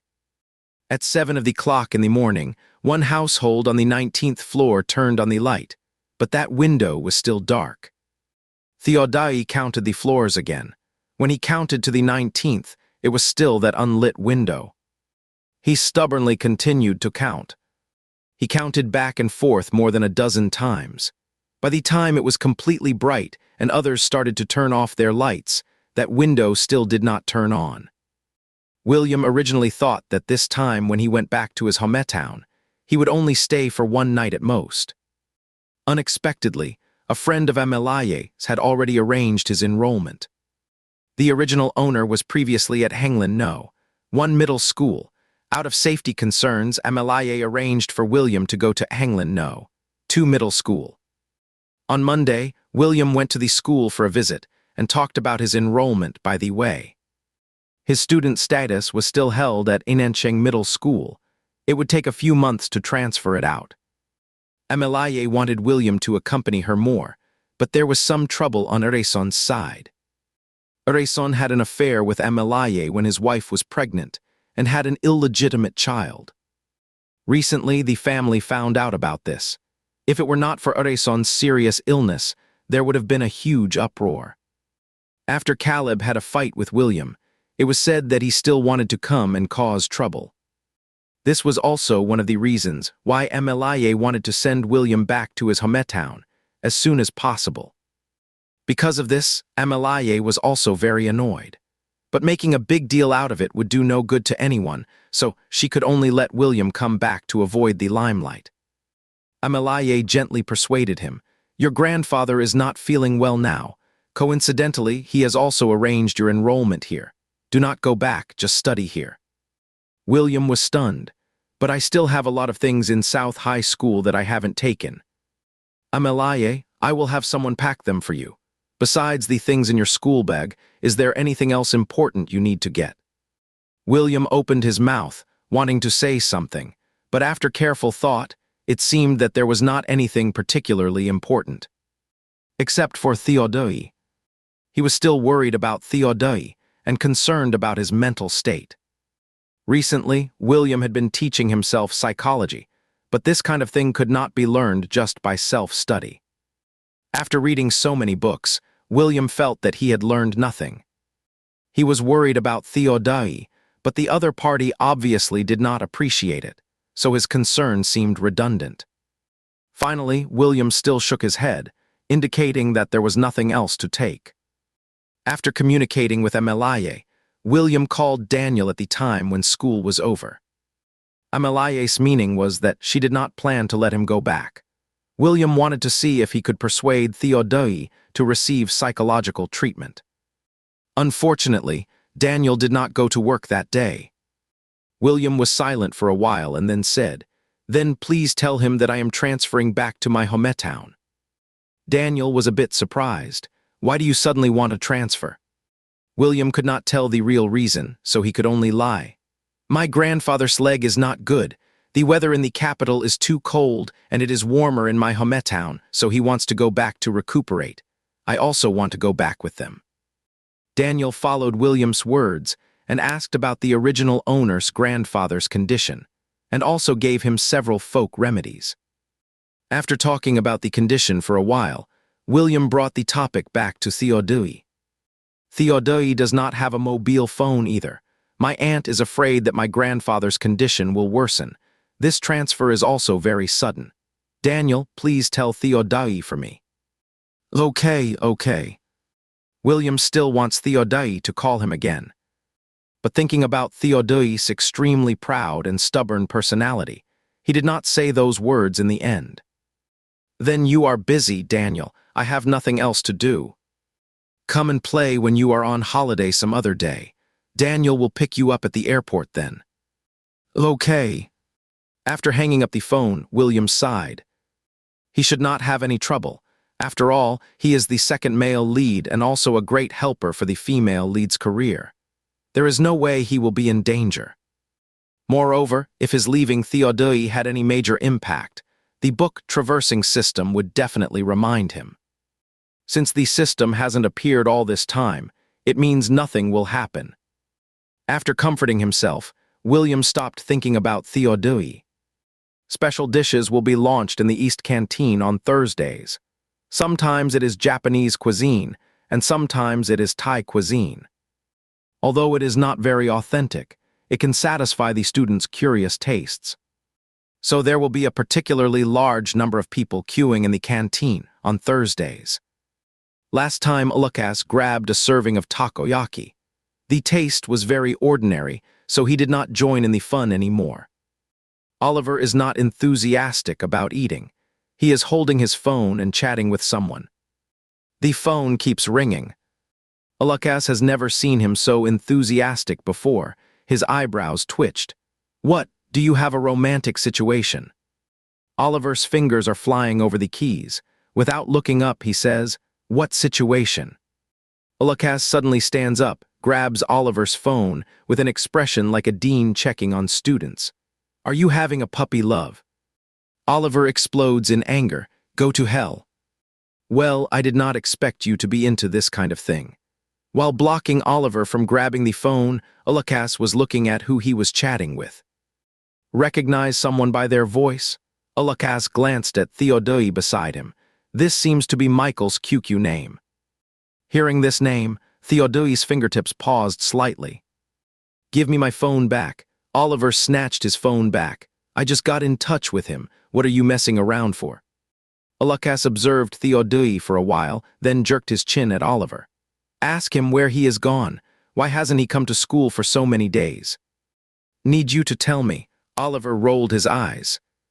William had been a bit busy these days and had not been online. Lukas and Oliver only had his QQ number and forgot to add his phone number. For students of their age, QQ numbers are often more convenient to contact than phone numbers. Looking at the phone, Oliver suddenly slapped the table and cursed. Damn it, he actually transferred schools and went back to his hometowns. What is this character pronounced? Oliver handed the phone to Lukas. Lukas looked down at it and then said rather disdainfully, Ehenglin no, 2 middle school, do not you even recognize this character? Oliver did not recognize the character but was very cocky. Who says I have to recognize it? Ask if it recognizes me. If it does not recognize me, why should I recognize it? What is wrong with this kid? He transferred schools without even telling us, and saying sorry my ass. I almost thought he was kidnapped and was going to call the police. While scolding, Oliver replied to William. Lukas also did not expect William to transfer schools. He frowned and looked at Theodai. The other person still had the same expression, as if he was not affected by this news at all. But Lukas still keenly noticed that Theodai's hand, holding the chopsticks, tightened silently. His slender fingers turned pale and bluish. Lukas could not help but frown.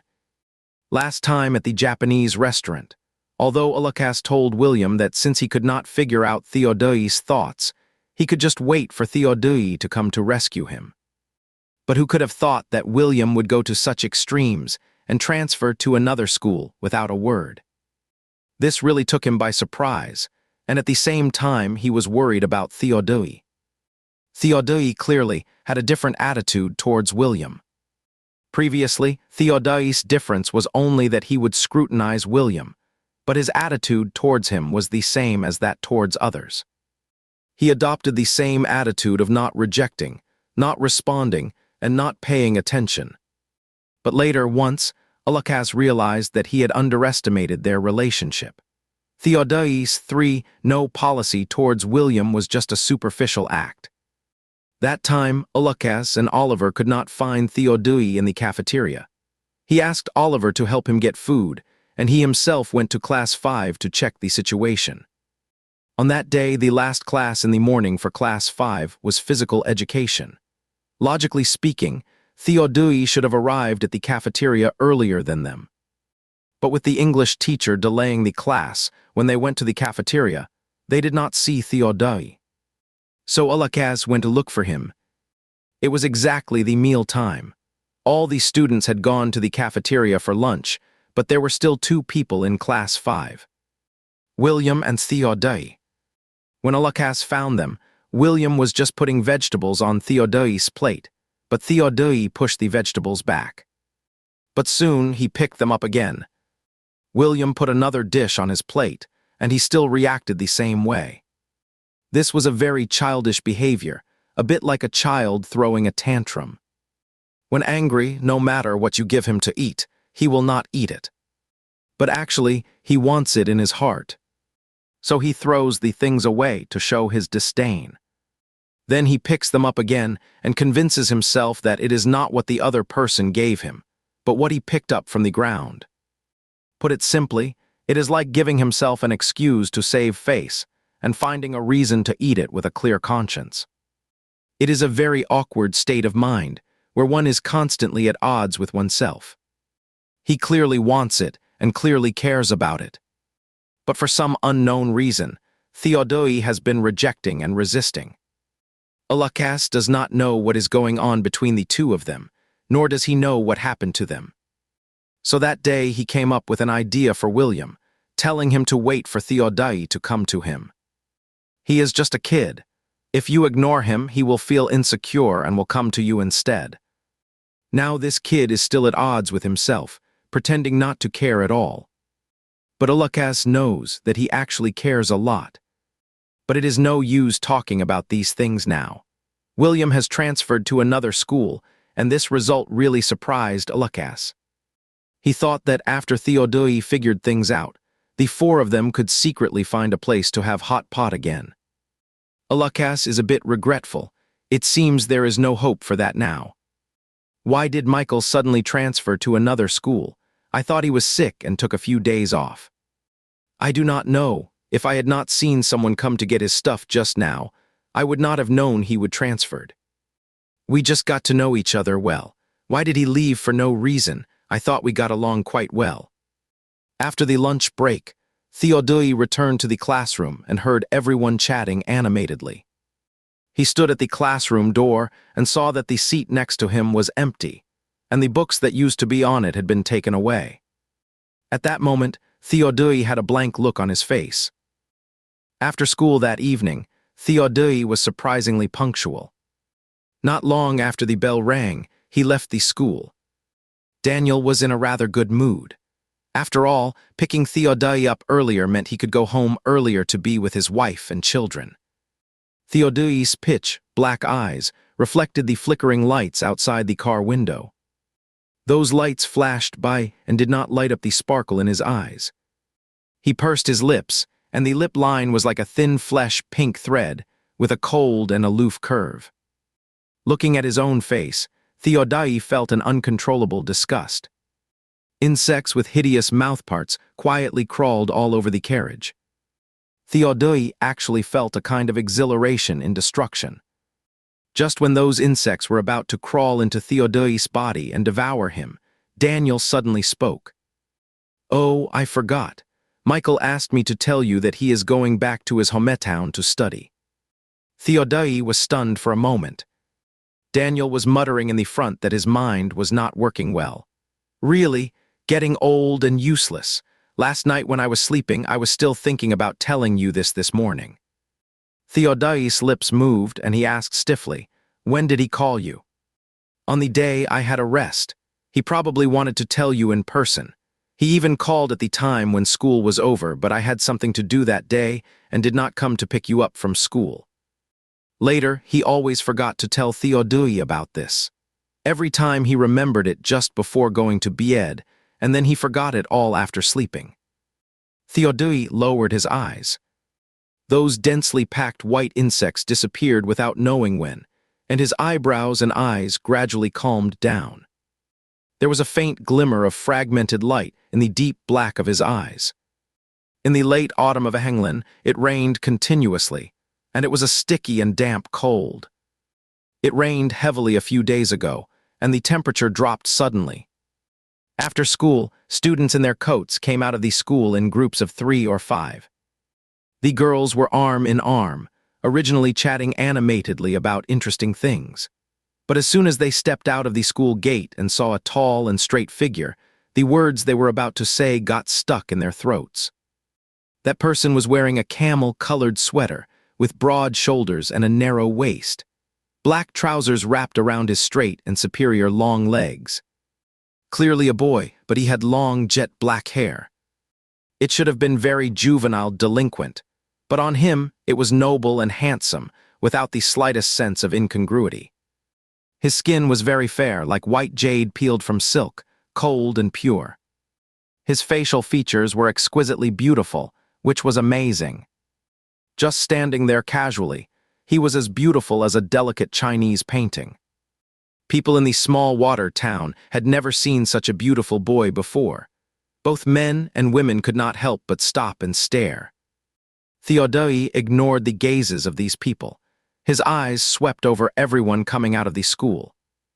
I do not know how long it had passed when a handsome and clean-looking teenager walked out. Theodai's eyes paused. Just as he was about to step forward, he saw the other person pushing a wheelchair. There was a thin boy sitting in the wheelchair, with fair skin and a gentle and refined appearance. William was pushing the wheelchair, bending down slightly as he walked, as if he was saying something to the boy with a smile on his face. He seemed to sense something and suddenly looked up, scanning around. Through the crowds, William's eyes met Theodai. Looking at Theodai, William initially thought he was having an illusion. When he blinked and looked again, that beautiful long-haired teenager was still there. William immediately showed a look of surprise. Following William's gaze, Ezra looked at the eye-catching teenager at the school gate. "Is he your friend?" Ezra asked in a low voice. William wanted to say yes, but when the words were on the tip of his tongue, he changed it to, "A classmate from my previous school." Although he described their relationship as very ordinary, Ezra could still sense his joy from his expression. William really did not expect Theodai to come to find him. Naturally, he was extremely happy. He pushed Ezra's wheelchair and walked towards Theodai. "Why did you come?" There was an uncontrollable smile in William's eyes. "Are you alone?" "Yeah." Although Theodai was answering William, his eyes glanced at the person sitting in the wheelchair. Ezra was an extremely sensitive person. Although the other person's gaze was very faint, for some reason he felt a little uncomfortable. When Theodai was not in a high-spirited mood for conversation, he liked to use yes. No matter what question you asked him, he could answer you with a yes. "All right then." William did not ask him any more questions, and as usual, he took Ezra back first.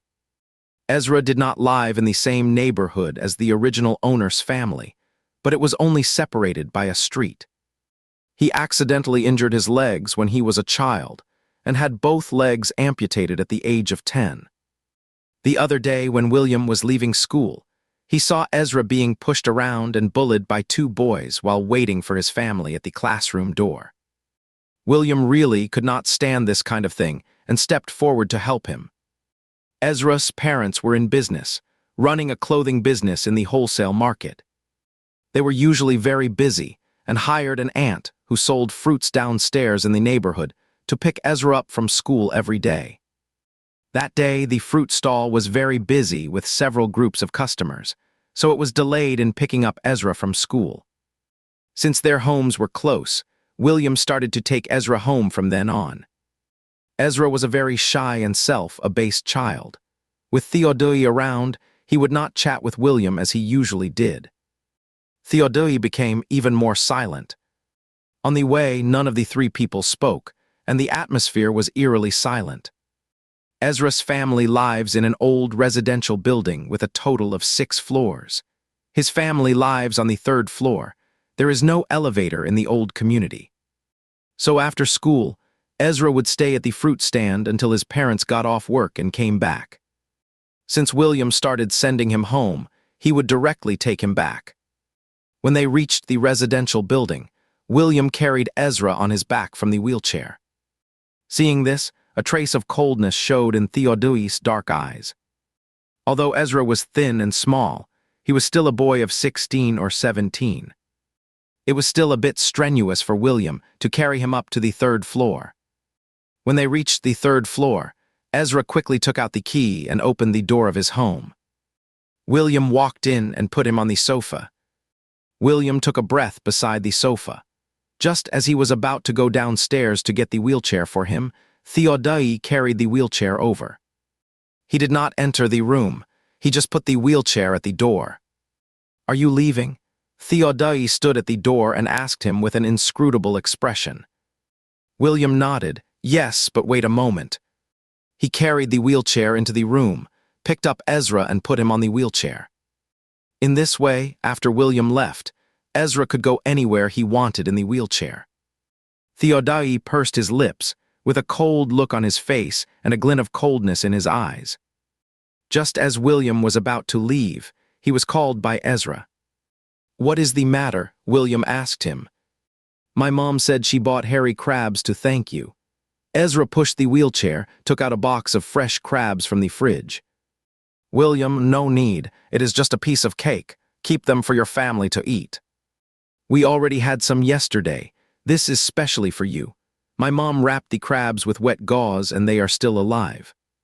Ezra gave the box of crabs to William.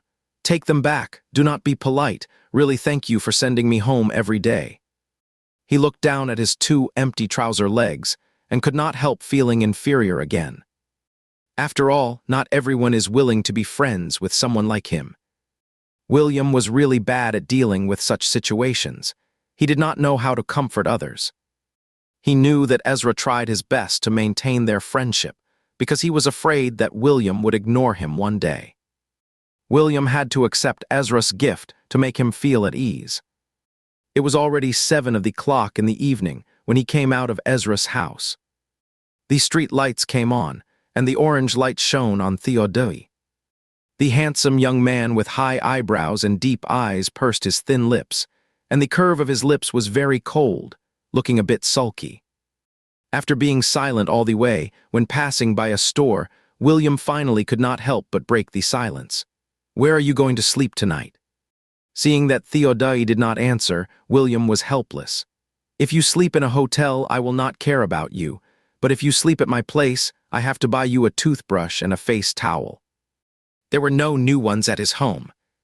Hearing this, Theodai directly strode into the store with his long legs. Seeing that William was still standing there in a daze, Theodai turned back, frowned, and said, "Do not you need a toothbrush?" At this moment, he really wanted to drag this brat into an alley and give him a good beating.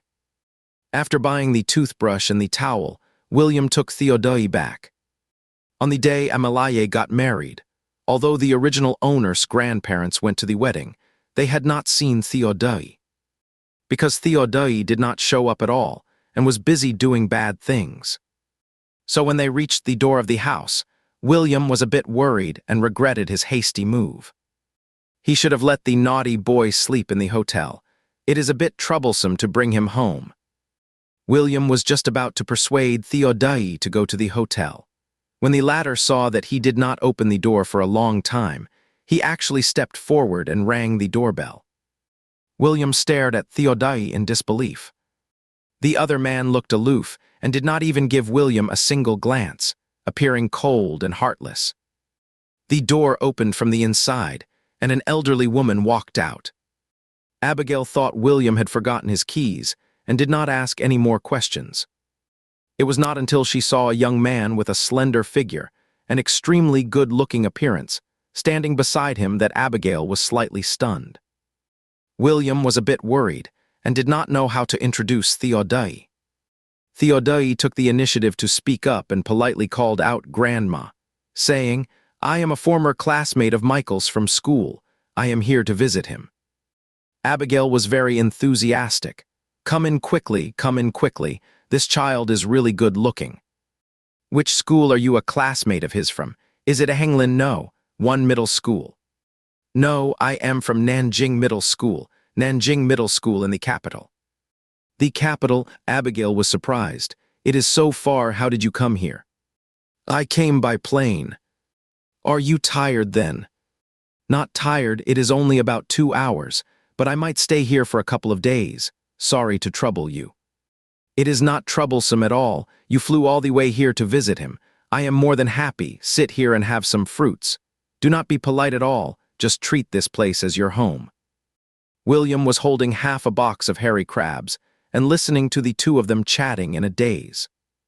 He had spent nearly a month with the grown-up Theodai and had never seen him so enthusiastic before. He almost answered every question.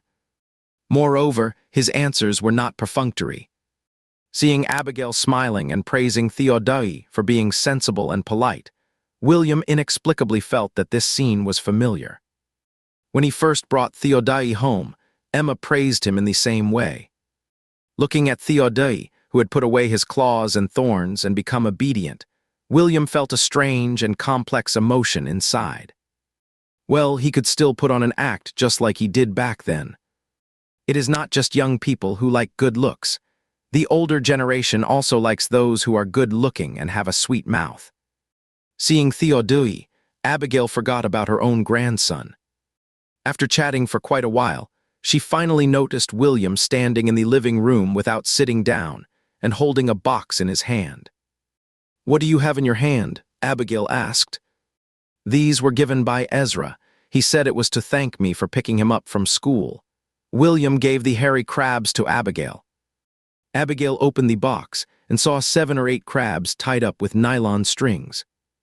The crabs were quite big and wrapped in wet gauze, so they were still alive. Abigail felt a bit embarrassed. "His family is too polite.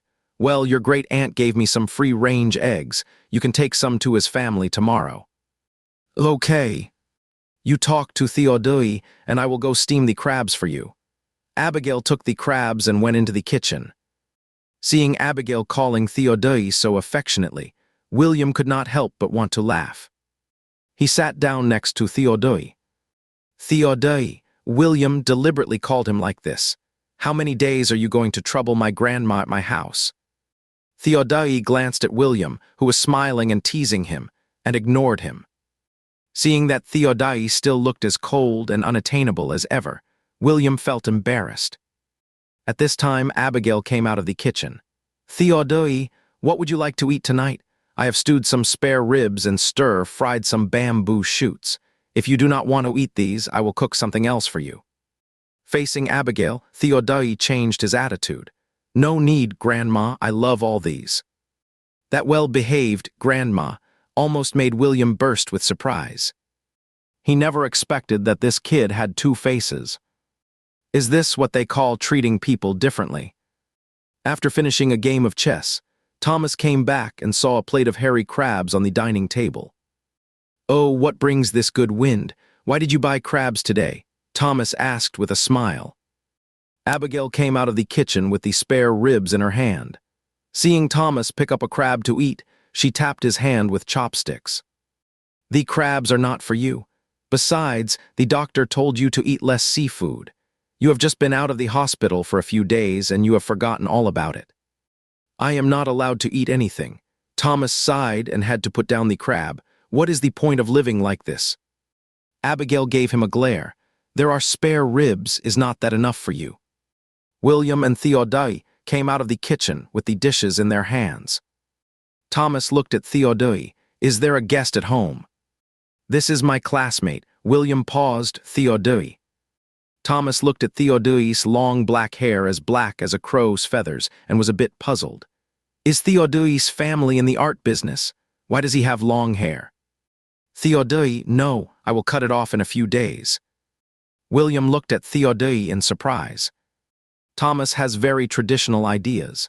Short hair still looks better. For boys, being neat and tidy makes them look energetic. William thought for a while and interjected, it still depends on personal preference. As long as it does not affect others, long or short hair is okay. Anyway, Theodai has already sorted things out with the school. Since the school rules of Ananjung have agreed, it does not matter. Thomas cannot accept such advanced ideas. He always believes that men should act like men. You kids these days really do not have the spirit of hard work and endurance like we did back then, in the old days. Stop talking about the old days. It was because the conditions were so tough back then that your leg is like this. Just take care of yourself. You are getting more and more old-fashioned. Abigail said crossly, if you want to suffer, do it on your own. Do not eat the spare ribs I made. Go eat your cornbread and boiled wild vegetables. Thomas put his hands behind his back and started to sulk. Fine, I will not eat. After saying that, the old man really went back to the study with his hands behind his back. William did not know whether to laugh or cry, and followed behind to persuade him to come and eat. Abigail said to Theodai kindly, Theodai, do not mind him. Sit down and have a meal. William failed to persuade him and came out of the study, shrugging his shoulders. He said he will not eat. Abigail snorted. Then just leave him alone, he will eat when he is hungry. You guys start eating first. William has been with them for a week and knows that the old couple often bicker and quarrel. One is extremely stubborn, and the other will not indulge his bad temper. So this kind of bickering often happens at home, and William is used to it. Abigail went to the kitchen to make the dipping sauce for the crabs. William asked Theodai to sit down and eat. They quarrel with each other like this every day. It is a special way for them to get along. Let's start eating first. William was afraid that he would feel uncomfortable, so he specially explained it. But Theodai adapted well and did not show any embarrassment. At least William could not see that Theodai was embarrassed. He calmly sat on the dining chair with a normal expression. He has excellent psychological quality. In this regard, William cannot compare with Theodai. If he were in a strange place and heard the hosts bickering like this, he would feel extremely embarrassed.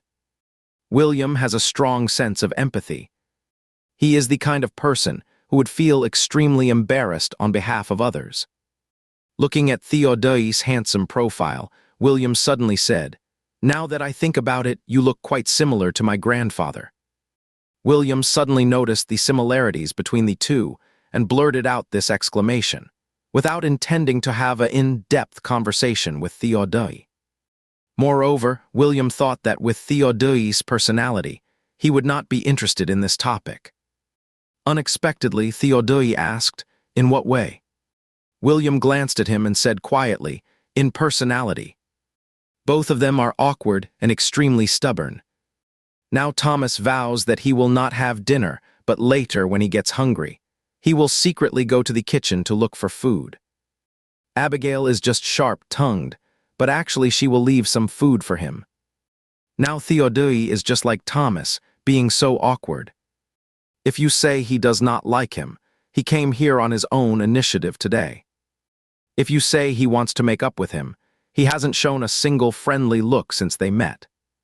William does not even know what he is really here for. After Abigail steamed the crabs, she asked William to pick one up for Theodai. Seeing that Theodai did not touch the crab, Abigail asked him, Theodai, why do not you eat the crab? Theodai lowered his eyelashes, looking extremely innocent. I have a weak stomach and cannot eat such cold-natured food. Upon hearing this, Abigail frowned. Why do you have a weak stomach at such a young age? Is it because you do not eat on time or there is no one at home to cook for you? Theodai picked at his rice in small mouthfuls. Well, they are all quite busy and do not cook at home. Abigail felt sorry for him, Then where do you usually eat? Theodai replied, I eat in the school cafeteria. Although it was all true, why did it feel so awkward? Noah does not cook, but why did not he mention that there is a cook at home? William did not want to expose Theodai either and silently peeled his own crab. Theodai changed the subject and glanced at the crab in William's hand. You should eat less crab. Do not you have a stomach problem too? Abigail also looked at William. Do you have a stomachache? William stammered. Well, I had a stomachache for a few days in Kyoto, but I am fine now. Then you should still eat less crab. It is a cold-natured food. Eat more spare ribs. Abigail picked up a spare rib for William. Under Abigail's supervision, William had to put down the crab with a reluctant look. He had only eaten one. For a strong young man like him, William felt that it was no problem to eat two. After dinner, Theodai even helped wash the dishes nicely. His change surprised and delighted William. Was his cute Theodai coming back? However, William was overthinking. At night, when he and Theodai were in the same room and the door was closed, Theodai was still a cold and proud guy. He was still that kind of awkward and proud person who always contradicted William. Before William retrieved the clothes he left in Kyoto, he bought 2 new sets of pajamas here.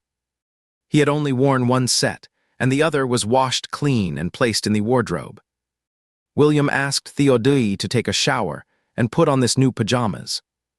However, he refused and took the other set to the bathroom to take a shower, ignoring William the whole time. After taking a shower, he still did not want to sleep in the same bed with William, and insisted on making a bed on the floor by himself. Even William, who has such a good temper, was so angry that his temples throbbed. Finally, he did not want to persuade any more and took out the mat that had been removed a few days ago from the cabinet. When Abigail came in with a quilt in her arms, she saw William spreading a mattress on the mat. She was a little surprised and asked, Why are you making a bed on the floor? William stiffened for a moment, glanced at Theodai who was pursing his lips beside the bed, and finally took the blame. I am afraid I will kick people around in my sleep at night, so I want to sleep on the floor. Abigail did not think much about it and really thought William was being fussy. It is getting colder these days. It is so cold, and there is a lot of cold air on the floor. At this time, Theodai actually pretended to be a nice guy and said, The bed is so big that we can both sleep in it. William twitched the corner of his mouth for a moment and still gritted his teeth to take the blame. All right, then I will not make a bed on the floor. William threw the mattress on the bed and neatly rolled up the mat. Abigail put down the quilt, told them to go to bed early and then left. This time, Theodai did not cause any more trouble and went to bed. After turning off the lights, William and Theodai lay in bed without saying a word. It was very cold at night in England. Theodai was wearing thin pajamas and did not cover the quilt, just lying in bed like that. William could not stand it anymore, shook out the new quilt and covered Theodai with it. As soon as he covered Theodai with the quilt, Theodai threw it off, not appreciating it at all. William paused for a moment with his eyes, and then slowly lay back down. If you came all the way here just to torment me, there is really no need to do so. His voice sounded extremely quiet and peaceful in the night. Theodai's body stiffened, and his fingertips curled unconsciously. William has always been extremely patient with Theodai. If it were someone else getting along with him so awkwardly, given William's personality, he would keep his distance. Just like Henry. In fact, there are merits in him that William appreciates, but William will not be friends with him because it feels uncomfortable to get along with him. Theodai's awkwardness is different from Henry's. He seems to be like this only towards him. William does not know the reason, but whatever the reason, this way of getting along is not healthy. William cannot accept it either. He sighed, I am nice to you because I care about you, but I will not always spoil you. If you have any dissatisfaction with me, you can just say it directly. People need to communicate when getting along. If you do not say it, I will never know what you are up to.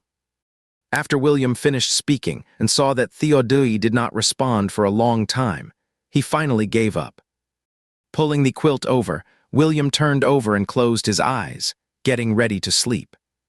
This failed communication left William a bit helpless. He does not know what happened in these 10 years that turned his cute Theodai into what he is now. William was preoccupied, but since Theodai was beside him, he could only maintain one position. Lying there, he fell asleep unconsciously. However, Theodai lay there until the second half of the night without falling asleep. He did not come here to torment William. Instead, he missed him. He was just very angry in his heart, angry that he was so nice to others. Theodai carefully inched closer, pressing the tip of his nose against William's nape. His world was very small, and he did not have many things. But he was different. He was always very nice to others and very nice to everyone. Theodai hugged William, his gently trembling eyelashes like a butterfly caught in the storm, beautiful and fragile. The corners of his long and slender eyes were also tinged with a thin layer of mist. Why could not he be nice only to him? William could not catch his breath. He moved a bit, feeling as if there was something pressing on him. In a daze, William felt something fluffy. It was cool and soft, as smooth as silk. Although it felt good, William was startled when he touched it. He thought it was a mouse that had climbed up and immediately opened his eyes. Seeing that it was Theodai's hair, William let out a sigh of relief. Theodai was curled up beside him, like a baby sleeping in its mother's womb, with his hands tightly hugging him. His narrow eyes were filled with a misty haze, and his eyelashes were also damp. Theodai used to be like this when he had a nightmare. William was fully awake. "Did you have a nightmare?" William patted Theodai's back. Theodai closed his eyes and did not say a word, nuzzling his head into William's shoulder. William stroked his snow-white nape, as if he were petting a kitten to soothe him. Sometimes when William saw Theodai being arrogant with him, he was so angry that he wanted to spank the brat. But when he saw his pitiful look, he felt sorry for him. This is simply his little ancestor, is not it? William coaxed the dejected Theodai for a long time, and finally managed to lull him to sleep. He himself suffered from insomnia. The book Traversing System found a nemesis for him. Theodai's character and personality are completely dancing back and forth on William's soft underbelly. William got angry with himself. It was not until 3 o'clock in the morning that he finally fell asleep. In the morning, William was woken up by Abigail. Hearing the sound at the door, he jolted awake with a start. The person sleeping beside him was also woken up by William's movement. Theodai had his old problem again. He liked to sleep close to people at night, which made William's arm go numb. Noticing that William's arm was uncomfortable, Theodai silently massaged it for him. The tingling pain made William shrink his neck. Meanwhile, he could not help but look at Theodai, who rarely put away his thorns. He did not know if it was the words from last night that had an effect. Theodai was not as cold-hearted today. Knowing that William's arm was uncomfortable, he also took the initiative to help him fill a bowl of rice porridge. William did not dare to be too relieved. After all, this guy had tricked him too many times. He got up too late today. William hurriedly had his breakfast and then went to school. Abigail treated Theodai like her own grandson and insisted on taking him to a traditional Chinese medicine doctor to treat his stomachache. William secretly laughed at him for shooting himself in the foot. "I am going to school." William changed his shoes and, as usual, told Abigail. "Be careful on the way," Abigail instructed. "Yeah." William quickly went downstairs. After walking out of the corridor, he glanced at the 5th floor. Just then, a young man was standing by the window, also looking at him. The young man had ink-like eyebrows and long eyelashes. His beautiful dark eyes were fixed on William, looking very focused. Somehow, William suddenly remembered their childhood. Every time William went to school, Theodai would stand inside the iron fence of the orphanage to see him off. In the evening, he would also obediently wait at the door for William to come back from school. Now Theodai's look was just like that of the little boy seeing him off to school, inside the iron fence. After school, William, as usual, first went to Ezra's class to find him. Because Ezra had a disability in his leg, he had been in the classroom on the first floor from freshman to sophomore year. When William found him, Ezra had already packed up and was waiting for him at his seat.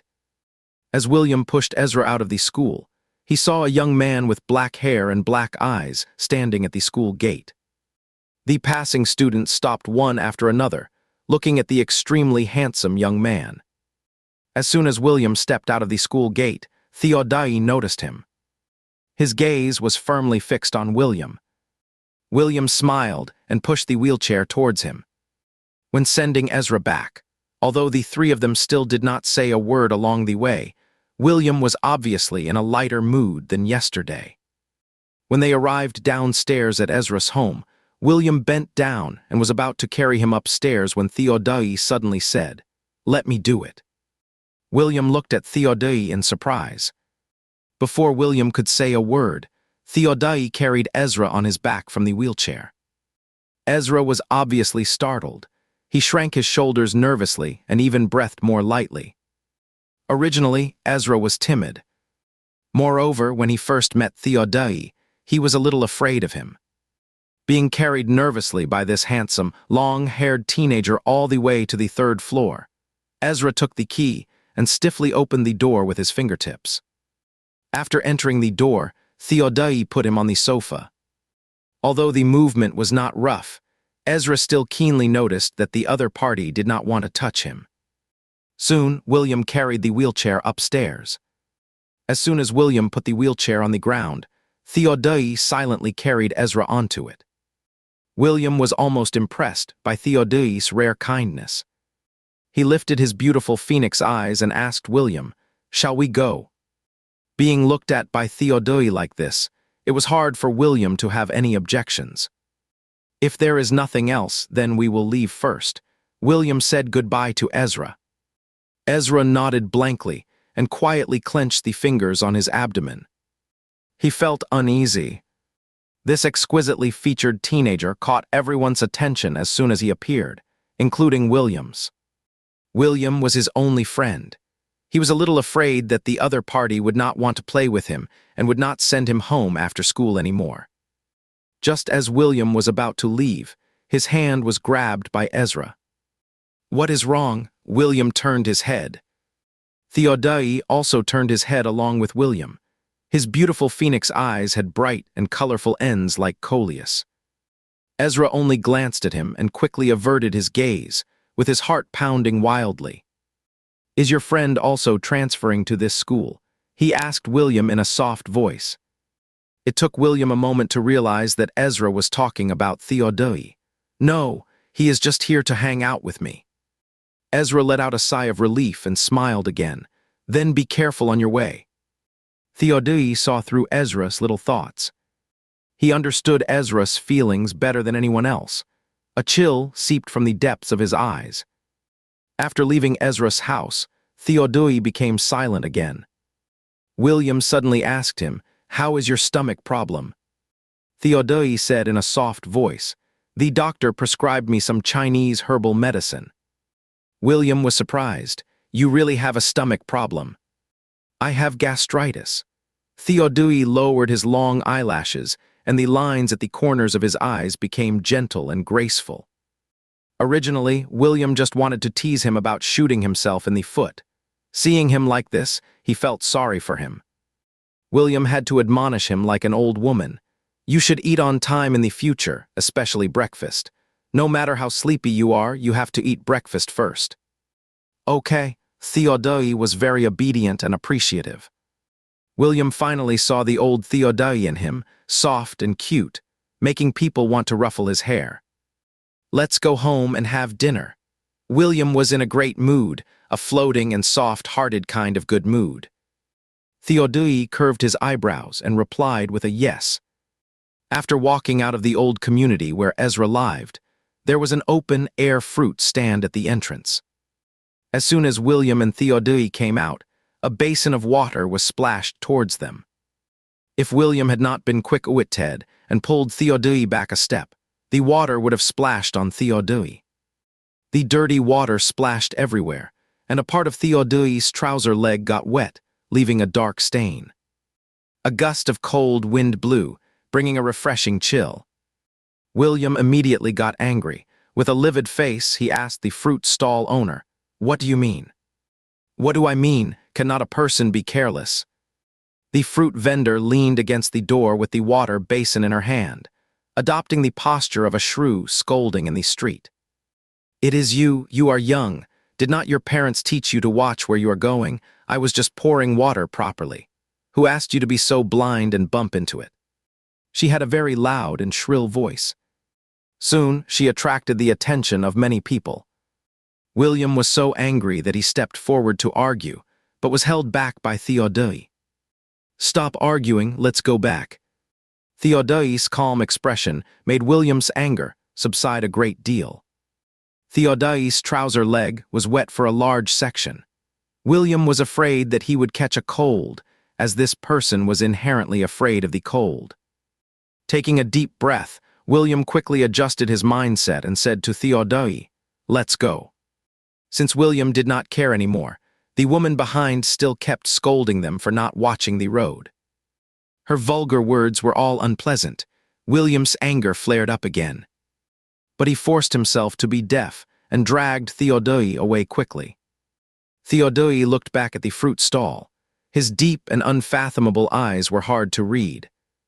After they had walked a long way, Theodai finally spoke. "Do you have a feud with that woman?" It was obvious that the basin of water was waiting for them to come out, and was deliberately splashed on them. William was genuinely annoyed by these messy things. But when he spoke, his tone was still relatively calm. "It is not really a feud. It can only be said that I cut off her source of income. Ezra's parents are usually very busy, and paid her to pick up Ezra. She took the money but did not care at all. She often went to the school to pick up Ezra very late. Since William saw Ezra being bullied last time, he would take him home on his way after school. Also because of this, every time William passed by the fruit stand, this woman would look at him with a bad attitude. Usually she would just make some veiled insults, but today she directly took action. If William had not reacted quickly, Theodai would probably have been splashed all over with water. After hearing this, Theodai asked, "Why do you care about him? Is it because you think he is pitiful?" His dark eyes looked extremely deep and unpredictable in the dim light. How should I put it? William did not know how to answer this question and frowned. It is not accurate to say pitiful. I am very disgusted with this kind of bullying. Just because he had his leg amputated and looks different from normal people, everyone starts to ostracize him. But it is not Ezra's fault. He wants to have a pair of normal legs more than anyone else. When William was young and ignorant, he witnessed bullying and even followed the crowd and defaulted to the bullying of a person. At that time, he was in junior high school.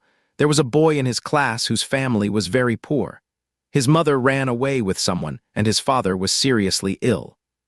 Someone spread the word that his father had AIDS. From then on, the whole class began to exclude him. It was as if he was a carrier of germs. No one wanted to sit at the same desk with him or be close to him. William vaguely felt something was wrong, but he still stood with the majority. Although he did not bully that boy, he was just a small snowflake before the avalanche. Later, that boy dropped out of school and went to work before finishing the 3rd year of junior high school.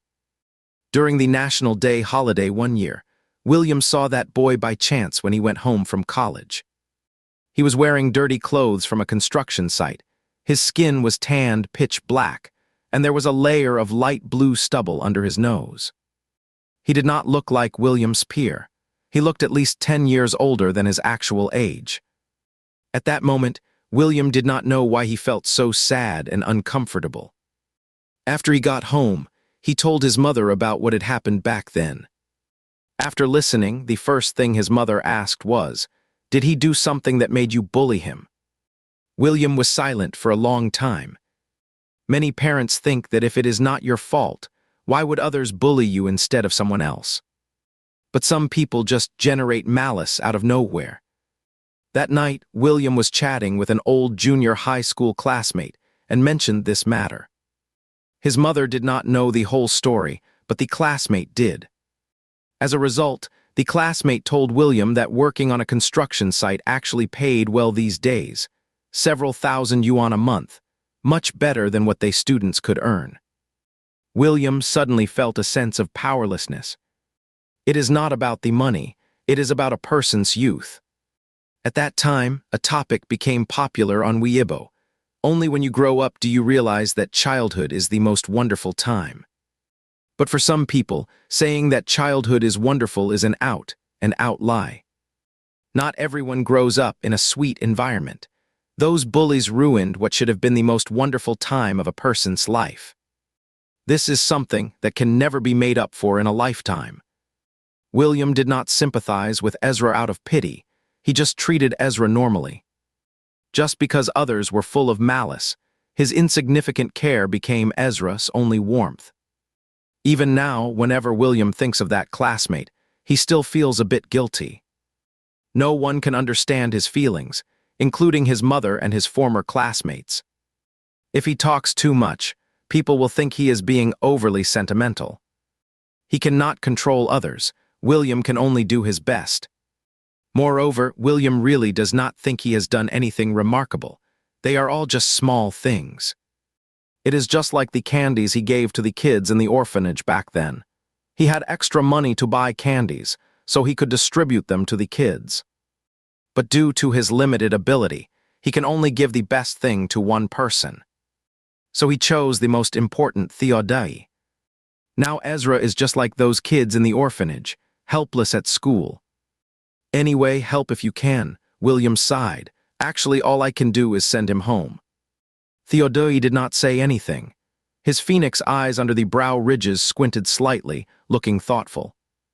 As they were approaching home, William suddenly seemed to remember something. By the way, did you tell your family when you came out this time? Does your father know? Theodai pursed his thin lips and did not say a word. Seeing his reaction, William knew he had not told Noah. He immediately felt a headache coming on. Then you definitely did not ask for leave from school either, right? You just ran out without telling anyone. What if they cannot find you and call the police? Theodai, who was being lectured, hung his head. He is on a business trip. He is not at home. This he refers to Noah. Although William only stayed at the Shen family's place for half a month, he also knew that Noah was very busy. Most of the time, he was occupied with work.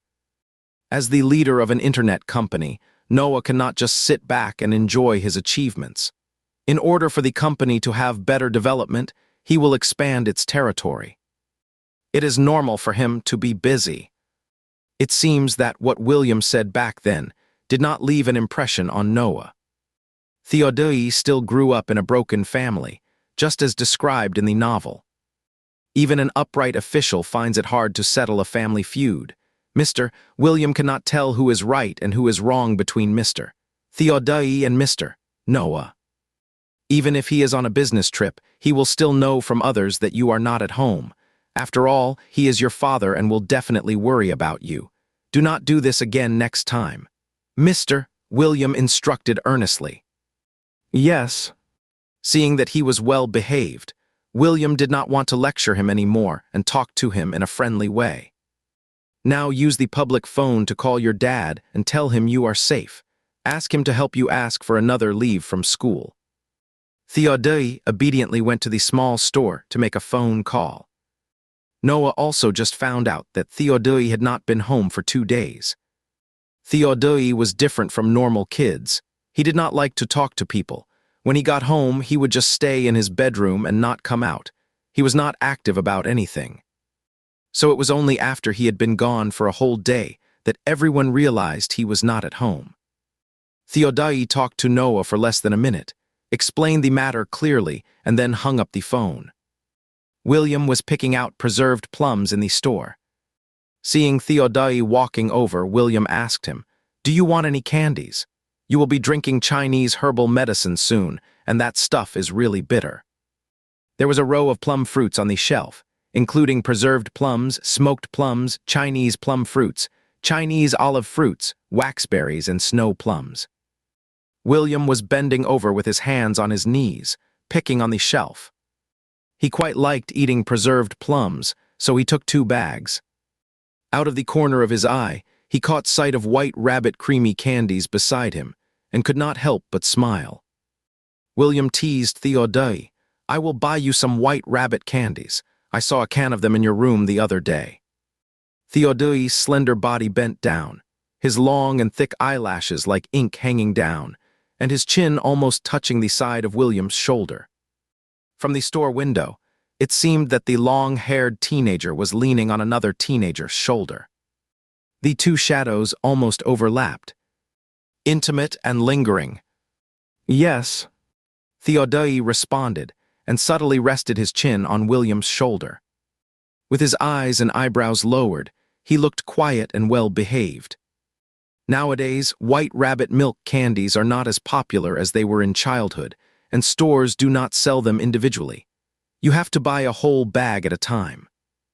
William was very curious about where Theodai bought that can of white rabbit candies. Are not they all sold by the bag now? Theodai carried a bag of milk candies, and William carried plum candies. They walked home side by side. Facts proved that it was such a wise decision for William to buy candies. It was not just Theodai drinking traditional Chinese medicine at home. Thomas was also forced by Abigail to see a traditional Chinese medicine doctor. Abigail boiled 2 pots of medicine. Both the kitchen and the living room were filled with the smell of traditional Chinese medicine. Thomas also did not like to drink bitter things. He went back to the study to avoid seeing it and being annoyed. After the medicine was boiled, there were 2 bowls of brown medicinal soup, steaming and giving off a bitter smell. Theodai and Thomas were in the same boat, being forced by Abigail to drink the medicine. William stood by, watching the show without a care in the world. After frowning and drinking the medicine, Theodai grabbed 2 milk candies and put them in his mouth. Thomas ate 2 rock candies. Seeing that they had finished the medicine in the bowls, Abigail was satisfied and took the bowls back to the kitchen. After being tortured by the traditional Chinese medicine, Theodai went back to his room and lay on the bed, with his black long hair scattered and his features delicate and handsome. At first glance, it seemed that William had hidden a beauty in his golden house. William sat on the computer desk with his back to Theodai and asked, "Are you going back by plane or by train?" Theodai's dark eyes paused. "Let's take the plane, it is faster," William answered his own question. William was checking the flights from England to Kyoto online. The function of buying plane tickets online had just been developed not long ago, and not many people were ordering them. "There is a flight at 3 o'clock tomorrow afternoon. Do you think this one will work?" William turned his head and asked Theodai, "It is Saturday tomorrow. I can take you to the airport." Theodai folded his hands and rested his chin on the back of his hands. He was lying prone, with his neck bones prominent. The 2 thin bones on his back were like 2 curved bows. Even through the fabric, one could see the strong and powerful muscles. Judging from his build, he clearly looked like a fierce beast, but somehow, he just gave people the feeling of needing to be stroked. William felt a little soft-hearted, but his attitude did not change. "You cannot always stay here. You have to go back to Inanzhong and study hard," William reasoned with him. After stating the reasons, he appealed to sentiment. "There are still a few months until the winter vacation. You can come to me and have fun then." Theodai did not believe what William said. He had suffered such a setback before. From then on, he would not believe anyone who said such things to him. Although he thought so in his heart, Theodai did not show it on his face. He just went along with William's wishes and said, "Well, you can book the plane ticket." Theodai, with his thorns and claws retracted, was like a large feline, making people want to stroke him.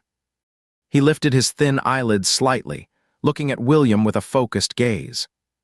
"I do not want to keep my long hair anymore. Please help me cut it," Theodai suddenly said.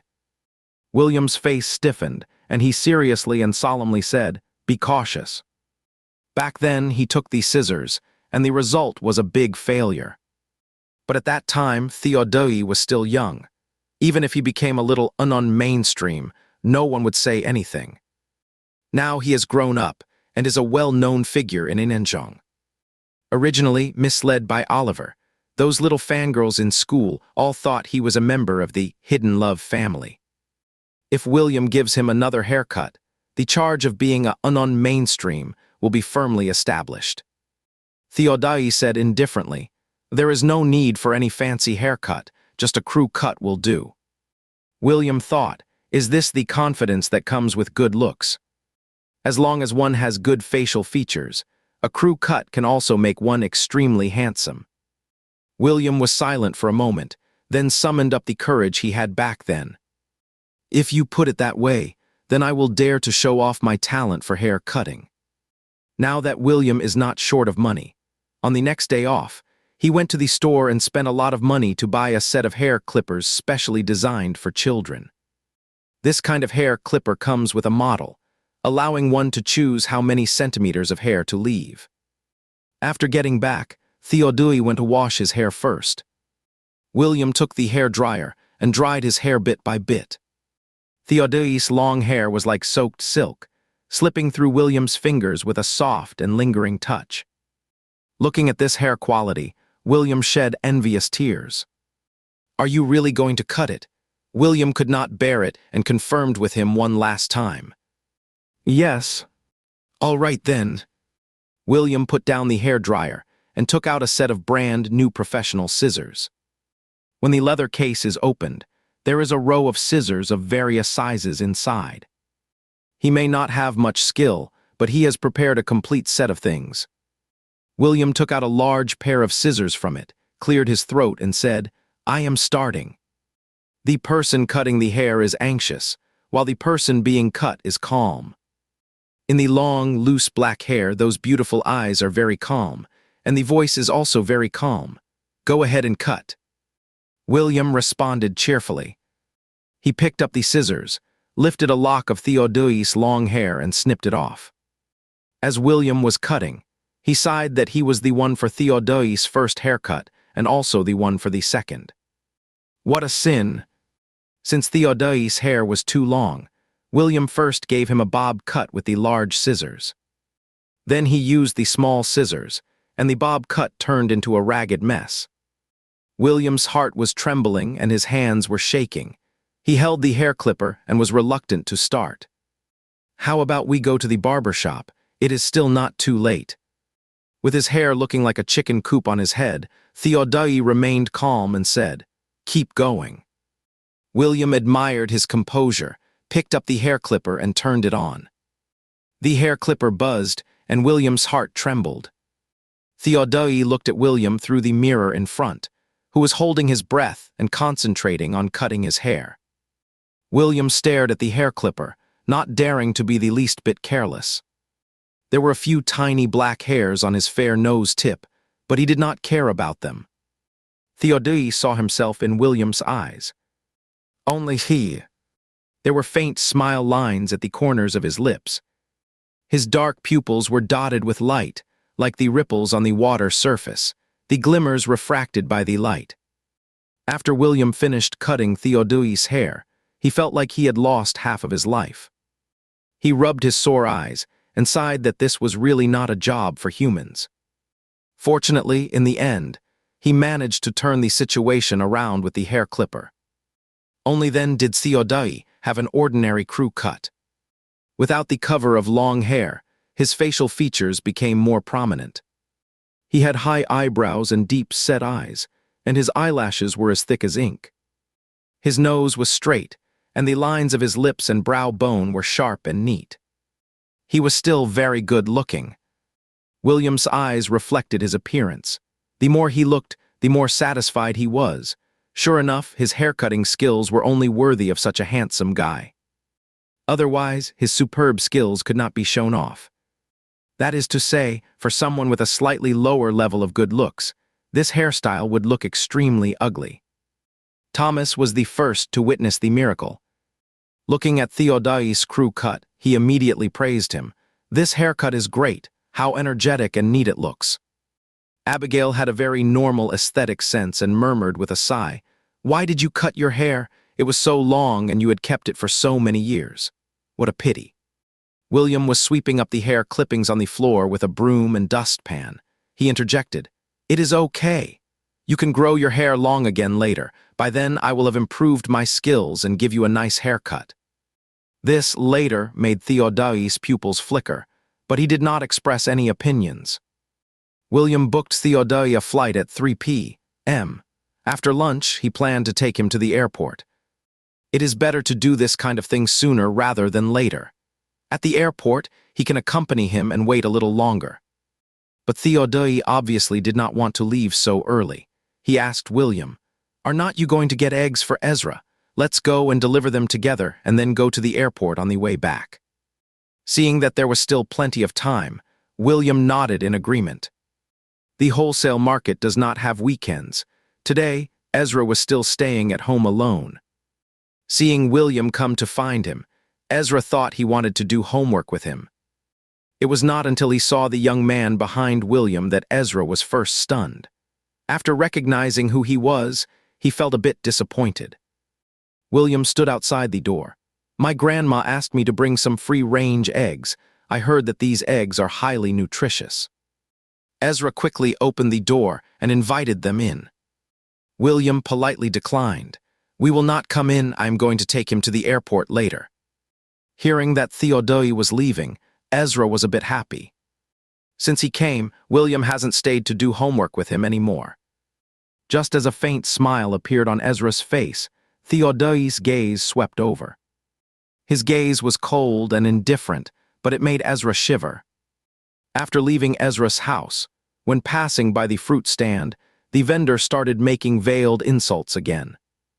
William has a good temper, but it does not mean he has no temper. "Let's go to the airport," Theodai said. William swallowed his anger and first took Theodai to the airport. After getting the boarding pass, William and Theodai walked to the security checkpoint. "You would better take a mobile phone.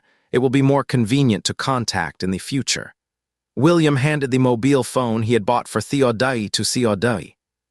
Looking at the Nokia phone, Theodai did not refuse any more and silently took it. William instructed, "Be careful on the way. Call me when you get home." Theodai nodded and said, "Okay." Only after seeing Theodai enter the security checkpoint passage, with his own eyes did William leave. William took a taxi, not long after he left. Theodai came out of the airport exit with his boarding pass. After more than 10 minutes, a sweet female voice sounded in the airport hall through the broadcast. "Attention, passenger Theodai on flight at a 5632 to Kyoto.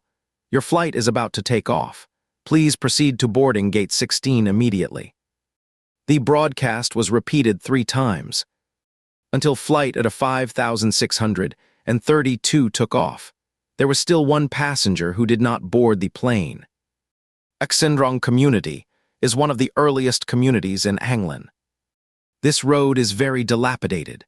These small shops around have been open for more than a decade, and their curtains are all very old. There is only one fruit stall at the community entrance. But because there are few kinds of fruits and they are not fresh, only the old ladies around buy from it for the sake of cheapness. A plump middle-aged woman shouted at 2 people in black industrial and commercial uniforms, "What right do you have to take my scale?" The industrial and commercial staff said, "Someone reported that you give short weight. We need to check your scale. If it is true, you will be fined 200 yuan and you have to make up the short weight." The gentle-looking man wearing glasses is the person who reported the seller. She said the apples were 5 yuan for 3 caddies. I bought 10 yuan's worth. When I got home and weighed them, they were not even 3 caddies. Nonsense. When did I say 5 yuan for 3 caddies? I said 5 yuan for 2 caddies. The woman snatched the apples from his hand and put them on the scale to weigh. If it is 5 yuan for 2 caddies, then the weight is just right, not a single tael short. The man was not panicked. He took out his phone and played a video for the industrial and commercial staff to watch. When he bought the fruits just now, he secretly recorded a video.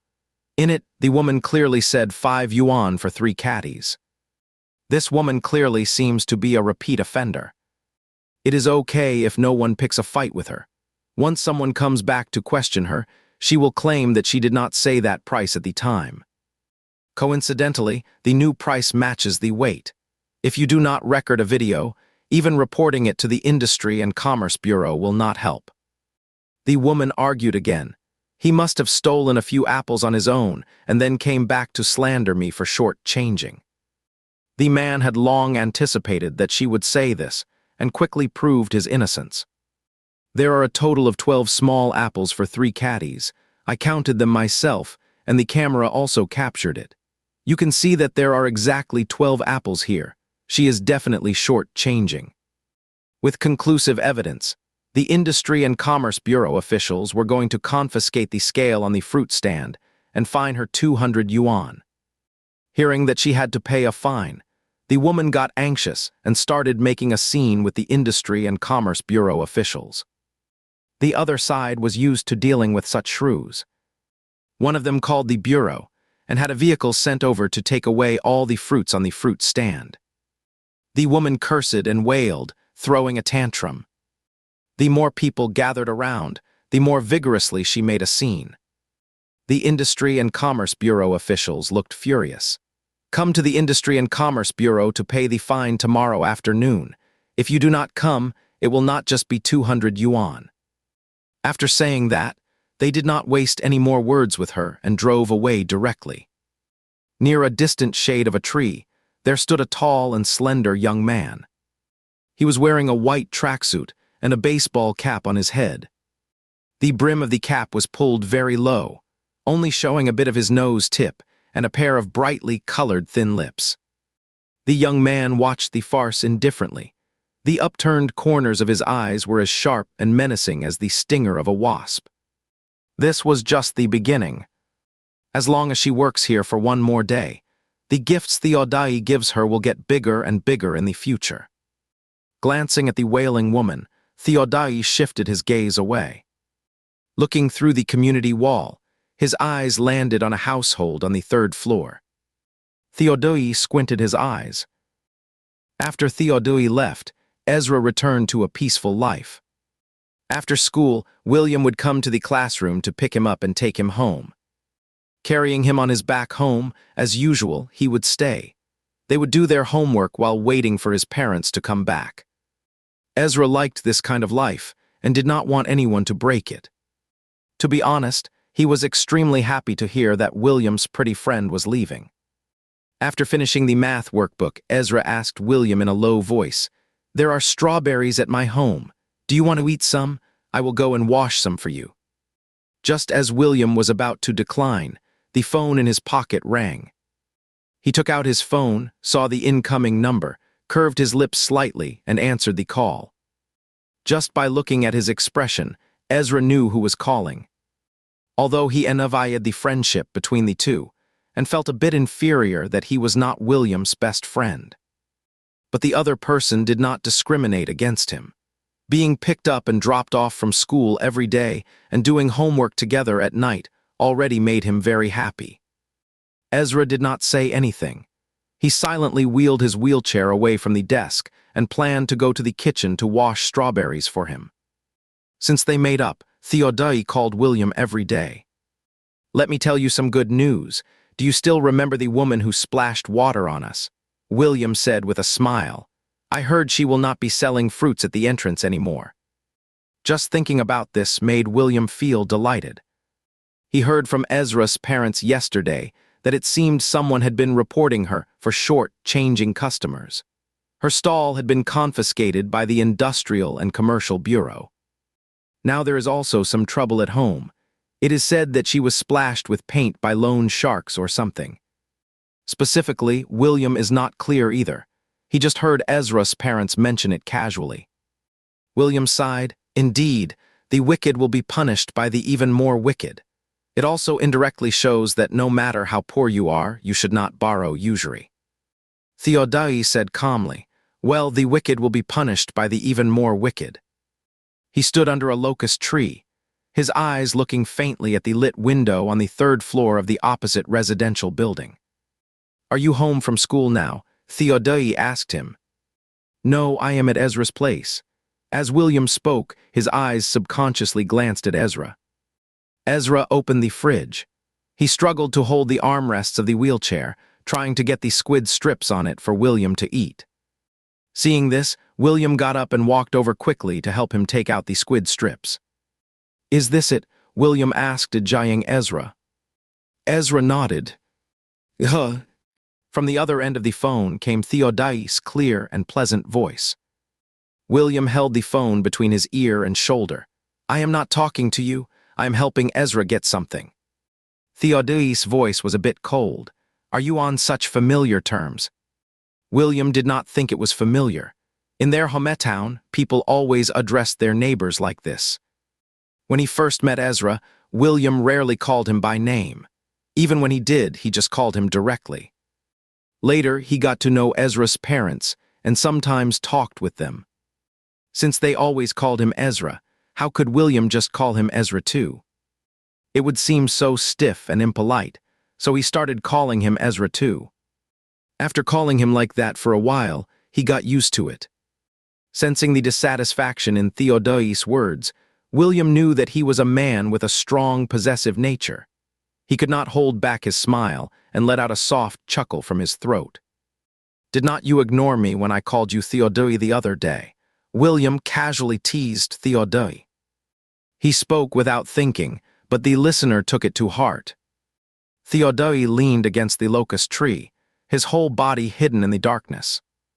A car was approaching in the distance. The black sedan had its high beams on, shining towards here. The golden light briefly illuminated the darkness, and Theodai's beautiful eyes melted into the light. His thick and long eyelashes drooped, and there was a thin layer of mist at the corners of his eyes. William felt something was wrong and could not help calling out to him, Theodai. Yes, Theodai replied with a heavy nasal voice. However, William did not hear it because his voice was drowned out by the car horn. The sound came from Theodai's side. William glanced at the clock in the living room and asked, Are you still outside? Yes, Theodai answered. What is wrong with your voice? Have you caught a cold? William noticed his nasal voice. No, Theodai looked at the lit window on the third floor, his voice so low as to be almost inaudible. I just miss you a little. He knew that William transferred back to England because his relationship with Amalaye had been exposed. It was he who pushed William away. He made him go to another school and get to know others. Now he was affectionately calling someone Ezra. Theodai's heart felt as if it was being stirred by a big hand, filled with pain and resentment at times. Resentment constantly eroded him, making him extremely disgusted with himself. Looking at the passing vehicles, Theodai's lips trembled slightly. The bloody and severed limbs after being run over by a car emerged in his mind, and he involuntarily walked over. It was a bit noisy on Theodai's side. It seemed that he was on the road.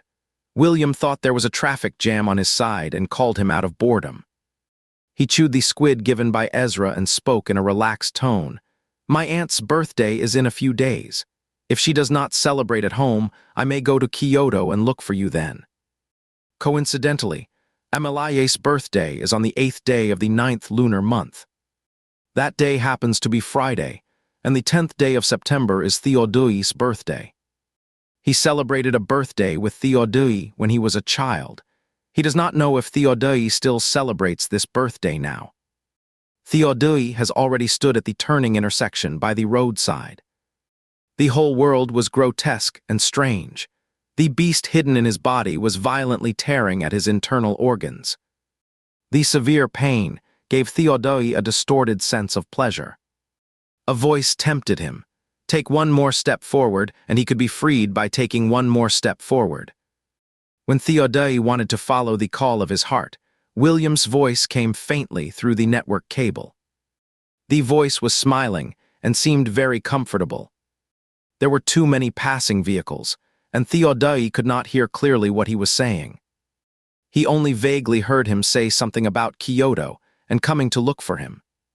Theodai woke up like from a dream. He stared blankly and asked, "Will you still come back?" Theodai stood on the lane, and the passing vehicles scolded and honked their horns wildly. "What, it is a bit noisy on your side, I cannot hear you." William frowned. Not only was it noisy on Theodai's side, but also on the road next to the community. No one knew what had happened, and the cars kept honking their horns. William took the phone and went to the window to watch the excitement. Unable to hear William's voice, Theodai suddenly panicked. He quickly found a quiet place and anxiously repeated, "What did you say?" William opened the window and scanned the opposite road with his eyes. He shouted at the top of his voice, "I said that I might go to Kyoto to see you in a couple of days. Did you hear me?" Ezra, who was washing strawberries beside him, was startled by him. All the hostility and uneasiness in his heart were soothed one by one. Okay, the fierceness at the corners of Theodai's eyes gradually dissipated. He curved his eyebrows and eyes, and his voice was clear and clean. "Then I will wait for you." After hanging up the phone, William still stood by the window watching the excitement. It seemed that there was a traffic jam ahead. Because it was too dark, he could not see clearly either. Finding it boring, William closed the window again. William counted the days and planned to call Amelaye in a few days to talk about going there. Unexpectedly, before he could call Amelaye, she called him first, and what she said was like a bombshell. "Theodai is going to transfer to your school, Ahenglin No, 2 middle school." Theodai really did things on a whim. However, William welcomed him very, very much. But Amelaye was not so easy to talk to. She hated Theodai to the core. If it were not for Theodai, there would not have been such a big mistake in her wedding, and William would not have been forced to transfer back to Ahenglin. "What is your opinion on his transfer?" Amelaye asked seriously. William felt a bit awkward and did not dare to answer directly. Instead, he asked, "Why does he suddenly want to transfer?" Amelaye let out a cold snort. William learned the ins and outs from Amelaye. In order to transfer to this school, Theodai admitted his mistakes in front of Noah last night and also apologized to Amelaye. With Noah around, even if Amelaye was angry, she could not really lose her temper. After Amelaye pretended to forgive him, Theodai slyly took the opportunity to propose that he wanted to transfer to Ahenglin No, 2 middle school. Noah has the blind love of a father. Even if Theodai committed a huge mistake, he still thought his son could turn over a new leaf. Moreover, it was rare for Theodai to take the initiative to admit defeat and ask for his help. As a father, and an unqualified one at that, Noah would definitely agree. Theodai proposed that he wanted to stay at Amelaye's house for a few days. After he got familiar with the school environment, he would then live in the school dormitory. He would not stay for too long, just for a week. Seeing that Theodai still wanted to stay at her house, Amelaye was extremely unwilling. But in order not to affect her relationship with Noah, she could not handle this matter directly. "Michael, I heard from him that you are on good terms with him now. A few days ago, he even came to our house to apologize to you in person. Is that true?" William said reluctantly, "Yes, he came and apologized."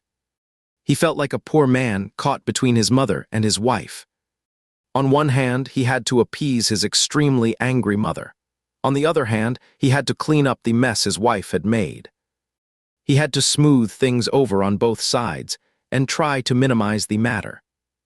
Amelaye has been in the entertainment industry for many years and knows people well. As soon as she heard William's tone, she knew he had been won over by the enemy. "Amelaye, normally, I should not interfere in who you make friends with, but Theodai is definitely out of the question." When Amalaye first met Theodai, she knew he was not an ordinary child. This time, he caused a ruckus at the wedding without making a big show, which made Amalaye even more certain of her conjecture. Now he has done something that really impressed her. He actually softened his attitude and apologized. Theodai is a person who can bend and stretch, and will stop at nothing to achieve his goals. Not to mention that in just a few days, he managed to turn her son around and make Michael completely side with him. Theodai is only 17 years old, but he already has such terrifying means. Amalaye felt a chill down her spine. He must not stay at our house. If he moves in, God knows what other troubles he will cause. Your grandparents are old and they cannot handle any more disruptions. William opened his mouth, wanting to say something, but when the words were on the tip of his tongue, his eyes drooped. He softly replied with an He still agreed with Amalaye not to let Theodai move into the house. Amalaye's purpose of making this phone call was very simple. She wanted to find out if Theodai had come to the house and if he was really on good terms with William. Secondly, she wanted William to refuse Noah. Although Theodai is 17 years old in Noah's eyes, he is just a child. If Amalaye wants to continue her relationship with Noah, she has to accept his son. Just like Noah accepted that William is Amalaye's illegitimate son. Love is a matter between two people, but marriage is the integration of two families. Noah took the first step and chose to understand Amalaye. Amalaye cannot let things go wrong at this time. But she does not believe that Theodai has really repented, yet she cannot show this disbelief. Now, the only person who can justifiably refuse to let Theodai move into the Wen family is William. Because he is also a child, when it comes to things that adults find hard to say, he can use being childish as an excuse. If William firmly refuses to let Theodai stay at home, Noah will not say anything and will not blame Amalaye either. So William is the best person to play the bad guy. Even if he believes that Theodai has truly changed back to his old self and will not do such things again, he still has to listen to Amalaye's words. From Amalaye's perspective, it is perfectly reasonable for her to think this way about Theodai. It is also reasonable for her to want this little devil Theodai to stay as far away as possible for the sake of her family. William's trust is out of self-interest, so he has no reason to ask Amalaye to tolerate his self-interest. She is not wrong. The one who made the mistake is Theodai, and he has to bear the consequences. Although he knows that the fault lies with Theodai, William does not know how to bring this up to him. Amalaye said that they would come back together in a few days. Besides going home to visit Abigail and Thomas, they also had to talk to the school about transferring schools. Transferring schools is a certainty. Although Amalaye does not want Theodai to study in England, she has no control over it. As long as he does not stay at her house, he can go wherever he wants. William wants to talk to Theodai face to face about this matter when Theodai and Amalaye come back. After Theodai proposed to transfer to a school in England, he stopped going to South High School and waited for Noah to handle the admission procedures for a new school for him. They took a plane and arrived at England Airport on Thursday afternoon. Abigail received Amalaye's call last night. She had already bought the dishes Amalaye likes to eat and had been waiting for them to come. After Amalaye made a name for herself in the entertainment industry, she moved several times to prevent fans and the media from disturbing her family. None of the neighbors know that Abigail's daughter is a big star. Amalaye came back very low-key this time. Even Noah was wearing casual clothes. Theodai wore a baseball cap and followed behind them. When Amalaye knocked on the door of the house, Theodai, who had been quiet all the time, took off his baseball cap and politely and affectionately called out, "Grandma." Seeing Theodai, Abigail was both surprised and delighted. "Theodai, why did you come?" Amalaye introduced, "This is Noah's son, his name is Theodai." The sudden turn of events made Abigail stunned. This. Abigail complained with a hint of blame. You kids, you did not make it clear last time. Michael did not tell me either. I really thought you were just ordinary classmates. Theodai did not make any excuses and directly admitted his mistake. Looking at the well-behaved Theodai, Noah felt a bit complicated inside. He had not seen Theodai take the initiative to get close to people for many years. The last time he was like this was with the Ulyu family. At that time, he had just recognized him. Theodai did not like to talk and was even less willing to interact with others.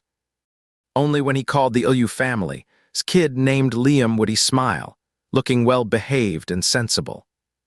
But as soon as he hung up the phone, the smile disappeared, and he returned to the state of ignoring everyone.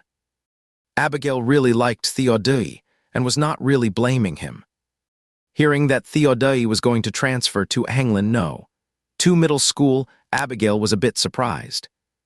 Did not you say the teaching quality in Kyoto is good? Why on earth do you want to transfer here? My academic performance is just average. When I was at school before, I was in the same class and at the same desk as Michael. He often tutored me, so I thought I would transfer here to study hard with him.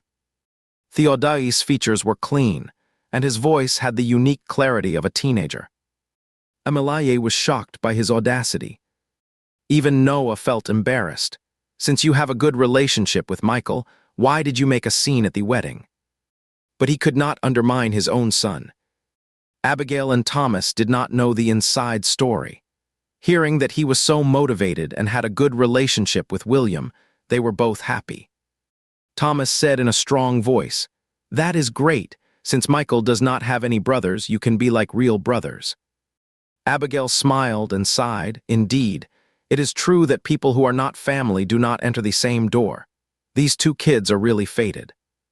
Amalaye's face looked a bit bad, but she could not lose her temper in front of so many people. Noah gave Theodai a light cough to remind him that it was about time, and he was overacting. If it were not for what happened at the wedding, Noah would also have been deceived by the so-called brotherly love from Theodai's mouth.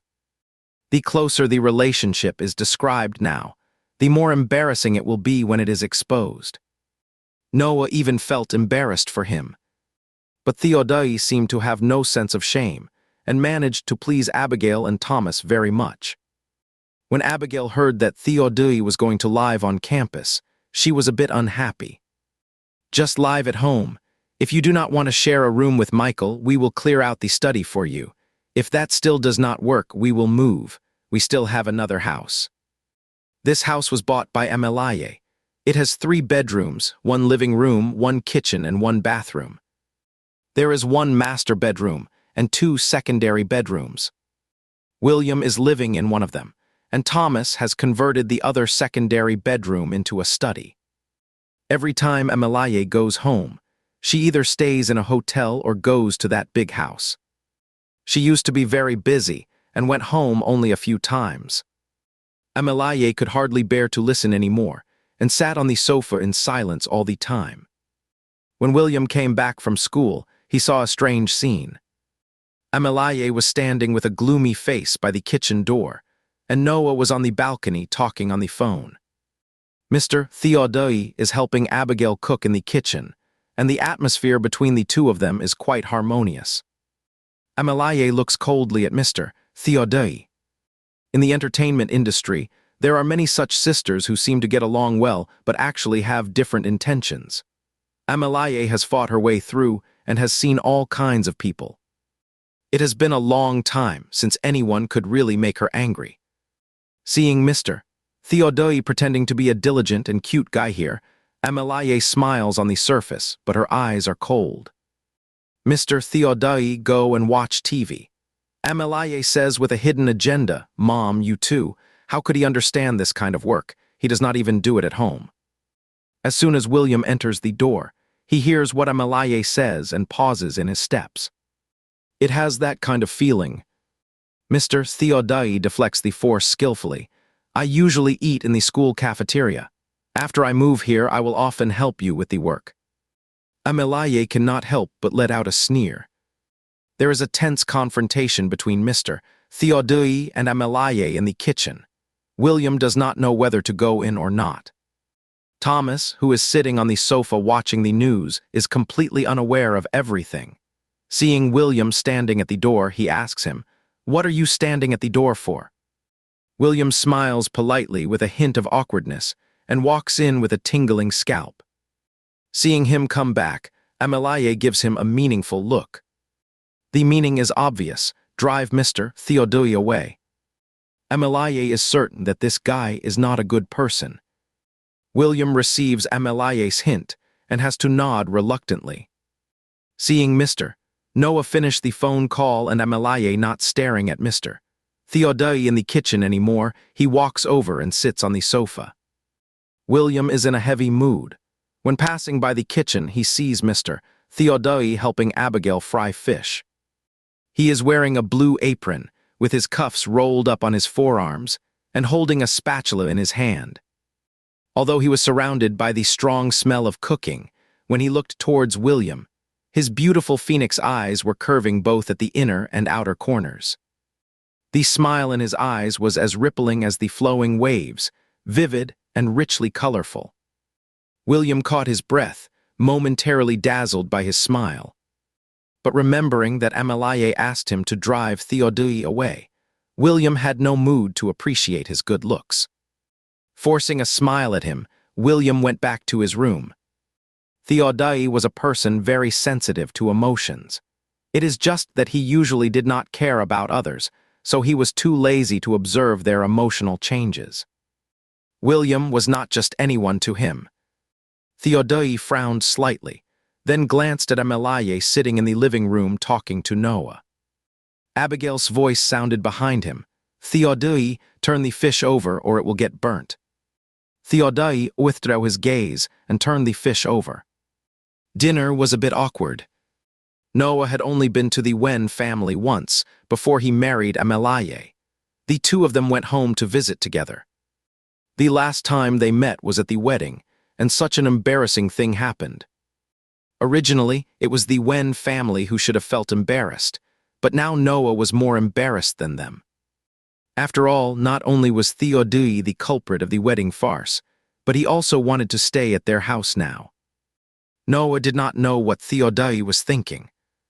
However, judging from his attitude towards the Wen family, Noah felt a bit more guilty. Was it because Michael's family was so warm that Theodai had some kind of longing, just like he had a special fondness for the Ulyu family when he was a child? After all, it was his fault as a father. Actually, Noah knew that Amelaye did not want Theodai to stay at the Wen family. Caught between his son and his wife, he was also a bit in a dilemma. Noah looked up at Theodai and William. The two were sitting very close. Theodai picked up a piece of fish, removed the bones, and put it into William's bowl. This fish was cooked by Theodai, with Abigail guiding him on the side. He really seemed to like it here. He put away his usual lazy indifference to everything, with gentle eyebrows and eyes and a faint smile on his lips. Noah had not seen him this happy for a long time and could not help being a little dazed. William was even more conflicted than Noah and tasted nothing no matter what he ate. Abigail and Thomas were very happy to see the two of them getting along so well. "Let Theodai stay here and sleep tonight," Abigail suggested. "Okay," Theodai agreed naturally. Amelaye was unhappy.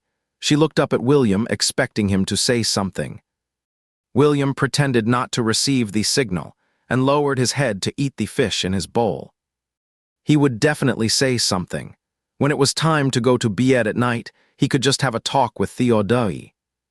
Abigail did not sense the undercurrent at the dinner table and continued to arrange the accommodation for the night. "Amelaye, you and Noah can either stay in a hotel or go back to the other house. I have cleaned them all up for you." After dinner, Amelaye and Noah stayed and chatted for a while.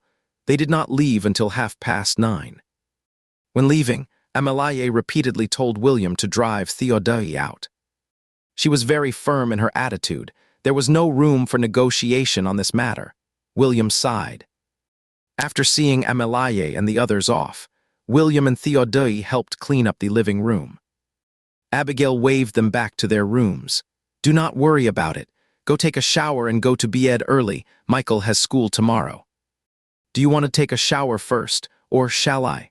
William asked Theodai after getting him a set of pajamas when they got back to the room. Theodai, you go first. William did not decline either.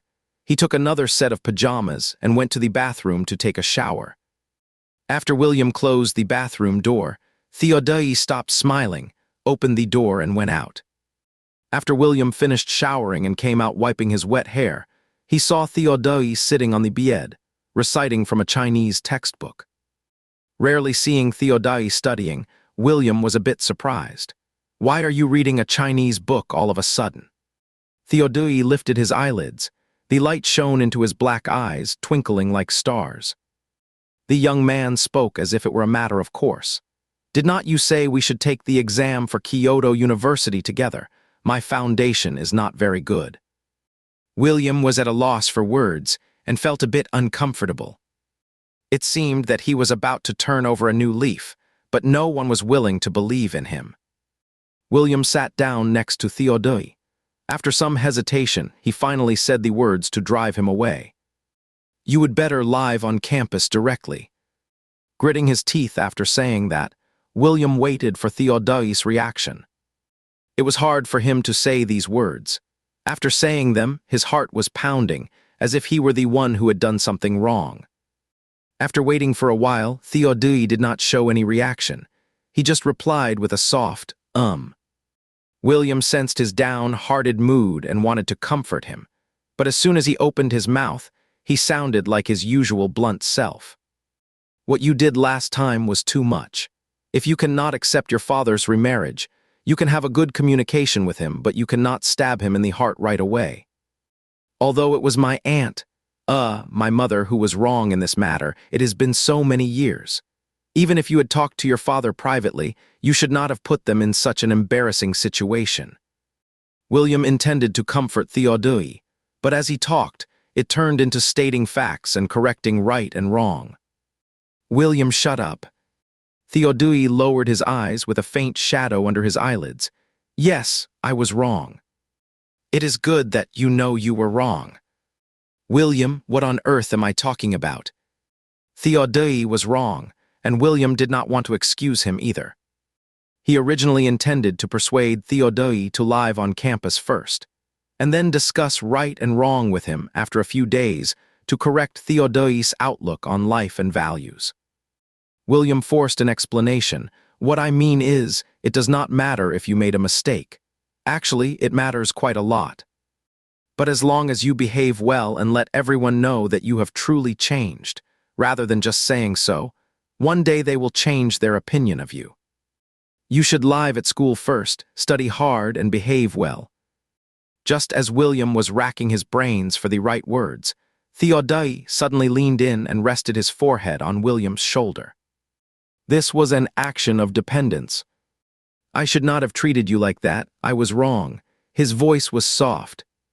Like a leaf falling on the water, it rippled in William's heart, and all the words he wanted to say got stuck in his throat. I always cannot sleep well at night. There are so many voices in my head, and they are always arguing. Theodai grabbed a corner of William's clothes, and his slightly trembling fingertips quietly tightened. Only when I sleep with you do those voices disappear. He turned his head and rested it on William's shoulder, burying his face in William's neck. As if absorbing the warmth from William, he held on to him tightly. Do not be angry with me. I know I was wrong. His breathing was very light, but it was as hot as a branding iron when it hit William's neck. It burned William's heart severely. When Theodai is annoying, he can be really annoying. But sometimes he is particularly endearing. I am not angry with you, but do not do such things again.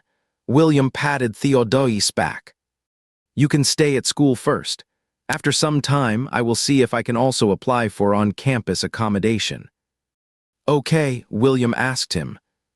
Theodai wrapped his arms around William's lean waist and rubbed his nose against William's shoulder socket. Okay. Although Noah was resting, his phone kept ringing. Their company is planning to target video platforms recently in order to integrate the ecosystem and resources, and currently they are acquiring superior video. While he was having a video conference in the hotel, Amelaye called Abigail. Soon after the call was connected, Abigail brought her a piece of news that was unexpected yet reasonable. Amelaye frowned slightly. Theodai went to apologize to you. You admitted to my grandparents that it was you who released the photos at the wedding. William, pupils shrank slightly. Yes. William was confused. When did you go to them? During dinner, their attitude towards Theodai did not seem like they knew about it. Theodai had calmed down. He was sitting on the bed with his hands on his knees, looking as well behaved as a Buddhist monk in meditation. His long, ink-like eyelashes drooped slightly, looking rather docile. Just now when you were taking a shower. William was very surprised. He did not expect Theodai to take the initiative to confess to the original owner's grandparents. He had pretended to be well-behaved before and made the old couple very happy. Now that he had told them the truth, all his previous efforts were in vain. William sighed. It seemed that Theodai really realized his mistake.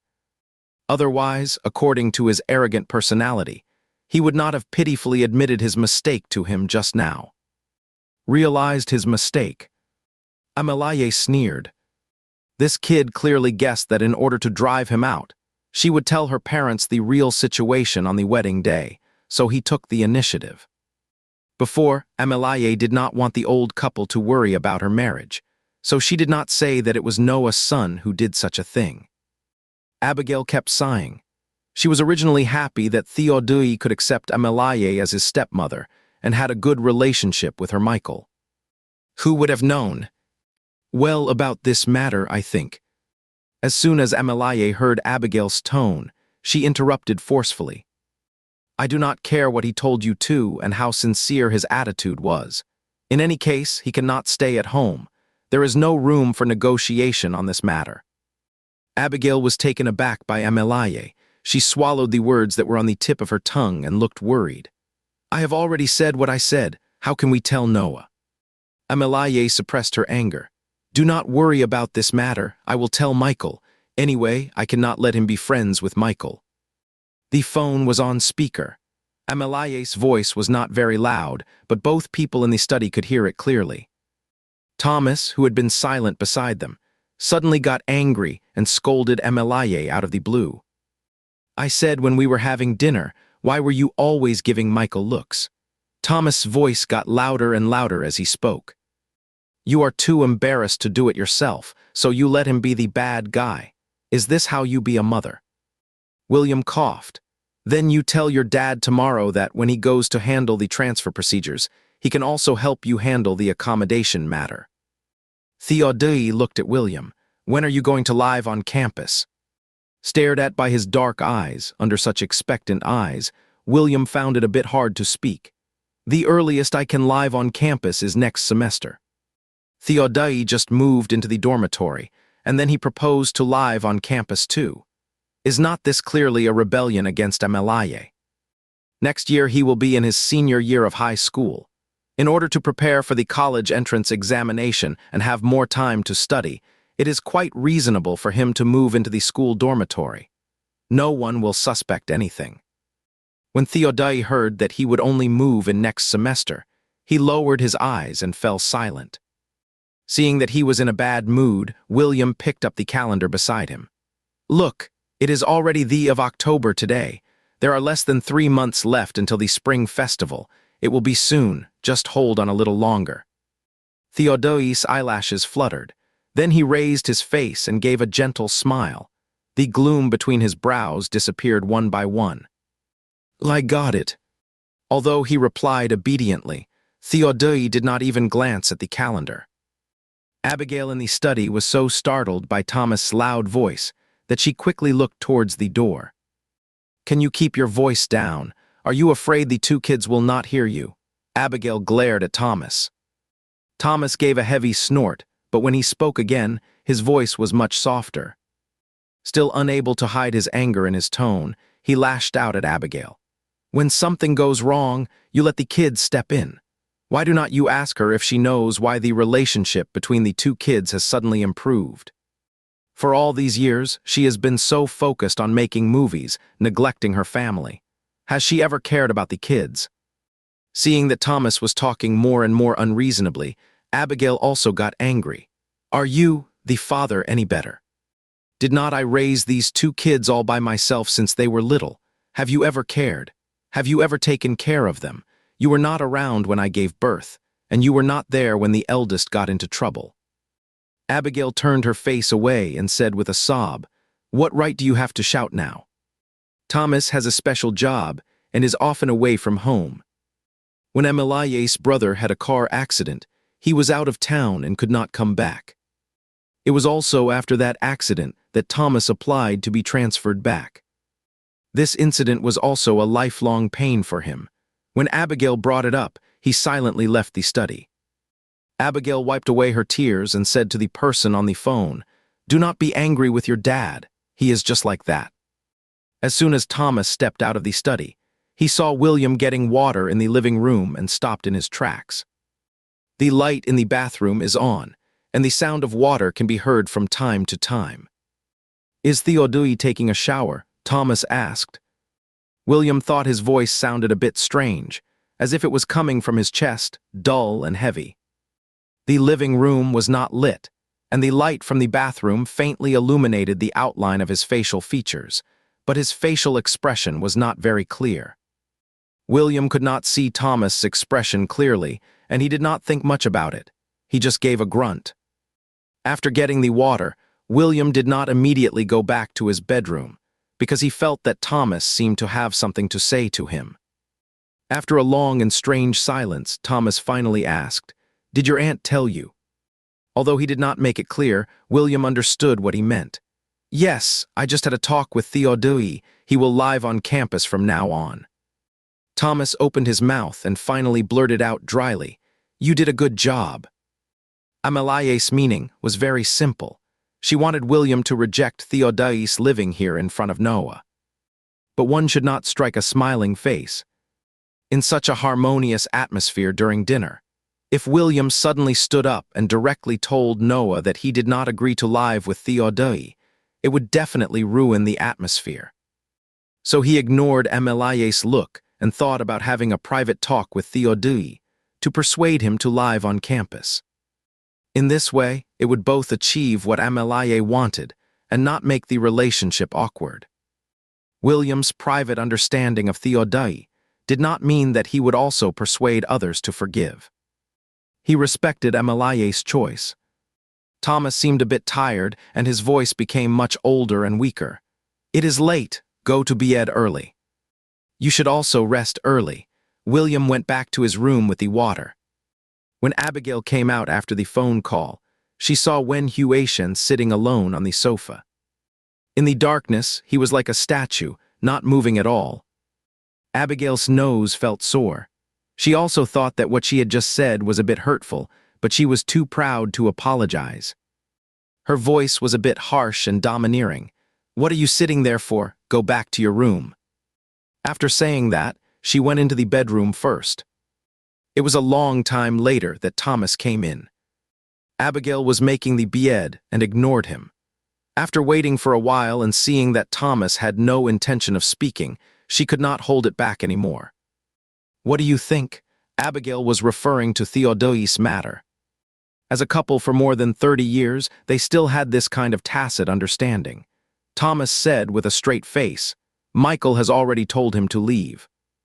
Although he had scolded Amalaye just now, he actually still sided with her in his heart. Back then, Amalaye, who was just 20 years old, came home with a big belly. Thomas was so angry that he slapped her twice. Thomas was a very traditional man. He could not accept that his own daughter was pregnant before marriage. He asked her who the father of the child was, but she did not say. In a fit of anger, he slapped Amalaye twice. From childhood to adulthood, he rarely beat this daughter and had always doted on her. That is why Amalaye was very aggrieved and did not say a single word to him for several years. By that time, she was already in a late stage of pregnancy, and they could not have the baby aborted. Thomas did not even go to the hospital on the day of her delivery. Abigail and Amelia's eldest brother, hiding from Thomas, took turns secretly going to the hospital to take care of her. Actually, Thomas knew everything, he just did not expose them. This secret was like a time bomb for their family. Now it had finally exploded. On the wedding day, Thomas was both angry and ashamed, feeling that he had lost face. But seeing Amelie in a mess and at a loss, as a father, he wanted to tear apart the person who had disrupted his daughter's wedding. Although Amelie was in the wrong first and was caught on this point, which caused such a big embarrassment. But after all, she is his own daughter. Even if she has made a huge mistake, parents will still side with their own children. Now that the culprit has taken the initiative to admit his mistake, the development of the matter has left Thomas a bit at a loss. Especially the words Theodai said tonight have made him feel uncomfortable for a long time. So when Amelie called, he got angry. After that, he regretted it. Abigail sighed for half the night. She had no idea in mind, but after hearing Thomas' words, she thought they were inappropriate. They discussed and discussed, but in the end, they did not come up with an answer. The next day, Friday, happened to be Amelie's birthday. In the morning, Noah helped Theodai go through the enrollment procedures. At noon, they celebrated Amelie's birthday together.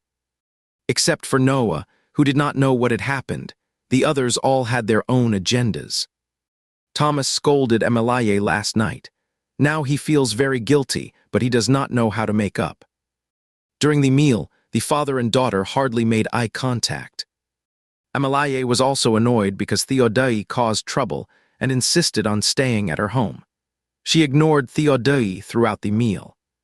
After Abigail and Thomas found out that Theodai was the culprit who caused a big scene at the wedding, they felt a bit awkward and were not as close as they were yesterday. William saw that Amelie did not look well.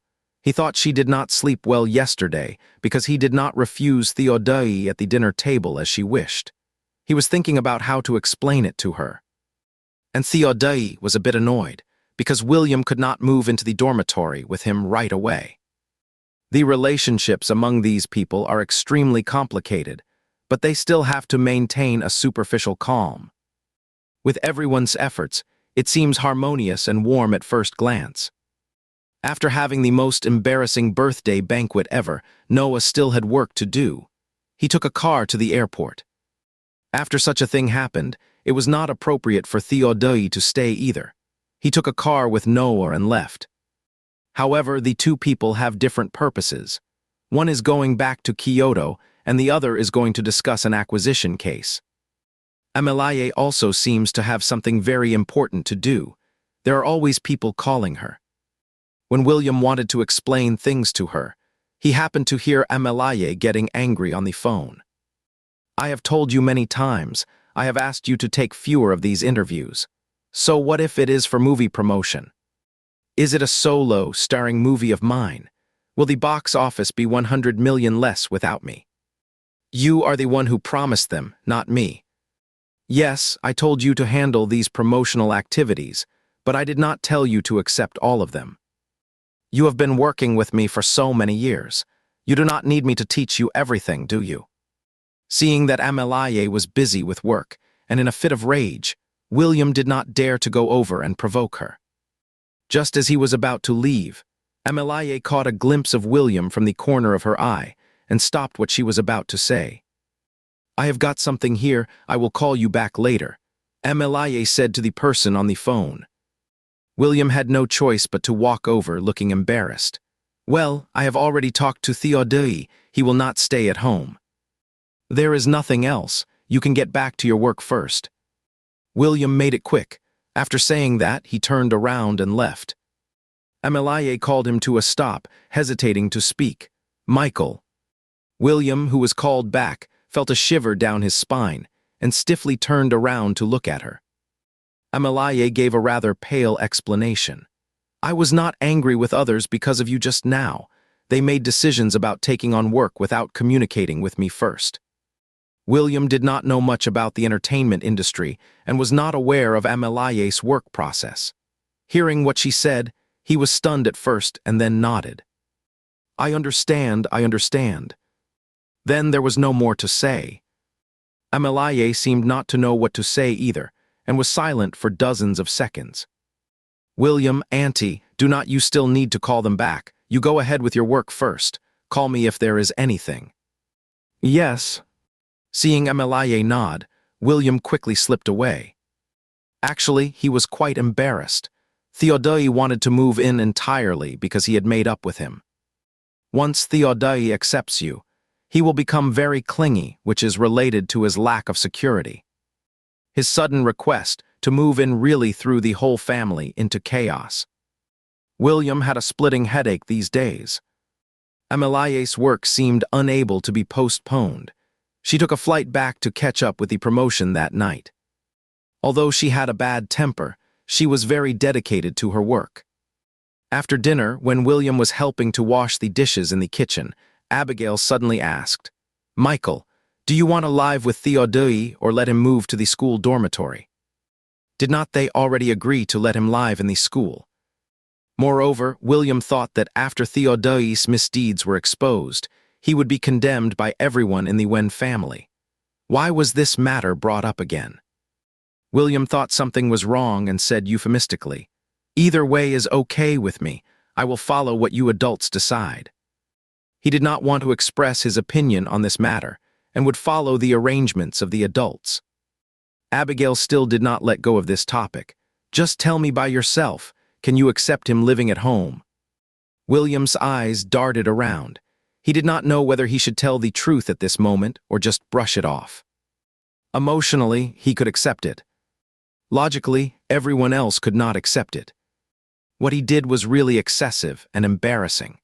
William chose his words carefully and said word by word, so I think maybe let him live in the school dormitory.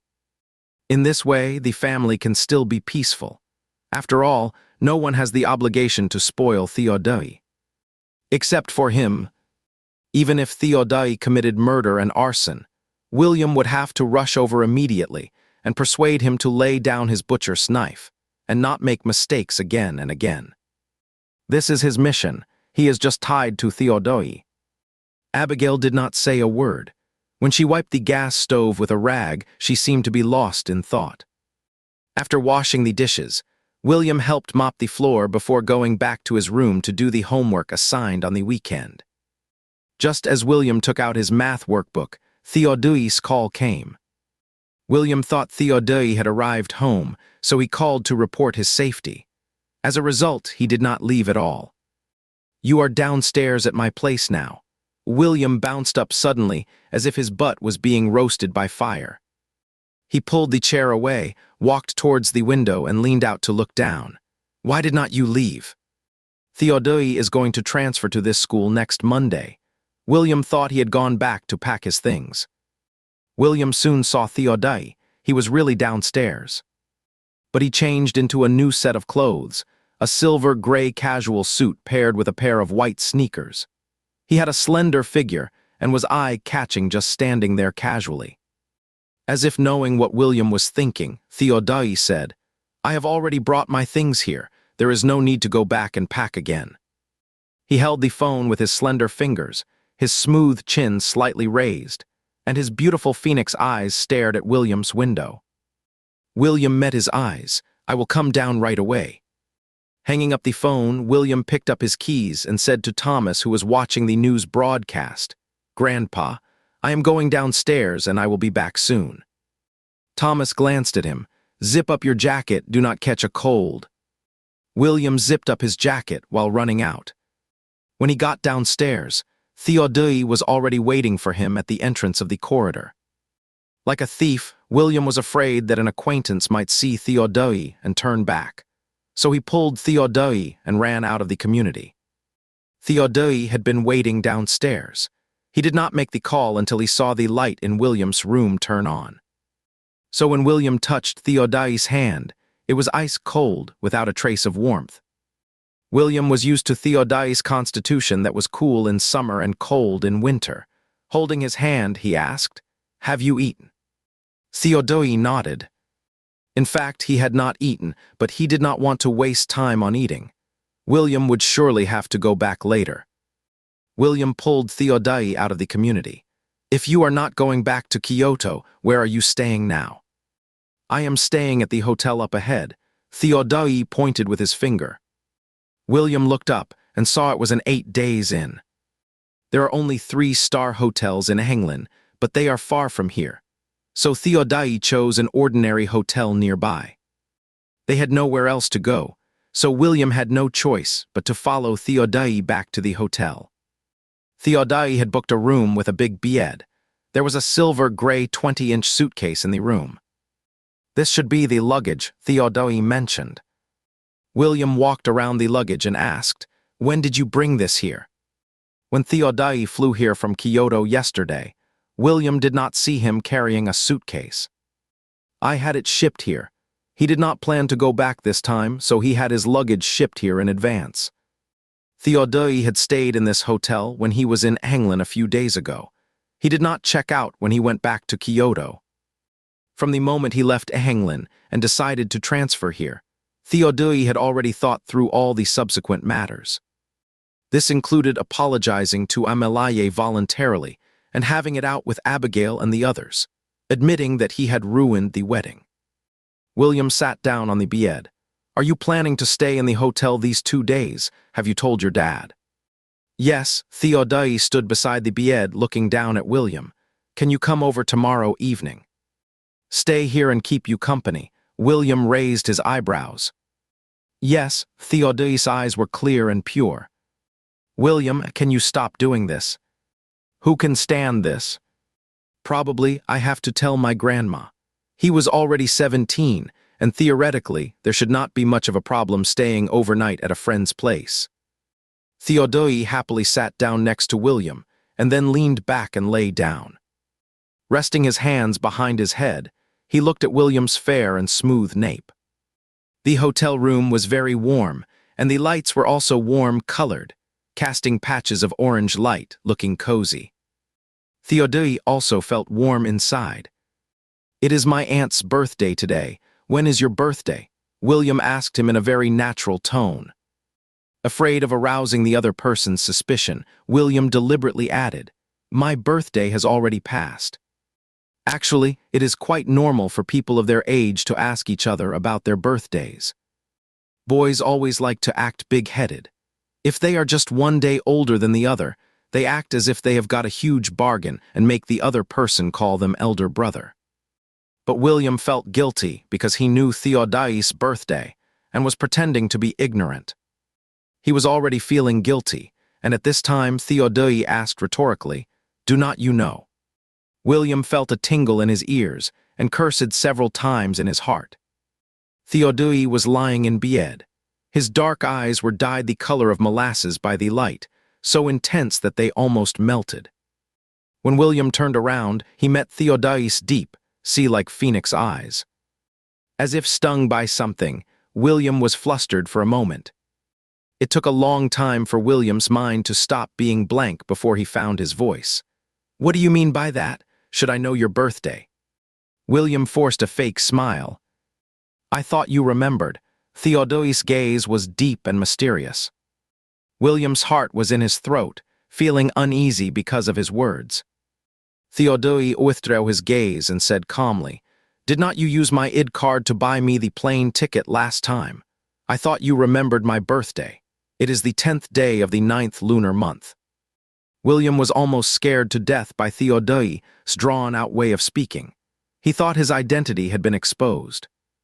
When William booked a plane ticket for Theodai online last time, he saw that Theodai had changed his birth month. He was quite surprised at that time. For their batch of ID cards, the birth months were still recorded according to the lunar calendar. Later, the country uniformly changed to the solar calendar, and it was no longer allowed to use the lunar calendar.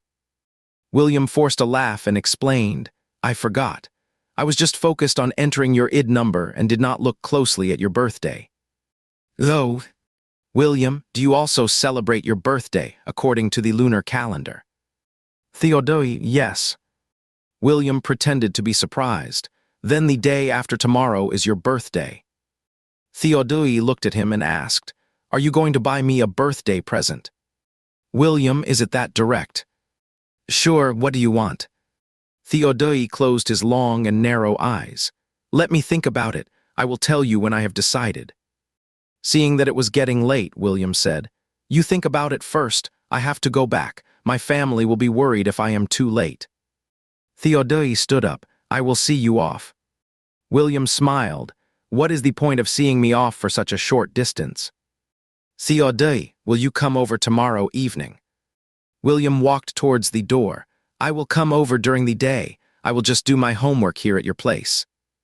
Theodai's eyebrows curved slightly, but then, as if recalling something, his smile faded a bit. "Do not do your homework at Ezra's place from now on." Is he trying to be possessive? When they were kids, Theodai did not allow him to give candies to others, and later, he also did not allow him to buy candied haws for others. Has it become not allowing him to find someone to do homework with as they have grown up? With such a strong possessive streak, can his future girlfriend stand it? William could not imagine what Theodai would be like when in love with someone else. "Then shall we three do our homework together?" William probed his limit. Theodai pursed his lips sulkily and finally gave in reluctantly. "All right." He looked extremely reluctant.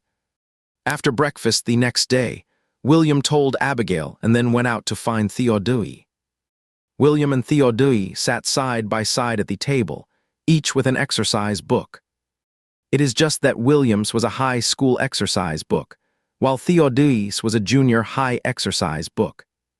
There was no way around it. Theodai's foundation was too poor. Except for English, he had not listened to a single class properly. Theodai was very good at English, but this was not learned at school. It was from the tutor Uncle Noah hired for him. His English was so good that he could communicate normally with foreign friends. William used to think he liked English. Later, after some thought, he guessed the reason probably lay with himself. Back then, after Theodai left with Noah, the two of them would make a phone call every day. At that time, Noah started hiring tutors to give Theodai extra lessons. After all, he had not gone to school until he was 7 years old, so he was quite behind his peers. At that time, William told Theodai on the phone to study hard, especially to learn English well. Because the spoken English pronunciation in the small county was not standard, he joked with Theodai that when they both got into the same university, he would still have Theodai help him with his spoken English. It is estimated that Theodai took it to heart, so he learned English very well. However, he did not learn it in vain. At least now he can still teach him the correct pronunciation of spoken English. If they work hard now, the two of them can get into a good school together, which can also be considered as fulfilling the joke from back then. William was really just joking at that time. After all, he was only 8 years old, and it was still a long way from going to university. He just habitually teased Theodai. A little over a month ago, he was just an 8-year-old kid. In the blink of an eye, he and Theodai were going to strive for the college entrance examination. It is quite amazing. William smiled and nudged Theodai beside him. "If you do not understand something, just ask me. Do not be shy." Theodai was doing the judgment of congruent triangles. When he was nudged by William's arm, the letter he was writing stretched out for a long way. He slightly lifted his beautiful phoenix eyes and nudged William when he was writing. Seeing that William's writing was also distorted, he then continued to do the questions seriously. "Oh," William widened his eyes, "I did not do it on purpose. Are you getting revenge?" Theodai curved his lips slightly, and there was a glint of smile in his eyes. Fine rays of light spilled out from them. He and Theodai spent a whole day doing homework in the hotel. After William finished his own homework, he also tutored Theodai on the knowledge he had missed. In the evening, William went home to get a change of clothes and told Abigail that he was going to stay overnight at a classmate's house. The original owner used to sleep at friends' houses before, so Abigail did not say much. William did not have dinner at home. He and Theodai chose a self-service hot pot restaurant. At the hot pot restaurant, seeing someone smoking, William seemed to remember something and said to Theodai, "Smoking is bad. Do not smoke in the future." The steam from the soup pot lingered around Theodai's eyes and eyebrows. The corners of his eyes were tinged with a thin layer of red, like a crabapple flower blooming under the full moon. In such a noisy atmosphere, he still looked like a wealthy young master, handsome and noble. The wealthy young master lowered his long eyelashes. The line of his brow bone was gentle and reserved. "I used to have trouble sleeping and always felt irritable, so I would smoke one. I will not do it again in the future." William was very satisfied and scooped up a spoonful of shrimp paste and put it into the clear soup pot. Theodai waited for the shrimp paste to cook, fished it out, dipped it in the sauce, and put it into his mouth. His lips were steamed to a charming red. His lips and teeth were churning the white shrimp paste. When his throat rolled, it was inexplicably sexy. William found that Theodai was really good-looking. Not just ordinary good-looking, but extremely good-looking. No wonder he would become a popular and top-tier superstar in the future. Seeing William smile inexplicably, Theodai asked him, "What is wrong?" While boiling the tripe, William said, "It is nothing. I just think you are very good-looking. If you become a star in the future, I do not know how many little girls you will charm." Actually, Theodai did not have much of a feeling about his own appearance. Being so frankly praised by William, he suddenly thought that it was quite good to be good-looking. At least he was willing to look at him. He was willing to let him look. After having their fill, William and Theodai returned to the hotel and took turns to wash off the smell of hot pot on their bodies. Lying comfortably in bed, William felt that life was complete. In the darkness, Theodai suddenly spoke up. "Are you going to celebrate my birthday for me tomorrow? As long as you have decided what gift you want, I will buy it for you." William added silently, "Just do not ask for something too expensive." He is a student now. Although his family is wealthy and gives him a lot of pocket money, William always thinks it is better not to be too wasteful. There is another person having a birthday today. Theodai's clear voice slowly drifted in the night, inexplicably carrying a sense of loneliness. William's heart skipped a beat. His voice involuntarily became a bit hoarse. Who else? Actually, he knew who Theodai was talking about. It was Liam, his previous identity. "A friend I knew when I was a child," Theodai said. Rarely did Theodai want to be honest with him about the past. Although he knew that past like the back of his hand, for Theodai, this was a sign of trust. So William did not say a word and patiently waited for him to continue. As 7 or 8 minutes passed, William's patience wore thin. He almost thought Theodai had fallen asleep. Unable to hold it in any longer, William asked him, "And then?" "Then he died." His voice was so low that it seemed to disperse with a puff of wind. William felt a pang of sadness in his heart and continued to wait for him to go on. After another 7 or 8 minutes, William raised his eyebrows. "Is that all?" "That is all." Did he only get such a short 2-sentence evaluation after spending half a year with Theodai? William looked at Theodai. Theodai was lying flat beside him, his long and narrow eyes closed, his nose straight, and his red lips delicate. There was no expression on his face. William did not know what he was thinking. Suddenly, Theodai turned over and faced him. His body curled up like a baby, his head leaned forward slightly, and he rested his head on William's shoulder. It was a posture that really needed someone's protection. William was stunned for a moment. As if he felt Theodai's hesitation and vulnerability, his nose felt so sore that he could hardly bear it. He cleared his throat and tried to make his voice sound normal. William spoke in a tone like an octogenarian. "Straighten your legs when you sleep. It is not good for your bone development like this." Theodai obediently straightened his legs. There was no obstacle between them anymore. Theodai moved closer to William and almost stuck to him. He should be sad. They had such a good relationship before. His sudden death would definitely make Theodai very sad according to his personality. After all, he used to rely on him so much. William patted his back and comforted him softly. It is all over. Do not think about it anymore. Theodai slowly opened his eyes. His long eyelashes brushed against William's side neck, causing a tingly itch. He grabbed the corner of William's clothes and buried himself in his neck. When William woke up early the next morning, his waist ached and his arms were sore.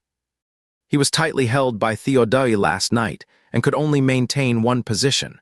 Now when he moved his limbs, his bones creaked. Theodai pursed his lips and massaged William's arms. He just could not control himself and would unconsciously stick to William when he fell asleep. Maybe it was because William was so warm and he was so afraid of the cold. After having breakfast, William finally recovered from his half-dead state. "Have you finally decided what birthday gift you want?" William asked while moving his right arm. Theodai proposed a simple and unpretentious birthday gift. "I want a bicycle." William thought he was talking about that kind of cool mountain bike. Unexpectedly, what Theodai wanted was really that kind of ordinary bicycle. The price was also very reasonable, much cheaper than a mountain bike.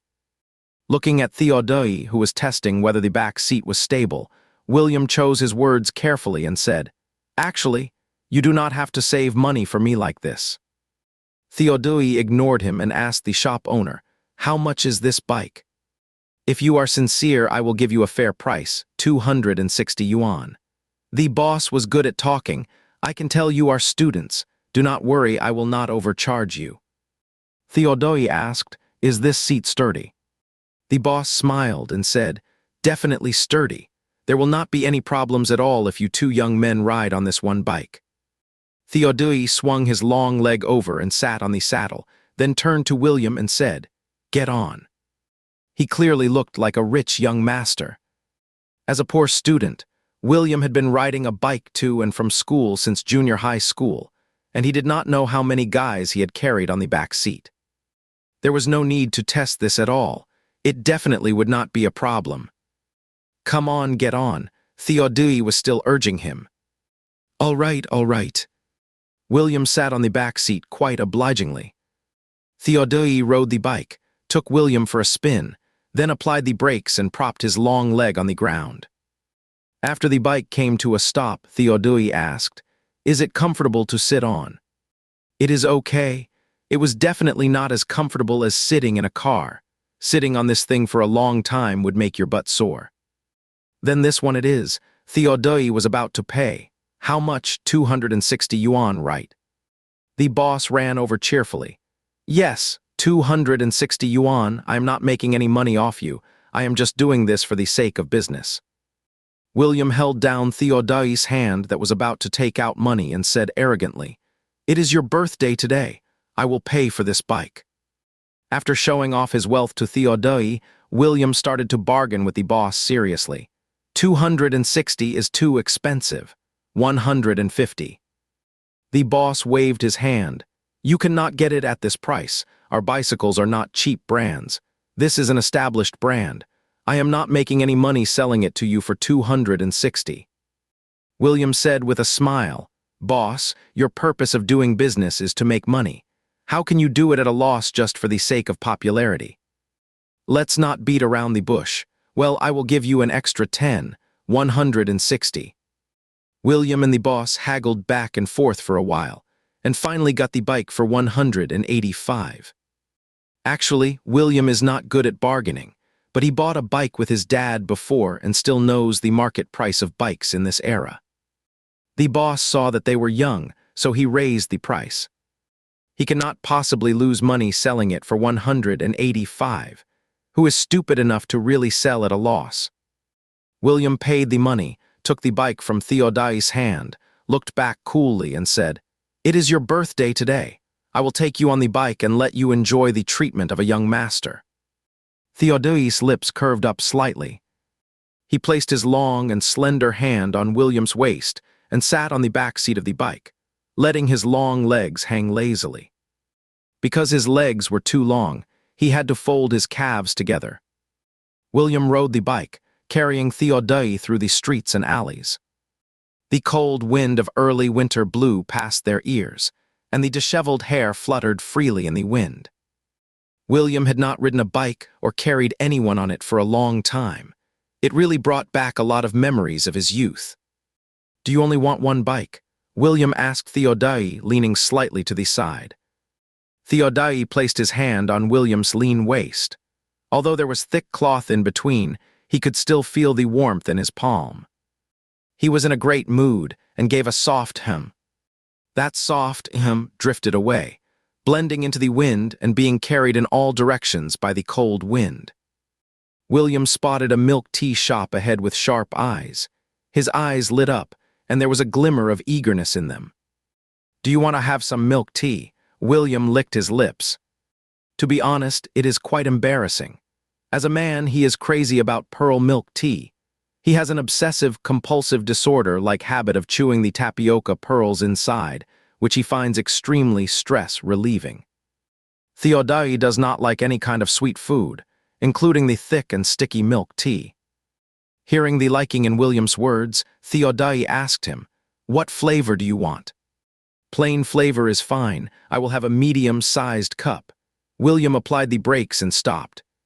Before the bike came to a complete stop, Theodai got off the back seat. With his long legs, he gracefully went to buy plain, flavored milk tea for William. William propped one leg on the ground and waited for Theodai to come back. There were still few people in the milk tea shop at this time. Theodai soon came back with a large cup of plain, flavored milk tea. Having inserted the straw into the milk tea, Theodai reached out and handed it to William. William took a quick sip while it was still hot and asked vaguely with his mouth full, "Do not you want a drink?" The girl selling milk tea probably thought Theodai was good-looking and put a lot of tapioca pearls in the cup. Theodai shook his head. "I cannot drink that much. I will share a cup with you." William did not think there was anything wrong with it. He took 2 big sips and sucked out quite a few tapioca pearls. Finally, he was satisfied. He gave the milk tea back to Theodai. William chewed on the tapioca pearls, looking as energetic as Popeye after eating spinach. Theodai sat on the rear rack. William gave a push with one leg, and the wind in their ears became much stronger. Theodai held the warm milk tea in his hands. When the bike stopped at the traffic lights, Theodai reached the cup to William's mouth from behind. William thought Theodai was very considerate. With a smile in his eyes, he lowered his head and took a big sip of the milk tea. When the green light came on, Theodai withdrew his hand. He looked at the slightly moist straw, lowered his head to hold it, and took a sip gracefully. The warm liquid mixed with milk flavor slid down his throat. It was very sweet, extremely sweet. After letting William ride for 10 minutes, Theodai propped his long legs on the ground, and it became a bit strenuous for William to ride. William turned back to ask Theodai. "Are you tired?" Theodai asked. "It is okay. The milk tea is getting cold." William quickly stepped aside and said, "Then you ride for a while. I have to finish it. It will not taste good when it is cold." Theodai swapped positions with William. William sat comfortably on the back seat, slurping his pearl milk tea, feeling very content. Theodai's back was very broad. He was facing the cold wind in front, and the tips of his ears were a bit red from the wind. William reached out and touched them. Sure enough, they were icy cold. He placed the milk tea cup beside Theodai's ear and covered the other ear with his hand. "Were you a block of ice in your past life?" William could not help but complain. Theodai's slow voice came from the front. "Then you might have been a fire in your past life." Specifically to counter you, William raised his eyebrows.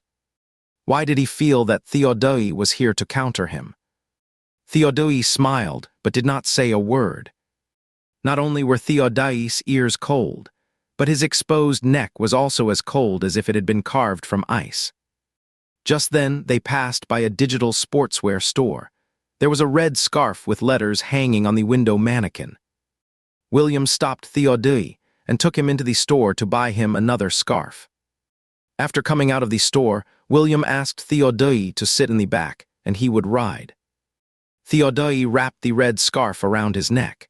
In William's words, it was his birthday today, so buying a red one was for good luck. The scarf was very long and wrapped around Theodai's neck twice, with the end hanging down to his chest.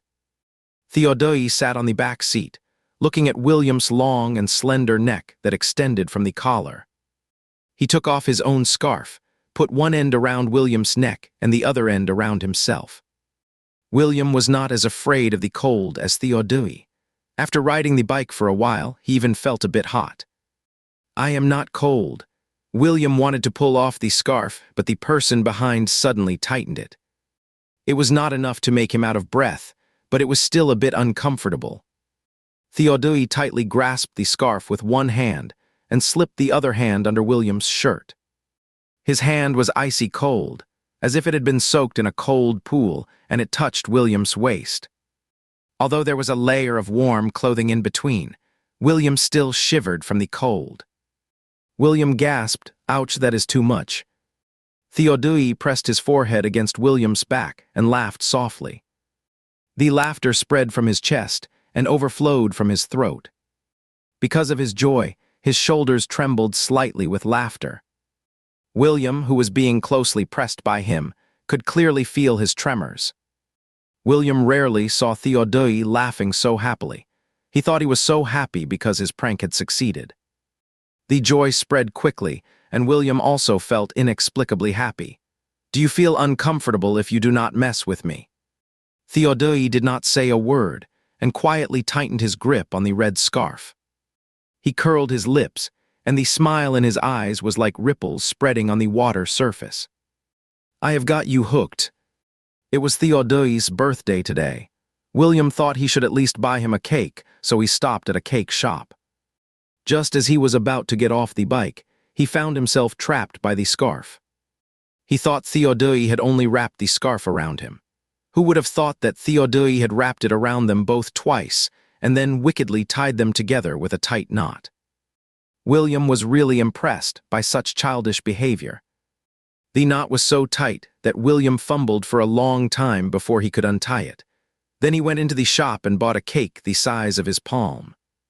Theodai did not like sweets, so 2/3 of the cake ended up in William's stomach. They were not in a hurry to go back. They rode their bikes slowly and would stop to buy something at the snack shops they fanakayed. They stopped and went all the way, taking turns to ride the bike, which was like a form of exercise. Riding their bikes, they wandered around until 3 p.m. when William received a call from Abigail. William subconsciously glanced at Theodai and then took his phone to the side to answer the call. As soon as the call was connected, Abigail's voice came through. "Michael, are you still at your classmate's place?" "No, I am outside now." "Has Theodai called you? It is Sunday today. He is going to start school at 2 middle school tomorrow. Should not he come one day earlier?" William did not expect Abigail to care about this. Since he had already told a lie, he had to keep it up. "Well, he is taking a flight tonight, and will arrive around 7 or 8 of the clock." Abigail seemed very concerned about whether they had contacted each other. She confirmed with William again, "Did he call you to tell you this, or did you ask him?" William thought the question was a bit strange. After some consideration, he said, "He called me." There was a few seconds silence on the other end before the voice came again. "If he will arrive at 7 or 8 of the clock, he hasn't boarded the plane yet, right? Call Theodai and tell him to come over as soon as he gets off the plane." William was afraid that if Theodai came, the whole family would feel awkward. "I have already agreed with him that he will stay in a hotel and go directly to the school tomorrow." Abigail, put off the matter of living on campus. "Theodai has just transferred here and is unfamiliar with the place. Let him stay at home for a few days first. We will talk about the rest later." William was a bit confused. How well did Theodai apologize that night to make Abigail say such things? With a complicated mood, William hung up the phone and looked at Theodai beside him. He walked over, circled around Theodai, and sized him up carefully from head to toe. Regarding William's inexplicable behavior, Theodai showed the greatest understanding and just stood there letting him look.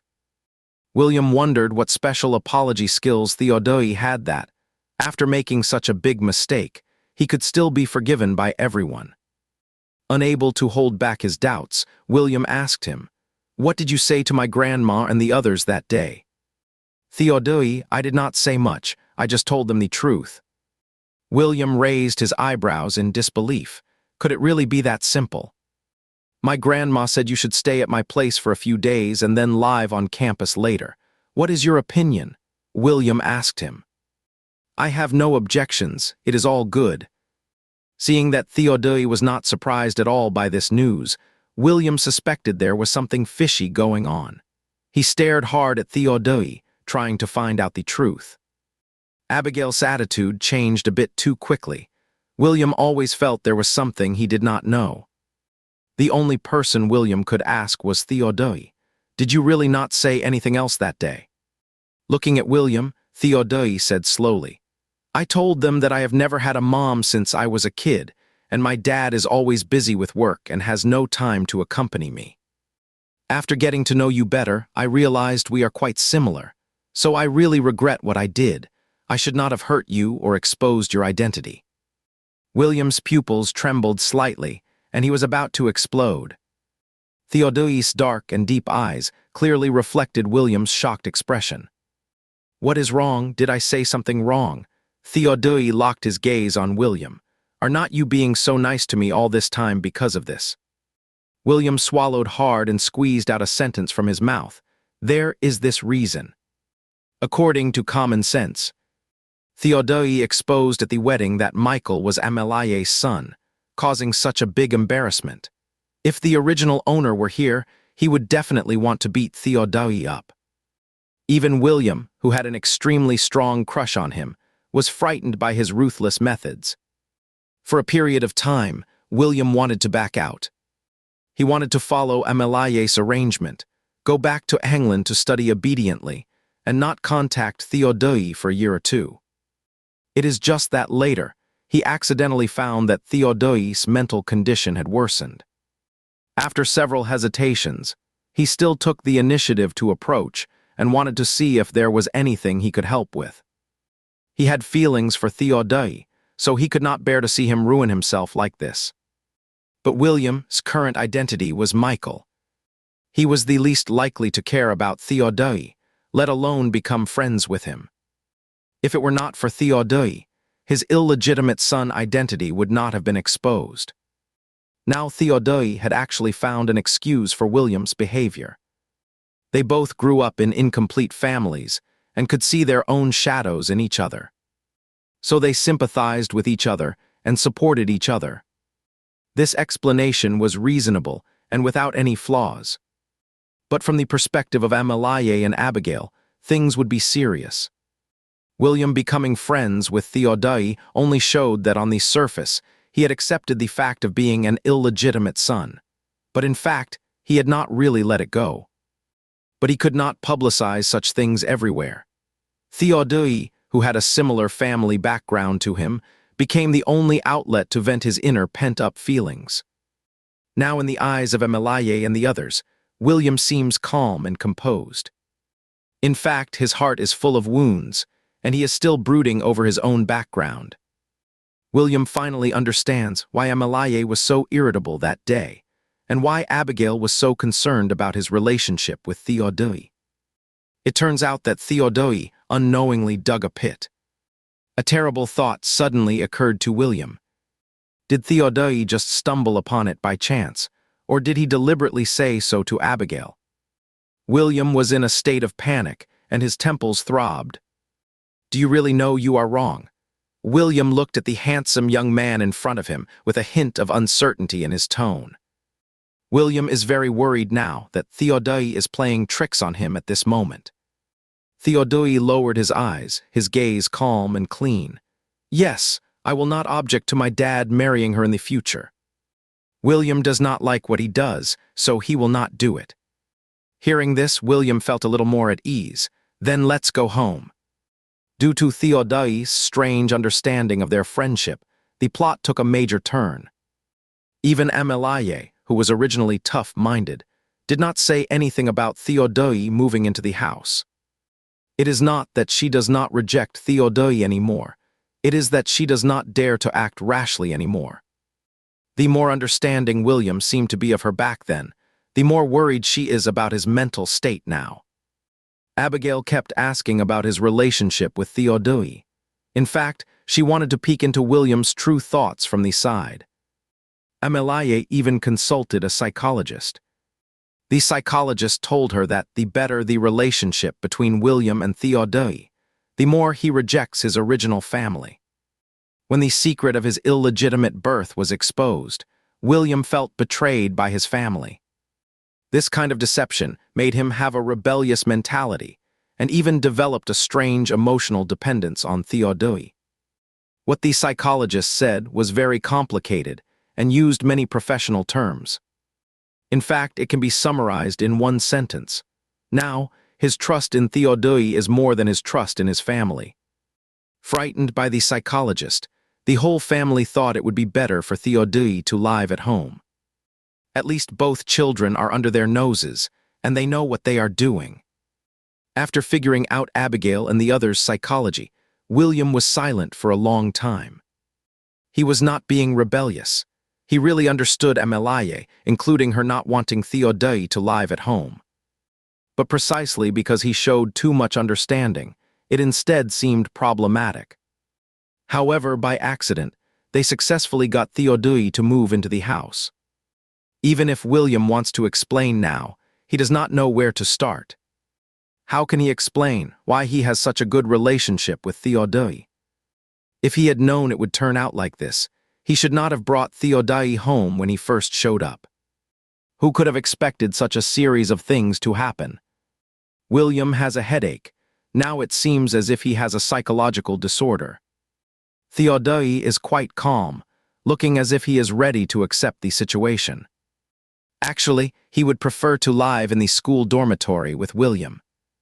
This way, William would not have to take Ezra home after school and do homework with him. But since William cannot move into the school dormitory for the time being, Theodai has to live with him at the Wen family's place. William lied before, saying that Theodai's flight was at 7 or 8 of the clock at night. Since the words were already out, Theodai could only come over with his suitcase at 9 of the clock. "Did Theodai have dinner? Do you want me to cook you a bowl of noodles?" Abigail asked. Although she agreed to let Theodai stay at home, she still had some reservations in her heart. When getting along, she was not as affectionate as before, but rather a bit overly polite. Theodai seemed not to notice Abigail's change and remained as polite as ever, saying that he had had the airline meal on the plane. After a few minutes of awkward conversation, William took Theodai back to his room. After unpacking his suitcase, Theodai went to wash up. When he came back, he saw William sitting in front of the computer, with the QQ avatar beeping non-stop. William was chatting with Leo. After much thought, Leo finally decided to make an effort for love and joined Luna's top student group as a mediocre student. Beyond myself, I thought the biggest obstacle between me and her was her mother, but unexpectedly it is math, physics, and chemistry. Leo complained to William that he was almost driven crazy by math, physics, and chemistry. "I am not going to be a scientist in the future. What is the use of learning it? If the sky falls, let the tall people hold it up. If aliens invade the earth, let those scientists deal with it. I am just a poor student. What did I do wrong?" William comforted him with a mix of amusement and helplessness, saying that after this year, a bright future awaited him. Leo said proudly, "I have a wealthy family. I do not need to rely on the college entrance examination. I am already at the peak." William, all right then. Although he was complaining to William non-stop, as soon as Luna logged on, Leo immediately became a sycophant. "Beyond myself, I will not talk to you anymore.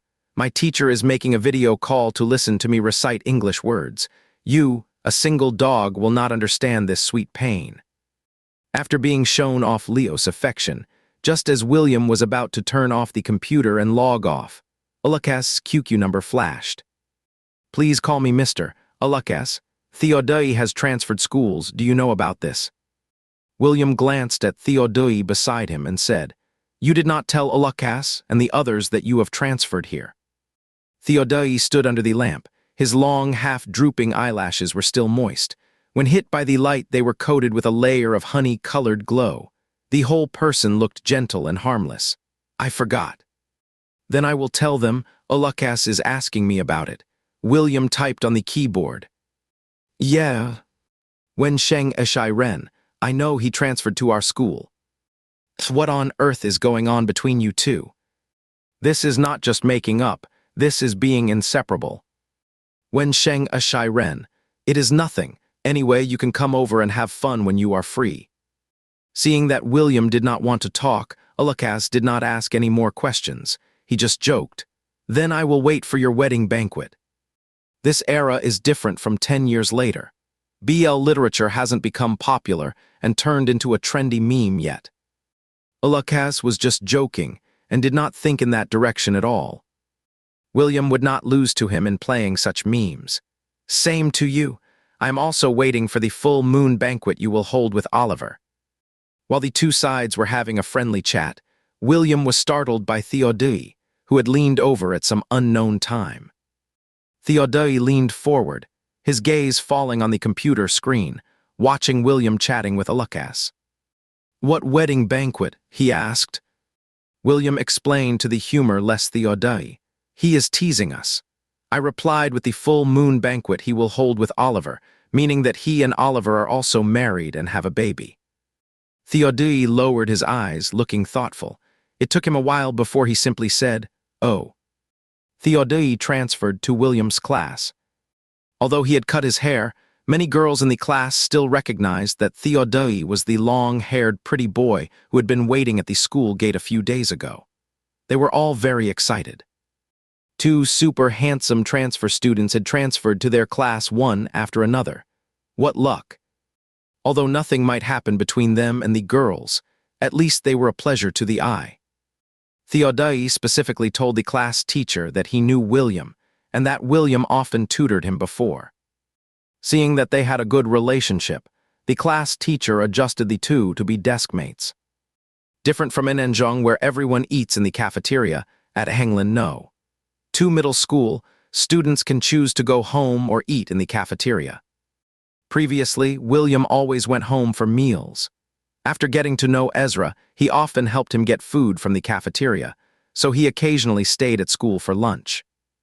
Now that Theodai is here, afraid that it would be awkward for everyone if they went home for meals, William took him to the cafeteria. Ezra did not know that Theodai had transferred here. Seeing him appear at school and stay with William, his heart skipped a beat. He looked up at William blankly. William said with a smile, Theodai just transferred here today. From now on, we will all be classmates. Ezra stiffened and quietly lifted his eyelids. As soon as he looked up, he happened to meet Theodai's dark eyes, and Ezra became even more uneasy. He clearly knew that the other party did not like him. After school, William and Theodai sent Ezra home together. At the entrance of the corridor, Theodai took the initiative to carry Ezra on his back, and William followed behind with the wheelchair. After sending Ezra home, William did not rush back and stayed at Ezra's home for a while.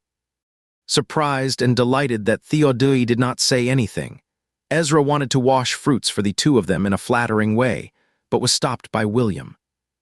It was not until Ezra's parents came back that William and Theodai left. Afraid that Theodai might think too much, William took the initiative to explain on the way back. Ezra is such a person. It is Ezra, Theodai corrected him in a slightly cold voice. Seeing that Theodai was very sensitive to this address, William had to change his words. Many people in school are very malicious towards Ezra. He is sensitive and inferior in mind. We should care about him more. What do you think? William nudged Theodai with his shoulder. Speak up, Theodai. William nudged him again. Xayayohan, Theodai.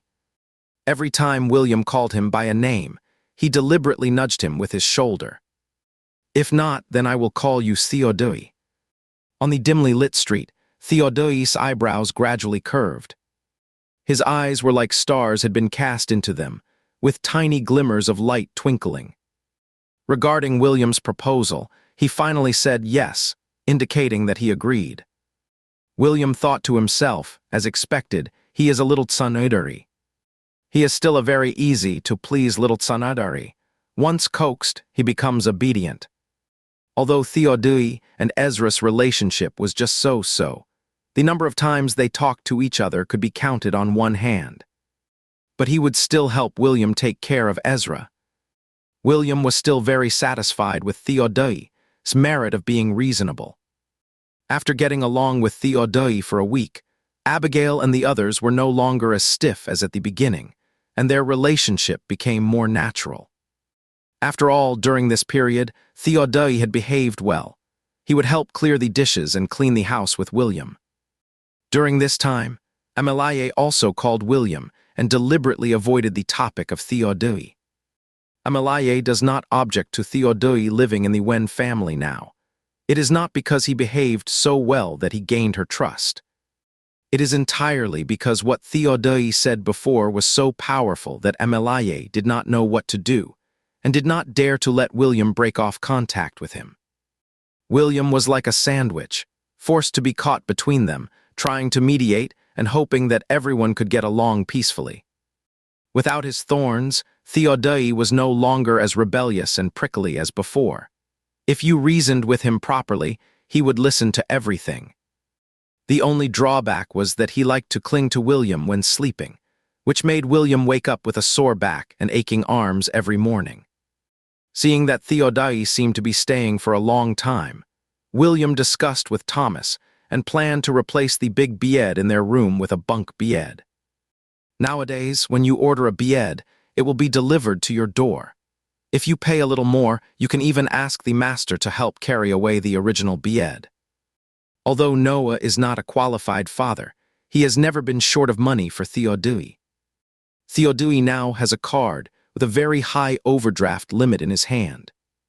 Knowing that Theodai was now living with the Wen family, Noah felt very embarrassed. He gave Abigail and the others a fund and deposited a sum of money into it. After William found out, he was stunned. So this was the gift given by the rich, so simple and unpretentious. Give you a fund and they will also help you manage it. You just need to wait for the money to come in. Although Thomas did not want to accept it, Noah spoke so smoothly that it was really hard to decline his kindness. Actually, there are not so many taboos for two boys. However, sleeping separately is indeed better. Abigail often saw the two children crowded at one desk to study. She thought that after replacing the big bed, the bedroom space would be saved, and then she could add a desk for Theodai. Even if she had some grudges against Theodai, she would not delay the children's studies. It was rare that both of them were so diligent. Everyone in the family had no objections to this idea, except Theodai. But William did not compromise this time. He knew that Theodai would sleep well at night when sleeping with him. After much thought, William felt that it was because Theodai was extremely lacking in security and could only fall asleep by sticking to him at night. Theodai's dependence on him was a double-edged sword. Thinking on the bright side, William could use this trust to lead Theodai onto the right path and prevent his values from being distorted. But the drawbacks were also obvious. What if he left this world? The original owner's body was very healthy and should not die of illness like last time. However, William always felt that the book traversing system bound to him was a bit unreliable. It is better to be safe than sorry. To be on the safe side, it is still necessary to train Theodai's ability to fall asleep on his own.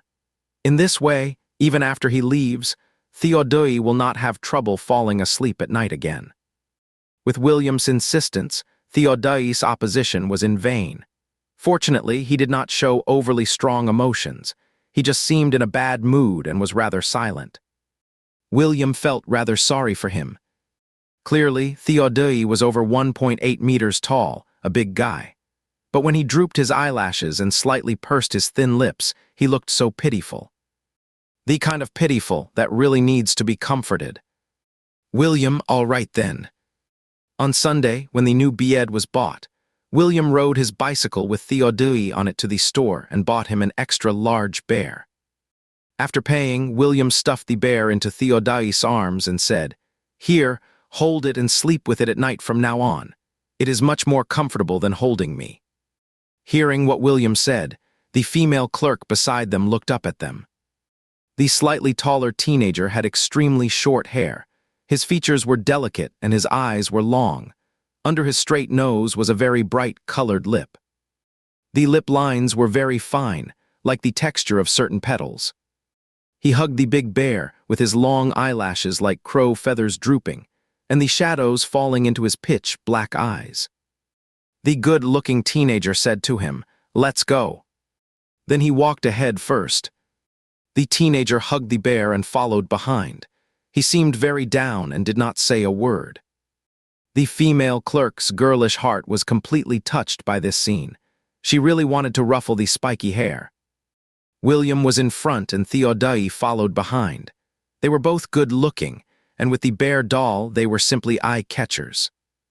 After walking out of the store, William took out the key to unlock the bike and took Theodai home.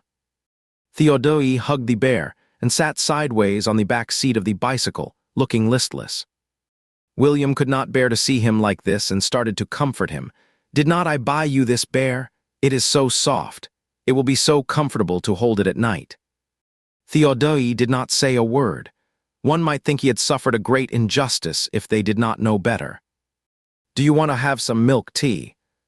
Theodai did not say a word. "Do you want to eat something?" Theodai did not say a word. William tried to make small talk. "Well, I will buy some new clothes for this big bear of yours. I saw they were on sale in the store." Theodai still pursed his lips and said nothing. William continued to make up stories. "If you change its clothes every day, it is like having a new bear to sleep with you every day. What an amazing experience, are not you tempted?" Although Theodai still did not say a word, he finally showed some reaction. He put his cold paws into William's inner clothes. Actually, there was a layer of warm clothing in between, but William exaggeratedly shouted, "So cold." Theodai still ignored him and completely got into a huff with William. In front of Abigail and Thomas, he was well behaved, and he and William seemed like real brothers. When they got back to the bedroom and closed the door, he ignored William completely. William thought, it is just so difficult. At night, when William was about to take a shower, he opened the wardrobe and found that his usual pajamas were missing. While William was wondering and looking for them, he saw the big bear on Theodai's bed wearing his pajamas. Theodai was lying on the bear, with his long legs casually resting on the ladder. His skin was as cold and white as jade, forming a sharp contrast with the brown teddy bear. He seemed very annoyed and frowned. Originally, William wanted Theodai to sleep on the lower bunk, but unexpectedly, he insisted on sleeping on the upper one. Looking at the proud Theodai, William was both amused and angry. He took another set of pajamas and went to take a shower. After taking a shower and coming out, Theodai still lay on the bed in the original position. "Theodai," William poked Theodai's waist. "Theodai has ticklish spots. When he was a child, whenever this place was touched, he would curl up like a cooked shrimp. Because he was in a bad mood, when William touched him this time, he actually lay there firmly without moving at all." William raised his eyebrows. "Oh, he is grown up." Lifting Theodai's pajamas, William reached in with his hand and clasped his waist with his long fingers. Theodai's waist is not soft. William has never seen him exercise, but his muscles are unexpectedly strong. The exposed part of his waist and abdomen is lean and narrow, like a piece of jade peeled from silk, cold and clear. It also feels a bit cold to the touch. When William's palm pressed against it, the heat seeped into his muscles and deep into his bones, making Theodai's heart tremble. With a gentle tickle from him, a large area of Theodai's lower back went soft, and he curled up uncontrollably. Looking back, he met William's smiling eyes. "Are you still angry with me?" Theodai's body suddenly stiffened. He leaned down and leaned forward, almost touching William's forehead. Seeing that William subconsciously wanted to back away, Theodai grabbed his shoulder. The two were very close, their breaths mingling. Theodai looked at William's eyebrows and eyes, his Adam's apple rolling up and down, his teeth clenched. "William's is not it good to sleep together at night? Why did you change to such a bed?" Theodai asked him urgently. William put on a reasonable look. "Look, now it is a bunk bed. Does not it seem more spacious here?" William understood Theodai. He just had lost too much, so he was extremely insecure. "When I am not familiar with you, I do not even bother to give you a look. Once I become dependent on you, I will completely open myself up, being single-minded and affectionate. That is why I am particularly liked and patayed by readers." Now that the female lead hasn't appeared yet, William has become the only one he wants to hold on to. William said in a patient and coaxing tone, "Now you sleep above me. As soon as you poke your head out, I will be right below. It is no different from before." After throwing a tantrum, the little proud one began to enter the mode of being persuaded. Indeed, he could see William as soon as he lowered his head. He could barely accept this distance, but it could not be any farther. Theodai let go of William, nodded, and then rested his head on the big bear again. William could not help laughing. It felt like Theodai was constantly switching between being a little proud and being himself, and it was like he was jumping on William's soft spot. That night, Theodai did not sleep well. He woke up countless times and lowered his head to look at the person below the bed. The light was very dim. William was covered with a quilt and his face was blurred. Although he only saw an outline, Theodai lay back down feeling at ease. Because he did not sleep well, he did not get up on time in the morning. William had dressed up, but Theodai was still sleeping with his head covered. "Theodai, get up." William yawned and called him. A small corner of the quilt was lifted, and a pair of black eyes peeked out from inside. Theodai hugged the bear, with half of his face resting on the bear's chest. His long and narrow phoenix eyes were sleepy, clearly not fully awake. William called him to get up again, but Theodai tucked the corner of the quilt tightly and went back to sleep. Seeing that he was reluctant to wake up, William did not force him and went to wash up first. After leaving the bedroom, Abigail was setting the table. "It is time for breakfast. Is Theodai awake?" William squeezed the toothpaste and said, "He is still asleep. He is not used to the new bed and did not sleep well last night. I will wake him up later." "Hurry up and get ready, both of you," Abigail reminded. William grunted while brushing his teeth. When he finished washing and returned to the room, Theodai was still asleep. The quilt was bulging, with a boy and a bear inside. William stepped forward and lifted the quilt. "Wake up! Stop sleeping, you will be late if you keep sleeping." Theodai hugged the bear and burrowed back under the quilt. William pulled the quilt off completely, leaving the boy and the bear exposed. Theodai shivered. William felt sorry for him and covered him with the quilt again. Then Theodai burrowed back under the quilt and refused to get up. William's eyelids twitched. "Do you want my grandma to wake you up?" Finally, Theodai emerged from under the quilt. He always pretended to be a well-behaved baby in front of Abigail and Thomas.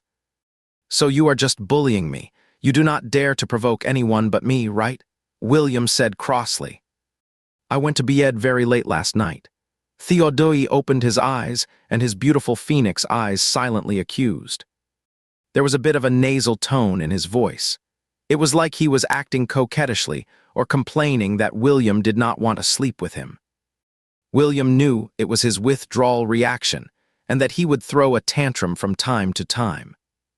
Ignoring him, William said, "Get up quickly, I am going to have breakfast first." Giving Theodai a cool and heartless back, William closed the door and left. Soon, Abigail's voice came from outside the door. "Is Theodai still not awake?" "He is already awake and is getting dressed." Theodai had to sit up from the bed. After breakfast, Theodai went to school with William listlessly.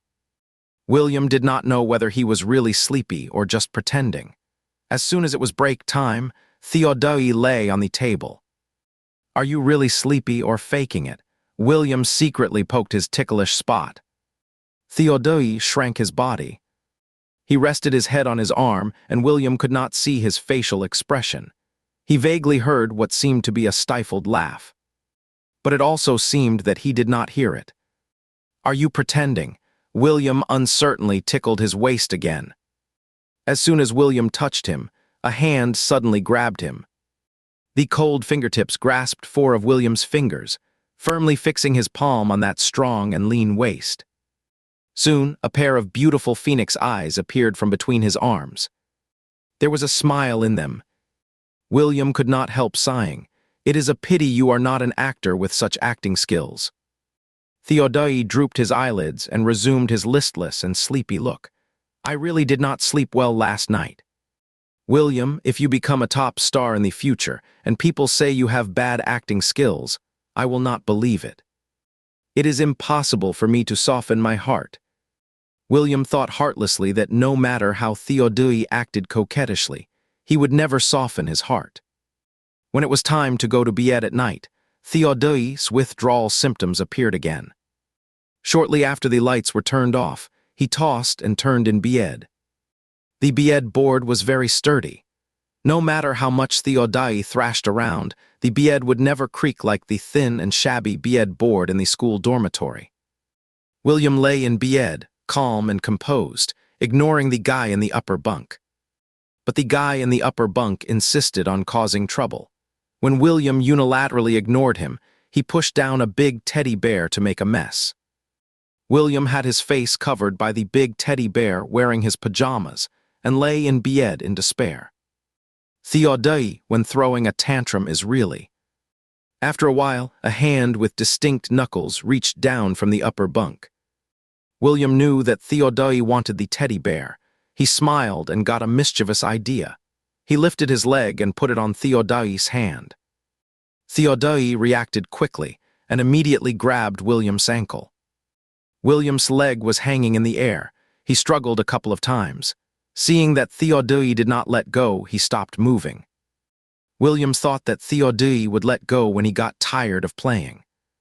But William's leg had been hanging for 5 or 6 minutes, and Theodai showed no sign of letting go. The tendon on the inner side of his thigh was being pulled uncomfortably. William kicked the upper bunk with his other leg, signaling Theodai to let go quickly. Theodai did not show any reaction. Unable to hold back, William got up and tried to pry Theodai's hand off. Theodai refused to let go and tightened his fingers even more. William grabbed the railing of the upper bunk, propped up his other leg, leaned out, and struggled to stand up. Theodai was lying by the bedside. As William got up, his face almost touched Theodai's. Fortunately, he managed to steady himself. In the darkness, those beautifully shaped phoenix eyes were especially deep. The pupils were like dots of thick ink and glistening with moisture. He was lying on his side, with his head resting on his arm. His eyes looking at William were calm and focused, as if he had been waiting for the other to come to him. William was stunned for a moment. His heart seemed to be hit by something and suddenly became incredibly soft. "Cannot sleep?" William asked him softly. Theodai did not say a word, just looking at William. William pursed his lips and finally gave in. "Well, then sleep with me tonight." Theodai's lips curved down. His long eyelashes fluttered, like the wings of a butterfly, disturbing the calmness of his black eyes and causing ripples to spread in the depths. Theodai carefully snuggled up to William and slept all night. This time, William was not pressed by Theodai. Instead, he was pressing on Theodai. But because of his poor sleeping posture, he got a stiff neck. When he woke up the next day, his neck was sore and achy. William and Theodai became a mutual assistance group. He massaged Theodai's numb arm, and Theodai rubbed his sore neck. "See, we are just not compatible. We should sleep separately. Ouch." William gasped, "Be gentle, it is so numb." Theodai tightly pursed his thin lips in a huff, and it was unclear who he was angry with.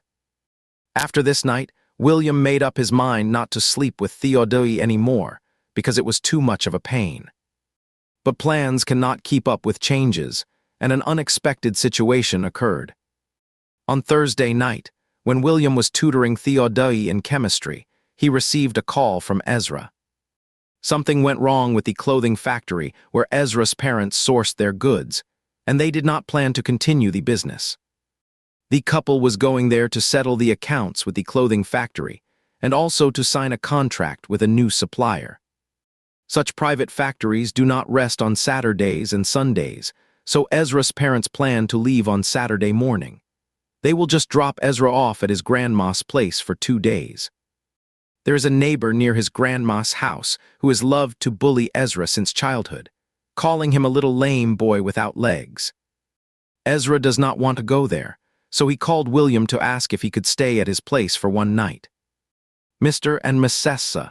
Ajayang will be away for at least 2 days this time. Without a second thought, William agreed. Sure, I will come pick you up on Saturday. You can sleep at my place at night. In his mind, it was not a big deal at all, but Theodai, who was doing chemistry problems beside him, suddenly raised his head. His long and narrow phoenix eyes squinted slightly, with sharp and piercing lines at the corners. After William hung up the phone, seeing Theodai's expression, he thought to himself, "Oh no, I have stirred up trouble." He quickly tried to make up for it. Ezra is very shy, he rarely asks me for help. This time he finally did. Before William could finish, Theodai interrupted with a gloomy face. Do not let him come. Given Ezra's personality, it took him a great deal of courage to ask for help once. William did not want to let him down. William had no choice but to discuss with Theodai. I will let him sleep in my bed. Can we two sleep on the upper bunk at night? Do not bring others home, Theodai said unexpectedly firmly. Do not bring anyone into our room. Last time when William wanted to change the bed, Theodai was unhappy, but he was not this angry. Even sleeping together at night could not calm him down, which only showed that this action had touched Theodai's bottom line. William thought for a moment. He was a very open-minded person and could accept most things. But Theodai was different. He had a strong sense of private space and really did not like strangers entering his territory. Seeing William looking a bit troubled, Theodai's deep and profound eyes were like the surging waves on a stormy night. There seemed to be something wild about to burst out. He lowered his eyes and suddenly asked William, "Why do you care about me?" William was stunned and did not understand what he meant. What? Viciousness crept up to the corners of Theodai's eyes, and his voice grew even deeper. You are being nice to me for the same reason you take care of Ezra. Afraid that if you stand by and watch him go crazy now, many years later, you will think of yourself as that snowflake in the avalanche. Is it because you do not want to blame yourself in the future that you are meddling in my affairs? William sensed that Theodai's mood was off. He was a bit confused. Why did he suddenly get angry? And how could these be the same? Helping Ezra was just a piece of cake for him, but Theodai was his responsibility. It is like a lifetime warranty. Once anything goes wrong, he will step in immediately. He does not have such a responsibility towards Ezra, nor does he have such deep feelings. William pondered for a moment. Why did Theodai ask him this question? Most likely, it was his possessiveness. He was probably angry because he thought William was being too nice to Ezra. William was an expert at soothing Theodai. Of course it is different, William said smoothly, stroking Theodai's emotions. No matter what the choice is, as long as you are an option, I will choose you without hesitation. The hostility between Theodai's brows faded a bit. He leaned forward, resting his forehead on William's shoulder, and said softly, Do not be nicer to others than to me. Can you feel your conscience when you say that? William complained. Who have I been nicer to than you? In all his years, he had never put so much effort into anyone else. With his friends around him, he would get along with them if he could, and if not, he would just let it go. He would never been so eager before. Theodai's lips curved slightly. After rubbing against William's shoulder, Theodai slowly lifted his head. Actually, what he wanted to say was that he did not want William to be nice to anyone else. Even the slightest bit of kindness would make him jealous. He helped William take care of Ezra. It was just that he did not want to have a disagreement with him over such a trivial matter and make him angry. But even when helping, it had to be within Theodai's tolerance. Theodai looked down at the few strands of hair on William's earlobe, reached out and pushed the black hair aside, revealing William's entire ear. "Do not let him stay in our room. Do not just bring anyone home casually." William sighed. "You have so many quirks." The light, fleshy ear was almost transparent under the lamp. Suddenly, Theodai pinched it with his hand and said in a somewhat fierce tone, "I just have a lot of quirks." After pinching it once, he let go. Theodai rubbed William's soft ear with his fingertips, and his voice became obedient again. "But in other matters, I will listen to you." He could be as obedient as William wanted him to be. Feeling a bit itchy, William raised his hand and slapped away Theodai's slightly cold hand. William did not have much of a reaction to Theodai's promise to be obedient. During this period, Theodai had become much better. Although he occasionally threw a tantrum, as long as it did not harm others, William would mostly indulge him. Now the problem was how to tell Ezra. He had already promised him. If it were an ordinary person, if William refused, the other person would not think too much about it. But Ezra was different. Seemingly seeing William's dilemma, Theodai frowned slightly and was the first to compromise. "He cannot come to our home." Theodai took a step back.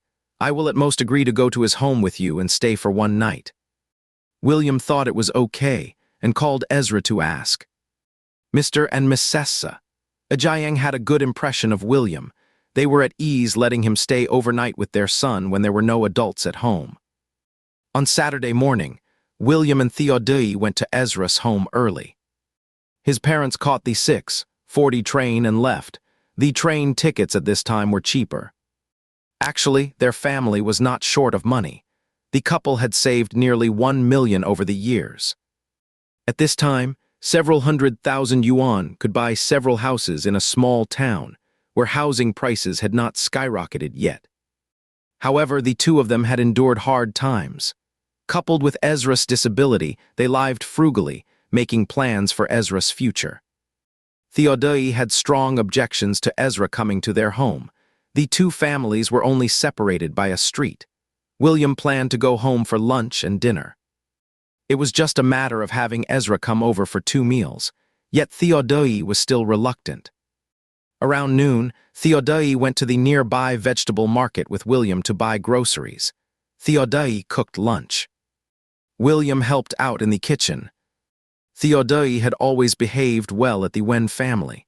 He often went into the kitchen to help Abigail cook. One does not hit a smiling face. Abigail's attitude had clearly softened a lot in recent days. William could not help but sigh. When Theodai put in the effort to please someone, it was hard for that person to refuse. Seeing that the shredded potatoes Theodai cut were thicker than fingers, William could not help but complain. "Your knife skills are so poor." Usually at home, Abigail did the chopping, and Theodai was only in charge of stir-frying. The dishes tasted good, but his knife skills were really bad. Theodai cut a piece of chicken skin meatball and stuffed it into William's mouth. Such a bad temper. William nudged Theodai's shoulder with his elbow and teased him. "You have been getting quite arrogant lately. Cannot even take a bit of criticism." Theodai's lips curved slightly, and he fed William another piece of meatball. Sitting in the wheelchair, Ezra was extremely envious when he saw how well they got along. As soon as he walked out of the kitchen, Theodai put away his smile and resumed his usual noble and cold demeanor. He also paid little attention to Ezra. However, with William acting as the bond, the atmosphere among the three of them was still quite harmonious. Ezra's bed was not very big. It would be a bit crowded for 3 people to sleep in it. His family's place was a 2-bedroom, 1-living-room apartment. It was not appropriate for William to sleep in someone else's bedroom while Mr. and Mrs. Ajayang were away. In the end, they brought out the folding bed that Mr. Ajayang had bought a few years ago and combined it with the sofa to form a double bed. He and Theodai slept in the living room. To connect it with the sofa, they moved the sofa to the middle of the living room. There was a lot of dust under the original sofa. Seeing this, William diligently picked up the broom to clean it, which made Ezra very embarrassed. "Let me do it." He pushed his wheelchair over to offer help. William waved his hand and said, "It is okay. It is not that tiring a job." Theodai silently went to get the mop and mopped the area that William had swept clean. They two were very in sync. Coupled with Theodai's intentional or unintentional ignoring of Ezra, Ezra felt a sense of being out of place and lost. At night, when Ezra wanted to take a bath, William filled the bathtub in the bathroom with hot water and placed the towel, shampoo, and shower gel within his reach. Probably to take care of Ezra, the bathroom of the Ajayang family had a bathtub with a shower head designed on it, so one could either take a bath or take a shower. Ezra pushed his wheelchair into the bathroom. Seeing that William still stayed there without leaving, Theodai pulled him out and closed the door behind him. "What is the matter?" William followed Theodai out, completely confused. "He is going to take a bath. What are you doing in there?" Theodai frowned. Afraid that Ezra might hear, William lowered his voice and said, "He has physical difficulties. I have to help him get into the bathtub." Since they were all men, William did not think it was a big deal to see each other naked. It was just that Ezra's situation was special. William was afraid that he did not like others seeing his legs. He had been thinking about how to let him take a bath smoothly without hurting his self-esteem. Theodai's power of observation was obviously much stronger than William's. He said in a slightly cold voice, "He can do it by himself." Although Ezra looked thin, his arms were very strong. As long as he fixed his wheelchair, he could support himself with his hands and get into the bathtub. Otherwise, do you think his parents have to carry him to and from the bed every day for all these years? His tone was not very friendly. If Theodai had not mentioned it, William really would not have noticed. Thinking carefully, Ezra's palms seemed to have a thin layer of calluses, which should be caused by long-term use. Looking at the handsome young man, Theodai gritted his teeth and said, "If he cannot fall asleep at night, are you going to lull him to sleep too?" Well, someone's jealous again. Theodai is a great guy, but he is so prone to jealousy, and it is often over the most absurd things. However, William still imagined the scenario where Ezra could not sleep at night and needed him to lull him to sleep. Why does it seem so strange? William, that will not happen.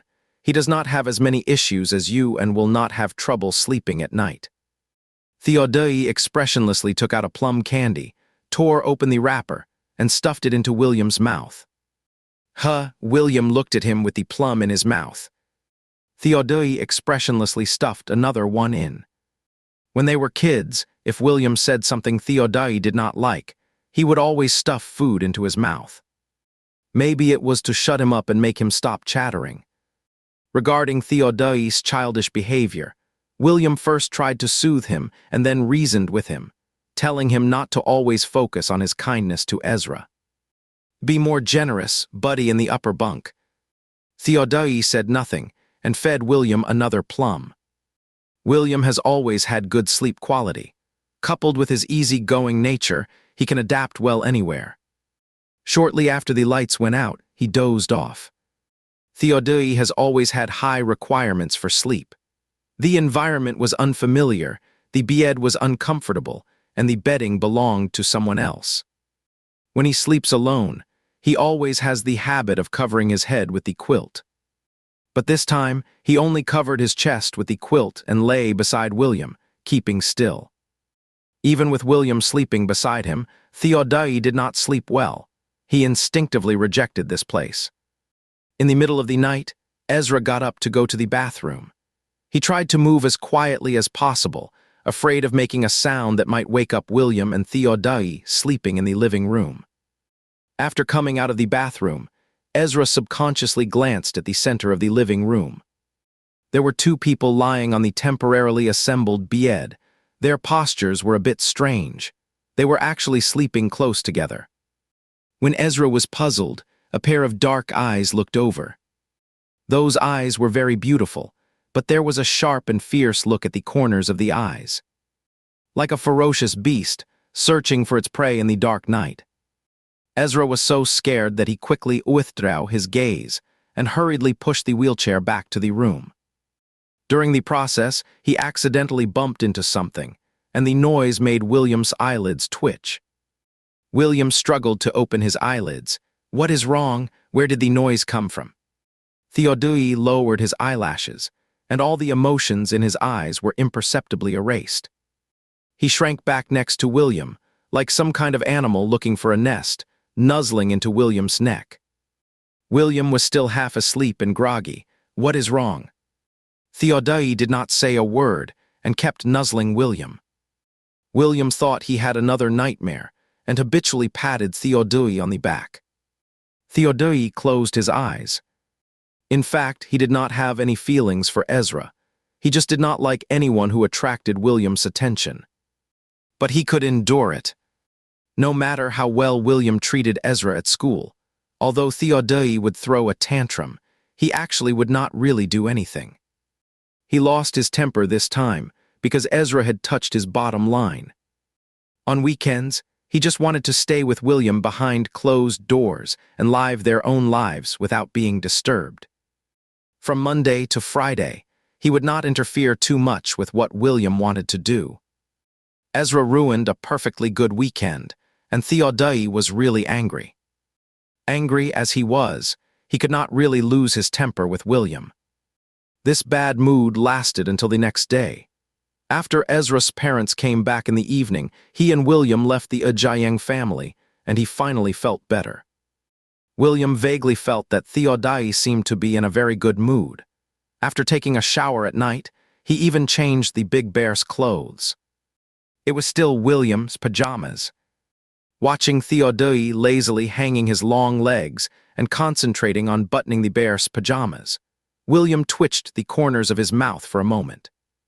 Really, a man's heart is like a needle in the ocean, impossible to fathom. Since Ezra came back, Theodai has caught a slight cold. He went to the community clinic. The doctor said he caught a chill at night and it was not a big deal. He did not get an injection, just got some cold medicine. Although the problem was not serious, Theodai looked sickly and listless. He even lay on the desk during class. William wanted to say that it was just a slight cold and he did not need to be like this. But when he saw Theodai's phoenix eyes misty and his nose red, he swallowed his words. He is over 1.8 meters tall. How come he is so frail, just like Sister Alindeyayu? According to Theodai, he always has a long-lasting cold every time he catches one, even if the doctor says it is okay. William did not see Theodai being sick when he was a child, so he could not tell if what he said was true. It should be true. After all, his constitution is different from normal people. Who knows what strange settings the author will randomly give to this charming second male lead. Because Theodai was sick, William reduced his external activities, even at school. During the big break, when he went to the second floor to get hot water, Theodai wanted to go with him, but was dissuaded by William. They have always been inseparable. It was rare for William to do something alone. As soon as William left, Theodai lay on the table boredly. After waiting for a long time, William came back with 2 thermos cups in his hand, looking very angry. Seeing that his face looked wrong, Theodai sat up straight, and his originally hazy phoenix eyes showed a sharp light. "What is wrong?" Theodai asked him. William rarely got angry. He took a deep breath before regaining a bit of calm. "It is okay. I just had a quarrel with someone." If the grade director had not happened to pass by, the two of them would have almost started fighting. Usually, William rarely went to the water room to get hot water. This time, Theodai had a cold and his throat was uncomfortable, so he drank a lot. When William was getting water, he suddenly thought of Ezra and planned to get a cup for him too. There was a boy in Ezra's class who was his primary school classmate. Seeing William come to ask Ezra if he wanted to drink water, he revealed a big piece of news. In the 5th grade of primary school, because Ezra had difficulty walking with his legs and was too embarrassed to ask others for help, his family put adult diapers on him. Later, it was discovered by a group of naughty boys in the class, and they kept mocking him until the end of primary school. After entering high school and being in the same class as this person, Ezra always deliberately or inadvertently avoided him, for fear that he would tell that incident. In fact, he had forgotten it long ago. It was only when William went to look for Ezra today that he suddenly remembered it. Because of this, William almost fought with this person. Just now, William went to the teacher's office and told their homeroom teacher about the situation. By the way, he hoped that the teacher would allow him to take Ezra to the toilet during class in the future. Since that incident in primary school, Ezra has been afraid to drink water, for fear of causing such an embarrassing situation again. The school toilet facilities are not very friendly to him. Every time he really cannot hold it in and wants to go to the toilet, he would secretly go after the class bell rings. William discussed with his own homeroom teacher and Ezra's homeroom teacher. They agreed that during the 2nd class in the morning and the 2nd class in the afternoon, the two of them would be a few minutes late for class. If Ezra does not drink water every day and has the habit of holding in urine, his body will definitely have problems in the long run. William was extremely angry when he thought about it. Where did such a maliciousness come from a 17 or 18-year-old boy making fun of others' physical defects? I was too careless. I never thought about Ezra's problem of going to the toilet. No wonder he never drinks soup at noon. William pressed his temples hard. Hearing the self-blame in his words, Theodai pursed his lips. In fact, they are two extremes. William is a person with strong empathy. He is very good at putting himself in others' shoes, and sometimes even has self-blaming emotions. Theodai, on the other hand, is a selfish person. For things that do not concern him, he just watches indifferently. He does not understand why William has such empathy for others. Sometimes he even gets jealous and angry because William cares too much about others. Even now, Theodai is still unhappy. But Theodai will not show this unhappiness, at least not now. For some things, if he throws a tantrum, William will come to comfort him. But William also has his own bottom line. If Theodai shows indifference at this time, he will definitely make William angry. Theodai does not want him to care too much about Ezra, so he can only say, "I cannot understand the current courses either. You have your classes well, and I will go." William glanced at Theodai. To be frank, even if he agrees, Ezra will not, because Ezra is a little afraid of Theodai. William politely refused. "Forget it. You are not very familiar with him." There was a hint of hostility in Theodai's eyes. It is already good that he can help, and yet he is so picky. Every cell in Theodai's body is shouting at William crazily, "Do not care about him, do not care about him." But he can only think this in his heart and does not show it on his face at all. We are not familiar now, but we will get familiar with each other after more contact. Finally, Theodai added gently, "I will be very patient with him." William affirmed Theodai's enthusiasm, but finally decided to do it himself. After today's incident, Ezra will definitely become more sensitive. Now he only trusts William. Although Theodai cannot gain Ezra's trust, he has a skill that others do not have, the power of money. The biggest problem now is that the school does not have a toilet for the disabled. As long as this problem is solved, William will not have to take Ezra to the toilet every day. If it is just to build a toilet for the disabled in the school, Theodai has enough money. William does not know how Theodai convinced Noah, but he actually donated a sum of money to the school for renovation.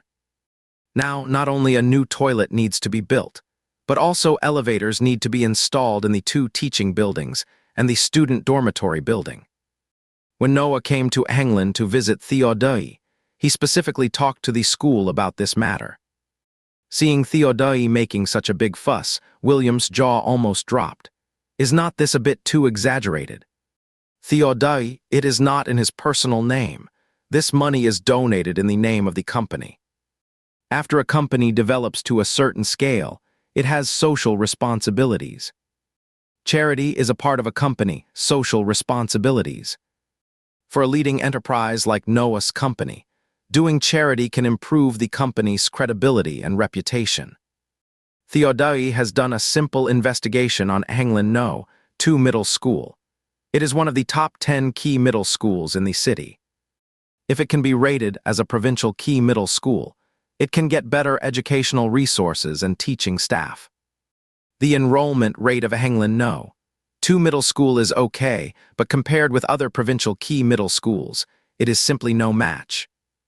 The enrollment rate is just one of the assessment items for the evaluation. If the school has its own characteristics, there is still a chance. If Anglin No 2 Middle School opens a green channel for disabled students, as long as it builds up its reputation, it can attract children like Ezra from other counties. So the teaching buildings must be renovated, elevators must be installed, and some other measures must be taken. Corresponding measures should also be taken in the student dormitory to accommodate other children. William cannot help but praise Theodai. You are so smart. If there are more students like Ezra, the school will definitely have a lot of corresponding protective measures. When there is only Ezra, it is difficult for the school to notice his needs. Only when there are more of them will the school pay attention. William thought that Theodai came up with this idea because Ezra was treated unfairly a few days ago. Actually, Theodai's ambition lies elsewhere. It is quite simple to build a toilet specifically for the disabled, but it can only solve Ezra's problem of using the toilet. There will be endless troubles afterwards. It is better to find some companions for him and expand his social circle. With more friends, he will not always stick to William. Facing William's praise, Theodai smiled with clean eyebrows and eyes. I am also very happy to be able to help them.